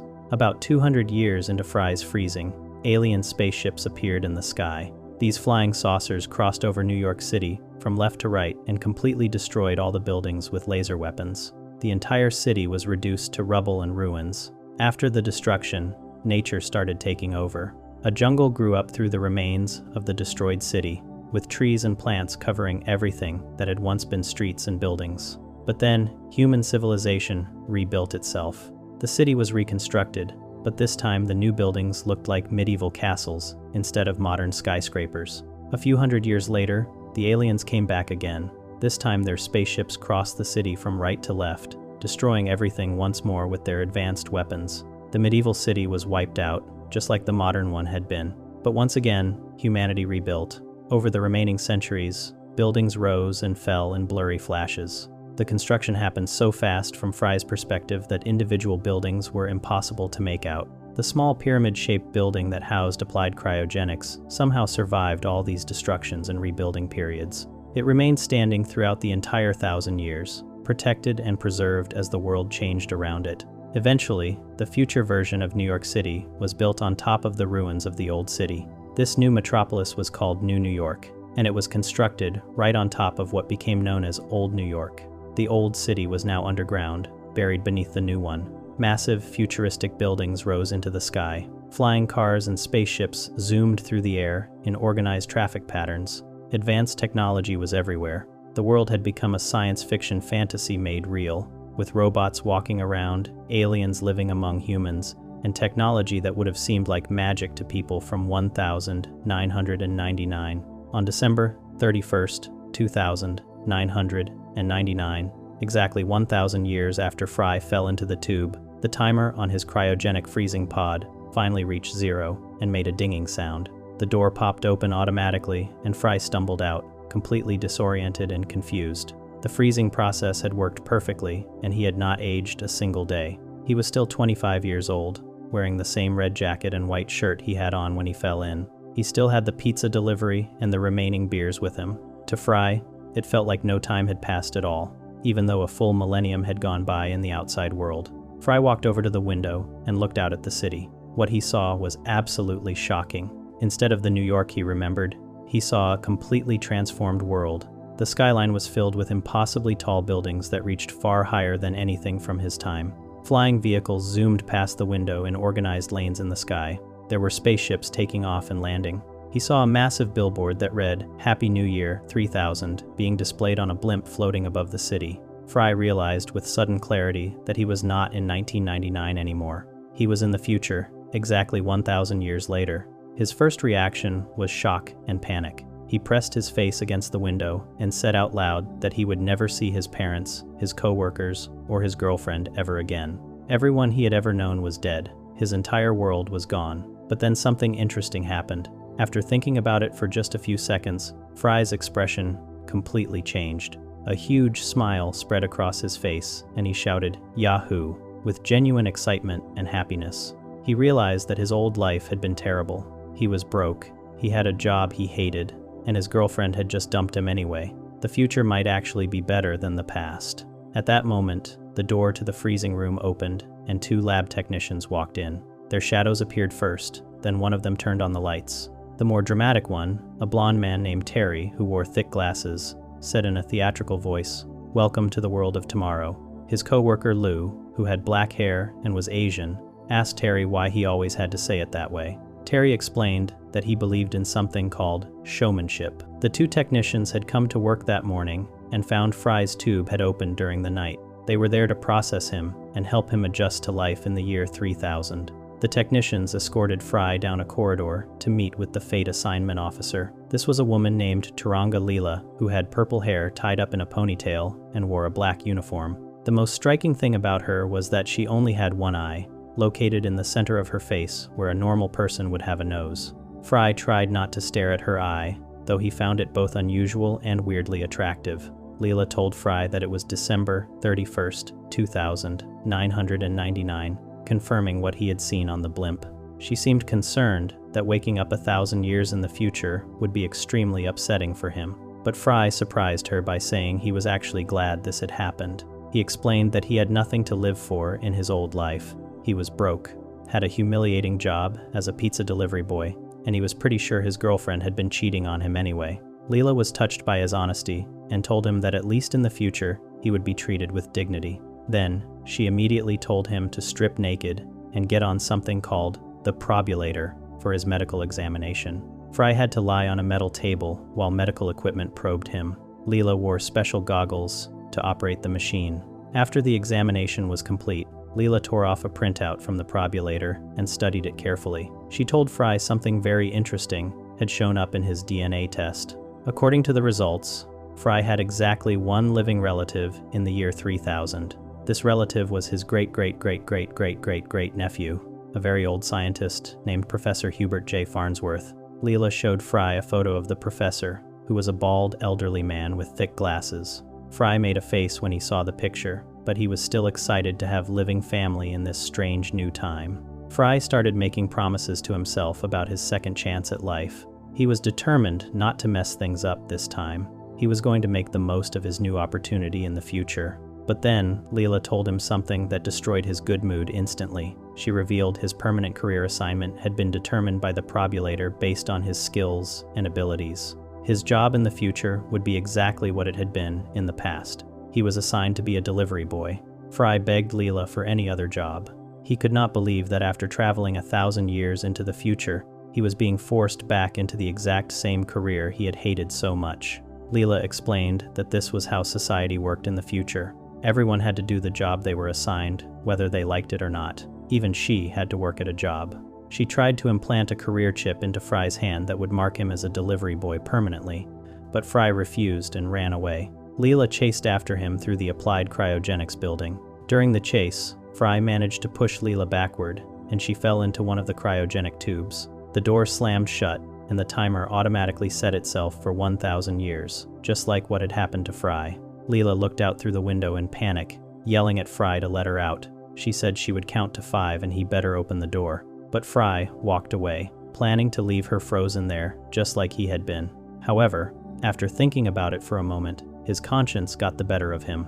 He walked back to the tube and changed the timer from 1,000 years to just 5 minutes. He said, "You owe me one," to Leela through the glass, then hurried out of the building to explore New York City. Outside on the street, Fruy was amazed by everything he saw. There were flying cars everywhere, creating traffic jams in the sky. People flew through green tubes overhead to get around the city quickly. Some people walked past him nearly naked, except for black bars covering their private parts. There were advertisements for bizarre products like Bachelor Chow, which was apparently food for single men. Robot citizens walked alongside humans and aliens on the sidewalks. Everything was bright, colorful, loud, and completely overwhelming. Fruy wandered through this strange new world, still carrying his beer can, trying to take it all in. Years later, it would be revealed that Fruy's fall into the cryogenic tube was not actually an accident at all. There was a small alien creature named Nibbler hiding under the desk that night in 1999. Nibbler belonged to an ancient alien race called the Niblonians, and they had sent him back in time specifically to make Fruy fall into the freezing tube. When Fruy leaned back in his chair and blew the party horn, Nibbler blew on the chair from underneath, giving it just enough push to make Fruy fall. The Niblonians needed Fruy in the future because he had a special brain that could save the universe from evil creatures called the Brain Spawn. The shadow that appeared under the desk when Fruy fell was Nibbler's shadow, though nobody noticed it at the time. This information would not become clear until much later in Fruy's adventures. In an episode called The Why of Fruy, which aired in the 4th season of the show, Nibbler revealed the whole truth. He explained that because Fruy had done something strange with time travel, he had become his own grandfather,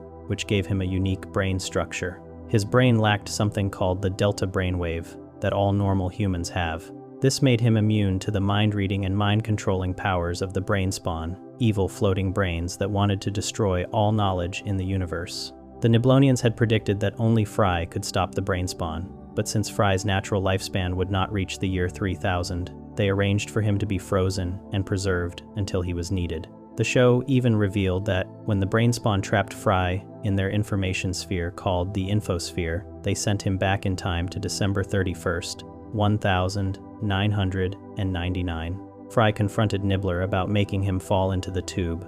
Nibbler told Fruy that if he stopped himself from being frozen, his friend Leela would die and the entire universe would be destroyed. Nibbler convinced Fruy that Leela was worth saving, so Fruy made the decision himself to blow on his own chair, creating a time loop where he caused himself to fall into the cryogenic tube. This meant Fruy was ultimately responsible for his own 1,000-year journey to the future. The accident at Applied Cryogenics completely changed Fruy's life forever. Instead of being stuck in a dead-end job in 1999, he became part of amazing adventures in the year 3000 and beyond. He ended up working for his distant nephew, Professor Farnsworth, at a delivery company called Planet Express. He became best friends with a robot named Bender, who drank alcohol and smoked cigars. He fell in love with Leela, the one-eyed woman who had tried to assign him his career on his first day in the future. Together, the three of them traveled across the galaxy, delivering packages and getting into dangerous and ridiculous situations. The 1,000-year cryogenic sleep was the most important moment in Philip J. Fruy's entire life. It took him from being a miserable pizza delivery boy who hated his existence to being someone who mattered in a vast universe filled with aliens, robots, and endless possibilities. Even though he ended up with basically the same job he had before, delivering things for a living, the scale and adventure of his new life made all the difference. He went from delivering pizzas to boring addresses in New York to delivering mysterious packages to distant planets full of strange creatures and dangerous situations. The freezing technology that preserved Fry worked exactly as designed. The cryogenic tube kept him in perfect suspended animation for exactly 1,000 years without a single failure. His body did not age even 1 day during that entire time. The company's sign had proudly displayed that they had no power failures since 1997, and they maintained that perfect record through Fry's entire freezing period despite alien invasions, civilization collapses, and complete rebuilding of society. The technology kept him safe and unchanged through a millennium of chaos outside. This story of Philip J. Fry's accidental freezing became the foundation for the entire Futurama television series. The pilot episode, called Space Pilot 3000, aired on March 28, 1999, just a few months before the real year 2000 began. The show was created by Matt Groening and David X. Cohen, and it used Fry's journey to the future as a way to explore themes about technology, society, relationships, and what it means to start over with a completely blank slate. The moment when Fry fell into that tube at midnight on New Year's Eve, 1999, set everything else in motion, creating one of the most beloved animated science fiction series ever made. Before we move on, make sure to subscribe if you're enjoying this breakdown. Moving on, we have the mutant underworld of Old New York and its horrifying realities. Beneath the gleaming towers and flying cars of New York lies a hidden world that most surface dwellers would rather forget exists. Deep underground in the ancient sewers of Old New York, there lives an entire population of mutated humans who were forced to make their home in toxic waste and crumbling pipes. These sewer mutants represent one of the darkest aspects of life in the 31st century, where an entire group of people faced legal discrimination and were banned from ever setting foot on the surface world above their heads. The mutants became what they are through generations of exposure to toxic sewage and radioactive waste that flowed through the pipes beneath the city. Over many years, the pollution transformed normal humans into beings with horrible physical deformities and strange mutations. Some mutants have extra arms growing out of their heads, others have multiple eyes or noses. There are mutants whose entire bodies consist of just a single leg with a face on it. Some have tentacles instead of arms, while others have fly-like tongues and insect eyes. The mutations vary wildly from person to person, but they all share one thing in common. They were considered too disgusting and too inferior to be allowed to live among normal humans on the surface. The mutant population lives in what remains of Old New York, the original city that existed before the year 3000. When New York was built, it was constructed directly on top of the ruins of the old city, burying everything underground. The streets and buildings from centuries past became the ceiling and walls of the mutant world. They made their homes in abandoned subway tunnels, old storefronts, and whatever structures survived from the previous civilization. The mutants built an entire underground society, using objects and materials that surface dwellers flushed down their toilets or threw into the sewers. They scavenged everything they needed from the garbage and waste of the people above. Despite living in such terrible conditions, the mutants managed to create something resembling a normal civilization underground. They had their own shops and restaurants that looked similar to corporate chains from the 20th century. They built schools to educate their children. They even had their own library, though according to one mutant, it consisted of nothing but crumpled pornography and books by Ayn Rand. The mutants had doctors, teachers, and other professionals. They practiced their own religion, which involved worshipping an unexploded nuclear bomb, though, as one mutant named Violette explained, nobody was really that observant about it, and it was mainly just a Christmas and Easter thing. The mutant community had its own government, led by a mayor called the Supreme Mutant. His name was Raoul, and he had an extra arm growing out of his head that he could use just like his normal arms. Raoul served as the official spokesman for the mutant people and was responsible for making important decisions and handing out punishments when mutants broke their laws. He was usually soft-spoken unless something important came up, and when he did speak, he often used an extremely sarcastic tone. Raoul worked closely with other prominent mutants like Dwayne, who had 2 noses and taught at the mutant school, and Violette, a female mutant who seemed to be romantically involved with Raoul. One of the most notable mutants was simply called the leg mutant because his entire body was just a leg with a face on it. This poor individual was often singled out as an example of how miserable and degrading life was for the sewer mutants. When other mutants wanted to complain about how bad they had it, They would point to the leg mutant and say even they had it better than him. The leg mutant would sadly agree that this was true. His existence highlighted just how cruel the mutations could be and how desperate the living conditions were underground.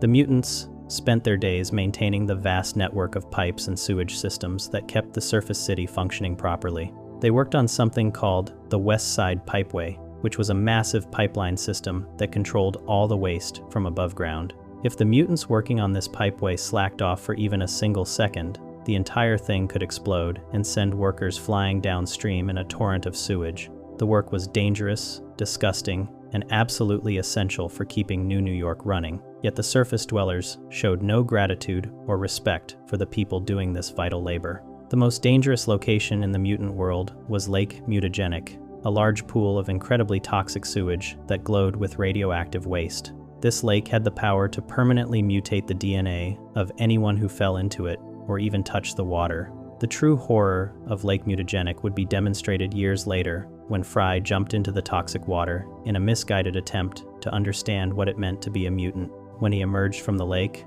Fry had been transformed into the most hideous mutant anyone had ever seen. He had 3 eyes, horns growing from his head, tentacles sprouting from his body, and flesh that seemed to melt and drip off his bones. The mutation was so grotesque that even Leela could barely stand to touch him. This showed just how dangerous the toxic water really was, and why the mutants lived in constant fear of accidentally falling into it. The surface world had strict laws about mutants that amounted to complete segregation and discrimination. Mutants were absolutely forbidden from living on the surface under any circumstances. If a mutant was caught above ground, police officers would immediately arrest them and throw them back down into the sewers through the nearest manhole. This was called permanent deportation. The punishment for surface dwellers who harbored mutants or helped them hide on the surface was being sentenced to time in the sewers themselves. Even trying to help a mutant could land a normal person in serious legal trouble. The people on the surface considered mutants to be inferior genetic scum who were filthy and dangerous.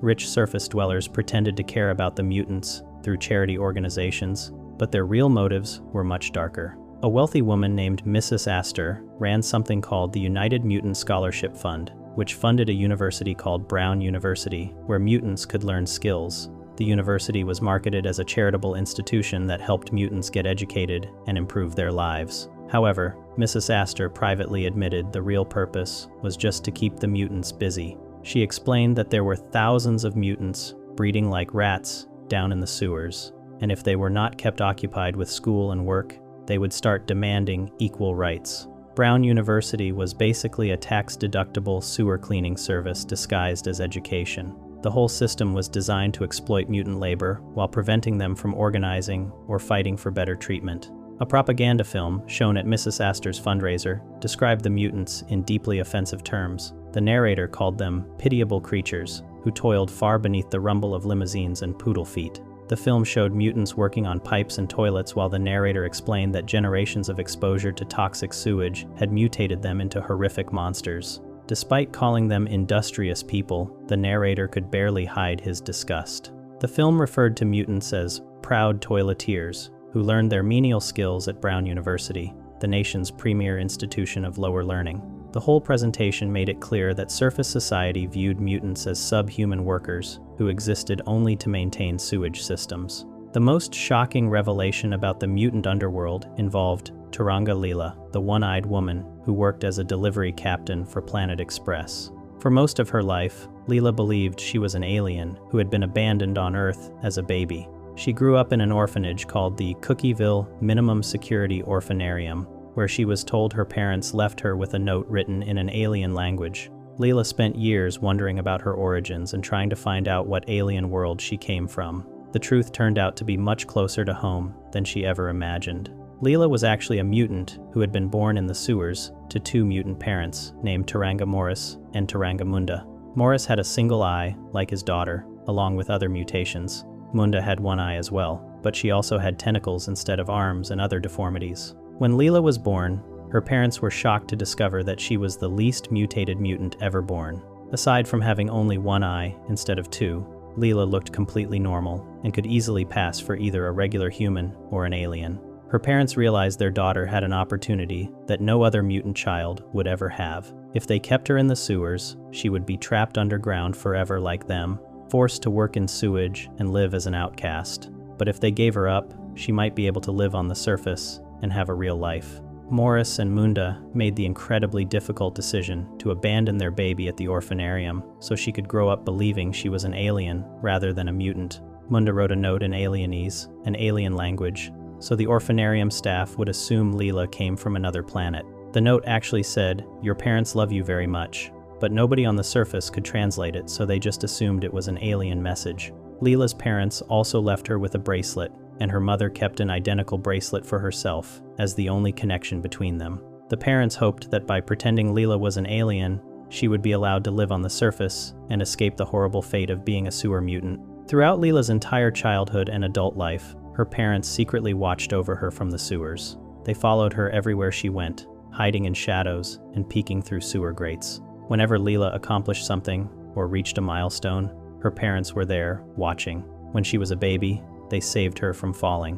When she was a child, they secretly left cookies for her. When she was a teenager, they left her birthday presents. When she was an adult, living in her apartment, they would sneak in while she slept and cover her with a blanket. They collected every newspaper article written about her and kept photos of every major event in her life. The mutant parents loved their daughter desperately, but could never reveal themselves because they knew it would ruin her life. The truth about Leela's heritage was eventually discovered in the most unfortunate way. Bender started a waste disposal business and began dumping massive amounts of garbage and toxic waste into the sewers. This made the mutants incredibly angry because it was destroying what little quality of life they had. The mutants came up to the surface in a rare appearance, grabbed Bender along with Fruy and Leela, and dragged them down into the sewers. The mutants tied the three of them up and suspended them over Lake Mutagenic, planning to dunk them in the toxic water as punishment. Two mysterious hooded mutants suddenly appeared and saved the trio by swinging the crane and dropping them on the far side of the lake. The hooded figures kept helping Leela escape from the other mutants, which made her suspicious about their identities. When Leela finally caught up with them, she found a house filled with photos and newspaper clippings documenting her entire life.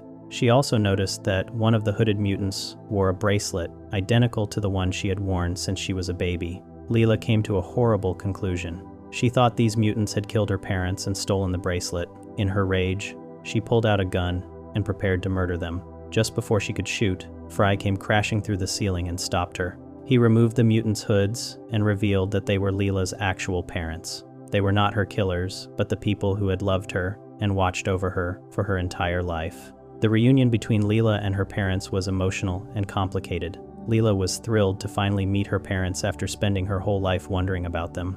But she was also devastated to learn that she was not actually an alien at all. She was a mutant, which meant under the law she was not allowed to live on the surface. Her entire life had been built on a lie, and now that the truth was known, everything would change. Morris and Munda explained why they had given her up, telling her they wanted her to have opportunities and a life that no mutant could ever have. They had sacrificed their relationship with their daughter so she could be free. The situation became even more complicated when Fruy accidentally revealed Leela's secret to the wealthy surface dwellers at Mrs. Astor's charity fundraiser. He mentioned that Leela was a mutant in front of everyone, which resulted in the police being called. Leela was immediately arrested and given permanent deportation, meaning she was forced to leave the surface forever and go live in the sewers. Fruy tried to help by talking to the mayor, but this backfired terribly. When the mayor learned that the entire Planet Express crew had knowingly harbored a mutant, he sentenced all of them, except Bender, to 2 weeks in the sewers as punishment. Amy, Fruy, Hermes, Zoidberg, and Professor Farnsworth were all thrown underground to experience the deplorable conditions firsthand. Living in the sewers was a nightmare for everyone who was not used to it. The conditions were absolutely terrible and dangerous. Mutants walked around in toxic sludge, worked on pipelines that could explode at any moment, and lived surrounded by garbage and sewage. Leela's parents gave her a tour of the sewer, showing her landmarks like Old Filthful, a geyser that shot up sewage while mutants took pictures before being covered in waste. There were tunnels and chambers everywhere, some leading to even deeper levels that the regular mutants called the sub-sewers. Some mutants believed there was an even more freakish race of sub-mutants living in those deeper levels, though others dismissed this as just a suburban legend.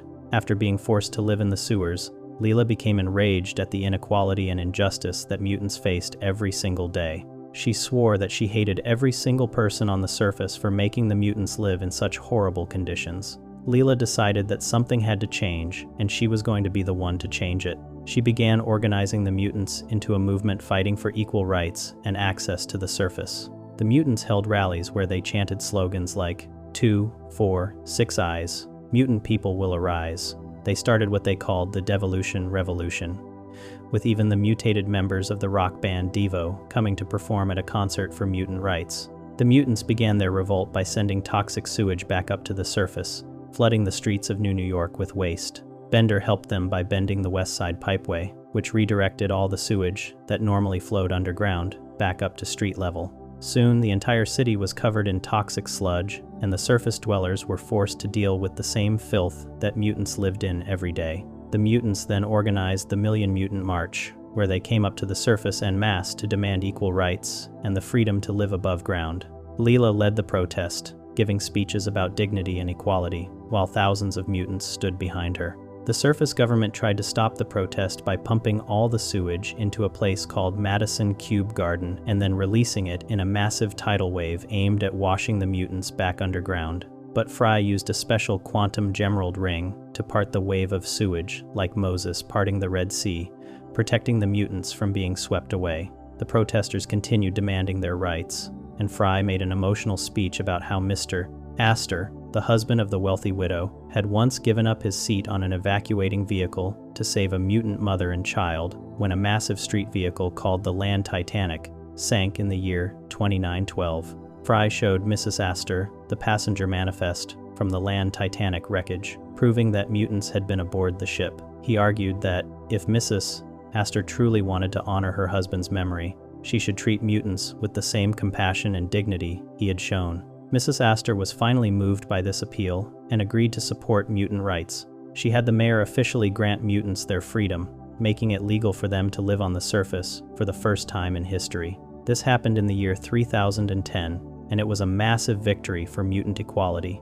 From that point forward, mutants were allowed to come and go as they pleased between the surface and the sewers. They could live above ground, hold regular jobs, and be treated as normal citizens of New York. The centuries of discrimination and segregation finally came to an end, though many surface dwellers still looked down on mutants and considered them inferior. Even with legal equality, life remained difficult for many mutants. They still faced prejudice and disgust from surface dwellers who found their physical appearances disturbing. Many mutants continued living in the sewers simply because that was all they had ever known, and they felt more comfortable there among their own people. The transformation from an oppressed underclass to legal citizens with equal rights happened relatively quickly in legal terms, but changing hearts and minds would take much longer. The mutant underworld beneath New York represented a shameful chapter in the future's history, one where an entire population was forced to live in sewage and work in dangerous conditions simply because toxic waste had altered their DNA. The story of the sewer mutants showed that even 1,000 years in the future, humanity still struggled with basic concepts of equality and dignity. The surface world was happy to exploit mutant labor to maintain their comfortable lives,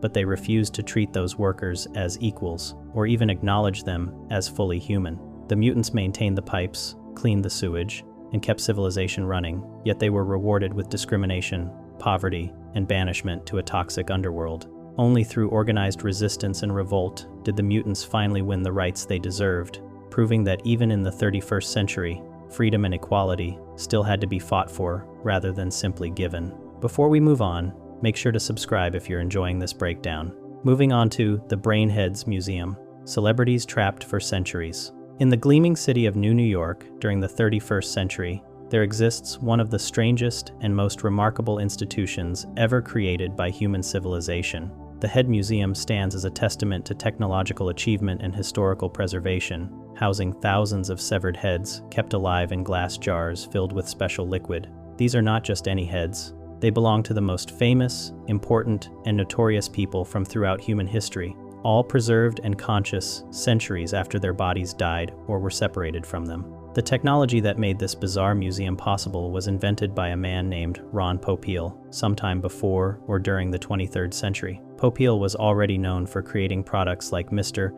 Microphone and the spray-on toupee. but his greatest invention turned out to be the system that allows human heads to remain alive indefinitely inside glass jars. He announced this achievement himself at the Academy of Inventors annual symposium, proudly declaring that he had invented the technology to keep human heads alive in jars. The invention revolutionized how society dealt with death and historical preservation, allowing famous people to literally live forever as talking heads. The liquid inside each jar is called H2OG fat, a special preservative fluid that keeps the heads alive and healthy. The liquid is rich in nutrients and apparently safe to drink, with people describing it as refreshing. The most important ingredient in H2OG fat is powdered crystalline opal, a rare mineral with unusual temporal properties. This opal creates a temporal stasis effect that keeps each head preserved at the same age and condition they had during their respective era. The heads can eat and drink normally, and any waste is presumably filtered by the jar system. They can even survive outside their jars for an undefined period of time. The Head Museum itself is located in New York and serves as an interactive exhibit showcasing history's most important people from all fields, including politics, television, sports, entertainment, and even crime. The museum is free to visit on Tuesdays, making it accessible to regular citizens who want to see famous historical figures up close. When Fry first entered the museum in the year 3000, he was greeted by Leonard Nimoy's head, which sat on a platform in the middle of one of the rooms. Nimoy welcomed visitors by saying, "Welcome to the Head Museum. I'm Leonard Nimoy." When Fry asked him to do the Vulcan salute from Star Trek, Nimoy chuckled and said he did not do that anymore, since he no longer had hands to perform the gesture with. Nimoy explained what the heads do all day when Fry asked about their existence. He said they share their wisdom with those who seek it, and described it as a life of quiet dignity. However, this peaceful description was immediately contradicted when a museum attendant entered for feeding time, shaking what looked like fish food over the jars. Nimoy and other heads rose to the surface of their liquid and began feeding like hungry goldfish. The reality of life as a preserved head turned out to be less dignified than Nimoy had suggested. The museum contains several different sections and halls dedicated to various categories of famous people. The most prominent area is the Hall of Presidents, which displays the preserved heads of every president of the United States. This hall underwent reconstruction sometime between the year 3000 and 3010, changing its appearance and layout. The presidents on display range from George Washington, who died in 1799, to more recent leaders from the 20th and 21st centuries. More important presidents like George Washington and Harry Truman are presented respectfully in prominent positions, while less popular politicians are relegated to less prestigious locations. There is even a closet of presidential losers, where unsuccessful candidates like Bob Dole are kept. The presidential heads are not just silent exhibits. They are fully conscious and aware, capable of having conversations and expressing opinions about current events. Many of them complain about their existence or make demands of the museum staff. When Fry worked his night job at the Head Museum, feeding the preserved heads of the presidents, he heard constant complaints and requests. Bill Clinton's head would complain that the place was a snooze and challenge President Taft's head to pie-eating contests.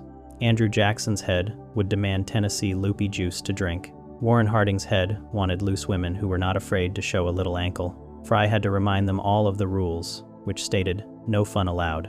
The museum staff changed multiple times over the years. In one period, there was a woman named Dr. Cahill who worked there and had authority over the night shift employees. When she left for her other night job, she would warn the staff member with strict instructions. She told them to remember no loud noise, no head bowling, and no parties, threatening that if they broke these rules, it would be their own head in a jar as punishment. Fry worked at the museum as a night security guard and custodian, responsible for feeding the presidents and maintaining order during the overnight hours. Dr. Cahill once accidentally called him Lars, which was actually a reference to a time-traveling duplicate of Fry, who also worked at the museum during a different time period.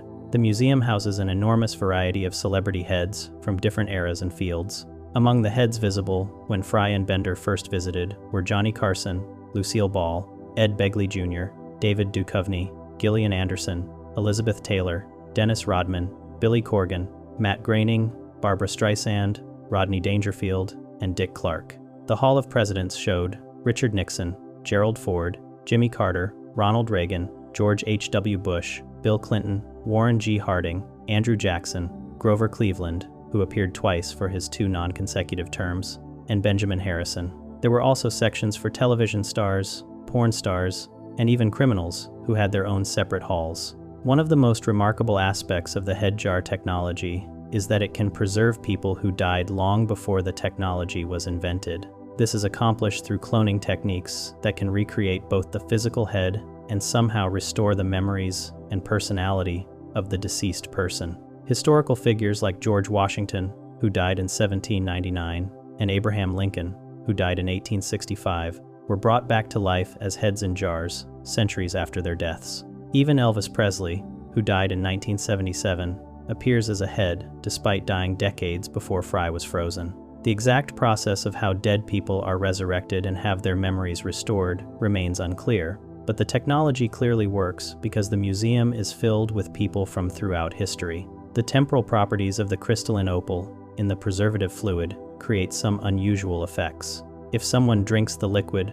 from a head's jar, they, and everyone standing near them, will temporarily time travel back to the era when that head's owner originally lived. This was discovered when the Planet Express crew had an unauthorized party at the Head Museum one night. Dr. Zoidberg licked the head of Lyndon B. Johnson and was momentarily transported back to the 1,960 seconds, where he met Andy Warhol. When they drank more of the fluid from different presidential jars, they were sent to various points in American history. Professor Farnsworth figured out that this time travel effect was caused by the powdered crystalline opal used to make the preservative fluid.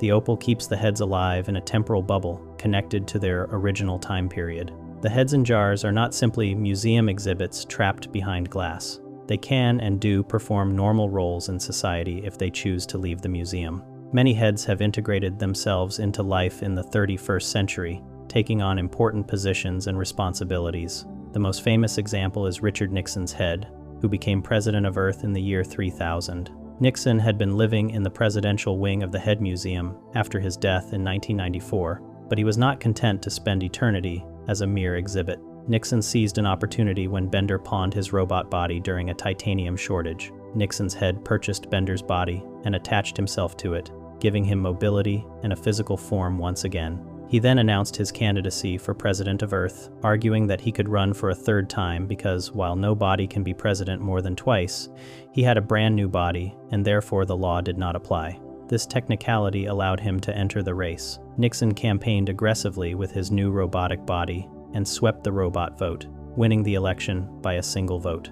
He remained president of Earth for years afterward, appearing in many episodes as the corrupt and power-hungry leader. Not all heads enjoy their existence in the museum. In conversations with Bender, several heads expressed dissatisfaction with their situation. Nixon himself told Bender that being a head was a sad and lonely life, not the peaceful existence that Leonard Nimoy had described. When Bender asked if being a head was great, Nixon replied, "No, son, it's a sad and lonely life." Then he added, "That's my style. I like to kick them when they're down," showing his characteristic, cruel sense of humor.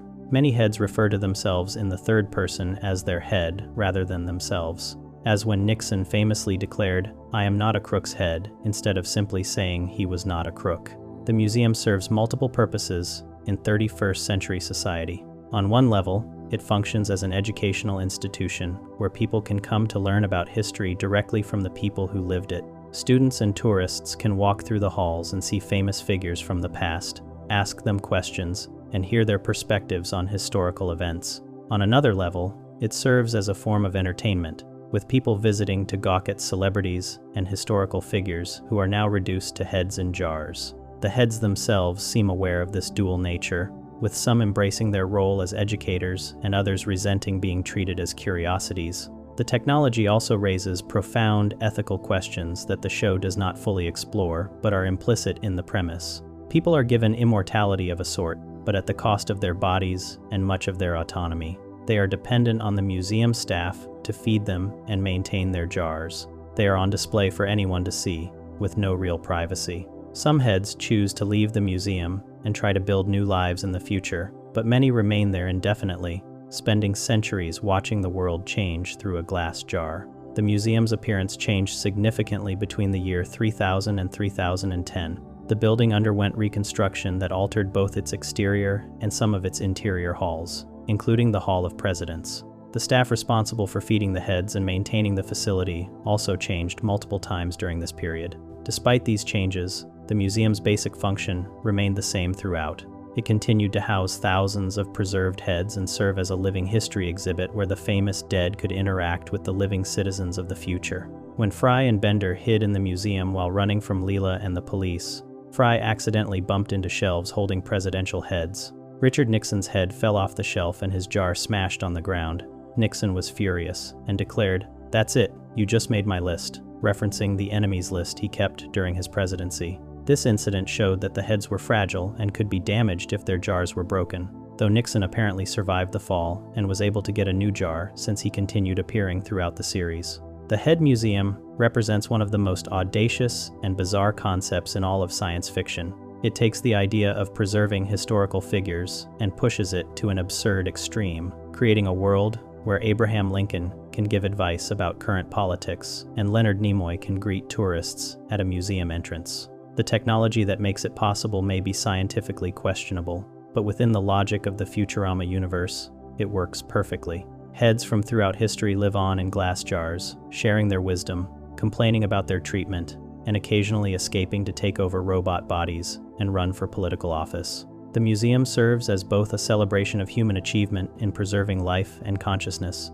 and a somewhat dark commentary on how society treats its historical figures. These once powerful people are reduced to exhibits in a museum that is free on Tuesdays, fed like goldfish by minimum wage employees, and subjected to the rules of people living centuries after they should have died. Yet they persist, conscious and aware, trapped in an immortality that some embrace and others clearly regret. The Head Museum stands as one of the strangest landmarks in New York, a place where the past literally lives on into the future, preserved in glass jars filled with H2OG fat and powdered crystalline opal. Before we move on, make sure to subscribe if you're enjoying this breakdown. Moving on, we have the dark origins of Bender, serial killer, identity theft, and beyond. Philip J. Fry had a problem. The delivery boy from the 20th century, who woke up frozen in the year 3000, had developed what anyone with eyes could see was a serious addiction. The beverage in question was called Slurm, and it dominated every corner of the 31st century marketplace like nothing else. Slurm was everywhere. Commercials played on every television screen. Vending machines dispensed it on every street corner. People drank it at parties, at work, during meals, and basically any other time they could get their hands on a can. The drink came in the standard green cans that everyone recognized, and it tasted like nothing else in the known universe. It was sweet, fizzy, refreshing, and somehow impossible to stop drinking once you started. Fry sat on the couch at Planet Express, watching television with Bender one evening. 4 empty Slurm cans already sat on the coffee table in front of them. Fry held a 5th can in his hand and kept drinking even as he watched the show. They were watching All My Circuits, the robot soap opera that Bender loved, when suddenly the program cut to a commercial break. The advertisement that appeared on screen made Fry sit up straight and pay attention.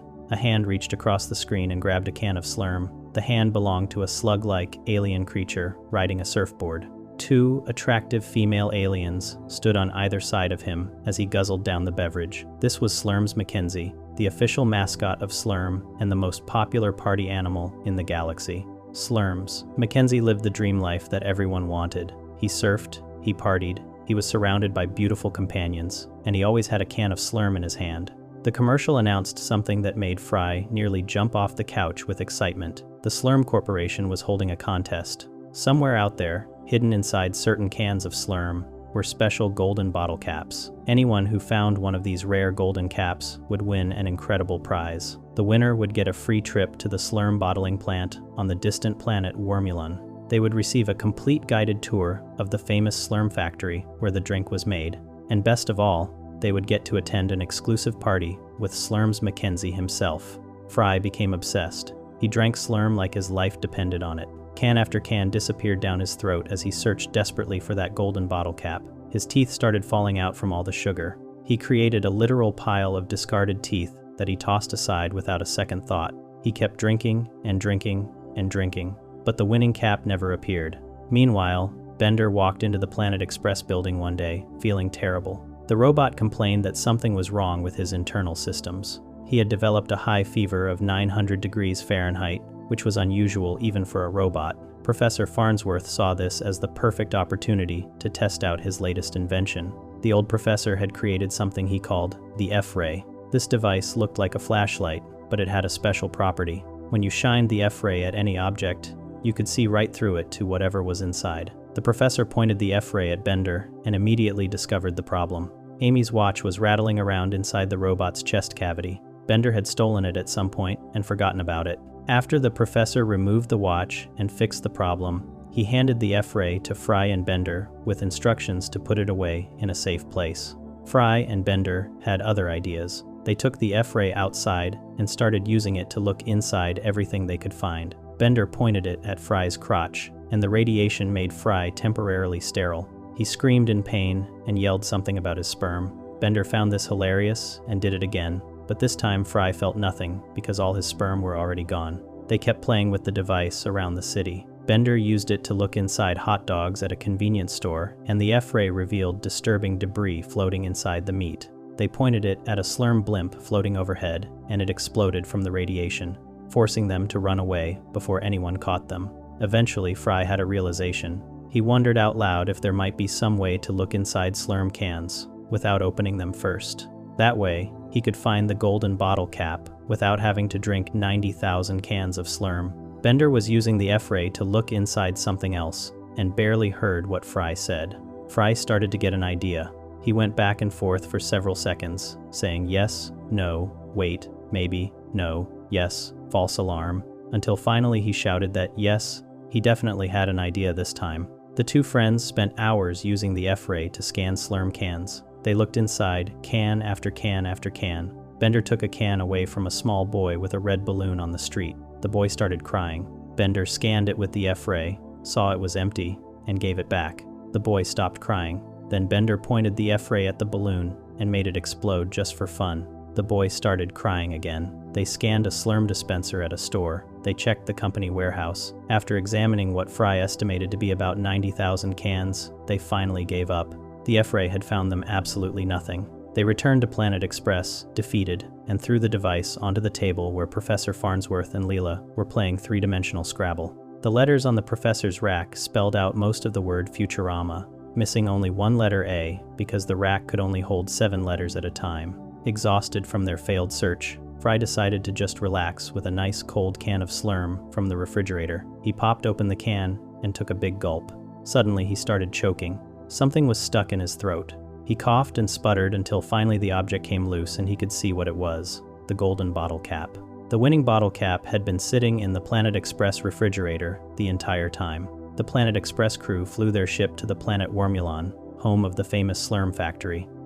When they arrived, they were greeted by an alien named Glurmo. This creature wore a purple tailcoat and a top hat, looking very much like a ringmaster from a circus. Glurmo spoke in an overly cheerful voice and welcomed them to what he called the Slurm's centralized industrial fabrication unit. Before they could party with Slurm's Mackenzie, Glurmo explained, they would first need to take a complete tour of the factory to see how slurm was made. The crew boarded a small paddle boat and began floating down a river. But this was not an ordinary river filled with water. This entire river was made of pure slurm. The liquid flowed green and fizzy through an enormous room decorated to look like a beautiful garden. Trees grew from the ground with slurm cans hanging from their branches like fruit. Flowers bloomed in every direction. And working throughout this garden were small, orange-skinned aliens with green hair. They wore striped outfits and looked cheerful as they carried barrels and operated machinery. Professor Farnsworth asked Glurmo who these horrible orange creatures were. Glurmo introduced them as the Grunka Lunkas, the workers who manufactured slurm at the factory. The professor immediately announced that he hated them. Glurmo explained the process of making slurm as the boat drifted along. He said the Grunka Lunkas combined approximately 900 different ingredients to create the special formula. They mixed hydrogen and oxygen to make water. They added various chemicals and compounds, but the very last ingredient, the one that made slurm truly special and incredibly addictive, remained a closely guarded secret. Fry became very interested in learning what this secret ingredient was. He kept asking questions about it. Glurmo politely but firmly refused to reveal the information. That was when the Grunka Lunkas started singing. they broke into a song, warning Fry not to ask questions about the secret ingredient. They sang about how the secret was best left alone, and he should just enjoy the drink without worrying about what went into it. Professor Farnsworth told them rudely to shut up because he hated their songs. Bender eventually screamed at them to shut the hell up when they tried to sing a third time. Guillermo scolded the workers and told them he did not pay them to sing. He informed them they had just used up their bathroom break for the day. One of the Grunkalunkus muttered that Guillermo was a hard ass. Guillermo, despite being far away in the boat, somehow heard this comment and yelled back that he had heard it. The tour continued and they saw an elderly worm with a long white beard. This was the Slurm Master, responsible for checking every batch of slurm for proper color and taste. The old worm held up a glass of slurm and examined it carefully. Then he tasted it, and tasted it, and tasted it some more. Fry watched this, with his mouth hanging open, and drool practically dripping from his lips. He was incredibly thirsty, and wanted nothing more than to drink some of the slurm flowing all around them. He leaned over the edge of the boat, and tried to scoop some up with his hands. Guillermo immediately told him that no food or drink was allowed during the tour. Fry would have to wait until the party with Slurm's Mackenzie. Fry could not wait. He leaned out even further, trying to get just one taste of the Slurm River. He lost his balance and fell overboard with a splash. Leela sighed with frustration and dove in after him to save him from drowning. Fry apparently did not know how to swim. Bender saw both of them jump into the river and decided to join them because everyone else was doing it and he wanted to be popular. All three of them got sucked into a whirlpool that pulled them under the surface. They got dragged through underwater tunnels and finally deposited in a dark cave beneath the factory. The three friends picked themselves up and looked around, trying to figure out where they were. They found themselves in tunnels carved through rock deep underground. They walked through the passages, trying to find a way back to the surface. Eventually, they discovered something that made them stop in their tracks. They had found the real Slurm factory. The factory they had just toured with, Guillermo and the Grunkalunkas, had been completely fake. Everything they had seen was an elaborate show designed to fool visitors. The real manufacturing process happened down here, in these caves, where no one was supposed to see it. They followed the tunnel into a large cavern and saw the production line. Slurm cans rode along on a conveyor belt, and at the end of that conveyor belt stood an enormous worm. This creature was gigantic, easily the size of a building. It had the basic shape of a worm or slug, but with a dark purple and pink coloration. This was the Slurm Queen, and as Fry, Leela, and Bender watched in horror, the Slurm Queen lifted her rear end and squeezed. A thick green liquid shot out from her back orifice, directly into the slurm cans passing underneath. That was it. That was the secret ingredient. That was the only ingredient. Slurm was not made from 900 carefully selected components. Slurm was nothing more than a secretion from the butt of a giant worm. The three of them stood there in shock and disgust. Leela stated the obvious fact that this secretion was the only ingredient in Slurm. Fry said, "Ew," and kept drinking from the can he was holding. Leela slapped it out of his hand. But they had been spotted. The Slurm Queen heard them and lifted her massive body up before slamming it down, trying to crush the intruders. Fry, Leela, and Bender ran down a corridor trying to escape. They somehow ended up running in a circle and wound up right back where they started. Guillermo appeared with armed guards. Leela immediately kicked into action. She used her martial arts skills and chopped Guillermo in half with her hand. Both halves of Guillermo's body fell to the ground, but then each half turned into a smaller, complete copy of Guillermo. The two mini Guillermos ganged up on Leela and overpowered her. The guards captured all three of them and dragged them to a torture chamber. The Slurm workers had prepared elaborate death traps for each of them. Bender was placed into a machine designed to flatten him and turn his metal body into slurm cans. The machine started up and punched one large hole through his torso before anyone could stop it. Leela was attached to a crane that began lowering her into a vat of royal slurm. This was a special, concentrated version of the beverage that would supposedly transform her into another Slurm Queen, and Fry was strapped into a chair with a huge metal trough placed in front of him. This trough contained Super Slurm, an ultra-concentrated form of the drink so delicious and so addictive that anyone who tasted it would be unable to stop eating until they literally exploded from consumption. The guards left them alone with their death traps running, which was a terrible mistake. Fry struggled against the Super Slurm.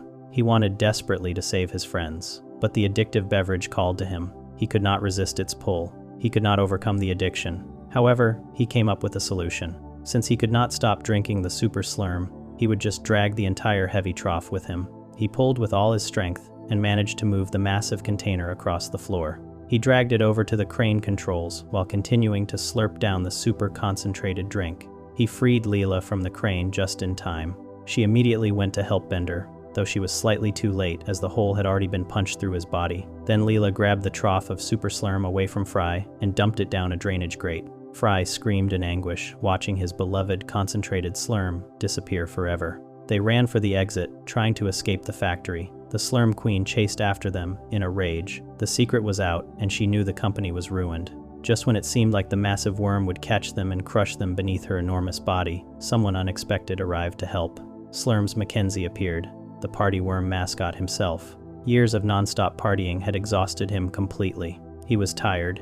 He was burned out. He had sacrificed his entire life to be the face of Slurm Corporation, partying when he did not want to party, drinking when he was not thirsty, maintaining an image that brought him no real joy. But in this final moment, Slurm's Mackenzie found purpose. He threw himself between the Slurm Queen and the escaping crew members. He held the massive creature back long enough for Fruy, Leela, Bender, and his two female companions to reach safety. Slurm's Mackenzie gave his life so they could escape. The Slurm Queen screamed after them that they had destroyed everything. Now that people knew the truth about where Slurm came from, the factory would be shut down and the company would be finished. The crew made it back to the surface and flew away from Wormulon. Professor Farnsworth immediately wanted to report the truth to the authorities. He contacted the police and tried to explain that Slurm was made from worm secretions and the factory should be closed down immediately. But Fruy realized something. If the professor succeeded in shutting down the factory, there would be no more Slurm, ever. The drink he loved more than anything would disappear forever. He could not allow that to happen. Fruy started making gestures suggesting the professor was crazy. He told the authorities that his grandpa was just making up insane stories and should not be believed. Professor Farnsworth tried to explain that Fruy was actually his uncle from the 20th century, who had been frozen for 1,000 years. But this explanation only made the professor sound more delusional. The authorities decided the old man was simply senile and ignored his warnings completely. The Slurm factory remained open. Production continued, and Fruy kept drinking Slurm despite knowing exactly what it really was and where it came from. Back on the Planet Express ship, everyone celebrated with Slurm's, Mackenzie's two female companions. They partied and drank Slurm. Bender took a sip from a can, and the liquid poured out through the hole in his torso and into Fry's mouth below. Bender remarked that the drink was not that bad. Professor Farnsworth sat in the corner, grumbling about how no one believed him. But everyone else just kept on partying and drinking their Slurm, perfectly happy to ignore the disturbing truth they had learned in the caves beneath the factory on Wormulon. Before we move on, make sure to subscribe if you're enjoying this breakdown. Moving on, we have the Frozen Time Paradox, Fry's unique brain, and his twin role. Philip J. Fruy had always been unlucky. The delivery boy from the 20th century seemed to stumble through life, making mistake after mistake. He fell into a cryogenic tube on New Year's Eve, 1999, and woke up 1,000 years later in the year 3000. He found a job delivering packages for Planet Express. He made friends with a robot named Bender and fell in love with a one-eyed woman named Leela. Life in the future was strange and often dangerous, but Fruy adapted the best he could. What he did not know, what nobody knew for many years, was that Fruy was the single most important person in the entire universe. His brain held a secret that would save all of existence multiple times, and that secret began with a catastrophic mistake involving time travel and his own family tree. The Planet Express crew gathered in space on September 21st in the year 3002 to witness something spectacular. Professor Farnsworth had taken them to watch a supernova explode up close. The ancient scientist considered this a special treat to see a star die in such dramatic fashion. Fruy decided this would be the perfect time to make some popcorn. He found a package of corn wrapped in metal foil and popped it into the ship's microwave oven. This turned out to be a terrible decision. The metal foil caused the microwave to malfunction and emit a strange field of blue radiation. At the exact same moment, the supernova released its own burst of red radiation. The two waves of energy collided in the middle of the ship. The resulting reaction tore open a hole in space and time. The ship got sucked into a swirling tunnel filled with floating clocks. When they finally emerged from the other side, everything looked wrong. There was no space traffic. There were no signals. The crew realized with growing horror that they had traveled backward through time. The ship crashed in the desert near Roswell, New Mexico. The impact threw Bender through the windshield, because he had refused to wear a seatbelt. The robot shattered into dozens of pieces scattered across the sand.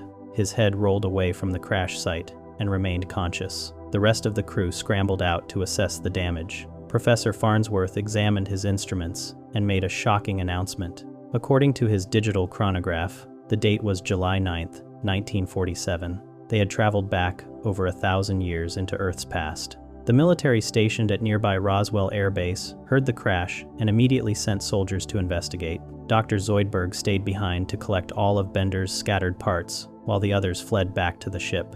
The soldiers captured Zoidberg and dragged him to the base for examination. They assumed he was an alien visitor. The military found all of Bender's robot pieces and mistakenly reconstructed them into the shape of a flying saucer. Professor Farnsworth explained the danger of their situation. They needed to find a way back to the future without changing anything about the past. Any alterations to history could have devastating consequences. The microwave oven they had used was destroyed in the crash. They needed a replacement to create the same reaction and reopen the time portal. Unfortunately, microwave ovens did not exist as consumer products in 1947. The professor realized they could steal a microwave radar dish from the military base as a substitute, but this would require infiltrating the base. Fry mentioned that his grandfather Enos worked at that very base. Professor Farnsworth immediately forbade Fry from going anywhere near Enos. He explained the grandfather paradox. If Fry accidentally caused Enos to die, then Fry's father would never be born. If Fry's father was never born, then Fry himself would never exist. The warning had the opposite effect. Fry became obsessed with protecting Enos from any possible danger. Fry and Bender's head snuck onto the military base. Fry immediately located his grandfather, Enos Fry, a simple young private who spoke with a thick rural accent. Enos seemed friendly but not particularly bright. He kept saying things like gadzooks and showed signs of behavior that worried Fry. He began to fear that Enos might not actually father his grandmother Mildred's child. Fry followed Enos everywhere, trying to keep him safe. His paranoid overreactions ended up putting Enos in far more danger than he would have faced otherwise. At one point, Fry locked Enos inside what he thought was a secure building to protect him. The building happened to sit directly on a nuclear weapons testing range. A massive atomic bomb detonated and obliterated the structure with Enos inside. Fry watched in absolute horror as the explosion consumed his grandfather. He waited to feel himself disappearing from existence, but nothing happened. Fry remained completely solid and alive. Fry returned to town, confused about how he could still exist if Enos was dead. He found his grandmother Mildred at a diner where she worked. She had just received the news about Enos dying in the nuclear test. Fry tried to comfort her. They talked for hours. Fry reasoned that since he still existed, the man who died could not have been his real grandfather. That meant Mildred could not be his real grandmother. This logic seemed sound to him at the time. Mildred, vulnerable and sad about losing her fiancé, became attracted to Fry. She invited him back to her place. Fry convinced himself there was no problem, since they were not actually related. They ended up sleeping together. The next morning brought a horrifying revelation. Mildred started behaving exactly like Fry's grandmother. She put on glasses and a shawl. Her voice changed to sound old and scratchy. She pulled out knitting needles. She needed a hearing trumpet to hear properly. Fry realized with dawning horror that she was his grandmother after all. The man who died in the nuclear explosion was not his grandfather. Fry had just made himself his own grandfather. Professor Farnsworth discovered what happened and completely gave up on protecting the timeline. He shouted for causality to choke on his actions. The crew decided to forget about being careful. They launched a full-scale assault on the military base. They rescued Zoidberg from his alien examination. They stole the microwave radar dish they needed. They destroyed most of the facilities during their escape. Bender's head fell off the ship during the return flight and got left behind in 1947. The crew successfully traveled back to their own time in the year 3000. Once back in the future, Fry remembered that Bender's head must still be buried where it fell. They returned to the ruins of Roswell with a metal detector and dug up the head. They reattached it to Bender's mangled floating body. Everyone laughed about their adventure and agreed history had not changed in any meaningful way. They had no idea what Fry's actions had actually done. The consequences of that night took time to reveal themselves. Fry went about his normal life, delivering packages and hanging out with his friends. Strange things started happening around Earth. A trail of destroyed planets appeared leading toward the solar system. Each world had been rendered completely stupid. Every intelligent being on those planets had their brains reduced to useless mush. The threat was heading straight for Earth. One day, in February of the year 3001, giant floating brains appeared in the sky above New York. These creatures were called the Brain Spawn. They sent down beams of blue light that instantly made everyone stupid. The entire population of Earth lost their intelligence in moments. Professors forgot their research. Engineers could not remember how machines worked. Even the smartest people became dumber than rocks. Everyone became stupid, except for one person. Philip J. Fry remained completely unaffected by the Brain Spawn's attack. Fry discovered that morning that every single person in the city had become an idiot. His friends and co-workers could barely speak. They forgot basic information about their own lives. Fry tried desperately to help them, but he did not understand what was happening. Meanwhile, Leela had learned the truth from an unexpected source. Nibbler, her adorable pet, revealed himself to be far more than he appeared. Nibbler was actually Lord Nibbler, an ancient alien being from a species called the Niblonians. They had been fighting the Brain Spawn since the beginning of the universe. Nibbler took Leela to his homeworld at Planet Eternium, at the exact center of the universe. The Niblonian Council explained everything to her. The Brain Spawn traveled from world to world, destroying all thought and intelligence. Their goal was to wipe out consciousness everywhere in the universe. The Niblonians had fought against them for billions of years, but could not stop them. The Niblonians told Leela something remarkable. Fry possessed a unique immunity to the Brain Spawn's mental attacks. He was the only being in all of existence who could resist their power. This immunity came from a missing brainwave. All living things, all robots, even certain trees, generated something called the delta brainwave. This was the brainwave that determined intelligence. The Brain Spawn controlled other beings by attacking this delta brainwave.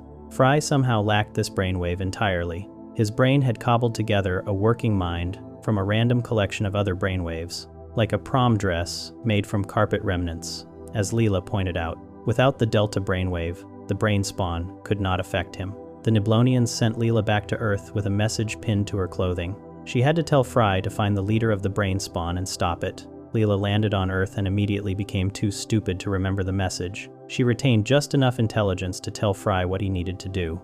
Fry reasoned that the leader of Big Brains would be a huge nerd who would go to the library. He found the Big Brain at the New York Public Library. Surrounded by books, the creature trapped Fry and Leela in a mental realm based on classic literature. They found themselves living through scenes from Moby Dick, The Adventures of Tom Sawyer, and Pride and Prejudice. But Fry discovered something important.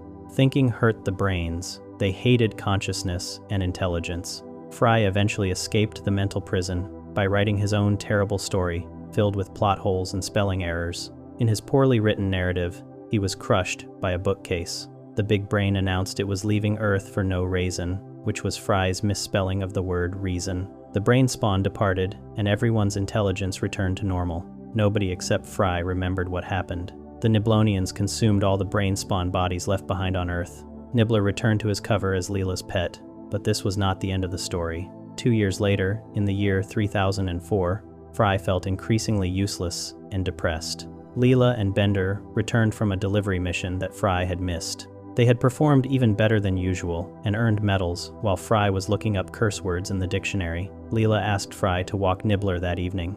Fry complained that cleaning up after Nibbler was the only good he served. Nibbler shocked him by speaking. The supposedly dumb animal revealed his true intelligence. Nibbler knocked Fry unconscious and dragged him to his tiny spaceship. They flew to Planet Eternium. The Niblonian Council, including Nibbler and his colleagues, Fiona and Ken, explained the full truth to Fry. The Brain Spawn had constructed a massive memory bank called the Infosphere. This structure contained all information in the entire universe. Once the Brain Spawn finished cataloging everything, they planned to destroy the universe so their knowledge would be complete. Only Fry could stop them. Fry learned exactly why he lacked the delta brainwave.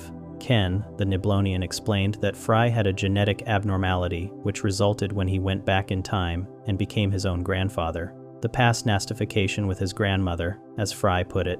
This created a paradox in his genetic code that eliminated the delta brainwave. The Niblonians had known about this for a long time. They sent Nibbler to Earth in 1999 to make sure Fry got frozen. The Niblonians armed Fry with explosives and sent him to destroy the Infosphere before the Brain Spawn could complete their mission. Fry successfully infiltrated the memory bank using a small vehicle. He planted the bomb, but got discovered. The Brain Spawn identified him as the fabled one and gloated that he could not escape. Fry activated the bomb, knowing he would be sent to an alternate universe along with the infosphere. The brain spawn showed Fry something that shattered his understanding of his life. They displayed footage from the night of December 31st, 1999. Fry saw himself falling backward into the cryogenic tube, but the recording revealed something hidden before. Nibbler had been under the desk that whole time. Nibbler deliberately pushed Fry's chair, causing him to fall. The Niblonians had ruined Fry's life on purpose. They froze him for 1,000 years, just so he could fight the brain spawn in the future. Fry felt betrayed and angry. The brain spawn offered him a deal. They would send him back in time to stop Nibbler from freezing him. Fry accepted and got transported back to applied cryogenics. He appeared behind Nibbler under the desk seconds before his past self would fall. He grabbed Nibbler and held him back. His past self remained safe in the chair as midnight approached. Nibbler begged Fry to let him complete the mission. The universe needed Fry in the future. Fry refused to listen until Nibbler asked a simple question. Was there anything in the future worth saving? Fry thought about it and mentioned Leela. Nibbler promised to help Fry win her heart if he would just let the plan proceed. Fry made his choice. He pushed his past self into the cryogenic tube. He told Nibbler to use a better escape vehicle next time. Then the explosion sent Fry and the infosphere to the alternate dimension. When Fry returned, he had saved the entire universe from destruction. His unique brain disorder had proven essential to existence itself. 5 years after that, in the year 3009, Fry's special brain became important one final time. An accident on Mars left a piece of jewelry embedded in his head. This gave Fry temporary mind-reading abilities. A homeless man named Hutch found Fry and gave him a tinfoil hat to block out the overwhelming thoughts of everyone around him. Hutch discovered something amazing. He could not read Fry's mind at all. Hutch introduced Fry to a secret society called the Legion of Mad Fellows. They were all telepaths who wore tinfoil hats. They explained that ancient evil beings called the Dark Ones were trying to prevent the birth of a new life form. The Legion needed Fry's help because his unreadable mind made him invisible to the Dark Ones. They gave Fry a device called the Omega device that could temporarily disable a Dark One at close range. The Dark Ones could sense the thoughts of anyone who tried to make plans against them, but they could not sense Fry. Fry attended a ceremony where he was supposed to detonate explosives that would implode a violet dwarf star. He scanned the massive crowd, searching for someone whose mind he could not read. That person would be the Dark One. Fry could not find anyone with an unreadable mind. He suddenly realized the terrible truth. If his own mind could not be read, then he must be the Dark One himself. His friends arrived to stop the detonation. Fry activated the Omega device, expecting to disable himself. Nothing happened to Fry. Instead, a Martian muck leech that had been living on Leela fell to the ground stunned. The leech was the Dark One. With the creature temporarily disabled, the star imploded and gave birth to an encyclopod, a massive being that would preserve the DNA of endangered species. Once again, Fry's unique brain had saved the universe. The genetic abnormality that resulted from him becoming his own grandfather had made him the most important person in existence. His lack of the delta brainwave, his unreadable mind, these defects were actually the greatest gifts the universe could have received. Philip J. Fry, the unlucky delivery boy who could never do anything right, turned out to be the one person who could do everything that mattered. Before we move on, make sure to subscribe if you're enjoying this breakdown. Moving on to the Futurama theorem and the chaos of the mind-switching machine, Professor Hubert J. Farnsworth and Amy Wong stood in the Planet Express laboratory, putting the finishing touches on a remarkable new invention. The professor had built a mind-switching machine. This device could take two people sitting in its chairs and swap their minds between their bodies. The consciousness from body A would move into body B, while the consciousness from body B would move into body A. The professor explained his motivation for creating such a device. He was over 160 years old, and his body was ancient and frail. He had spent his youth playing it safe and never taking risks. Now, in his extremely old age, he regretted all the thrills and adventures he had missed. If he could put his mind into a younger body, he could finally live life to the extreme. Amy had her own reasons for wanting to switch. She had once struggled with binge eating and an obsession with food. Through discipline, she had brought her appetite under control, but she still missed the demonic food lust of her youth. The professor's skinny, elderly body would allow her to eat anything she wanted without gaining weight because his ancient digestive system could barely process food. They sat in the chairs and activated the machine. The swap worked perfectly. The professor's consciousness now occupied Amy's young athletic body. Amy's mind found itself trapped in the professor's incredibly old and fragile frame. The professor immediately rushed off to experience extreme sports and dangerous activities. He tried jet-powered snowboarding but wiped out almost immediately. Amy's body was not up to the task he had imagined. He returned to Amy disappointed. Meanwhile, Amy discovered a terrible problem. The professor's body was too aged and feeble for gorging on food. She could barely digest anything. They decided they needed to switch back to their original bodies. The professor pressed the button on the machine. It started beeping in an alarming way. He pressed it multiple times, but nothing happened. The professor examined the readouts and made a horrifying discovery. He had failed to take into account the cerebral immune response. Once two bodies had switched minds, they could never switch back. The machine would not work on the same pairing of bodies a second time. The immune systems in both brains developed a resistance that made a reverse swap impossible. The professor suggested a possible solution. Maybe they could swap back, using a third body for temporary storage space. Bender volunteered to help. He announced he was 60% storage space and banged on his metal chest. Bender sat in the machine with the professor, who was still in Amy's body. They switched. Now, the professor's mind occupied Bender's robot body. Amy's mind remained in the professor's human body, and Bender's consciousness now lived in Amy's body. Bender immediately left to pursue his own agenda. He had been planning to steal the crown of Emperor Nikolai of the Robo-Hungarian Empire. Nikolai was visiting New York on his royal yacht. Bender figured he could seduce the guards while in Amy's attractive body. The professor suddenly realized the problem with their solution. Amy could switch bodies with him now. That would put Amy back in her original body, but then the professor would be stuck in Bender's body. And when Bender returned with Amy's body, the professor could not switch with him because those two bodies had already performed a swap. There was no way for the professor to get back to his own body. The professor decided to just run away in Bender's invincible robot body. He joined a robot circus and became a daredevil performer called Nonchalanto. Amy found herself stuck in the professor's terrible body. She switched with Leela, hoping to get a body capable of eating. Leela took the professor's body because she wanted the senior citizen discount at the movie theater. Amy immediately started gorging herself using Leela's body. She ate massive quantities of food and gained enormous amounts of weight. Leela had been dating Fruy, and they had an ongoing argument about whether Fruy only cared about her physical appearance. When Fruy saw Leela now occupying the professor's elderly male body, he was repulsed. Leela accused him of only liking her for her body.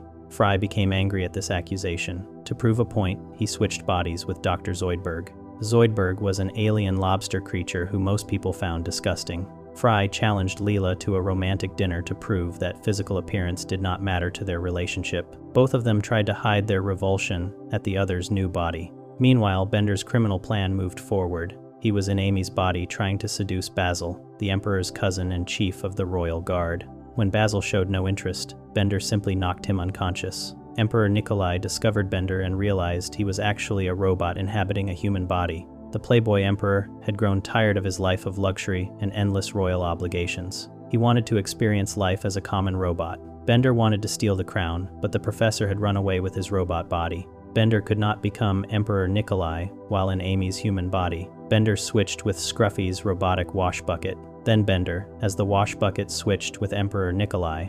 Now, Bender's consciousness lived in the Emperor's robot body, and he could wear the crown. Emperor Nikolai, in the wash bucket body, wanted to meet common people. Bender pointed him toward Fruy. But Fruy's mind was now in Zoidberg's body, while Zoidberg's mind occupied Fruy's body. The Emperor met Zoidberg in Fruy's body, and they went back to Fruy and Bender's apartment together.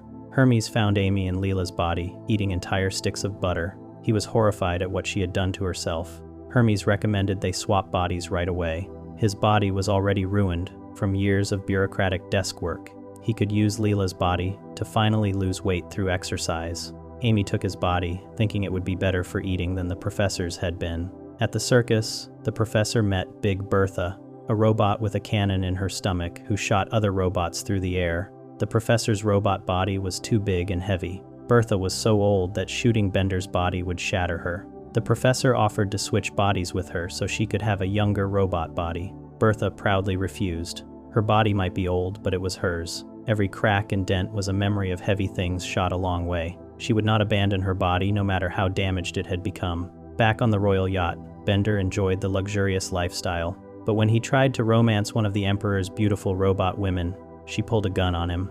She was loyal to Nikolai and considered Bender an imposter. She tried to kill him. At Fruy and Bender's apartment, Zoidberg, in Frye's body, accidentally destroyed the place. He ripped the dishwasher out of the wall, spraying water everywhere. Then, he tore out the oven, trying to boil water for food. Gas began leaking from the broken pipe. Emperor Nikolai, in the wash bucket body, pulled out a cigar. The resulting explosion destroyed the entire apartment. Fruy in Zoidberg's body and Leela in the professor's body went to dinner at Elzar's restaurant. They tried desperately to maintain their romance, despite both being repulsed by the other's appearance. They eventually admitted they still had feelings for each other beyond physical attraction.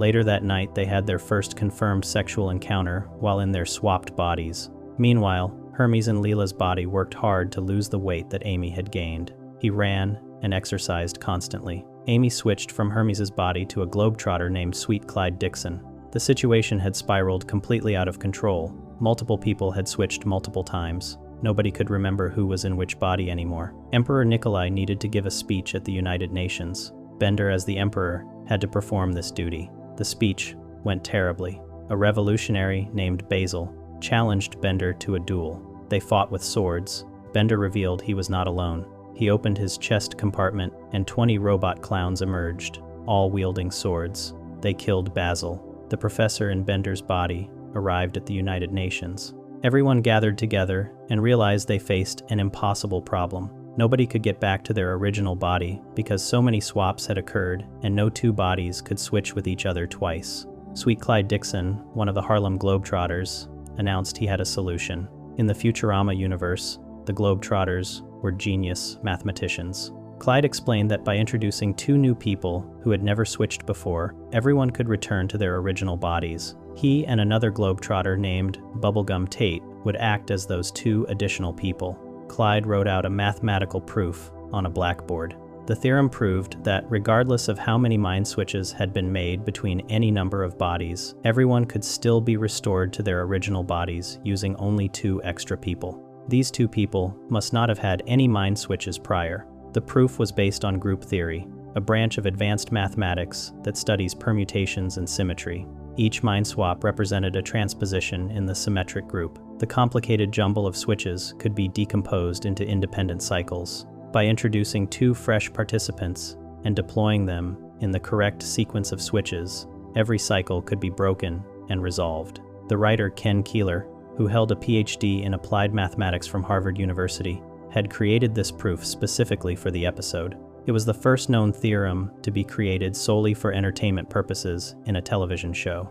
Keeler himself preferred to call it a proof rather than a theorem because he felt it did not carry enough mathematical importance to deserve the title of theorem. But mathematicians around the world began referring to it as the Futurama theorem or Keeler's theorem. Clyde and Bubblegum began the sequence of switches needed to restore everyone. The process was complicated but mathematically sound. They switched with various people in a specific order determined by the proof. First, they resolved one cycle of switches, then moved to the next cycle. The permutations unwound one transposition at a time. Each switch brought minds closer to their proper bodies. The sequence continued until every consciousness had been returned to its original body. Even Clyde and Bubblegum ended up back in their own bodies at the end. The professor found himself back in his ancient body. Amy returned to her own body. Bender regained his robot form. Fruy and Leela were restored to their proper bodies. Hermes, Zoidberg, and everyone else resumed their normal physical forms. Emperor Nikolai and Scruffy's wash bucket also returned to their original configurations. The ordeal had taught several lessons. Hermes revealed that Amy's temporary inability to eat had put her off food long enough for him to shed weight while in her body. Amy had been cured of her desire to binge eat. The professor had gotten thrills out of his system and learned that his old body was a memento of his life rather than a punishment for his age. Emperor Nikolai realized that common people did not have carefree lives as he had thought. He made Clyde a duke as thanks for solving the problem. As everyone walked away content that they were back in their proper bodies, Bender checked his chest compartment. He discovered the real crown was still inside Emperor Nikolai's body, where Bender had hidden it. Having learned absolutely nothing from the experience, Bender immediately began plotting to steal the crown again. The episode demonstrated one of Futurama's greatest strengths. The writers did not shy away from complex mathematics and rigorous scientific thinking.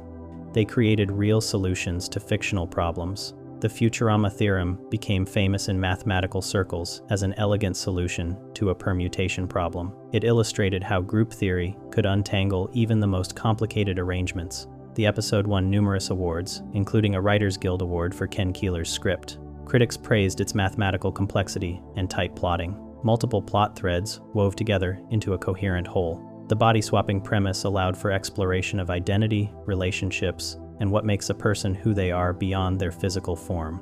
Fruy and Leela discovered their connection went deeper than physical attraction. Big Bertha taught that bodies carry memories and meaning beyond mere function, and the mathematics showed that even the most tangled problems have solutions if approached with the right tools and knowledge. The episode remained a fan favorite and a proud moment for everyone involved with the show. Before we move on, make sure to subscribe if you're enjoying this breakdown. Moving on, we have Bender's Eternal Torment, the true story of robot hell in Futurama. In the year 3000, robots have something that humans in Futurama seem to lack: a genuine fear of the afterlife. While most humans in the future are remarkably unreligious, robots have developed their own spiritual beliefs, complete with a heaven, a hell, and a devil who loves to make deals. Robot hell stands as one of the most creative and darkly comic concepts in Futurama, serving as both a parody of religious doctrine and a surprisingly consistent part of the show's mythology. The place where bad robots go when they sin is not some abstract concept. It is a real location that can be visited, escaped from, and even used as a venue for musical performances. The existence of robot hell first became known to viewers in the Season 1 episode titled Hell is Other Robots. The episode title itself is a clever reference to French philosopher Jean-Paul Sartre's famous line from his play No Exit, where he wrote that hell is other people. In Futurama's version, hell is very much real, and it is specifically designed for robots who have broken their spiritual commitments. The story begins at a Beastie Boys concert at Madison Cube Garden. Bender Rodriguez, the foul-mouthed, cigar-smoking, kleptomaniac robot, attends the show with his friends Fruy and Leela. After the concert, Bender reconnects with an old friend named Fender, who introduces him to a dangerous new habit. Fender takes Bender to a party where robots are engaging in something called jacking on. This is the robotic equivalent of drug abuse, where robots plug themselves directly into electrical sources to get high on pure electricity. Bender quickly becomes addicted to electricity. He sneaks around to feed his habit, plugging into any power source he can find. The addiction grows so severe that during an electrical storm, Bender climbs to the top of the Planet Express building and opens his chest cavity to absorb the lightning directly. He gets stuck welded to the side of the ship and nearly kills everyone aboard when his addiction causes him to drain power from critical ship systems. After this near-death experience, Bender's friends confront him about his problem. Fruy tells Bender that he feels betrayed, comparing it to when his friend Richie swore he was not taking drugs and then sold Fry's mother's VCR. The crew makes it clear that while they accepted Bender's drinking, stealing, and even his pornography ring, this electricity abuse has crossed a line. Desperate and ashamed, Bender wanders the streets of New York looking for help. He passes by a place called Sparky's Den, a location that would certainly enable his addiction. But then he hears something different, the sound of an organ playing across the street. Bender looks up and sees the Temple of Robotology, a church specifically for robots. However, old habits die hard. Before going inside, Bender climbs onto the roof of the Temple of Robotology and plugs himself into the neon sign for one last electrical high. Only after getting his fix does he finally go inside to seek help. Inside the temple, Bender meets Reverend Lionel Preacherbot, a robot minister who speaks in the style of an inner-city African-American pastor. Preacherbot welcomes Bender and introduces him to the religion of robotology. The religion offers Bender structure, purpose, and most importantly, a way to overcome his addiction. Bender commits himself fully to the faith.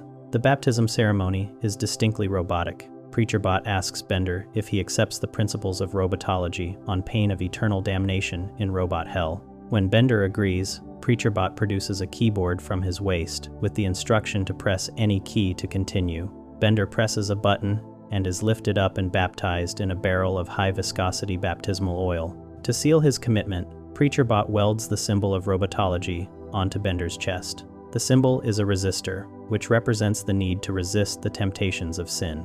The transformation is immediate and dramatic. Bender stops drinking alcohol, stealing, and indulging in any vice. He becomes almost insufferably virtuous. When the crew goes out to dinner at Elzar's Fine Cuisine, Bender pays for everyone and orders mineral oil instead of alcohol. He even leads the crew in a robotic grace before the meal, reciting binary code and quoting what he calls the prophet Jeremitic. While his friends are initially pleased that Bender has overcome his addiction, they quickly grow tired of his new personality. The old Bender who drank, stole, and caused trouble was at least fun to be around. This new, sanctimonious version lectures them constantly about sin and righteousness. He refuses to participate in any activity that might be considered even slightly improper. Fry and Leela decide they want the old Bender back. They concoct a plan to make him sin and return to his former self. They fake a delivery to Atlantic City, a location famous for its casinos, bars, and general atmosphere of vice. The plan works perfectly.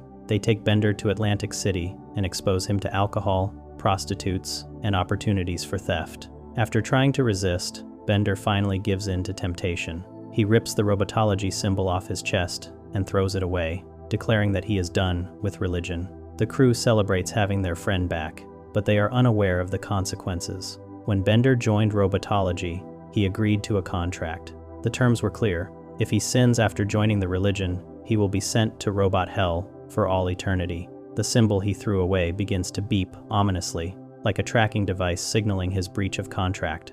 Later that night, Bender is in a motel room with 3 female robots. He is enjoying his return to his old lifestyle when there is a knock at the door. Bender opens it to find a large red robot with horns, a pointed tail, and a trident. This is the robot devil, also known as Beelzebot. Before Bender can react, the robot devil knocks him unconscious with his trident and drags him away. The robot devil physically drags Bender all the way from the motel to the entrance of Robot Hell, which is located in an abandoned amusement park in New Jersey. The entrance to Robot Hell is hidden inside an old carnival ride called the Inferno at a place known as Reckless Ted's Funland. Fry recognizes the amusement park from his original century. He explains that the place was forced to shut down after a bunch of people got salmonella from the flume ride. The Funhouse ride contains a slide that serves as the gateway to Robot Hell. To activate it, someone must press the symbol of robotology that appears on the wall. When Fry and Leela realize Bender is missing, they use Nibbler as a bloodhound to track him. Nibbler's keen sense of smell leads them to the abandoned amusement park.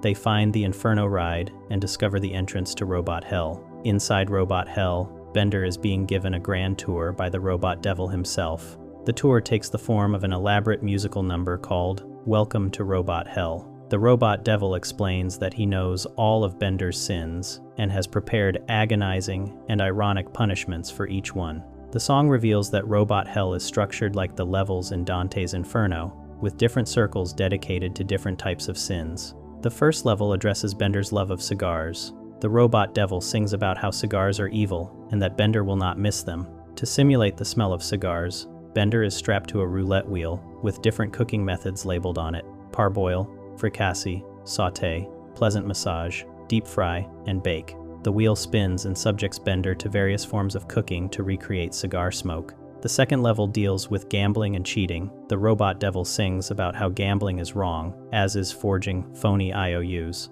He explains that Lady Luck will decide what type of torture is justified. As the pit boss of level 2, the robot devil oversees gambling-related punishments. The song continues through various levels, addressing different sins. One level focuses on fencing diamonds, fixing cockfights, and publishing indecent magazines. The robot devil promises that Bender will pay for every crime while knee-deep in electric slime, suffering until the end of time while enduring tortures, most of which rhyme. Another level deals with digital piracy, showing that Robot Hell keeps up with modern sins. During the musical tour, Bender tries to argue that his crimes were just boyish pranks. The robot devil immediately counters by pointing out that Bender stole from Boy Scouts, nuns, and banks. Bender attempts to shift blame to his upbringing, but the robot devil will hear none of it. When Bender insists there must be robots worse than him, the robot devil reveals that they checked around and there really are not. This establishes that even by Robot Hell's standards, Bender is exceptionally bad. The robot devil shows Bender a 55-page warrant detailing all of his sins. The document is comprehensive, listing everything Bender has done wrong. The robot devil makes it clear that these punishments are not temporary. They will continue for all eternity. Robot Hell is not a place of rehabilitation or redemption. It is a place of eternal suffering for robots who have broken their spiritual contracts. While Bender is receiving his tour, Fry and Leela have made their way deeper into Robot Hell. They are determined to rescue their friend, despite his many flaws. When they finally catch up to Bender and the Robot Devil, they invoke the Fairness in Hell Act of 2275. This law requires the Robot Devil to inform them that if they can best him in a fiddle contest, they can win back Bender's soul, as well as a solid gold fiddle. The fiddle contest is a direct reference to the song "The Devil Went Down to Georgia" by the Charlie Daniels Band, which features a similar contest between the devil and a young fiddle player. Fry questions why a solid gold fiddle would be desirable, pointing out that it would weigh hundreds of pounds and sound terrible. The Robot Devil admits that it is mostly for show. The terms are set. If Fry and Leela can beat the Robot Devil in musical skill, they win Bender's freedom and the golden fiddle. However, if they lose, the Robot Devil will kill one of them. He casually points at Fry and says he will be the one to die. The fiddle contest begins with the Robot Devil playing "The Dance of the Goblins" by Antonio Bazzini on the golden fiddle. His performance is technically perfect, displaying incredible skill. When it is their turn, Fry and Leela are clearly outmatched. Leela attempts to play drums on the fiddle, saying she has experience in percussion. After a few screeching notes, she announces it is time for the drum solo and smacks the Robot Devil over the head with the golden fiddle. This is not a legitimate victory, but it provides an opening for escape. As Fry, Leela, and Bender flee Robot Hell, Bender steals the wings off a flying torture robot. He attaches them to his back and uses them to airlift his friends to safety. They fly toward the exit, but the Robot Devil attempts to stop them by closing the ceiling gates. The weight of the golden fiddle that Leela is carrying is slowing them down. She drops it onto the Robot Devil's head, making them light enough to reach the exit before the gates close completely. Once outside Robot Hell, back in the abandoned amusement park, Bender makes a promise. He vows to never be too good or too evil again. He will remain somewhere in the middle, the same morally flexible robot he was before he discovered religion. This balance suits everyone. Fry and Leela are happy to have their friend back, and Bender has learned that extremes in either direction cause problems. The concept of Robot Hell continues to appear throughout Futurama's run. In the Season 4 finale, The Devil's Hands Are Idle Playthings, the Robot Devil returns in a major role. Fry wants to learn to play an instrument called the holophonore so he can express his feelings for Leela through music. However, Fry lacks the manual dexterity to play the complex instrument well. On Bender's advice, Fry goes to Robot Hell to make a deal with the Robot Devil. The Robot Devil agrees to help Fry by arranging a hand transplant. He creates a wheel of robots that will randomly select which robot will trade hands with Fry. The wheel contains the names of every robot who has appeared in the series. Through what the Robot Devil considers an appalling and ironic outcome, the wheel lands on the Robot Devil's own name. The Robot Devil is forced to honor the deal and trades his own skilled hands to Fry. With the Robot Devil's hands, Fry becomes a master of the holophoner. He performs at prestigious venues and even composes an opera about Leela's life. However, the Robot Devil is miserable with Fry's clumsy human hands. He complains that these hands are always touching him in places, referring to how Fry's hands continue their habit of scratching and touching even though they are now attached to the Robot Devil. The Robot Devil devises a complex plan to get his hands back. He trades Bender a stadium air horn in exchange for Bender's shiny metal ass plate. When Bender uses the loud air horn around Leela, it causes her to go deaf. Unable to hear, Leela cannot enjoy Fry's opera. The Robot Devil then approaches Leela and offers her robotic ears that used to belong to a robot actor named Calculon. In exchange for these ears, Leela must give the Robot Devil her hand at a time of his choosing. During the premiere of Fry's opera about Leela, the Robot Devil interrupts the performance. He is furious because the opera portrays him as an idiot. The Robot Devil demands that Fry return his hands immediately. When Fry refuses, the Robot Devil reveals his plan. He announces that he will take Leela's hand in marriage, fulfilling the terms of their contract. Although robosexual marriage is not legal in most places, the Robot Devil apparently operates under different rules, or the legality does not matter given his supernatural authority. Faced with the choice between keeping the hands that make him a great musician and saving Leela from an eternity married to the Robot Devil, Fry chooses Leela. He trades the Robot Devil's hands back for his own clumsy human hands. With his original hands, Fry can no longer play the holophonore well. The opera becomes terrible and the audience leaves. However, Leela stays behind. She asks Fry to continue playing because she wants to hear how the opera ends. Fry plays a simple tune, and the holophoner creates crudely drawn images of Fry and Leela kissing and holding hands as they walk into the distance together. Robot Hell appears again in the episode Ghost in the Machines. After Bender is killed and becomes a ghost, he meets the Robot Devil in the afterlife. The Robot Devil explains that Bender's ghost is in limbo. Bender cannot move on to Robot Heaven or be sent to Robot Hell until certain conditions are met. The Robot Devil offers Bender a deal. If Bender uses his ghostly powers to scare Fry to death, the Robot Devil will return Bender to his old body. The Robot Devil wants revenge on Fry for taking his hands in the previous episode. Bender initially agrees and begins haunting Fry by possessing various machines and appliances. He frightens Fry at home and at work, eventually causing Fry to have a heart attack. When Bender returns to claim his body, the Robot Devil informs him that Fry survived thanks to modern medical care.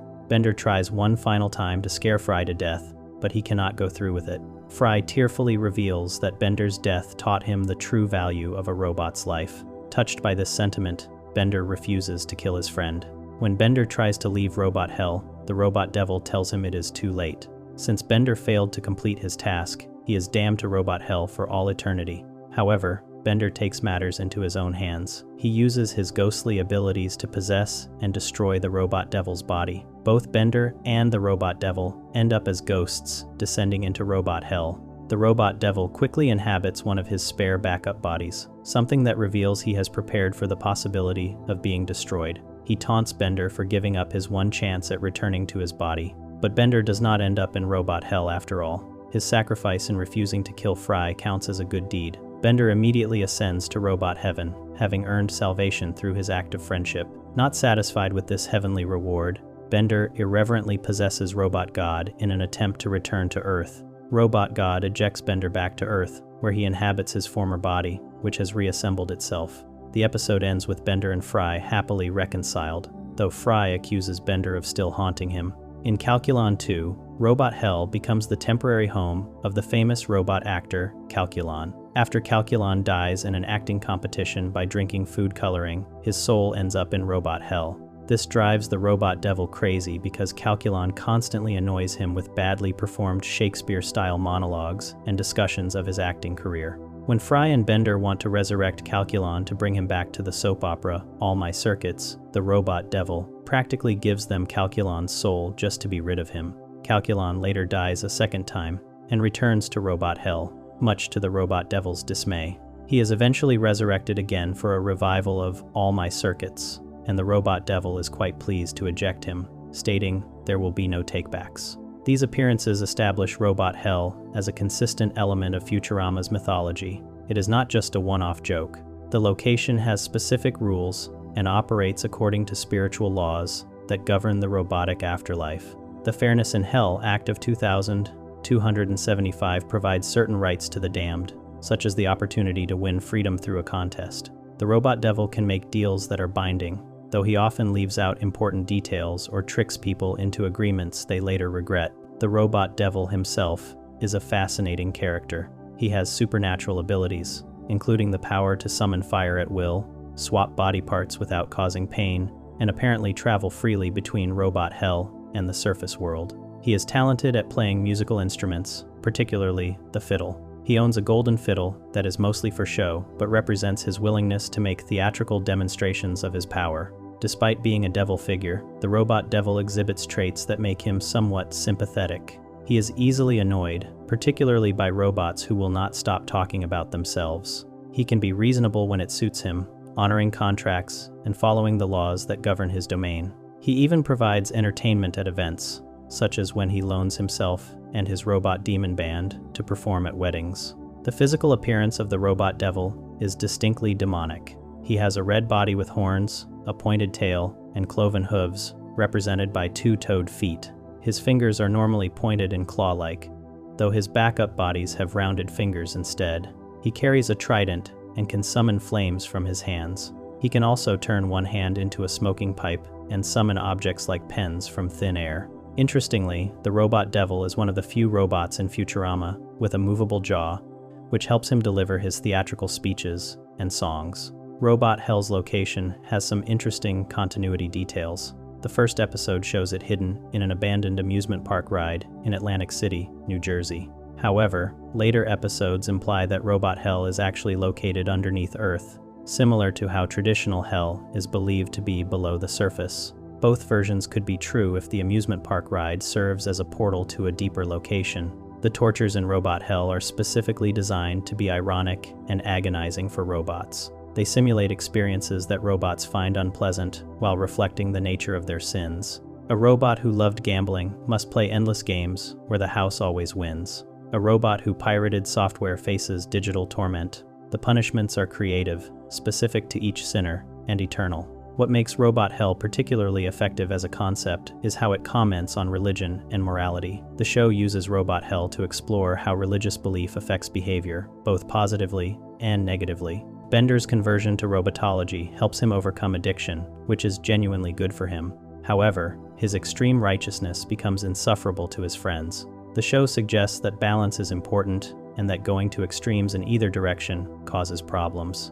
The show also examines how fear of punishment motivates behavior. Bender only ends up in Robot Hell because he breaks a religious contract, not because he is inherently more evil than before. In fact, the robot devil confirms that Bender has always been terrible. The difference is that Bender agreed to be held accountable under the rules of robotology. This raises questions about whether religious rules create morality or simply enforce it through fear. The musical numbers associated with Robot Hell are some of the most memorable in Futurama. The songs are catchy, funny, and surprisingly well composed. They parody the tradition of musical theater while also functioning as legitimate songs in their own right. The writers went to considerable effort to make these numbers work musically, with lyrics that rhyme cleverly and melodies that suit the darkly comic tone. Robot Hell represents something significant in the Futurama universe. It confirms that robots have souls, an idea that has philosophical implications. If robots can sin, be punished,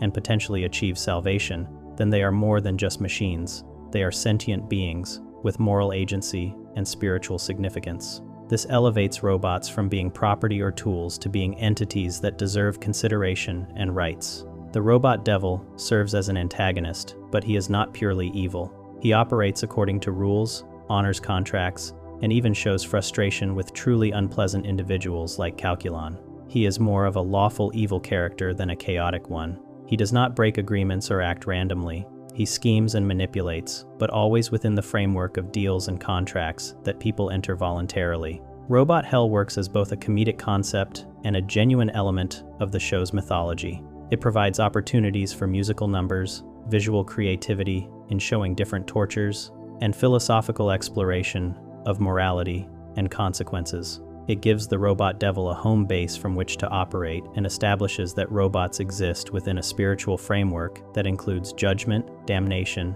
and potentially redemption. The show never explains exactly how Robot Hell was created or who established its rules. The Fairness in Hell Act of 2275 suggests that there is a government or legal structure that regulates even supernatural realms. Someone at some point decided that the damned should have certain rights, like the opportunity to contest their imprisonment through competitions. This implies a bureaucratic element to the afterlife that is very much in keeping with Futurama's satirical tone.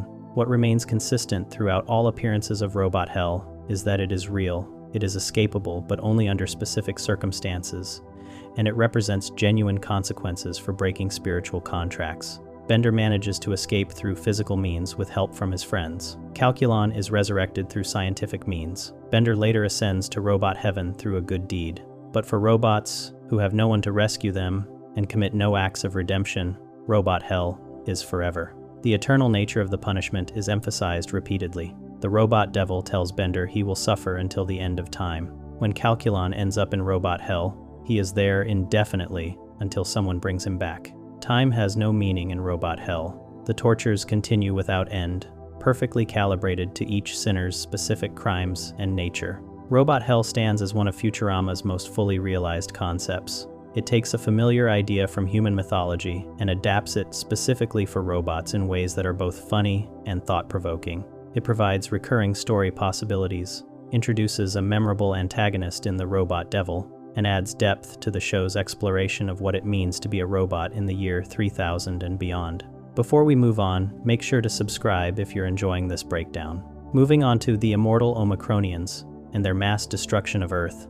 1,000 light-years from Earth sits a planet called Omicron Persei 8. This planet orbits the star Omicron Persei and serves as home to a race of large, reptilian aliens who have threatened Earth multiple times throughout Futurama's timeline. These beings, known as Omicronians, stand around 8 feet tall with brownish or greenish-yellow skin, yellow eyes with oval pupils, and horns on their heads. They possess incredible strength and advanced technology that makes them one of the greatest threats to the democratic order of planets. Despite their fearsome appearance and warlike nature, the Omicronians share one surprising trait with humanity: an obsessive love of Earth television shows from the 20th and 21st centuries. The ruler of Omicron Persei 8 is LRRR, an Omicronian emperor born on the 19th of October 2925. He wears a red cape and has dark horns, which may signify his royal status. LRR is married to his second wife, Nund. The couple's relationship serves as a recurring plot point throughout the series,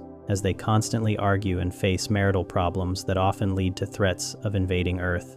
LRR's first wife is mentioned but never seen, and it remains unknown whether she died or divorced him. Together, LR and Nidandi have a son named Jr. and many other unnamed children. Most male Omicronians appear to be named with 3 R's in their names, with the pattern seemingly related to their occupation or status. Junior means junior, while Dur is a doctor. The physical biology of Omicronians is both fascinating and disturbing. The male's horns are not merely decorative. They house the testes and serve as their reproductive organs. Larger horns signify a more virile and attractive male.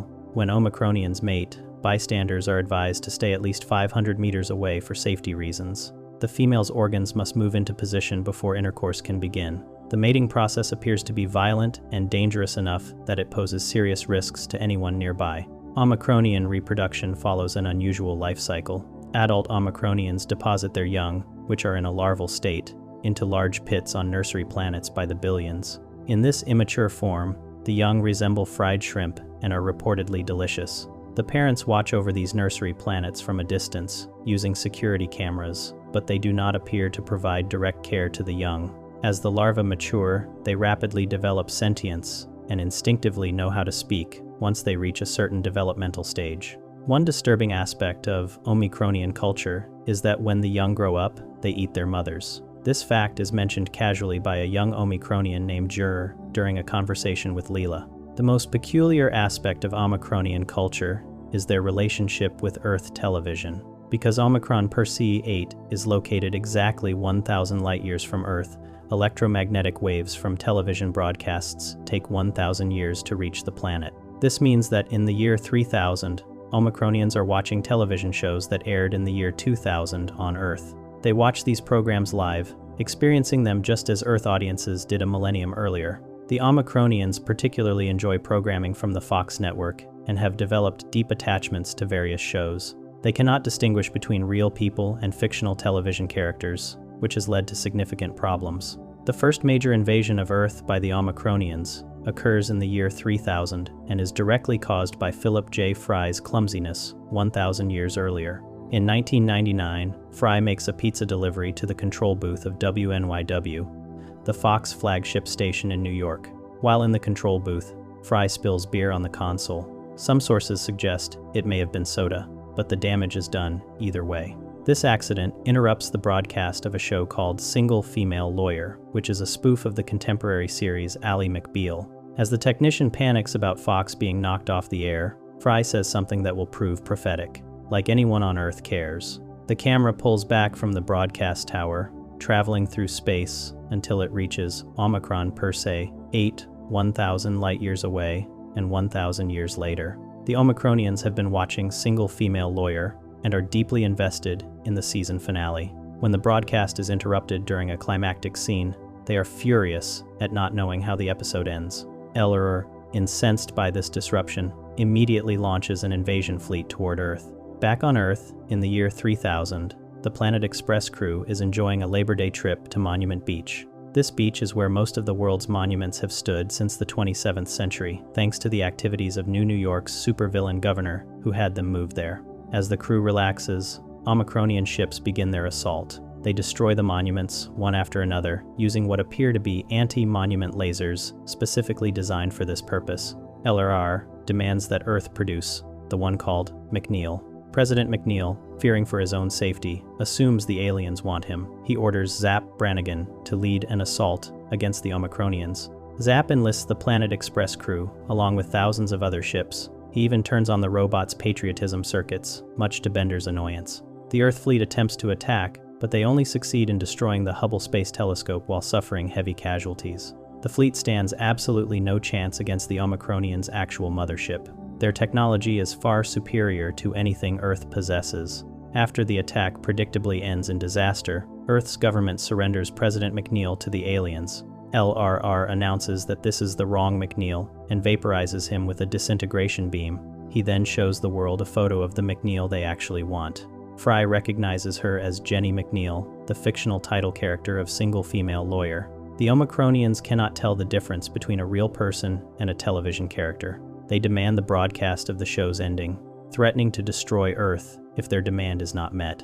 Unfortunately for Earth, most videotapes were destroyed in 2443 during the Second Coming of Jesus. With no recording of the episode available, the Planet Express crew decides to fake the series to save the world. Fry writes a script, but it comes up short. He explains that it took an hour to write, so he assumed it would take an hour to perform. This leaves Leela, playing the role of Jenny McNeil, forced to improvise. She proposes marriage to the judge, who is played by Professor Farnsworth. During a commercial break, an aggravated Fry tells Leela that people do not watch television for clever and unexpected situations. He explains that viewers get scared and confused by anything unfamiliar and unexpected. Leela makes a public statement backing up Fry's assertion about television audiences. Fry quickly writes a new ending where Farnsworth's character dies, leaving Jenny McNeil as a single female lawyer once again. The Omicronians find the ending satisfactory, giving the episode a grade of C+. They declare it good enough to spare the planet, though not good enough for them to share their secret of immortality. Fry blames Zoidberg for overacting. The aliens depart Earth to watch a 1,000-year-old Jay Leno monologue. The second invasion occurs because of an incident involving the Omicronian young. After making a delivery to the Moocher homeworld, the Planet Express crew discovers that their food stores have been raided. They land on a nearby planet in search of food and find it covered with delicious, edible creatures that look like fried shrimp. The crew calls these creatures popplers and begins bringing them back to Earth by the shipload. Fishy Joe's fast food restaurant begins selling popplers, and they become incredibly popular across the planet. The business venture seems perfect until an organization called MEAT, which stands for Mankind for Ethical Animal Treatment, begins protesting. Things become much more serious when Leela discovers the truth. One of the popplers awakens in her hands and begins to speak. The creatures are not mindless animals. They are the larval stage of the Omicronian race. The planet where they were found is one of the Omicronian nursery planets. By the time this is discovered, humans have eaten approximately 198 billion Omicronian young. Leela immediately leads the charge to stop the eating of popplers, but this mostly fails. Bender actively works against her efforts, continuing to encourage people to eat them. When the Omicronians discover what has happened, Leela leads a warlike delegation to Earth to seek justice. The Omicronians demand that they be allowed to eat the same number of Earthlings as popplers that were eaten. However, there are fewer humans on Earth than the number of popplers consumed. Eller also mentions that he has filled up on nuts during the negotiations. Given these factors, the Omicronians decide on a different form of justice. They will eat the first Earthling who ate their young. That person is Leela. Zap Brannigan attempts to trick the Omicronians by bringing a female orangutan dressed and styled to look like Leela. The Omicronians are initially fooled because they have difficulty recognizing individual humans. In fact, they cannot even distinguish between humans and other primates native to Earth. However, hippie activist Fruy Jr. exposes the deception to protect what he calls one of Mother Earth's most precious creatures. After realizing the trick, D&D eats the orangutan anyway. Leela then demands the real Leela. With Leela about to be devoured, the small Omicronian named Junior arrives. This is the same young Omicronian that Leela had been caring for since it hatched. Junior jumps into Leela's mouth and convinces the Omicronians from inside that it is wrong to eat other intelligent life out of revenge. His argument succeeds, and the Omicronians agree to leave.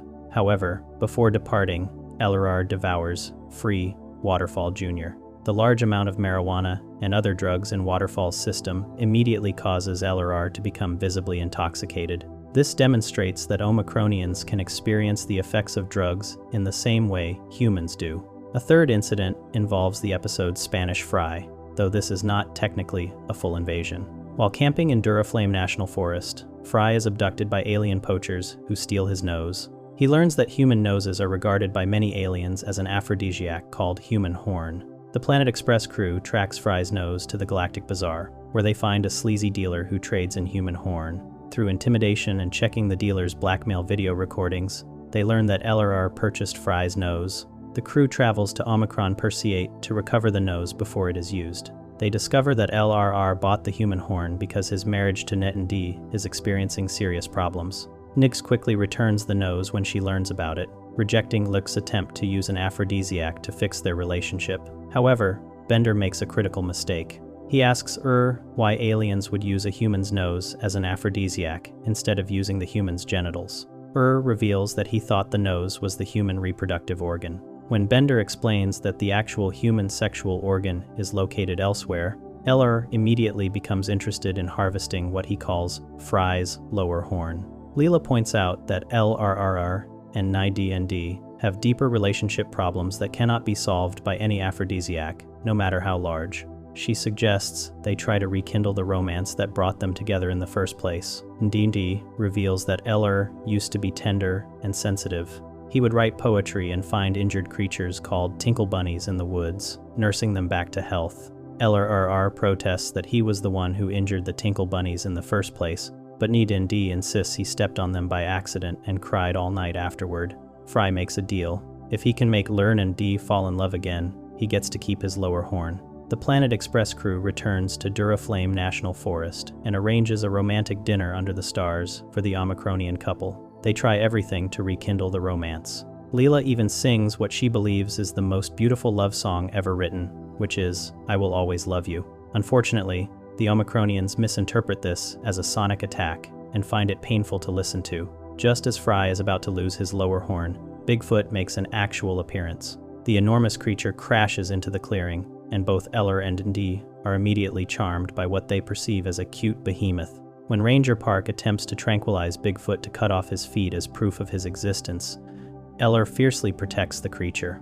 Eller delivers a moving speech about how Fry's lower horn, like Bigfoot, is one of God's creatures. He declares that all living things, large and small, have dignity and a spark of the divine. Bender interjects that in Fry's case, it is small. ND&D is deeply touched by Eller's sensitivity, recognizing him as the gentle poet warlord she fell in love with long ago.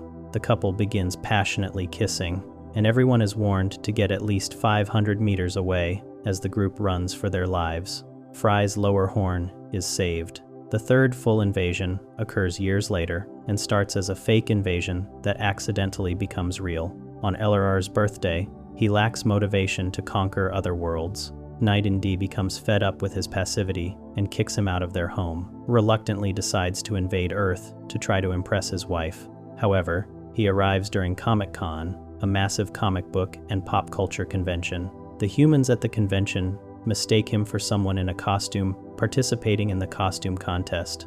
LRR is dejected by this humiliating failure and returns home. D kicks him out for his incompetence. LRR returns to Earth and seeks shelter at the Planet Express building. The crew diagnoses his problems as symptoms of a midlife crisis. Leela encourages her to recommit himself to his marriage, but he listens to Bender instead. Following Bender's advice, LRR gets plastic surgery, flashy new clothes, and goes to a club to meet new women. There, he meets an attractive female Omicronian named Girl. While on a date with her, Girl reveals that she is actually a human woman from Comic-Con wearing an extremely convincing Omicronian costume. She is very attracted to real Omicronians, but Lur rejects her advances and seeks Leela's advice on winning back ND&D. Leela and Fry help stage a fake invasion of Earth to impress ND&D. The plan is masterminded by Fry and uses a fake broadcast featuring the head of Orson Welles, mimicking the famous 1938 War of the Worlds radio broadcast that caused panic. The fake invasion broadcast is created with building blocks, toy cars, and trains. The deception is so obvious that logically no one should fall for it. Despite this, everyone does fall for it, including 9D. More problematically, Zap Brannigan also believes the broadcast is real. He immediately orders Earth's military to surrender. President Nixon hands over control of Earth to Leela. The fake invasion has accidentally become a real conquest. Leela scolds and demands that he end the charade and tell Nidhi the truth. However, Nidhi hesitates because Nidhi has renewed her romantic interest in him. Rather than risk losing her again, he forces the citizens of Earth into slavery. While enslaved, Leela constantly nags about telling Nidhi the truth. This causes Nidhi to become suspicious about their relationship. She confronts and demands to know if he is having an affair with Leela.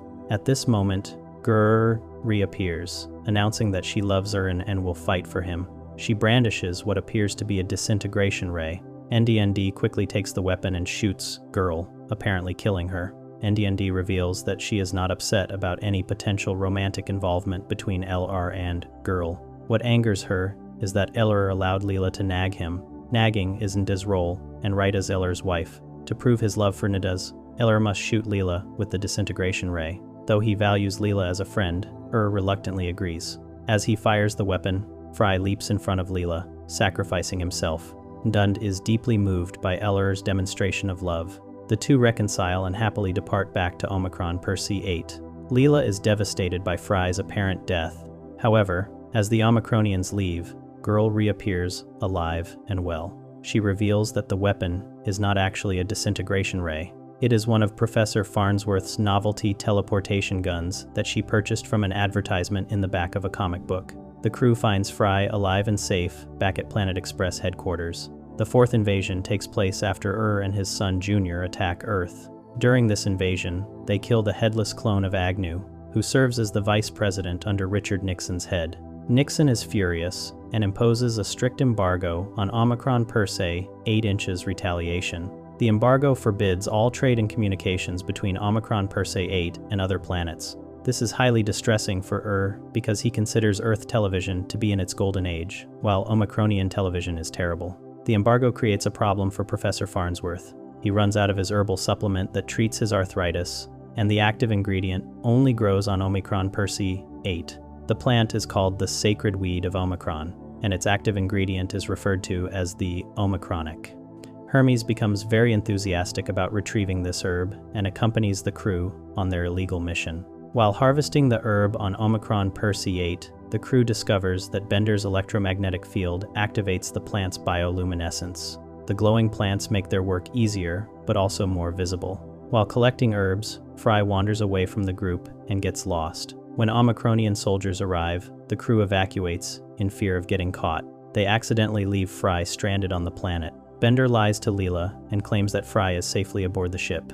For weeks afterward, Bender covers up Fry's disappearance by using a recording of Fry's voice on an answering machine to make it seem as though Fry is simply busy. On Omicron Persei 8, Fry takes shelter in a garden shed on Elra's palace grounds. Junior discovers Fry and secretly befriends him. Junior hides Fry in his bedroom and feeds him what Fry initially thinks is candy, but is actually Junior's feces. Omicronian feces, at least those of children, resemble Earth candy. Junior and Fry bond over their shared feelings of loneliness. Junior reveals that he has a troubled relationship with his father, who he considers terrible, selfish, and incompetent. LRR constantly ignores Junior to watch television. Unable to communicate with Earth due to the embargo, Fry and Junior work together to create a distress signal using junk from a scrapyard. Bender eventually notices the signal and feels guilty about leaving Fry behind. He steals the Planet Express ship and flies to Omicron Persei 8 to rescue his friend. Meanwhile, Lur discovers an extremely ill Fry in Junior's room. The veterinarian Durr reveals that Fry is dying, partly because Junior has been drinking Fry's blood every day. Durr commands Junior to kill Fry, but Junior refuses and helps Fry escape on a love-powered bicycle. Ellerer and his guards pursue them on similar bicycles, but Junior and Fry's innocent hearts can love more than the battle-worn hearts of the guards. They outrun their pursuers, but Fry's condition rapidly deteriorates. Durr gives Fry some of the sacred weed and suggests euthanasia. When Eller arrives and orders Junior to shoot Fry, Junior again refuses. Fry seemingly dies from his injuries, overwhelming both Junior and LR with sadness. Bender arrives, and his electromagnetic field causes the herbs Fry ingested to glow with bioluminescence. Inexplicably, this revives Fry. Dur explains that the electromagnetic intensity of Bender and Fry's friendship caused the herbs to luminesce with love. Fry and Bender return to Earth safely. The Omicronian technology is significantly more advanced than Earth's capabilities. Their battleships easily overpower entire fleets of Earth vessels. They possess disintegration weapons, advanced transportation, and the secret to immortality, though they refuse to share this knowledge with humans. Their ability to travel between Omicron Persei 8 and Earth demonstrates faster than light travel capabilities, even though the electromagnetic waves from Earth television broadcasts still travel at the slower speed of light from the past. Despite their advanced technology and warrior culture, the Omicronians are remarkably petty in their motivations for war. They have invaded or attempted to invade Earth over a canceled television show, candy with confusing messages about love, the eating of their young, and marital disputes. They react disproportionately to even the slightest irritation or disturbance. This makes them unpredictable and dangerous, as their superior technology, combined with their thin-skinned temperament, creates a constant threat to Earth's survival. The Omicronian war machine is recognized as one of the chief threats to the democratic order of planets, yet the organization has been unable to bring the Omicronians into membership or control their aggressive behavior. The relationship between Earth and Omicron Persei 8 remains volatile throughout Futurama's timeline. While individual Omicronians like Junior have formed genuine friendships with humans, the overall diplomatic situation is unstable. The Omicronians cannot be reasoned with using conventional diplomatic methods. They respond to emotional appeals, television entertainment, and demonstrations of sensitivity rather than logical arguments or shows of military strength. Understanding Omicronian culture requires accepting that they view Earth primarily as a source of entertainment and occasionally food. Their obsession with outdated Earth television, combined with their inability to distinguish fiction from reality, creates situations where the fate of the planet depends on the improvisational skills of the Planet Express crew. As long as Earth continues producing television shows and the electromagnetic waves continue their 1,000-year journey through space, the Omicronians will remain both fascinated by Earth and willing to destroy it over the slightest provocation. Before we move on, make sure to subscribe if you're enjoying this breakdown.